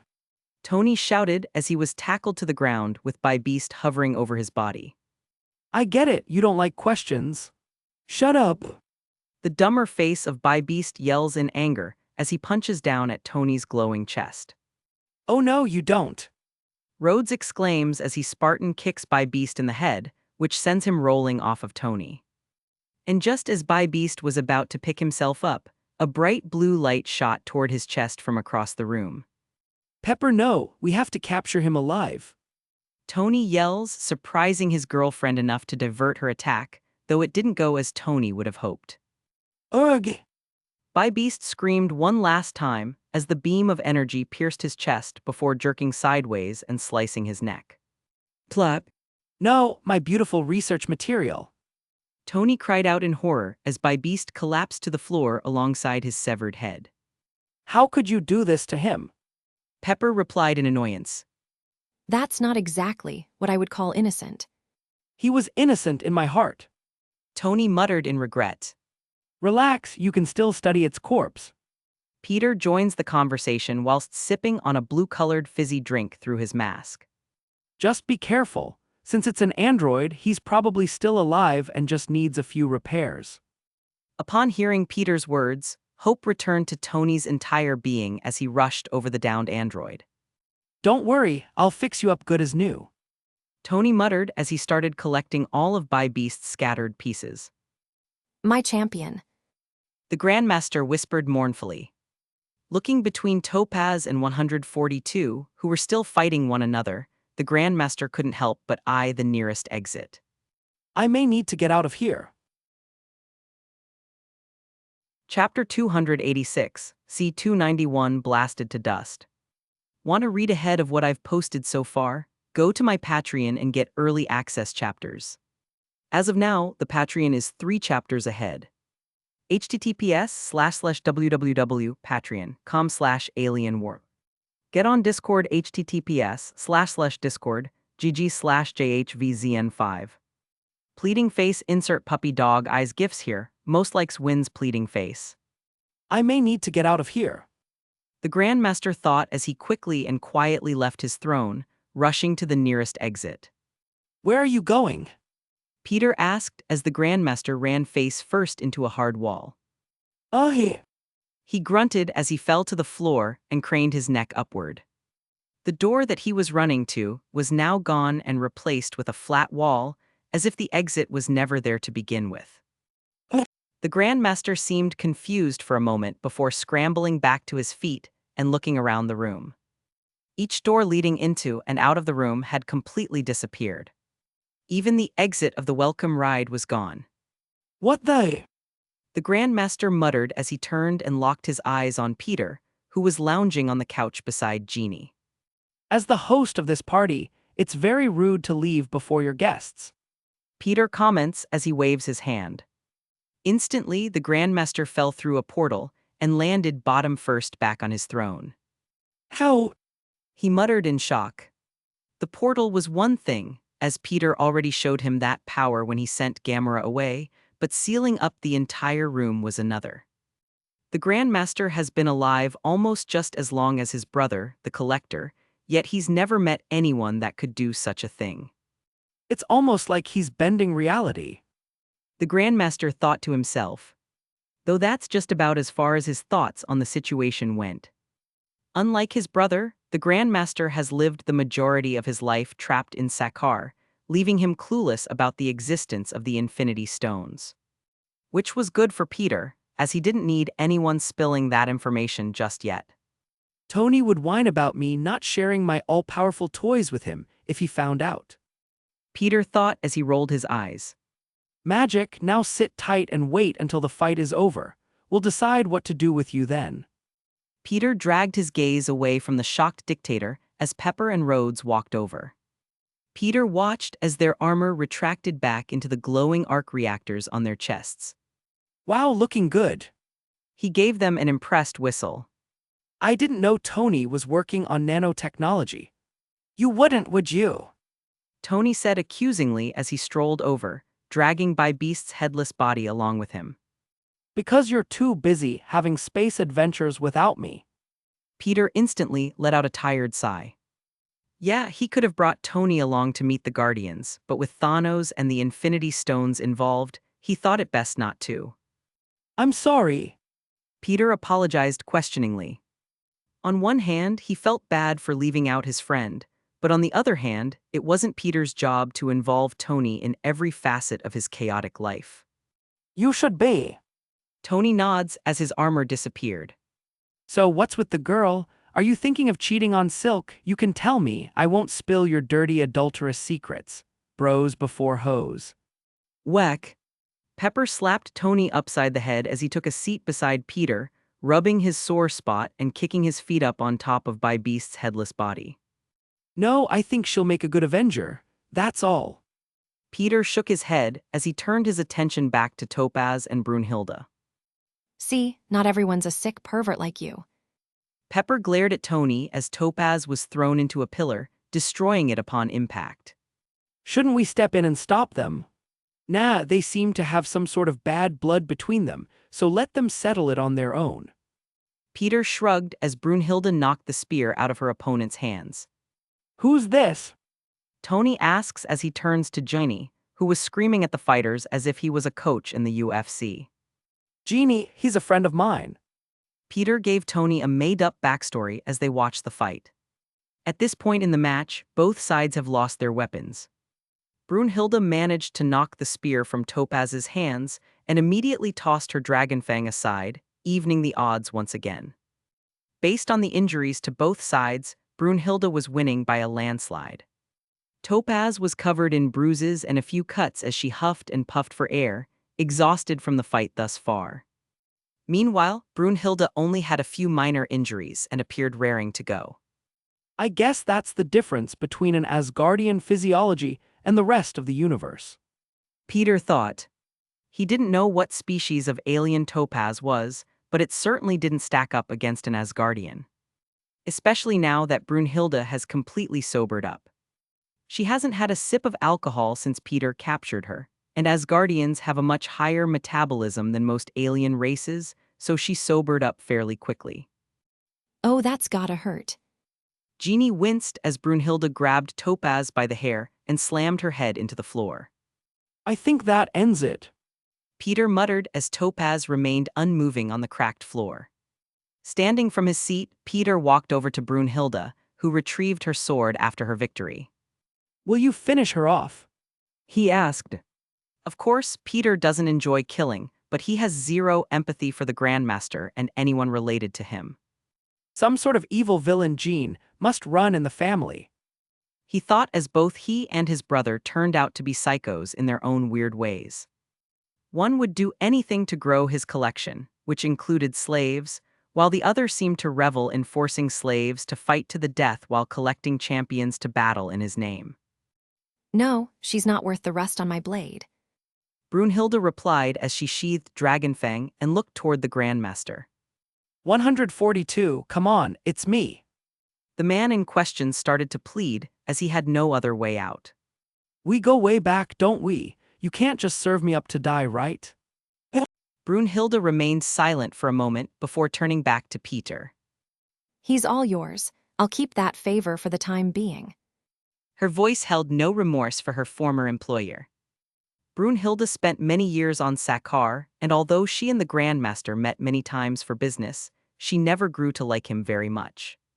After all, it's hard to sympathize with a dictator who runs his nation through slavery. He didn't even know her real name. Sure. Peter shrugged as he turned to the Grandmaster, who sat speechless while tightly gripping the armrests of his throne. Wait, we can talk about this, can't we? I'm a lot more valuable alive, I assure you. How would you like to be the Grand Duke of Sakaar, huh? I can make that happen. He started rambling about everything he could give away in exchange for his life, nobility included. What's with this guy and the word grand? Tony asks as he walks over. Grandmaster, Grand Arena, Grand Duke. Peter nodded in agreement. True, he's been calling me Scrapper 142 for almost 1,000 years. Brunhilde added from the side. You're 1,000 years old. Pepper exclaimed in shock. What's your skincare routine? Ignoring Tony's girlfriend, who rushed over to pester Brunhilde, Peter turned back to deal with the Grandmaster. Wait, he tried to enslave us, so I'll do it. Tony says as a liquid metal pours over his arm and forms into a red and gold glove with a repulsive at the palm. Wait, we can talk about this. There's a lot you don't know about.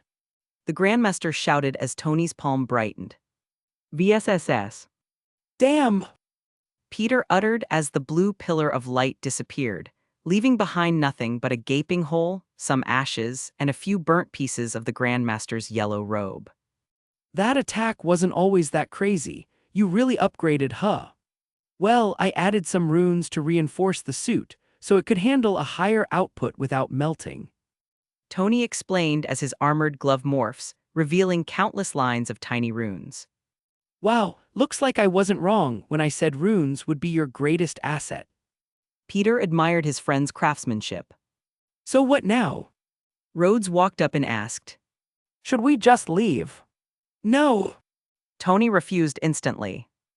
Everyone, including Peter, looked at Tony in confusion. We can't leave. Tony states with a determined look in his eyes.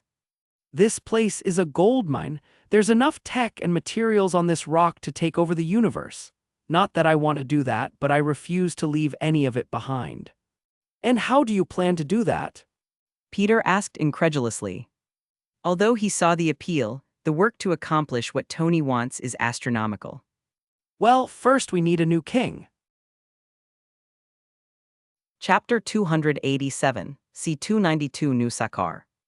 Want to read ahead of what I've posted so far? Go to my Patreon and get early access chapters. As of now, the Patreon is 4 chapters ahead.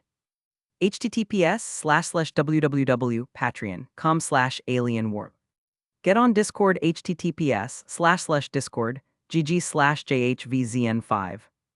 Frogface insert frog/pepe/peepo gifs here. Most likes wins Frogface. First, we need a new king. Tony said matter-of-factly. And as soon as those words left his mouth, everyone turned to look toward Peter for some odd reason. No, not happening. He instantly denied. What? You like this kind of stuff, don't you? Tony whined as he didn't want to take on the responsibility, only rake in all of the rewards. I mean, you practically run the Avengers. Why not become a king while you're at it? Peter looked at his friend as if he were mentally deficient. And you can't say the R word anymore. Because I already have a million other responsibilities. As you said, I run the Avengers and that's a full-time job. Not to mention my hero work, my girlfriend, my kid, and now I have a new group of space heroes to look after. I seriously don't have the time for this even if I do like the idea of becoming king of an entire planet. Peter ended his rant with an exasperated sigh. Spider-Man has a child. Rhodes muttered in disbelief. Yes, and I would like to keep what little time I have to spend with her. Peter adds as Tony starts to lose hope in his plan. But Tony said as he looked out of the window toward the never-ending hills of resources in the distance. it's a never-ending tech mine. We can't just let it go. The room went silent as everyone could feel how important this was to Tony. There are only a few things in this world that could truly move Iron Man's heart, and this planet seemed to be one of them. Well, as I see it, we have 3 options. Peter says after a moment of thought. Everyone turned to him, especially Tony, who looked very eager to hear what his friend had to say. First, we could allow the people to vote on their next ruler and cultivate a good relationship with that person. Once there's some trust between us, we can trade for the junk you want. Peter says though Tony didn't seem that enthusiastic about it. I feel like that would take forever. Tony complained as he wanted to start carting off his tech today. Second, we could pick someone from the Avengers to run the place under the organization's banner, though we would be losing the exclusive rights to your precious hills of space trash. Peter offers another option. Hey, it's not trash. Tony counters as he thinks it over. Would I still get first picks for the tech brought in? I don't know, we would have to call a council meeting to decide that, though I can tell you now that Fury and Eric are greedy B***stards. They won't let you hoard all of the good stuff to yourself. Peter shrugs. What's the last one? Tony asks, hoping it's better than the first two options. Third, we could portal every Sakharan off of the planet. I'd have to find a vacant world that's habitable for them to settle on, but that shouldn't be too hard. The universe is ever expanding after all. Peter says, though once again Tony had something to say. Then who would collect all of the technology for us? We still need a civilian workforce to collect everything. Tony sighs in exasperation. Of course, he didn't plan to treat the Sakharans like slaves. They would get a very nice payment for their work, courtesy of the dearly departed Grandmaster. After all, he has to have a hefty sum of credits lying around from the many millennia of running this place. We could always portal a huge chunk of space junk to Earth and sort it there. Or you could make some worker robots to do it here, and I could pick up each batch once a month. Peter said, soothing Tony's worries in an instant. Fine, let's find a planet and kick everyone out. Tony was finally on board. I think that you guys are forgetting something important. Brunhilde spoke for the first time in a while. What? Tony asked with a frown. 1, what if people don't want to leave? And 2, random people appear through the wormholes all the time. You would always have new arrivals to deal with. She explained. I'm of the understanding that this place is a sh* toll for most people. The only city is built with rusted scrap, while the rest of the planet is literally just trash.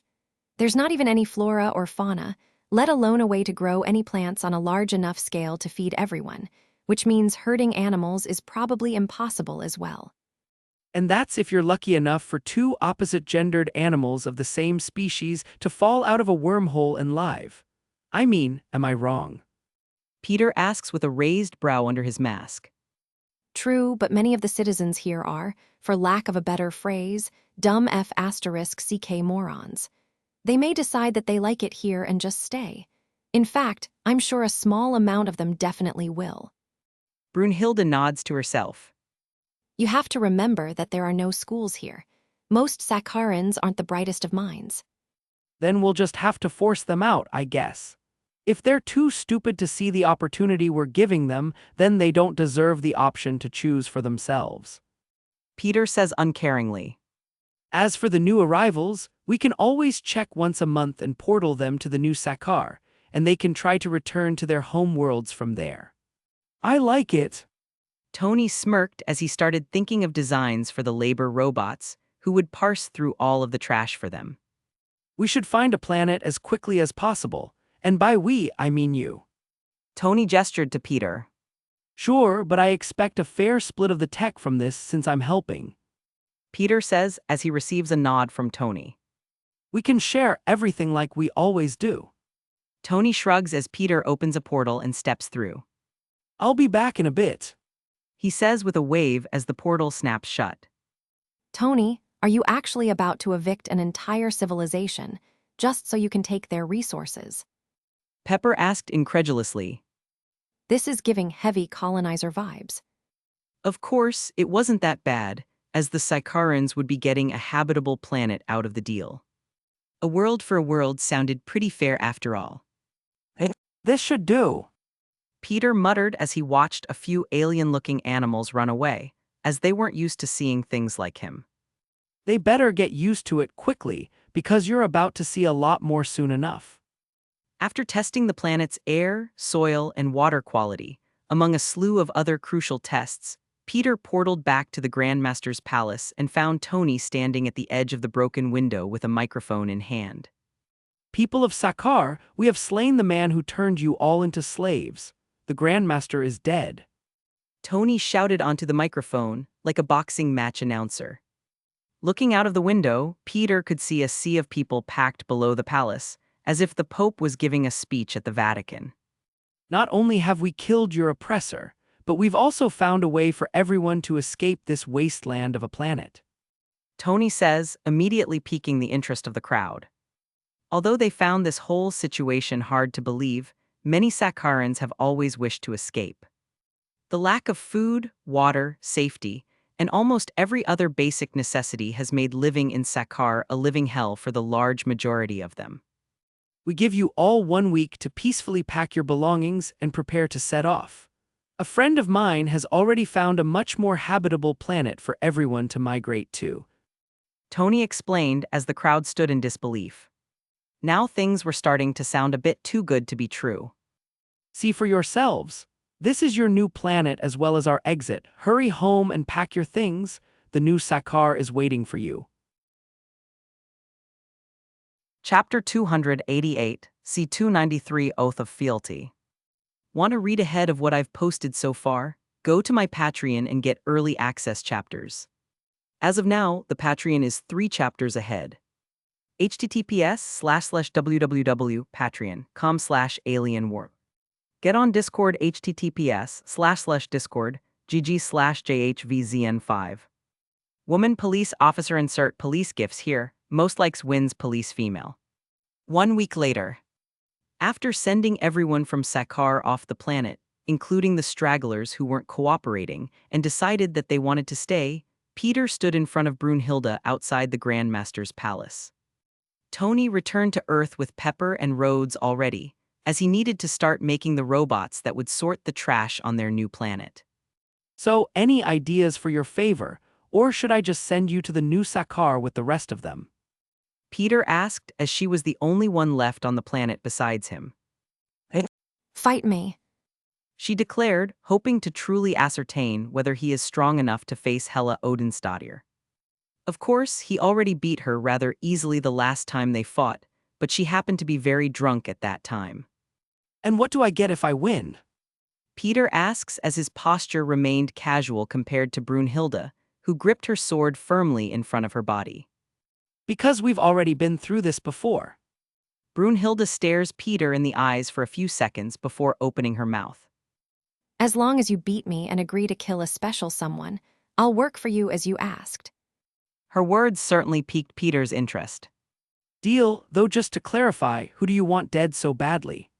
He asked. Although Peter wanted nothing more than to return to Earth and experiment with the wishes that he received, he is rather adamant about recruiting the only living Valkyrie to his organization, so he could spare some time for this. Hela Odinstaddir. Brunhilde spat as if the name itself brought her pain to utter. Of course, he knew the answer to his question already, but he needed her to say it for both clarification and so he wouldn't look suspicious. After all, nobody would agree to kill someone without knowing who they are first. Huh, I didn't know Thor had a sister. Peter mutters like the A-list actor that he could have been. Thor, is that one of Odin's latest spawns? She asks in similar distaste. After all, the former Valkyrie has grown a very well-earned hatred of the Asgardian royal family over the years. Although Odin didn't technically do anything to slight her, he took a small amount of the blame for what happened to the Valkyrie, as he was the one to order the attack in the first place. As for Hela, the hatred was more than well-deserved. Everyone else was just unlucky enough to be related to the two. Yes, Thor is the new king of Asgard. He took over after. Peter tried to explain, though his opponent didn't give him the chance. Enough talk. Brunhilde kicked off of the ground and appeared before Peter in an instant. With a swipe of her sword, she aimed at Peter's neck, hoping to sever his head as Pepper did to Beast only days ago. How rude! Peter muttered as he leaned backward, narrowly avoiding the attack by a few centimeters. Huh! Brunhilde shouted as she pushed forward and enacted another flurry of sword swipes. Shoulders, hands, stomach, legs, feet, and even his groin were targeted, though Peter simply moved out of the way of each attack as if he could see them before they arrived. Hey, watch where you're aiming. Peter yelled as he sidestepped yet another hack at his family jewels. If you slice off my golden finger, my girlfriend will be P***s said. Then fight back, coward. she exclaims as she instantly went for his groin for the third time. This girl is ruthless. No more swords for you, you can't be trusted. While Brunhilde was shocked by Peter's ability to so easily catch her sword by the blade, he sent an unsuspecting kick to her stomach. Pow! Instantly, Brunhilde folded like a lawn chair as she was launched backward, leaving her sword behind in the process. Bang! She flew back and crashed into one of the many vacant buildings in the deserted city, breaking the rusted metal wall and disappearing inside. You know, this isn't a bad sword. Peter muttered as he flipped the sword and caught it by the handle. I've been meaning to find a sword like this for my collection. I have a cool hammer from Ronin and a spear from Corvus Glaive, but I haven't found anything else worth taking yet. I don't know or care who those people are, but my sword will never belong to anyone else but me. Brunhilde launches out of the building with an angry look on her face. Like a missile, she shot over and through a combination of punches and kicks, which all missed the mark, before swiftly reaching to snatch her sword back. Nope! Peter muttered as Dragonfang disappeared out of thin air just as she was about to lay her hands on it. You have to ask nicely if you want it. Slap! Peter decided to start the attack for real this time, as he used his now empty sword hand to backhand Brunhilde across the face. Of course, it wasn't just a normal slap. He put in enough power to kill most beings in the universe, though thankfully, Asgardians are a rather sturdy race compared to most. As the slap landed, Brunhilde was sent skidding across the empty street like a rag doll. Though luckily or unluckily, she didn't hit anything this time and continued until her body ran out of momentum and slowed to stop on its own. Did I hit her a little too hard? Peter asked himself as he watched her lay in the middle of the road, unmoving. Before Peter could get too worried, Brunhilde twitched a bit before slowly climbing back up to her feet. As she looked toward him, Peter could see a big red handprint across her left cheek, as well as a slow stream of blood cascading down her nose. Limping over, Peter expected her to start the attack once again, though that didn't happen. As soon as she was about a meter or two away, Brunhilde dropped down to a single knee and looked up at Peter with eyes glimmering in determination. I, Brunhilde Ulfdottir, sister of the Valkyrie, swear to you that from this moment onward I will be faithful to you with regard to your life, your possessions, and those you care for, in good faith and without deception. I will serve you loyally and without question, fulfilling every order as they're given. I will bring you glory in battle and honor in victory. And lastly, I will be devoted in my duties. I promise you this on my life. May the old gods strike me down otherwise. Brunhilde remained silent for a moment, eyeing Peter up and down before drawing her sword. Although Peter removed the disc from her neck a week ago and set her free, she hadn't drunk a single drop of alcohol ever since then, leaving her completely sober for the longest time in many, many years. Fight me, she declared, hoping to truly ascertain whether he is strong enough to face Hela Odinstadir. Of course, he already beat her rather easily the last time they fought, but she happened to be very drunk at that time. And what do I get if I win? Peter asks as his posture remained casual compared to Brunhilde, who gripped her sword firmly in front of her body. Because we've already been through this before. Brunhilde stares Peter in the eyes for a few seconds before opening her mouth. As long as you beat me and agree to kill a special someone, I'll work for you as you asked. Her words certainly piqued Peter's interest.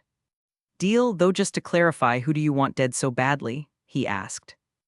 Although Peter wanted nothing more than to return to Earth and experiment with the wishes that he received, he is rather adamant about recruiting the only living Valkyrie to his organization, so he could spare some time for this. Hela Odinstadir. Is that a coincidence, or? Throughout his entire time in this universe, Peter has never run into proof of any sort that pointed to the existence of gods. Except for Stan Lee, of course. Though he gave off the feeling that he was something far more powerful than a god. Even the Asgardians, who egotistically thought themselves to be gods, were only very powerful and long-lived aliens. Yet Brunhilde just swore an oath to him on they. Old gods.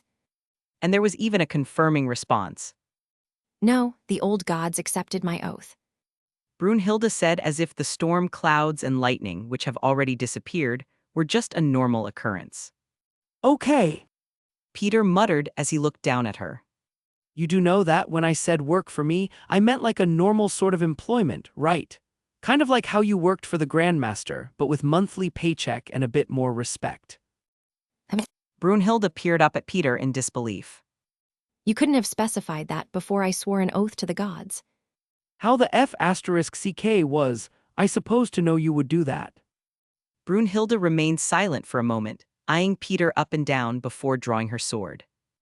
Although Peter removed the disc from her neck a week ago and set her free, she hadn't drunk a single drop of alcohol ever since then, leaving her completely sober for the longest time in many, many years. Fight me, she declared, hoping to truly ascertain whether he is strong enough to face Hela Odinstadir. Of course, he already beat her rather easily the last time they fought, but she happened to be very drunk at that time. And what do I get if I win? Peter asks as his posture remained casual compared to Brunhilde, who gripped her sword firmly in front of her body. Because we've already been through this before. Brunhilde stares Peter in the eyes for a few seconds before opening her mouth. As long as you beat me and agree to kill a special someone, I'll work for you as you asked. Her words certainly piqued Peter's interest. Deal, though, just to clarify, who do you want dead so badly? He asked. Although Peter wanted nothing more than to return to Earth and experiment with the wishes that he received, he is rather adamant about recruiting the only living Valkyrie to his organization, so he could spare some time for this. Hela Odinstadir. May I rise, my lord? Oh yeah. Peter nodded unsurely as Brunhilde stood back up and held out her hand. What? My sword. She said plainly. Peter muttered reluctantly as Dragonfang appeared in his hand. But you have to stop with the stink eye. It's not my fault that you misinterpreted my words. Can't you just take back the oath? Peter asked, as he never wanted this in the first place. I'd much rather keep far away from any sort of gods. No, the old gods aren't so forgiving. She answers with a shake of her head, resigned to her new duties. Right, so who are these old gods? Chapter 289, C294 Evolving. Want to read ahead of what I've posted so far? Go to my Patreon and get early access chapters. As of now, the Patreon is 4 chapters ahead. https://www.patreon.com/alienwarp. Get on Discord https://discord gg/jhvzn5. Soccer insert soccer football gifs here, most likes wins soccer. Trophy yesterday's GIF winner, S. Orion 1614 and Drawgem Trophy, AN, it was a tie. Right, so who are these old gods? Peter asked as he now had to worry about whoever these gods were. Not much is known about the old gods, other than that they visited Asgard once when we were nothing, but warring tribes on a planet similar to yours. Before the Asgard you know today was even a thought, they appeared. Brunhilde explained what she knew. What did they want? Peter asked curiously. You'd have to ask Odin or Thor. Brunhilde shrugged unknowingly. Only the royal family was allowed to know. Great. Peter muttered as he waved his hand and opened a portal. Come on, let's go. Arriving in his office at the Avengers Tower followed by his new dutiful servant, Peter immediately collapsed into his office chair and let out a sigh. Jarvis. Peter called out as Brunhilde beelined straight toward the minibar, where she immediately poured herself a drink. I guess she's back to drinking now. Jarvis replied, dutiful as always. I need you to make my new friend here a United States citizen. Hack into whatever you need to, just make sure you aren't caught. I'd do it myself, but I have some stuff to do after this. Peter orders. Yes, sir, I'll have it done by the end of the day. Jarvis replied as he got to work. So, what are we doing after this? Brunhilde asks as she took a seat on the couch along the wall with her drink in hand. I'm going to work on a personal project, but you, on the other hand, will be familiarizing yourself with the city and updating your wardrobe. Peter says as he opens his desk drawer and pulls out a credit card. Here. Tossing the card over, Brunhilde caught it with a single hand and looked it over curiously. What is this? She asked. That is my Avengers company card. You can use it to buy clothes and other necessities. Just don't go over the $100,000 limit. Peter says as he whips out his phone and makes a call. What's up, boss? After waiting a few seconds, a familiar female voice answered the phone. Jessica, are you working right now? Peter asks. Yeah, why? She answers as the sound of pages flipping could be heard in the background. Is it Spider-Man? Loki asked loud enough to be picked up by her phone. I need you to come to my office. I have a special job for you. Peter says cryptically. Really? Jessica sounded excited at the prospect of leaving her office for once. I'll be there in a minute. Good. Peter says as he looks over to Brunhilde, remembering her obvious dislike for the Asgardian royal family. Leave Loki behind this time. After all, Loki would no doubt do something to P***SS Brunhilde off even if he doesn't reveal his identity. She says as Peter hung up the phone and looked toward Brunhilde. An employee of mine is on the way. Peter explains as he writes a quick note and leaves it on the desk. Show them that note and they'll assist you. Without another word, Peter opened a portal, leaving his new sworn protector behind. Wait a minute. She tried to stop him. See ya. Peter waved as the portal snapped shut. Boss, I'm here. A knock could be heard at the door. What are you waiting for? Another voice asked in annoyance. Just open it already. As the door swung open, Jessica walked in with an annoyed look on her face as a smirking Loki followed behind her. Sorry, boss. Loki wouldn't listen. Jessica spoke as she found Brunhilde sitting alone on the couch, without her boss in sight. Without saying a word, Brunhilde pointed to the note on the desk. Quickly reading it over, Jessica's former excitement was snuffed out, like a candle on the wind. After all, she thought that Peter was calling her for a mission, not this. So, I guess we'll be your tour guides. Jessica said in reluctance. Tour guides. Loki didn't sound happy at all. I am Loki Odinson, a prince of Asgard. I am nobody's guiding servant. Instantly, Brunhilde rose to her feet and reached for her sword as she glared in Loki's direction. Leave Loki behind this time. Peter's words played out in Brunhilde's head. Well, you're my servant now. She says matter-of-factly as she pulls Dragonfang from its sheath. Do you have a problem with that? Peter tried to keep them separated, though that didn't seem to work, so she'll just have to make the best out of this situation. And what would be better than beating the sh*t out of an Odinson? Maybe a certain Odinsdottir, but her time will come soon enough. Whoa, let's all just calm down. Jessica jumps to step between the two. Though she couldn't block Loki from seeing the sword in Brunhilde's grasp. Dragonfang isn't a one-of-a-kind sword by any means. No, it was the standard issue blade of the Valkyrie, but what really solidified Loki's assumption was the markings on her wrist. Google Marvel Valkyrie logo. How to explain it. Each Valkyrie is given that marking on the day of their induction to the sisterhood. You're a Valkyrie. Loki couldn't keep his venomous mouth shut if his life depended on it. Brunhilde pounced forward, though Jessica ended up being stronger than she thought and easily held her back. Choose your next words wisely. The Valkyrie looked ready to kill him. I'm terribly sorry. It must be a very painful memory. Loki's expression didn't match his words as he spoke with a provoking smirk on his smug face. Loki, stop. Jessica shouted as it became harder and harder to hold their boss's guest back. You must be a traitor or a coward, because the Valkyrie are sworn to protect the throne. Yet here you are with your blade drawn on a prince of Asgard. Loki continued, hoping to use this opportunity to acquire an elite Valkyrie guard. Though things don't exactly go his way. Jessica was instantly thrown across the room. As Jessica crashed into the door, breaking it in half as she flew out into the hallway, Brunhilde matched toward Loki and jammed the blunt end of her sword handle into his stomach. Arg! Loki coughed up a mouthful of bile as he collapsed onto the floor, finding a sharp blade resting at his neck as he looked up. Has Asgard grown weaker in my absence?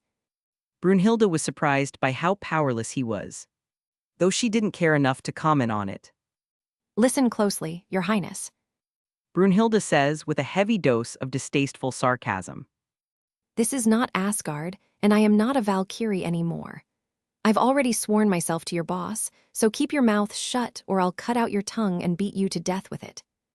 While Brunhilde and Loki were settling their differences, Peter stepped into his penthouse, which was still filled with Lily's old equipment. So, are you finally going to test out your evolution? Jeannie appeared next to him and asked excitedly. Yeah, though I'm not sure if I should start small or not. Peter muttered as he paced back and forth in front of the floor-to-ceiling windows, which showed a perfect view of the New York City skyline. In his possession, Peter has a very large amount of celestial blood from Noher. I say go big or go home, kid. Jeannie says dramatically as always. Let's start small. Peter uttered cautiously. He can't allow Jeannie to goad him into doing something dangerous. Celestials are literal gods after all. Peter needed to test out his power at least once before going straight into a godly evolution. What are you going to do then? Jeannie asks in disappointment. Waving his hand, Peter opened a portal and reached his hand through. Before Jeannie's curious eyes, Peter pulled out a case full of blood-filled vials. Each of them was labeled with different names, though they were all familiar. Magneto, Professor X, Storm, Black Panther. There were 10 vials in total, and this wasn't all that he collected either. Peter has made sure to collect blood from every enhanced individual that he has ever met. Though it was harder when it came to people like the Black Panther, as he had to sneak into Wakanda to take his blood. Meanwhile, it's the protocol for each member of the Avengers to hand over a blood sample for medical reasons, of course. Which one are you going to choose? Jeannie asks excitedly. I vote for Nightcrawler. He has a good teleportation ability. Are you sure that you aren't being biased, because he matches your skin color? Why him? Jeannie asks. Because his healing factor will come in handy. Peter says as he loads the blood up into a syringe. Do you know if it's going to hurt? No idea. Jeannie shrugs. Great, you're about as useful as ever. Peter muttered as he stabbed the needle into his arm like a heroin junkie and pressed down in the plunger. Instantly, the blood shot into his body. Pulling out the empty syringe and setting it aside, Peter waited patiently for something to happen.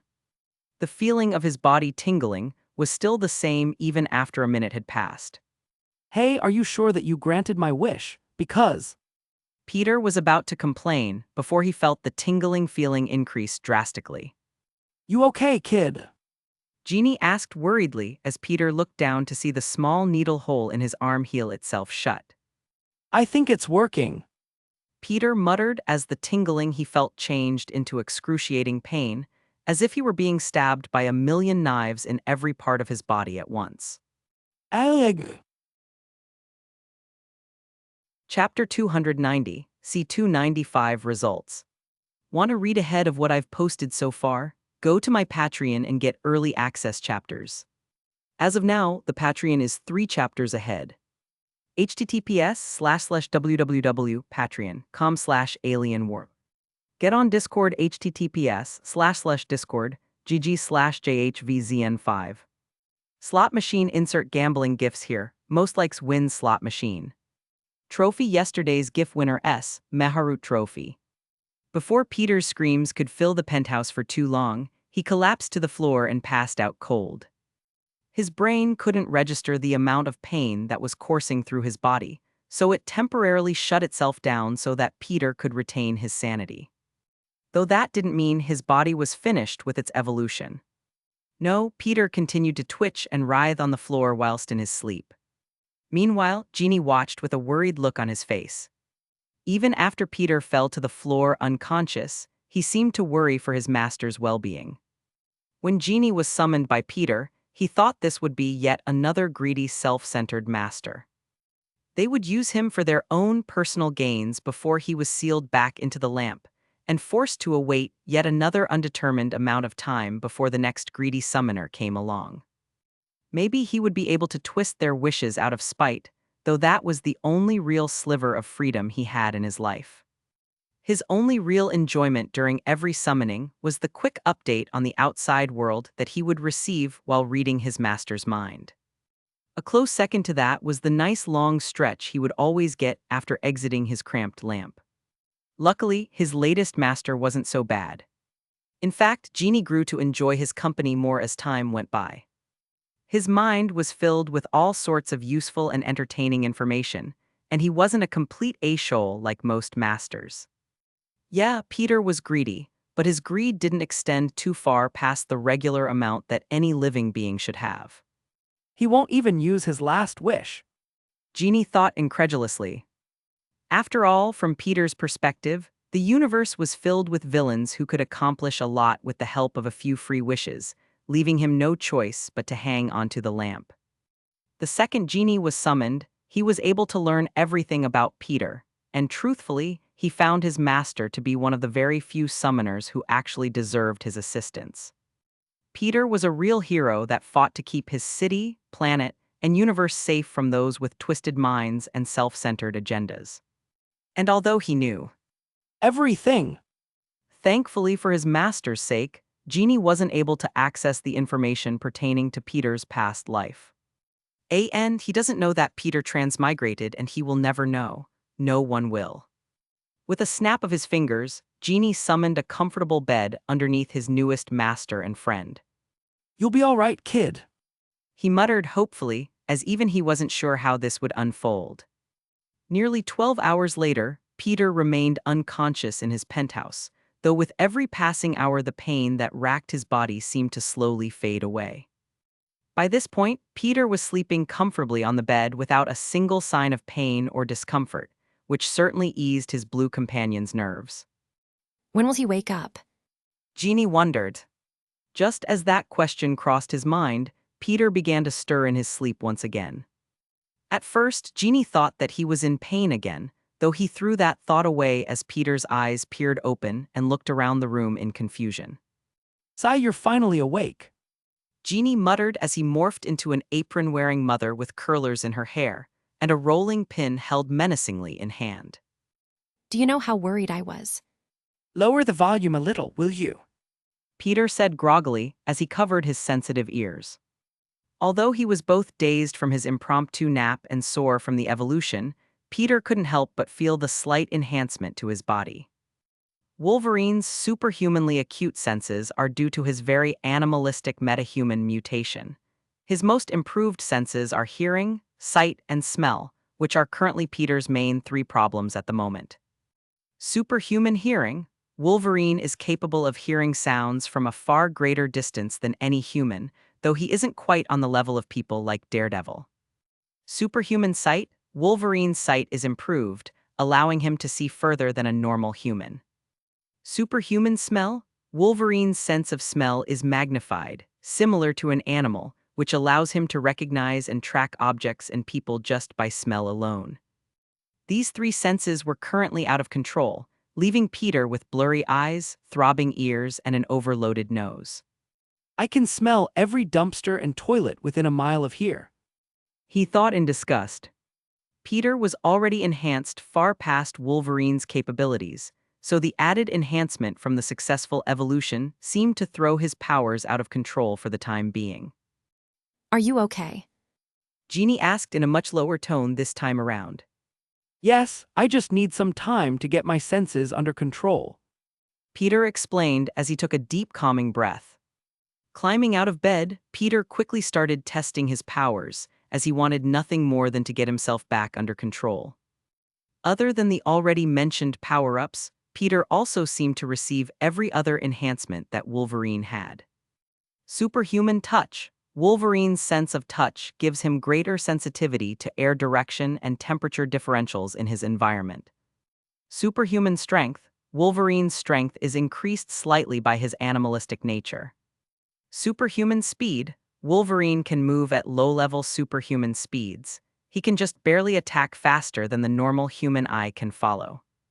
Superhuman stamina. Wolverine's healing factor grants him superhuman stamina and is partially immune to fatigue toxins generated by physical exertion, giving him greater endurance than normal humans. Damn, I don't feel tired at all. Peter muttered in shock. Although it was hard for him to get to the point of fatigue before, it was still a fairly regular occurrence during Peter's training sessions. Now, on the other hand, Peter hasn't felt anything and he has been testing his power under extreme conditions for almost 5 hours, nonstop.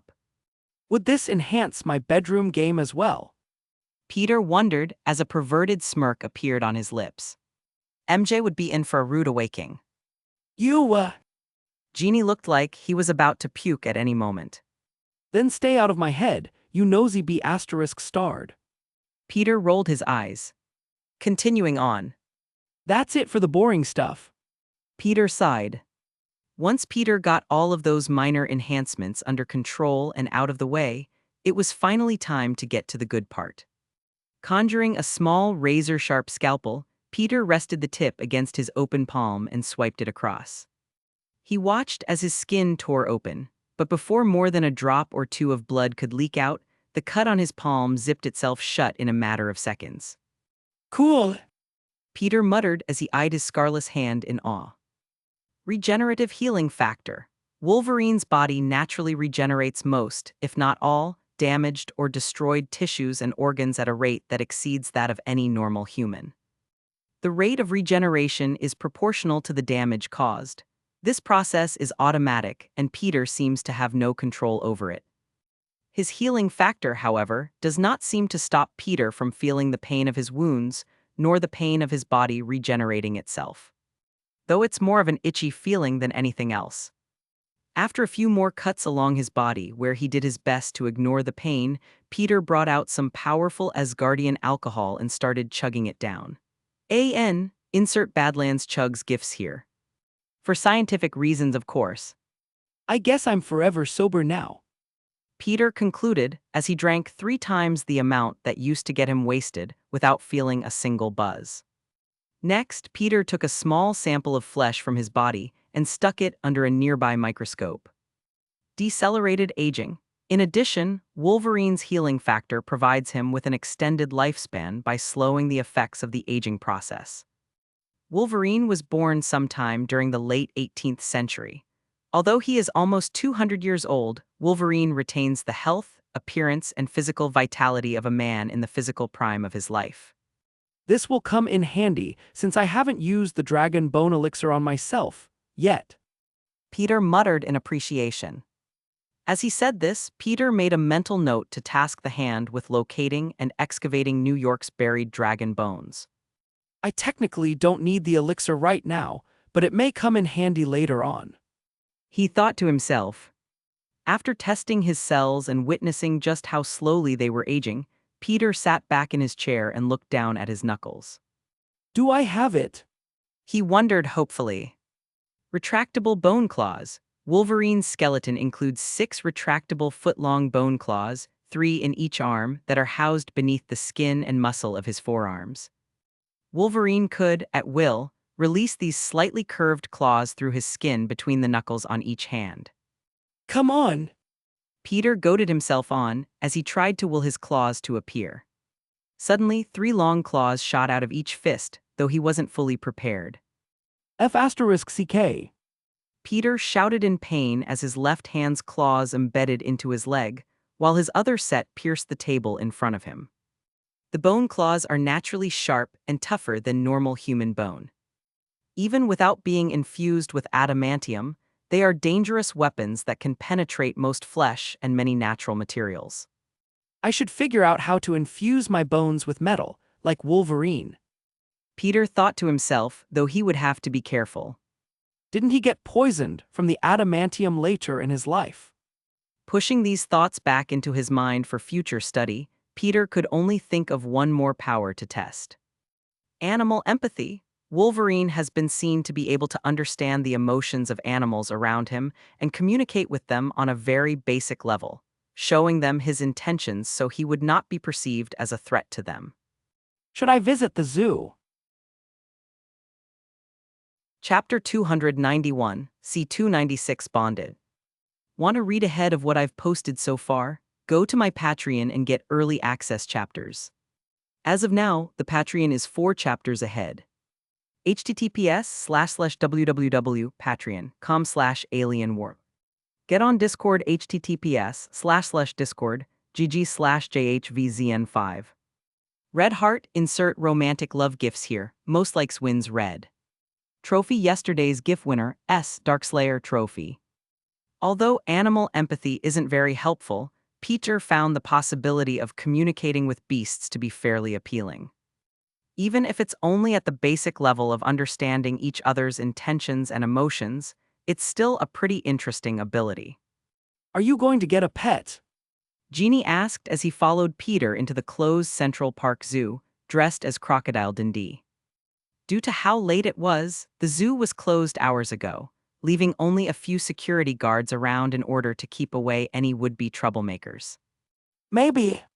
Peter answered with a shrug as he and his blue companion walked right past the oblivious police academy dropouts.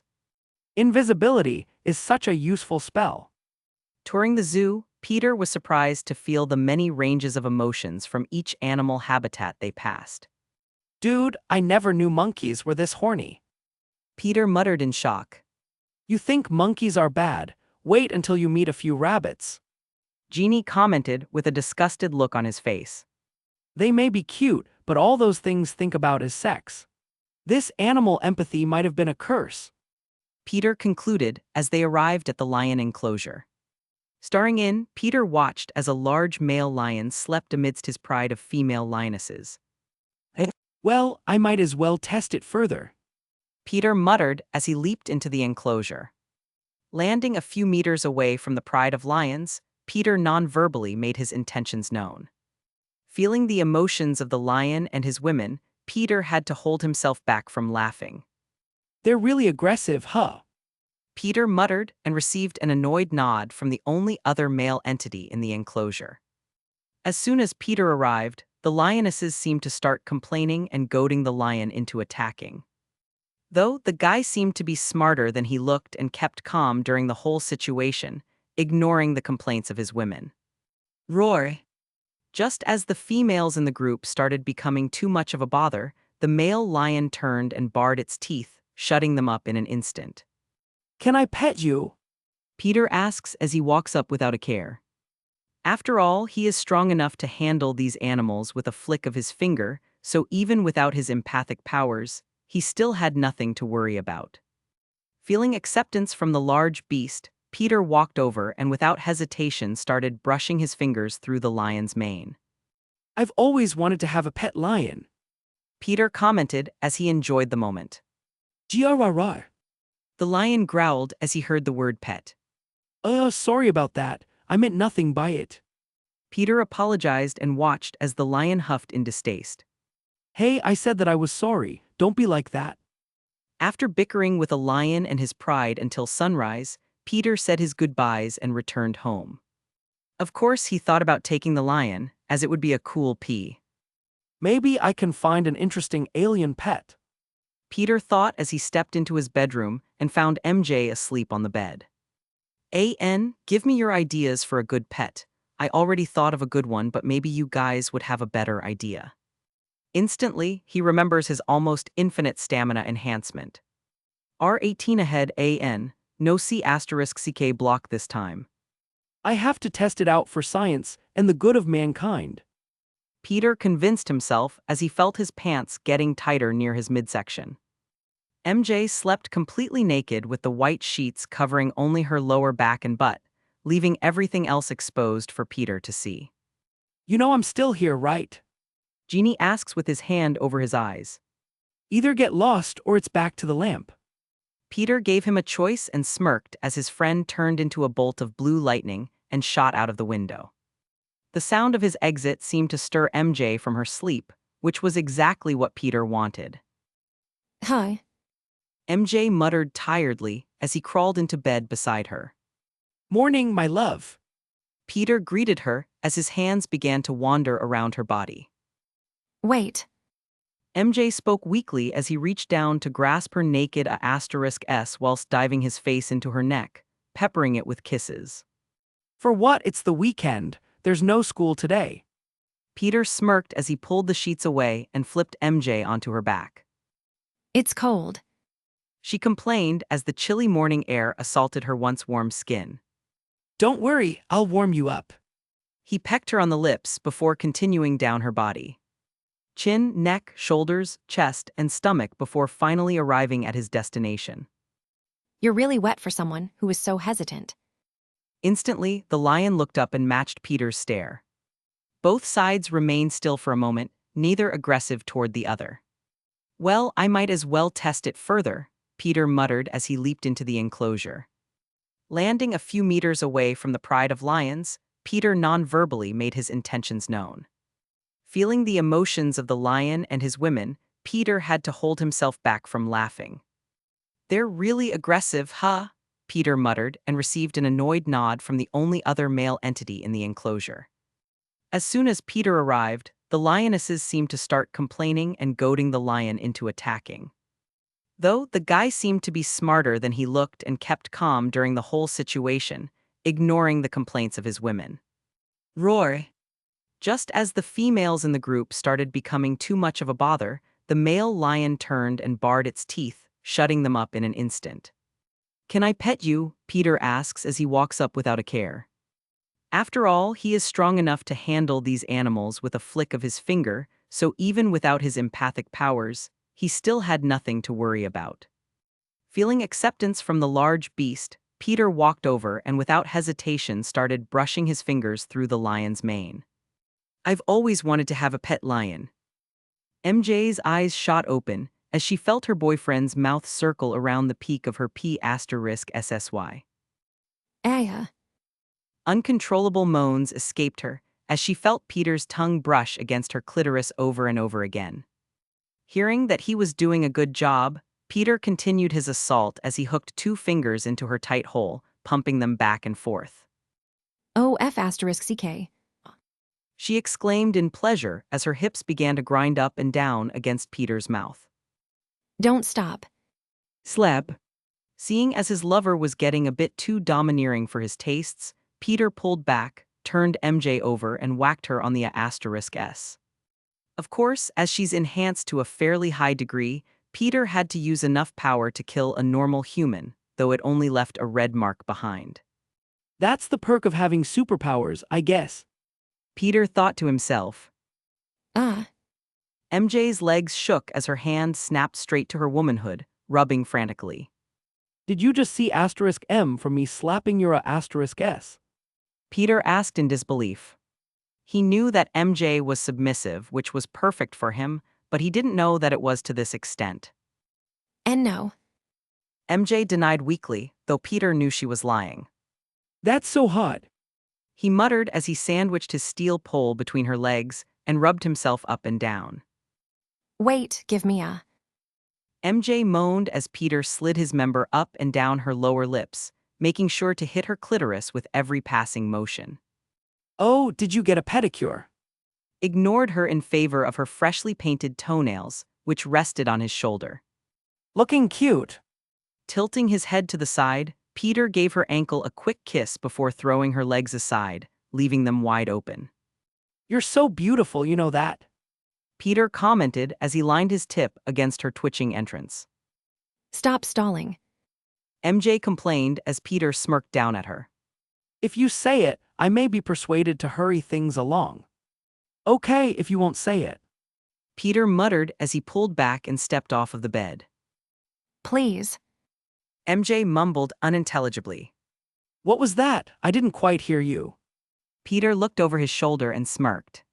Please *CK me, daddy. MJ spoke loud and clear as he rubbed her *SSY like a mad woman. See, was that so hard? Peter asked as he climbed back up and pierced right into her. After all, he didn't need to be too gentle thanks to her enhancements. Oh. MJ's mouth took an O's shape as she screamed. Filling her up to the brim, Peter looked down and enjoyed the sight of the small bump below her belly button, which moved as he bucked his hips back and forth. God, I love your D**CK. It's the best. MJ exclaimed as all of her inhibitions crumbled. Slap? You love who's D**CK. Peter asked as he slapped her other cheek to even it out. She could barely respond. After enjoying the moment, an evil smirk formed on Peter's lips as he snapped his fingers. Suddenly, the bed disappeared, and MJ felt herself become bound and restricted by silken ropes. That's much better. Peter commented as he took in the sight before him. I think the reality stone is the best thing that's ever happened to me. In the center of the room, MJ hung suspended by ropes that tied up every portion of her body, forcing her legs wide open as she stared down at the ground in confusion. What the? She muttered as Peter walked up and buried himself back inside without a care for her bewilderment. Aya. MJ screamed the loudest that he's ever heard as she grew tighter and tighter with every thrust. Slap. Damn, this must really turn you on. Peter concluded as he smacked her bara *S yet again. And no. MJ could barely speak properly. Liar. Peter scoffed as he grabbed her by the hair and sped up his movement. My God. MJ exclaimed as her eyes began to roll back and drool dripped from her open mouth. I'm about to see *M. Where do you want it? Peter asked like a true gentleman. Aga. MJ admitted as Peter pulled out and spun her around. Drink up. Peter ordered as he shoved the tip of his D*CK into her waiting mouth. F*CK. Instantly, MJ's eyes bulged open as she drank from Peter's P*ness like a straw, swallowing every drop that she could. Good girl. Peter patted her head as he pulled out with a content look on his face. MJ smiled proudly for a moment, though that smile disappeared as she witnessed Peter's softened member immediately grow hard again. Time for round 2. Chapter 292, C297 Guardians 2 Electric Boogaloo. Want to read ahead of what I've posted so far? Go to my Patreon and get early access chapters. As of now, the Patreon is 3 chapters ahead. https://www.patreon.com/alienwarp. Get on Discord https://discord gg/jhvzn5. Place of worship, insert religious gifts here, most likes wins place of worship. Trophy yesterday's GIF winner S. Bearable Trophy. Sovereign, a collective of planets bundled together to form the technologically advanced home world of the sovereign, golden humanoid beings who have been genetically engineered to perfection. At least their idea of what perfection is or could be. Currently, on a high-rise platform far above the planet's surface, a group of armed individuals stood guard around the glowing sun-like spheres that occupied the area. These spheres powered the entire planet, and the Guardians of the Galaxy were hired to protect them. Showtime *Shoals. It'll be here any minute now. Quill calls out as he rests his rifle against his shoulder. Which will be its last minute to draw breath. Gamera pulls 2 pistols from her belt. I thought your lady had a thing for blades. Yondu looked to Quill questioningly. Me too. Quill frowned as he looked toward Gamera. I'm not his lady, and we've been hired to stop an interdimensional beast from feeding on those batteries. Gamera gestures to the small batteries on the contraptions holding the sun-like spheres in place. How the hell am I supposed to stop something like that with a sword? It's just... Quill spoke as if his friend chose the same class as him in a video game. You gonna let your woman talk to you like that? Yondu asked without a care for the glare he received for it. Back in my day, if a woman gave me that kinda lip, I'd... Before Yondu could continue making his misogynistic views known, 2 blaster bolts impacted the floor next to his feet. Say another word. Gamera held 2 smoking blasters in Yondu's direction. I dare you. Yondu simply held his hands up and smirked. Ignoring the most insufferable addition to their crew, Gamera turned to Drax, who was shirtless as always. Drax, why aren't you wearing one of Rocket's arrow rigs? She asked as she gestured to the jetpack vests that she and everyone else wore. It hurts. Drax answers in distaste as he cups his hands over his chest. I have sensitive nipples. Rocket laughed at Drax as he continued setting up some speakers, which sat next to Quill's Walkman. What about him? What's he doing? Drax says defensively as he continues covering his sensitive nips. I'm finishing this so we can listen to some tunes while we work. Rocket said matter-of-factly. How is that important? Drax asked, and everyone, even Quill, seemed to agree with him. While the group began to argue about the musical addition to their work, Groot, who was surprisingly small now, walked over and watched them in amusement. Insert picture of baby Groot here. After his roots were burned by the fire in the collector's ship, Groot was weakened to a large extent and reverted back to his childhood form, a foot-tall baby tree who seemed to smile much more than his old self. Just to clarify, this is the original Groot, not his child like in the movies. As everyone continued to argue, lightning filled the sky as clouds began to form, opening a rainbow-colored dimensional rift in the process. I am Groot. Baby Groot warned as he pointed to the sky. Hearing his wise words, each member of the Guardians peered upward just in time for a giant gray tentacle monster with a mouth full of razor-sharp teeth to come hurtling in their direction. Insert picture of the obelisk here. Oh well, that's intense. Rocket muttered as the giant beast landed in the center of the platform. Roar! The monster bellowed as it started swatting at the Guardians with its tentacles. Instantly, each Guardian jumped into action. Gamora, Quill, and Rocket launched out of the way of its tentacles with their jet packs as they opened fire on the squid-like monster. Though their weapons didn't seem to do much, if any, damage whatsoever. Drax, on the other hand, rushed forward like a crazed bull with his swords drawn, trying to slice through the interdimensional beast. Though, just like the long-range weapons, Drax's blades appeared to be useless against the monster's tough skin. Meanwhile, Yondu kept himself out of sight, behind the beast at all times as he whistled like a madman, sending his new arrow soaring across the platform. And although he made sure to replace his old broken arrow with the best and latest model available, none of his attacks could make it through the alien squid's skin. Seeing the Guardians fighting off the interdimensional monster, Baby Groot ignored them and plugged the AUX cord into Quill's stereo. Instantly, the platform filled with the sound of music as Mr. Blue Sky by ELO started to play. Feel free to listen to it while you read. Feeling the music, Groot started dancing his way through the battlefield without a care in the world for his well-being. Groot! Quill yelled as he was sent flying by a swipe of one of the beast's tentacles. Groot, get out of the way, you're going to get hurt. Gamora exclaimed as she passed the dancing tree, firing her gun off whenever she had the chance. The beast's hide is too thick to be pierced from the outside. Drax yelled as he eyed the beast with a glimmer in his eye. I must cut through it from the inside. What? No, Drax. Gamora screamed to stop him, though her words fell on deaf ears. She watched as Drax rushed forward and leapt into the beast's open maw, disappearing down its throat. What's he doing? Quill asked in alarming confusion. He said that the skin is too thick to be pierced on the outside, so. Gamora explains with an annoyed sigh. That doesn't make any sense. Quill exclaims in disbelief. I tried telling him that. She shouts in return.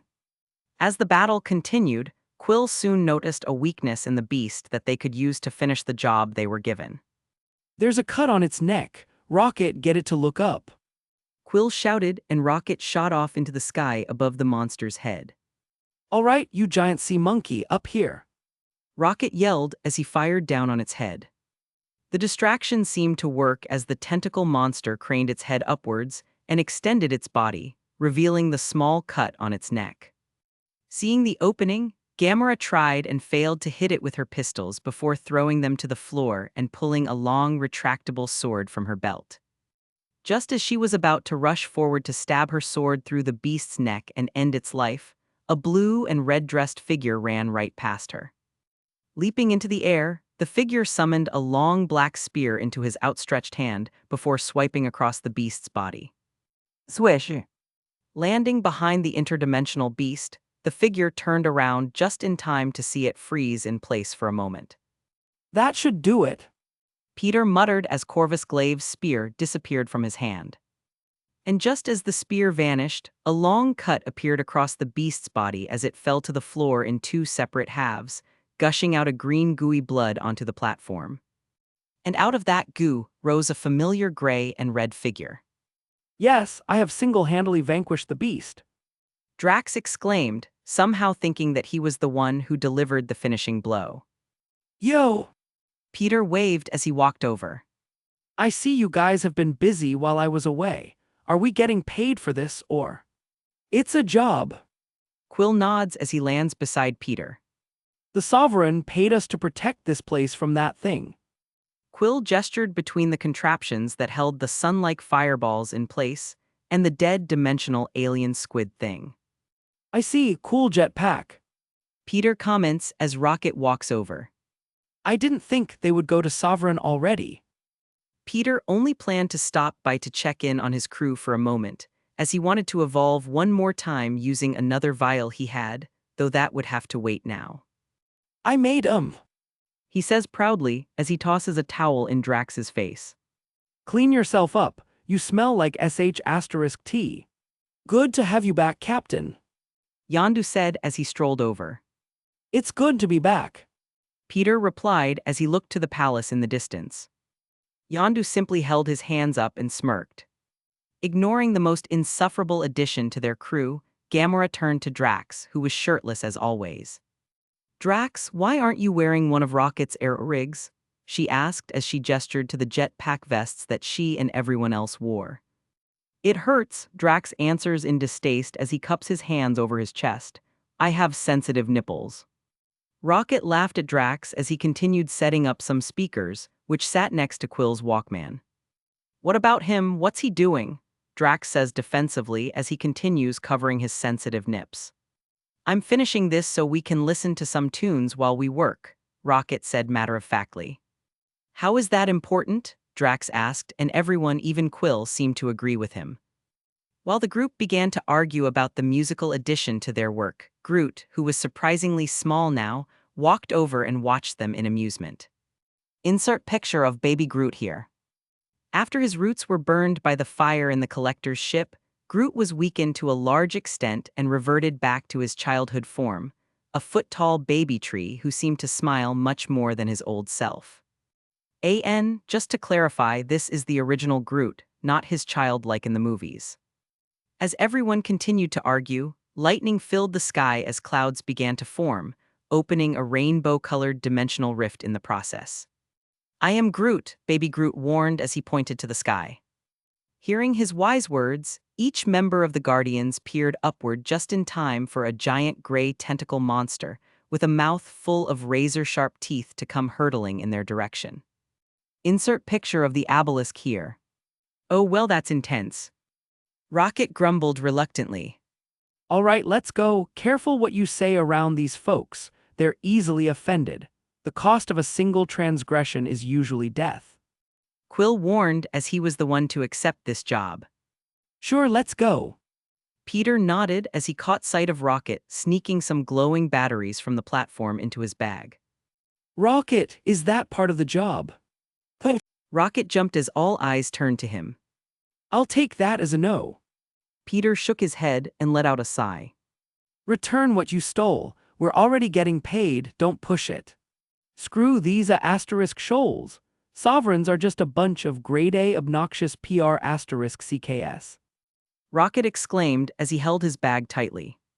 These batteries are worth hundreds of thousands of units apiece. Sigh. Chapter 293, C298 Rambo. Want to read ahead of what I've posted so far? Go to my Patreon and get early access chapters. As of now, the Patreon is 4 chapters ahead. https://www.patreon.com/alienwarp. Get on Discord https://discord gg/jhvzn5. Face with tears of joy. Insert funny gifs here. Most likes wins face with tears of joy. Trophy yesterday's GIF winner S. Meharut Trophy. After wresting the batteries from Rocket and placing them back on the platform, Peter and the rest of the Guardians made their way to the golden circular palace in the distance. When they arrived, beautiful female palace guards with golden shimmering skin silently escorted them through the halls and into a black, blue, and gold-themed throne room. At the back of the room, on a golden throne, sat a similarly colored woman who appeared to be the spitting image of a queen in her court. Insert picture of Aisha here. Aisha, the golden high priestess of the sovereign race. At both sides of the room, high-level members of Sovereign watched as the Guardians strolled in. The looks of disgust at the new arrivals and the air of superiority that they emanated solidified how prejudiced the Sovereign race truly was. Even Peter, who was seen as an invincible existence in their eyes, was still somehow looked down upon as he wasn't a member of the great and perfect Sovereign race. Though the High Priestess was able to hide those feelings well, as she didn't want to anger a man who could go toe-to-toe with the Mad Titan. We thank you, Guardians, for putting your lives on the line. We could not risk the lives of our own sovereign citizens. Every citizen is born exactly as designed by the community. Impeccable, both physically and mentally. We control the DNA of our progeny. Aisha greets them and explains the reason behind their inaction. After all, the Sovereigns are a very advanced race. Though it all just sounded like bragging. They just didn't want to dirty their hands. Peter thought as he wondered whether he should have allowed Rocket to rob them as he wanted. I guess I prefer to make people the old-fashioned way. Quill says as Aisha gives him a heated glance. Then perhaps someday, you could give me a history lesson in the archaic ways of our ancestors. For academic purposes. She pretty much just invited Quill to her bed. Oh, Gamera looks P***s said. Peter watched as Gamera frowned and her eyebrow twitched, though she's probably only making that offer to steal a sample of Quill's celestial DNA. I would be honored, in the name of research, of course. Quill froze as he noticed Gamera staring at him and quickly changes his answer. Repulsive, I'm not into that kind of sick. Seeing that Gamera was already starting to grind her teeth in anger at Quill's behavior, Peter stepped forward and cut in before he could further ruin his chances with her. Your people promised something in exchange for our services. Please bring it so we can be on our way. Peter tried to hurry things along in a respectful manner. The High Priestess looks toward Peter worriedly before quickly motioning for her guards to do as he said. I apologize. Allow me to double the original payment for wasting your time. Aisha offers, hoping to foster a good relationship with him. That won't be necessary. As Peter was about to decline, Quill reached over and covered his mouth. What he means is that we'll gladly accept your kind offer. Quill says as Rocket nods his furry little head in agreement. Soon enough, a golden palace guard walked in and handed over a single card, which was basically a debit card full of credits. We thank you, High Priestess Aisha. Quill says as he snatches the card and stashed it away. Just as they were about to leave, Aisha called out to them. What is your heritage, Mr. Quill? The High Priestess asked curiously. As the priestess of a race based on genealogy, Aisha had a keen sense toward the genetic makeup of other beings. And Quill had to be the oddest man she's ever met. Even Peter wasn't nearly as complicated, though that would change once he evolves with some celestial DNA. My mother is from Earth. He answers simply. And your father? She asks. He ain't from Missouri, that's all I know. Quill shrugged unknowingly. I see it within you. An unorthodox genealogy. A hybrid that seems particularly reckless and volatile. The High Priestess said as if she could see straight through him and into his origins. You know, they told me you people were conceited douchebags, but that isn't true at all. Rocket came to Quill's defense as he turned and winked, though every sovereign in the room saw it. Looking around, he soon realized this as well. Oh! Rocket clarifies, but it does little to fix the awkward atmosphere. As they said their farewell, Drax carried out Rocket by the scruff of his neck. Even now, he was still receiving some major glares from every sovereign in the palace. Count yourself blessed that they didn't kill you. Drax said. I just wish I still had those batteries. That stuff about my father. Quill muttered in anger as he paced back and forth on the ship. Who does she think she is? As soon as they set off from the sovereign home world, Quill's bad mood only seemed to intensify. I know you're sensitive about that. Gamera watched him work himself up. I'm not sensitive about it, I just don't know who he is. Quill said, though he wasn't very convincing. Sorry if it seemed like I was flirting with the High Priestess. I wasn't. I don't care if you were. Gamera lies as she walks off in a huff. Well, I feel like you do care, that's why I'm apologizing, so I'm sorry. Quill calls after her, though she didn't reply. I say we celebrate our payday. Yondu said as they split the money. Sounds good to me. Peter says as he hops into the cockpit. Know any good spots? We have to wait until Ego shows himself anyway. Landing on a snowy planet, Yondu escorts the crew to a town that was lit up in neon lights. Everyone they passed seemed to be wasted to some degree as they went from bar to bar, enjoying their evening to the fullest. What is this, some sort of pirate town? Peter asked as he saw nothing but shady individuals roaming around. Oh yeah, now let's drink. Yondu exclaimed as his 40 or so Ravagers bellowed in excitement and rushed toward the nearest bar. Haha, wait for me. Drax rushed after them, followed by Quill and Rocket. Gamera sighed in annoyance as she slowly followed from behind, leaving Peter behind with Groot standing on his shoulder. Should we join them? Peter asked as he could already see some of the Ravagers getting into fights. I am Groot. Groot nodded his little head. After following the group from bar to bar for about an hour, where he watched his crew drink themselves stupid, Peter saw someone that caused him to double-take in shock. After going in circles for years with this woman I end up marrying, I said, Aletta, I love you, girl, but you're losing your mind. Then again, she's always been that way. I could never trust her, you know. A man that looked just like Sylvester Stallone spoke animatedly. He wore a jacket with the same flaming patch as Yondu, marking him as a Ravager clan leader. Insert picture of Stacker Ogord here. Stacker Ogord is a legendary Ravager captain and the leader of the Stacker Ravager clan. He holds so much influence over the 100 Ravager clans that he might as well be the leader and king of all Ravagers throughout the galaxy. Holy *T. Peter thought in awe. Meanwhile, Yondu stood and stared at the man like a deer in headlights, both afraid and eager to speak with him at the same time. Stackar, it's been some time. Yondu worked up the courage to step up and greet the man with a respectful bow. Sadly for him, with one look at Yondu's blue face, Stackar's whole night was irrevocably ruined. It seems like this establishment is the wrong kind of disreputable. Stacker states as he storms out of the bar with his men at his back. Stackar! Yondu yelled as he ran after them. There's 100 Ravager factions. Stackar stopped for a moment to speak to the bar's owner, who was trying to convince him to stay. You just lost the business of 99 of them by serving one. Please, sir, please, the owner begged as they rushed off out the door. You can go to hell then. I don't give a damn what you think of me. Yondu screamed, though he wasn't exactly telling the truth. In fact, Stacker rescued Yondu from the life of a battle slave for the Kree Empire and inducted him into the Ravagers.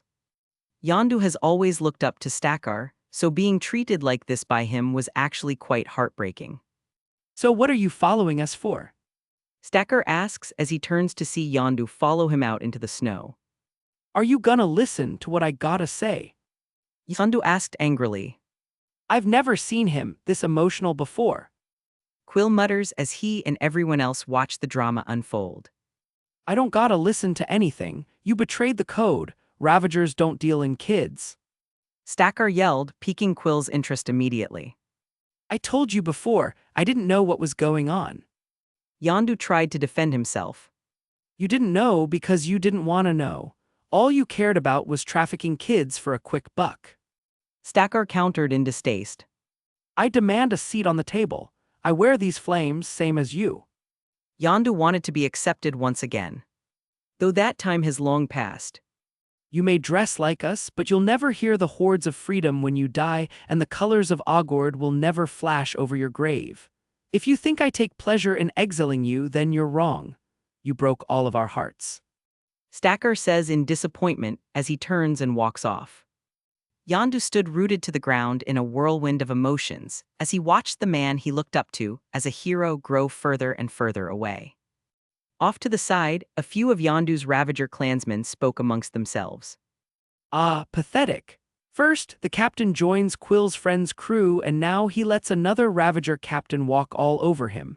We followed him because he was the one who wasn't afraid to do what needed to be done. Seems he's going soft now. A particularly ugly Ravager, with the face of a wrinkly ball sack, spoke in a hushed tone. If he's so soft, why are you whispering? Another asks with a smirk. You know I'm right. He replies. You best be very careful what you say about Yondu, especially with the new captain around. One of the older Ravagers warned. Instantly, all eyes turned to Peter as a chill ran through their spines. You're right. Peter thought as he overheard their entire conversation. I guess that there won't be any rebellions with me around. Just as Peter was about to walk over and say some comforting words to his newest crewmate, a white egg-shaped spaceship flew overhead before landing in the center of town, nearly hitting a few drunk alien girls in the process. He's finally here. Chapter 294, C299 Family Reunion. Want to read ahead of what I've posted so far? Go to my Patreon and get early access chapters. As of now, the Patreon is 3 chapters ahead. https://www.patreon.com/alienwarp. Get on Discord https://discord gg/jhvzn5. Hot pepper insert spicy gifs here, most likes wins hot. Trophy yesterday's GIF winner, the Demon Child Trophy. After all these years, I've finally found you. A man spoke as the egg-shaped ship opened from the middle, revealing an old, well-built bearded man alongside a large-eyed Asian-looking alien woman with 2 long, fleshy antennae on her forehead. Insert picture of Ego here. Insert picture of Mantis here. Quill could feel Ego's stare directed straight at him as he spoke, but that wasn't all. He also felt this odd connection to the man, as if they were related in some way. And who the hell are you? Quill asks as he and everyone else in the town reach for their guns. I figured my rugged good looks would make that obvious. My name is Ego, and I'm your dad, Peter Quill. Ego revealed, shocking Quill into silence. Peter watched the father and son meeting with a contemplative mind. Because Ego's real body is literally a giant brain encased in a planet, killing him now would be absolutely pointless. His consciousness would most likely return to his planet, where he would swiftly build a new body. And it wouldn't look very good if I just killed Quill's dad for no reason. Peter thought as he caught a glimpse of hope in his vice captain's eyes as he stared at his father in a daze. Peter would have to wait until they're taken to Ego's planet, and then wait again until Quill's father reveals his true self. After all, no villain can ever resist the urge to monologue before their plans come to fruition. Why don't we find somewhere more private to continue this conversation? Peter steps between Quill and his father. And as he did this for barely a second, Peter caught a glimpse of a frown flash on Ego's face. Is Quill's godlike daddy wary of little old me? Peter smirked under his mask. Though that wasn't the only person the old Celestial seemed wary of. Yondu, who was standing next to Peter, also received a similar look as well. As for the man himself, Yondu was feeling a lot of emotions right now, and none of them had to do with Stackar's earlier words. No, as soon as Ego arrived, Yondu completely forgot about those mundane troubles and felt nothing but dread, fear, and protectiveness. After all, he knew what Ego had in store for Quill. Yes, that would probably be for the best. Ego smiles charmingly as he turns to look at the large group of armed spectators. Why don't you go park your ship somewhere less conspicuous, and we'll arrange for a private room in that inn? Peter says as he points to a nearby building. Ego nods as he turns to Quill. I'll be right back, son. Quill's hands tightened into fists as he watched his dad fly off, unsure about how to feel in this situation. On one hand, he wanted to spend some time with his father. get to know him, and learn everything about the man that enamored his mother to such a degree. After all, she would always talk about how amazing his angel spaceman father was. And on the other hand, he wanted to pull his pistols and open fire. This is the man that abandoned him and his mother, leaving him without a father and her to die while being judged by their family. Because who would believe someone that said they were impregnated by an angelic alien? Of course, there was also the possibility that Ego was lying, though Quill could feel the connection between them. Come on. Peter said as he swatted Quill across the head. Ow, what the F asterisk CK? He shouted in pain as he snapped out of his shocked daze. Let's go, you idiot. Peter scoffs as he pushes Quill toward their destination. We need to talk before he returns. After paying for a large room, which had a spacious living room that could easily fit the whole crew, Peter quickly placed a few privacy spells around the room before turning to Yondu. You know something. Speak up already, you. Knock knock. Sai, we'll talk again when we have time. For now, we play along and see what happens. We need more information before anything else. Peter hints at his mistrust of Quill's father. And they all seem to understand as not a single crew member spoke up. Even Quill didn't disagree either. At least not yet. Have a seat. Peter offers as he gestures to the seats across from them. Thank you. Ego replied as he sat down with Mantis standing dutifully at his side. I believe my vice captain has some questions for you. Peter says as he turns to Quill, who was seated beside him. If you're my dad, then where the F asterisk CK have you been? Quill starts off strong. I hired Yondu to pick you up when your mother passed away, but instead of returning you, Yondu kept you. Ego says as he turns to glare in the Blue Ravager's direction. Of course, Peter said to play along so Yondu didn't argue and remained silent. Maybe having Yondu here isn't the best idea. Peter says as he turns to his newest crew member. Go make sure the Ravagers aren't causing any trouble. Yondu frowned as he felt the urge to whistle and shoot an arrow straight through Ego's head. Yes, sir. But in the end, he decided to go with the captain's plan. Of course, this action seemed to soothe Ego, which is exactly what Peter wanted. Yeah, relax, and soon enough you'll get too comfortable and slip up. Peter thought as Yondu stomped out of the room. Is he a part of your crew now? Because if I were you, I'd stay far away from people like him. Ego put on a confused face as he spoke. I have no clue as to why he wouldn't just complete the job. I paid him handsomely too. One of my biggest regrets in this life is hiring him to retrieve you.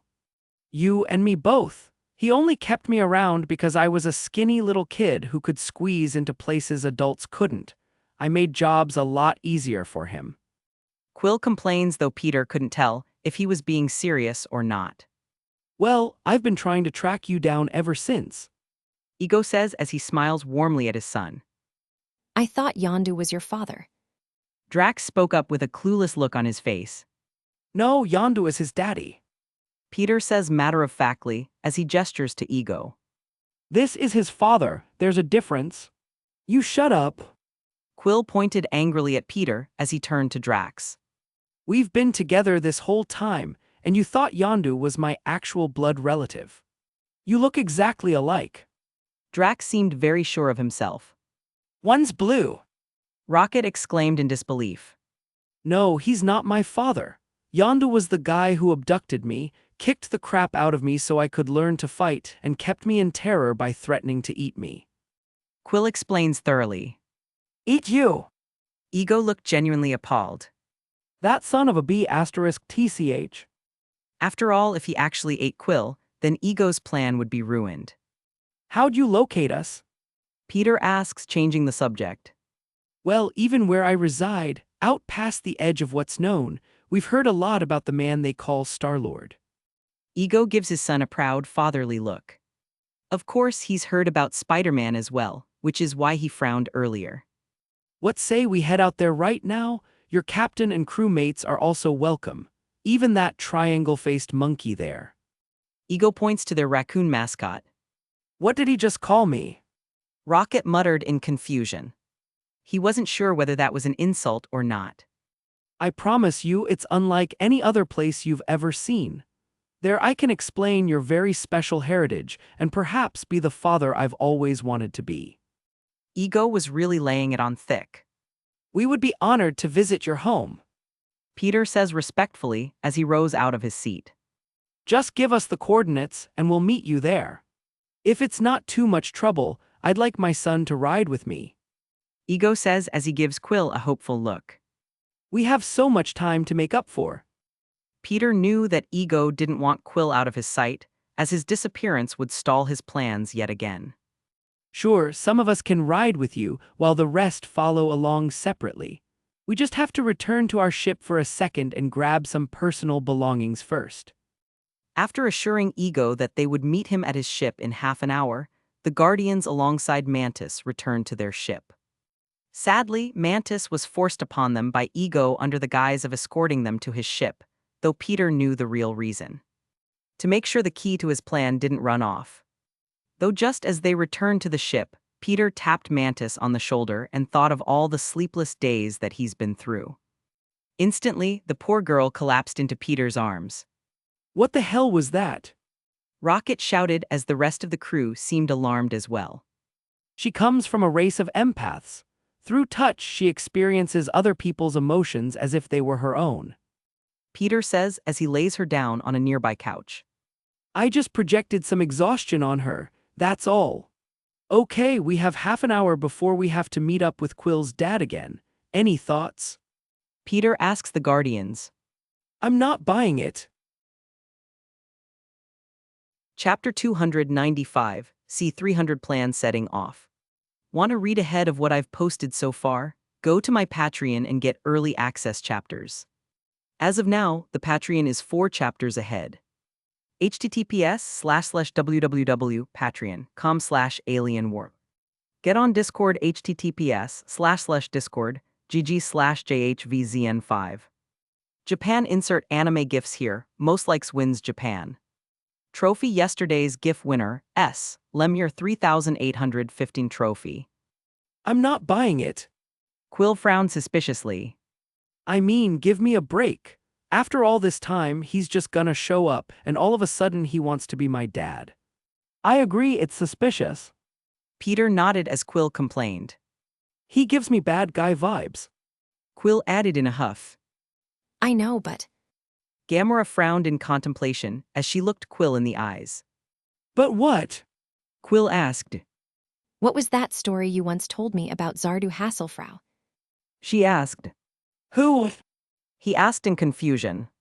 Do you mean David Hasselhoff? Peter guessed with a raised brow. What the hell does this have to do with some old actor from Earth? Right.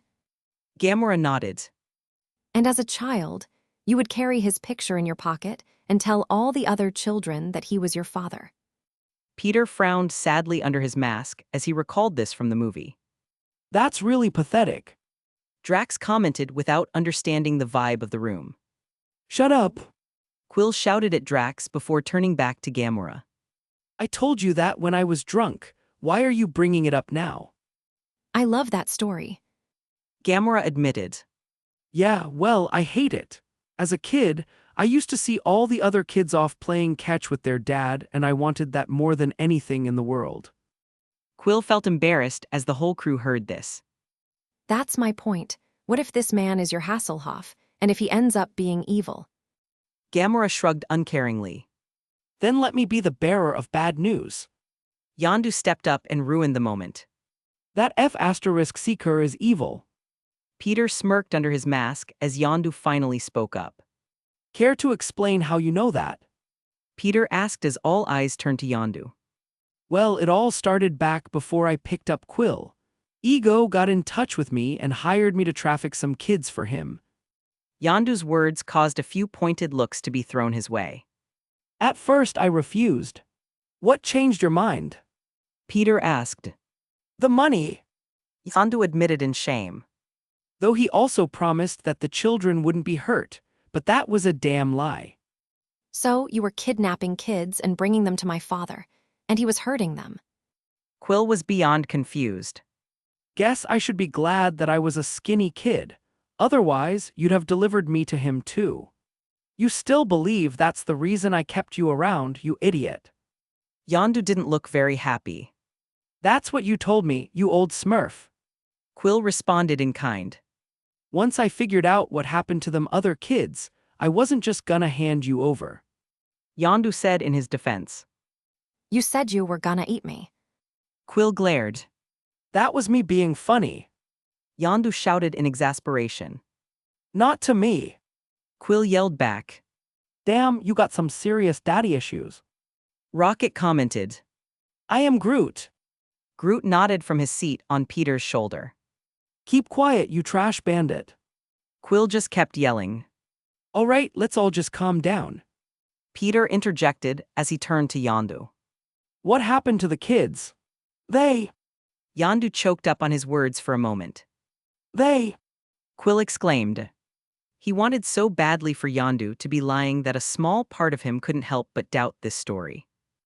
After bringing him hundreds of kids, I started getting suspicious. I thought, where are they? So I put a tracker on one of the little gremlins, hoping to find a school or a town where they lived, but... But what? Quill asked. What was that story you once told me about Zardu Hasselfrau? She asked. Who? He asked in confusion. Do you mean David Hasselhoff? Peter guessed with a raised brow. What the hell does this have to do with some old actor from Earth? Right, Gamora nodded. And as a child, you would carry his picture in your pocket and tell all the other children that he was your father. Peter frowned sadly under his mask as he recalled this from the movie. That's really pathetic. I found a pit filled with hundreds of skeletons, all of them kid-sized. I brought them to be slaughtered by that monster. Yondu explained in shame and self-hatred. And that's why Stakar and every other Ravager in the galaxy will never forgive me. Peter said as he walked up and rested a comforting hand on the blue man's shoulder. Everyone deserves a second chance, and this is yours. How do we know you aren't lying?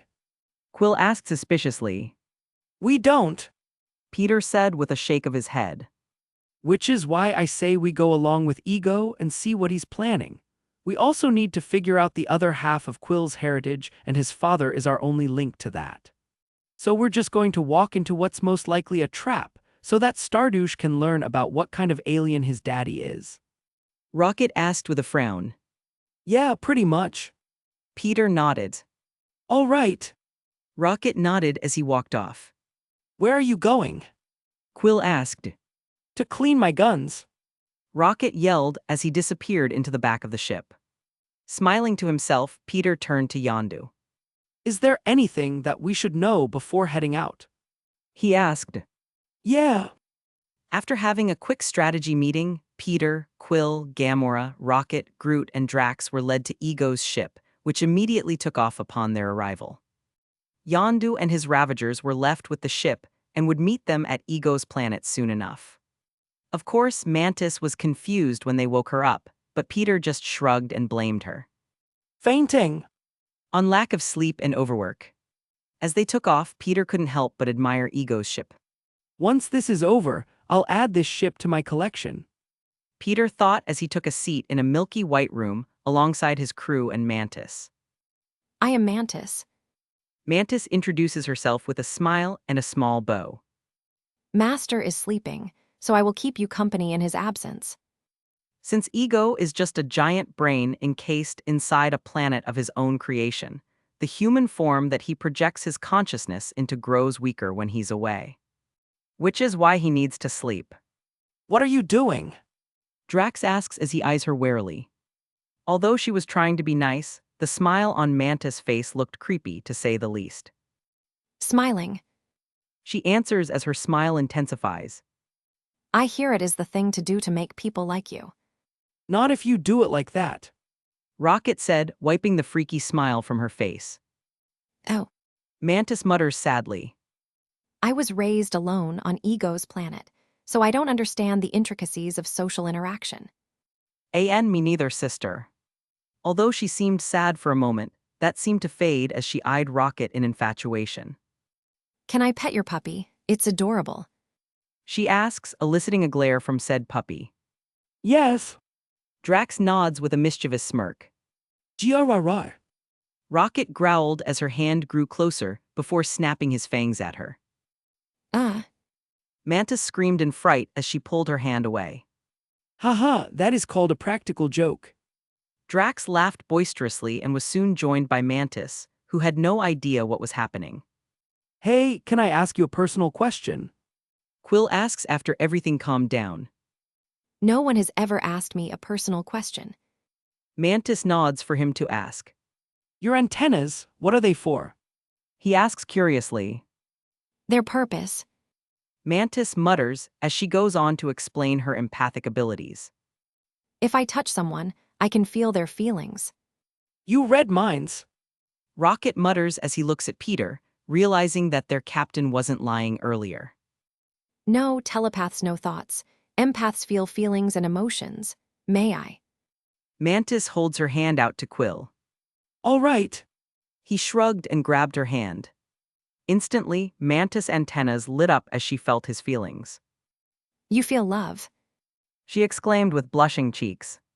Yeah, I guess I feel a general, unselfish love for just about everybody around me. Quill started pulling out excuses as he looked toward Gamora, hoping that she wouldn't catch on. No, romantic sexual love. Mantis clarifies explicitly. No. Quill denied it in embarrassment. For her. Mantis exclaims as she points at Gamora. No. Quill shouts as Gamora looks surprised by this revelation. That is not.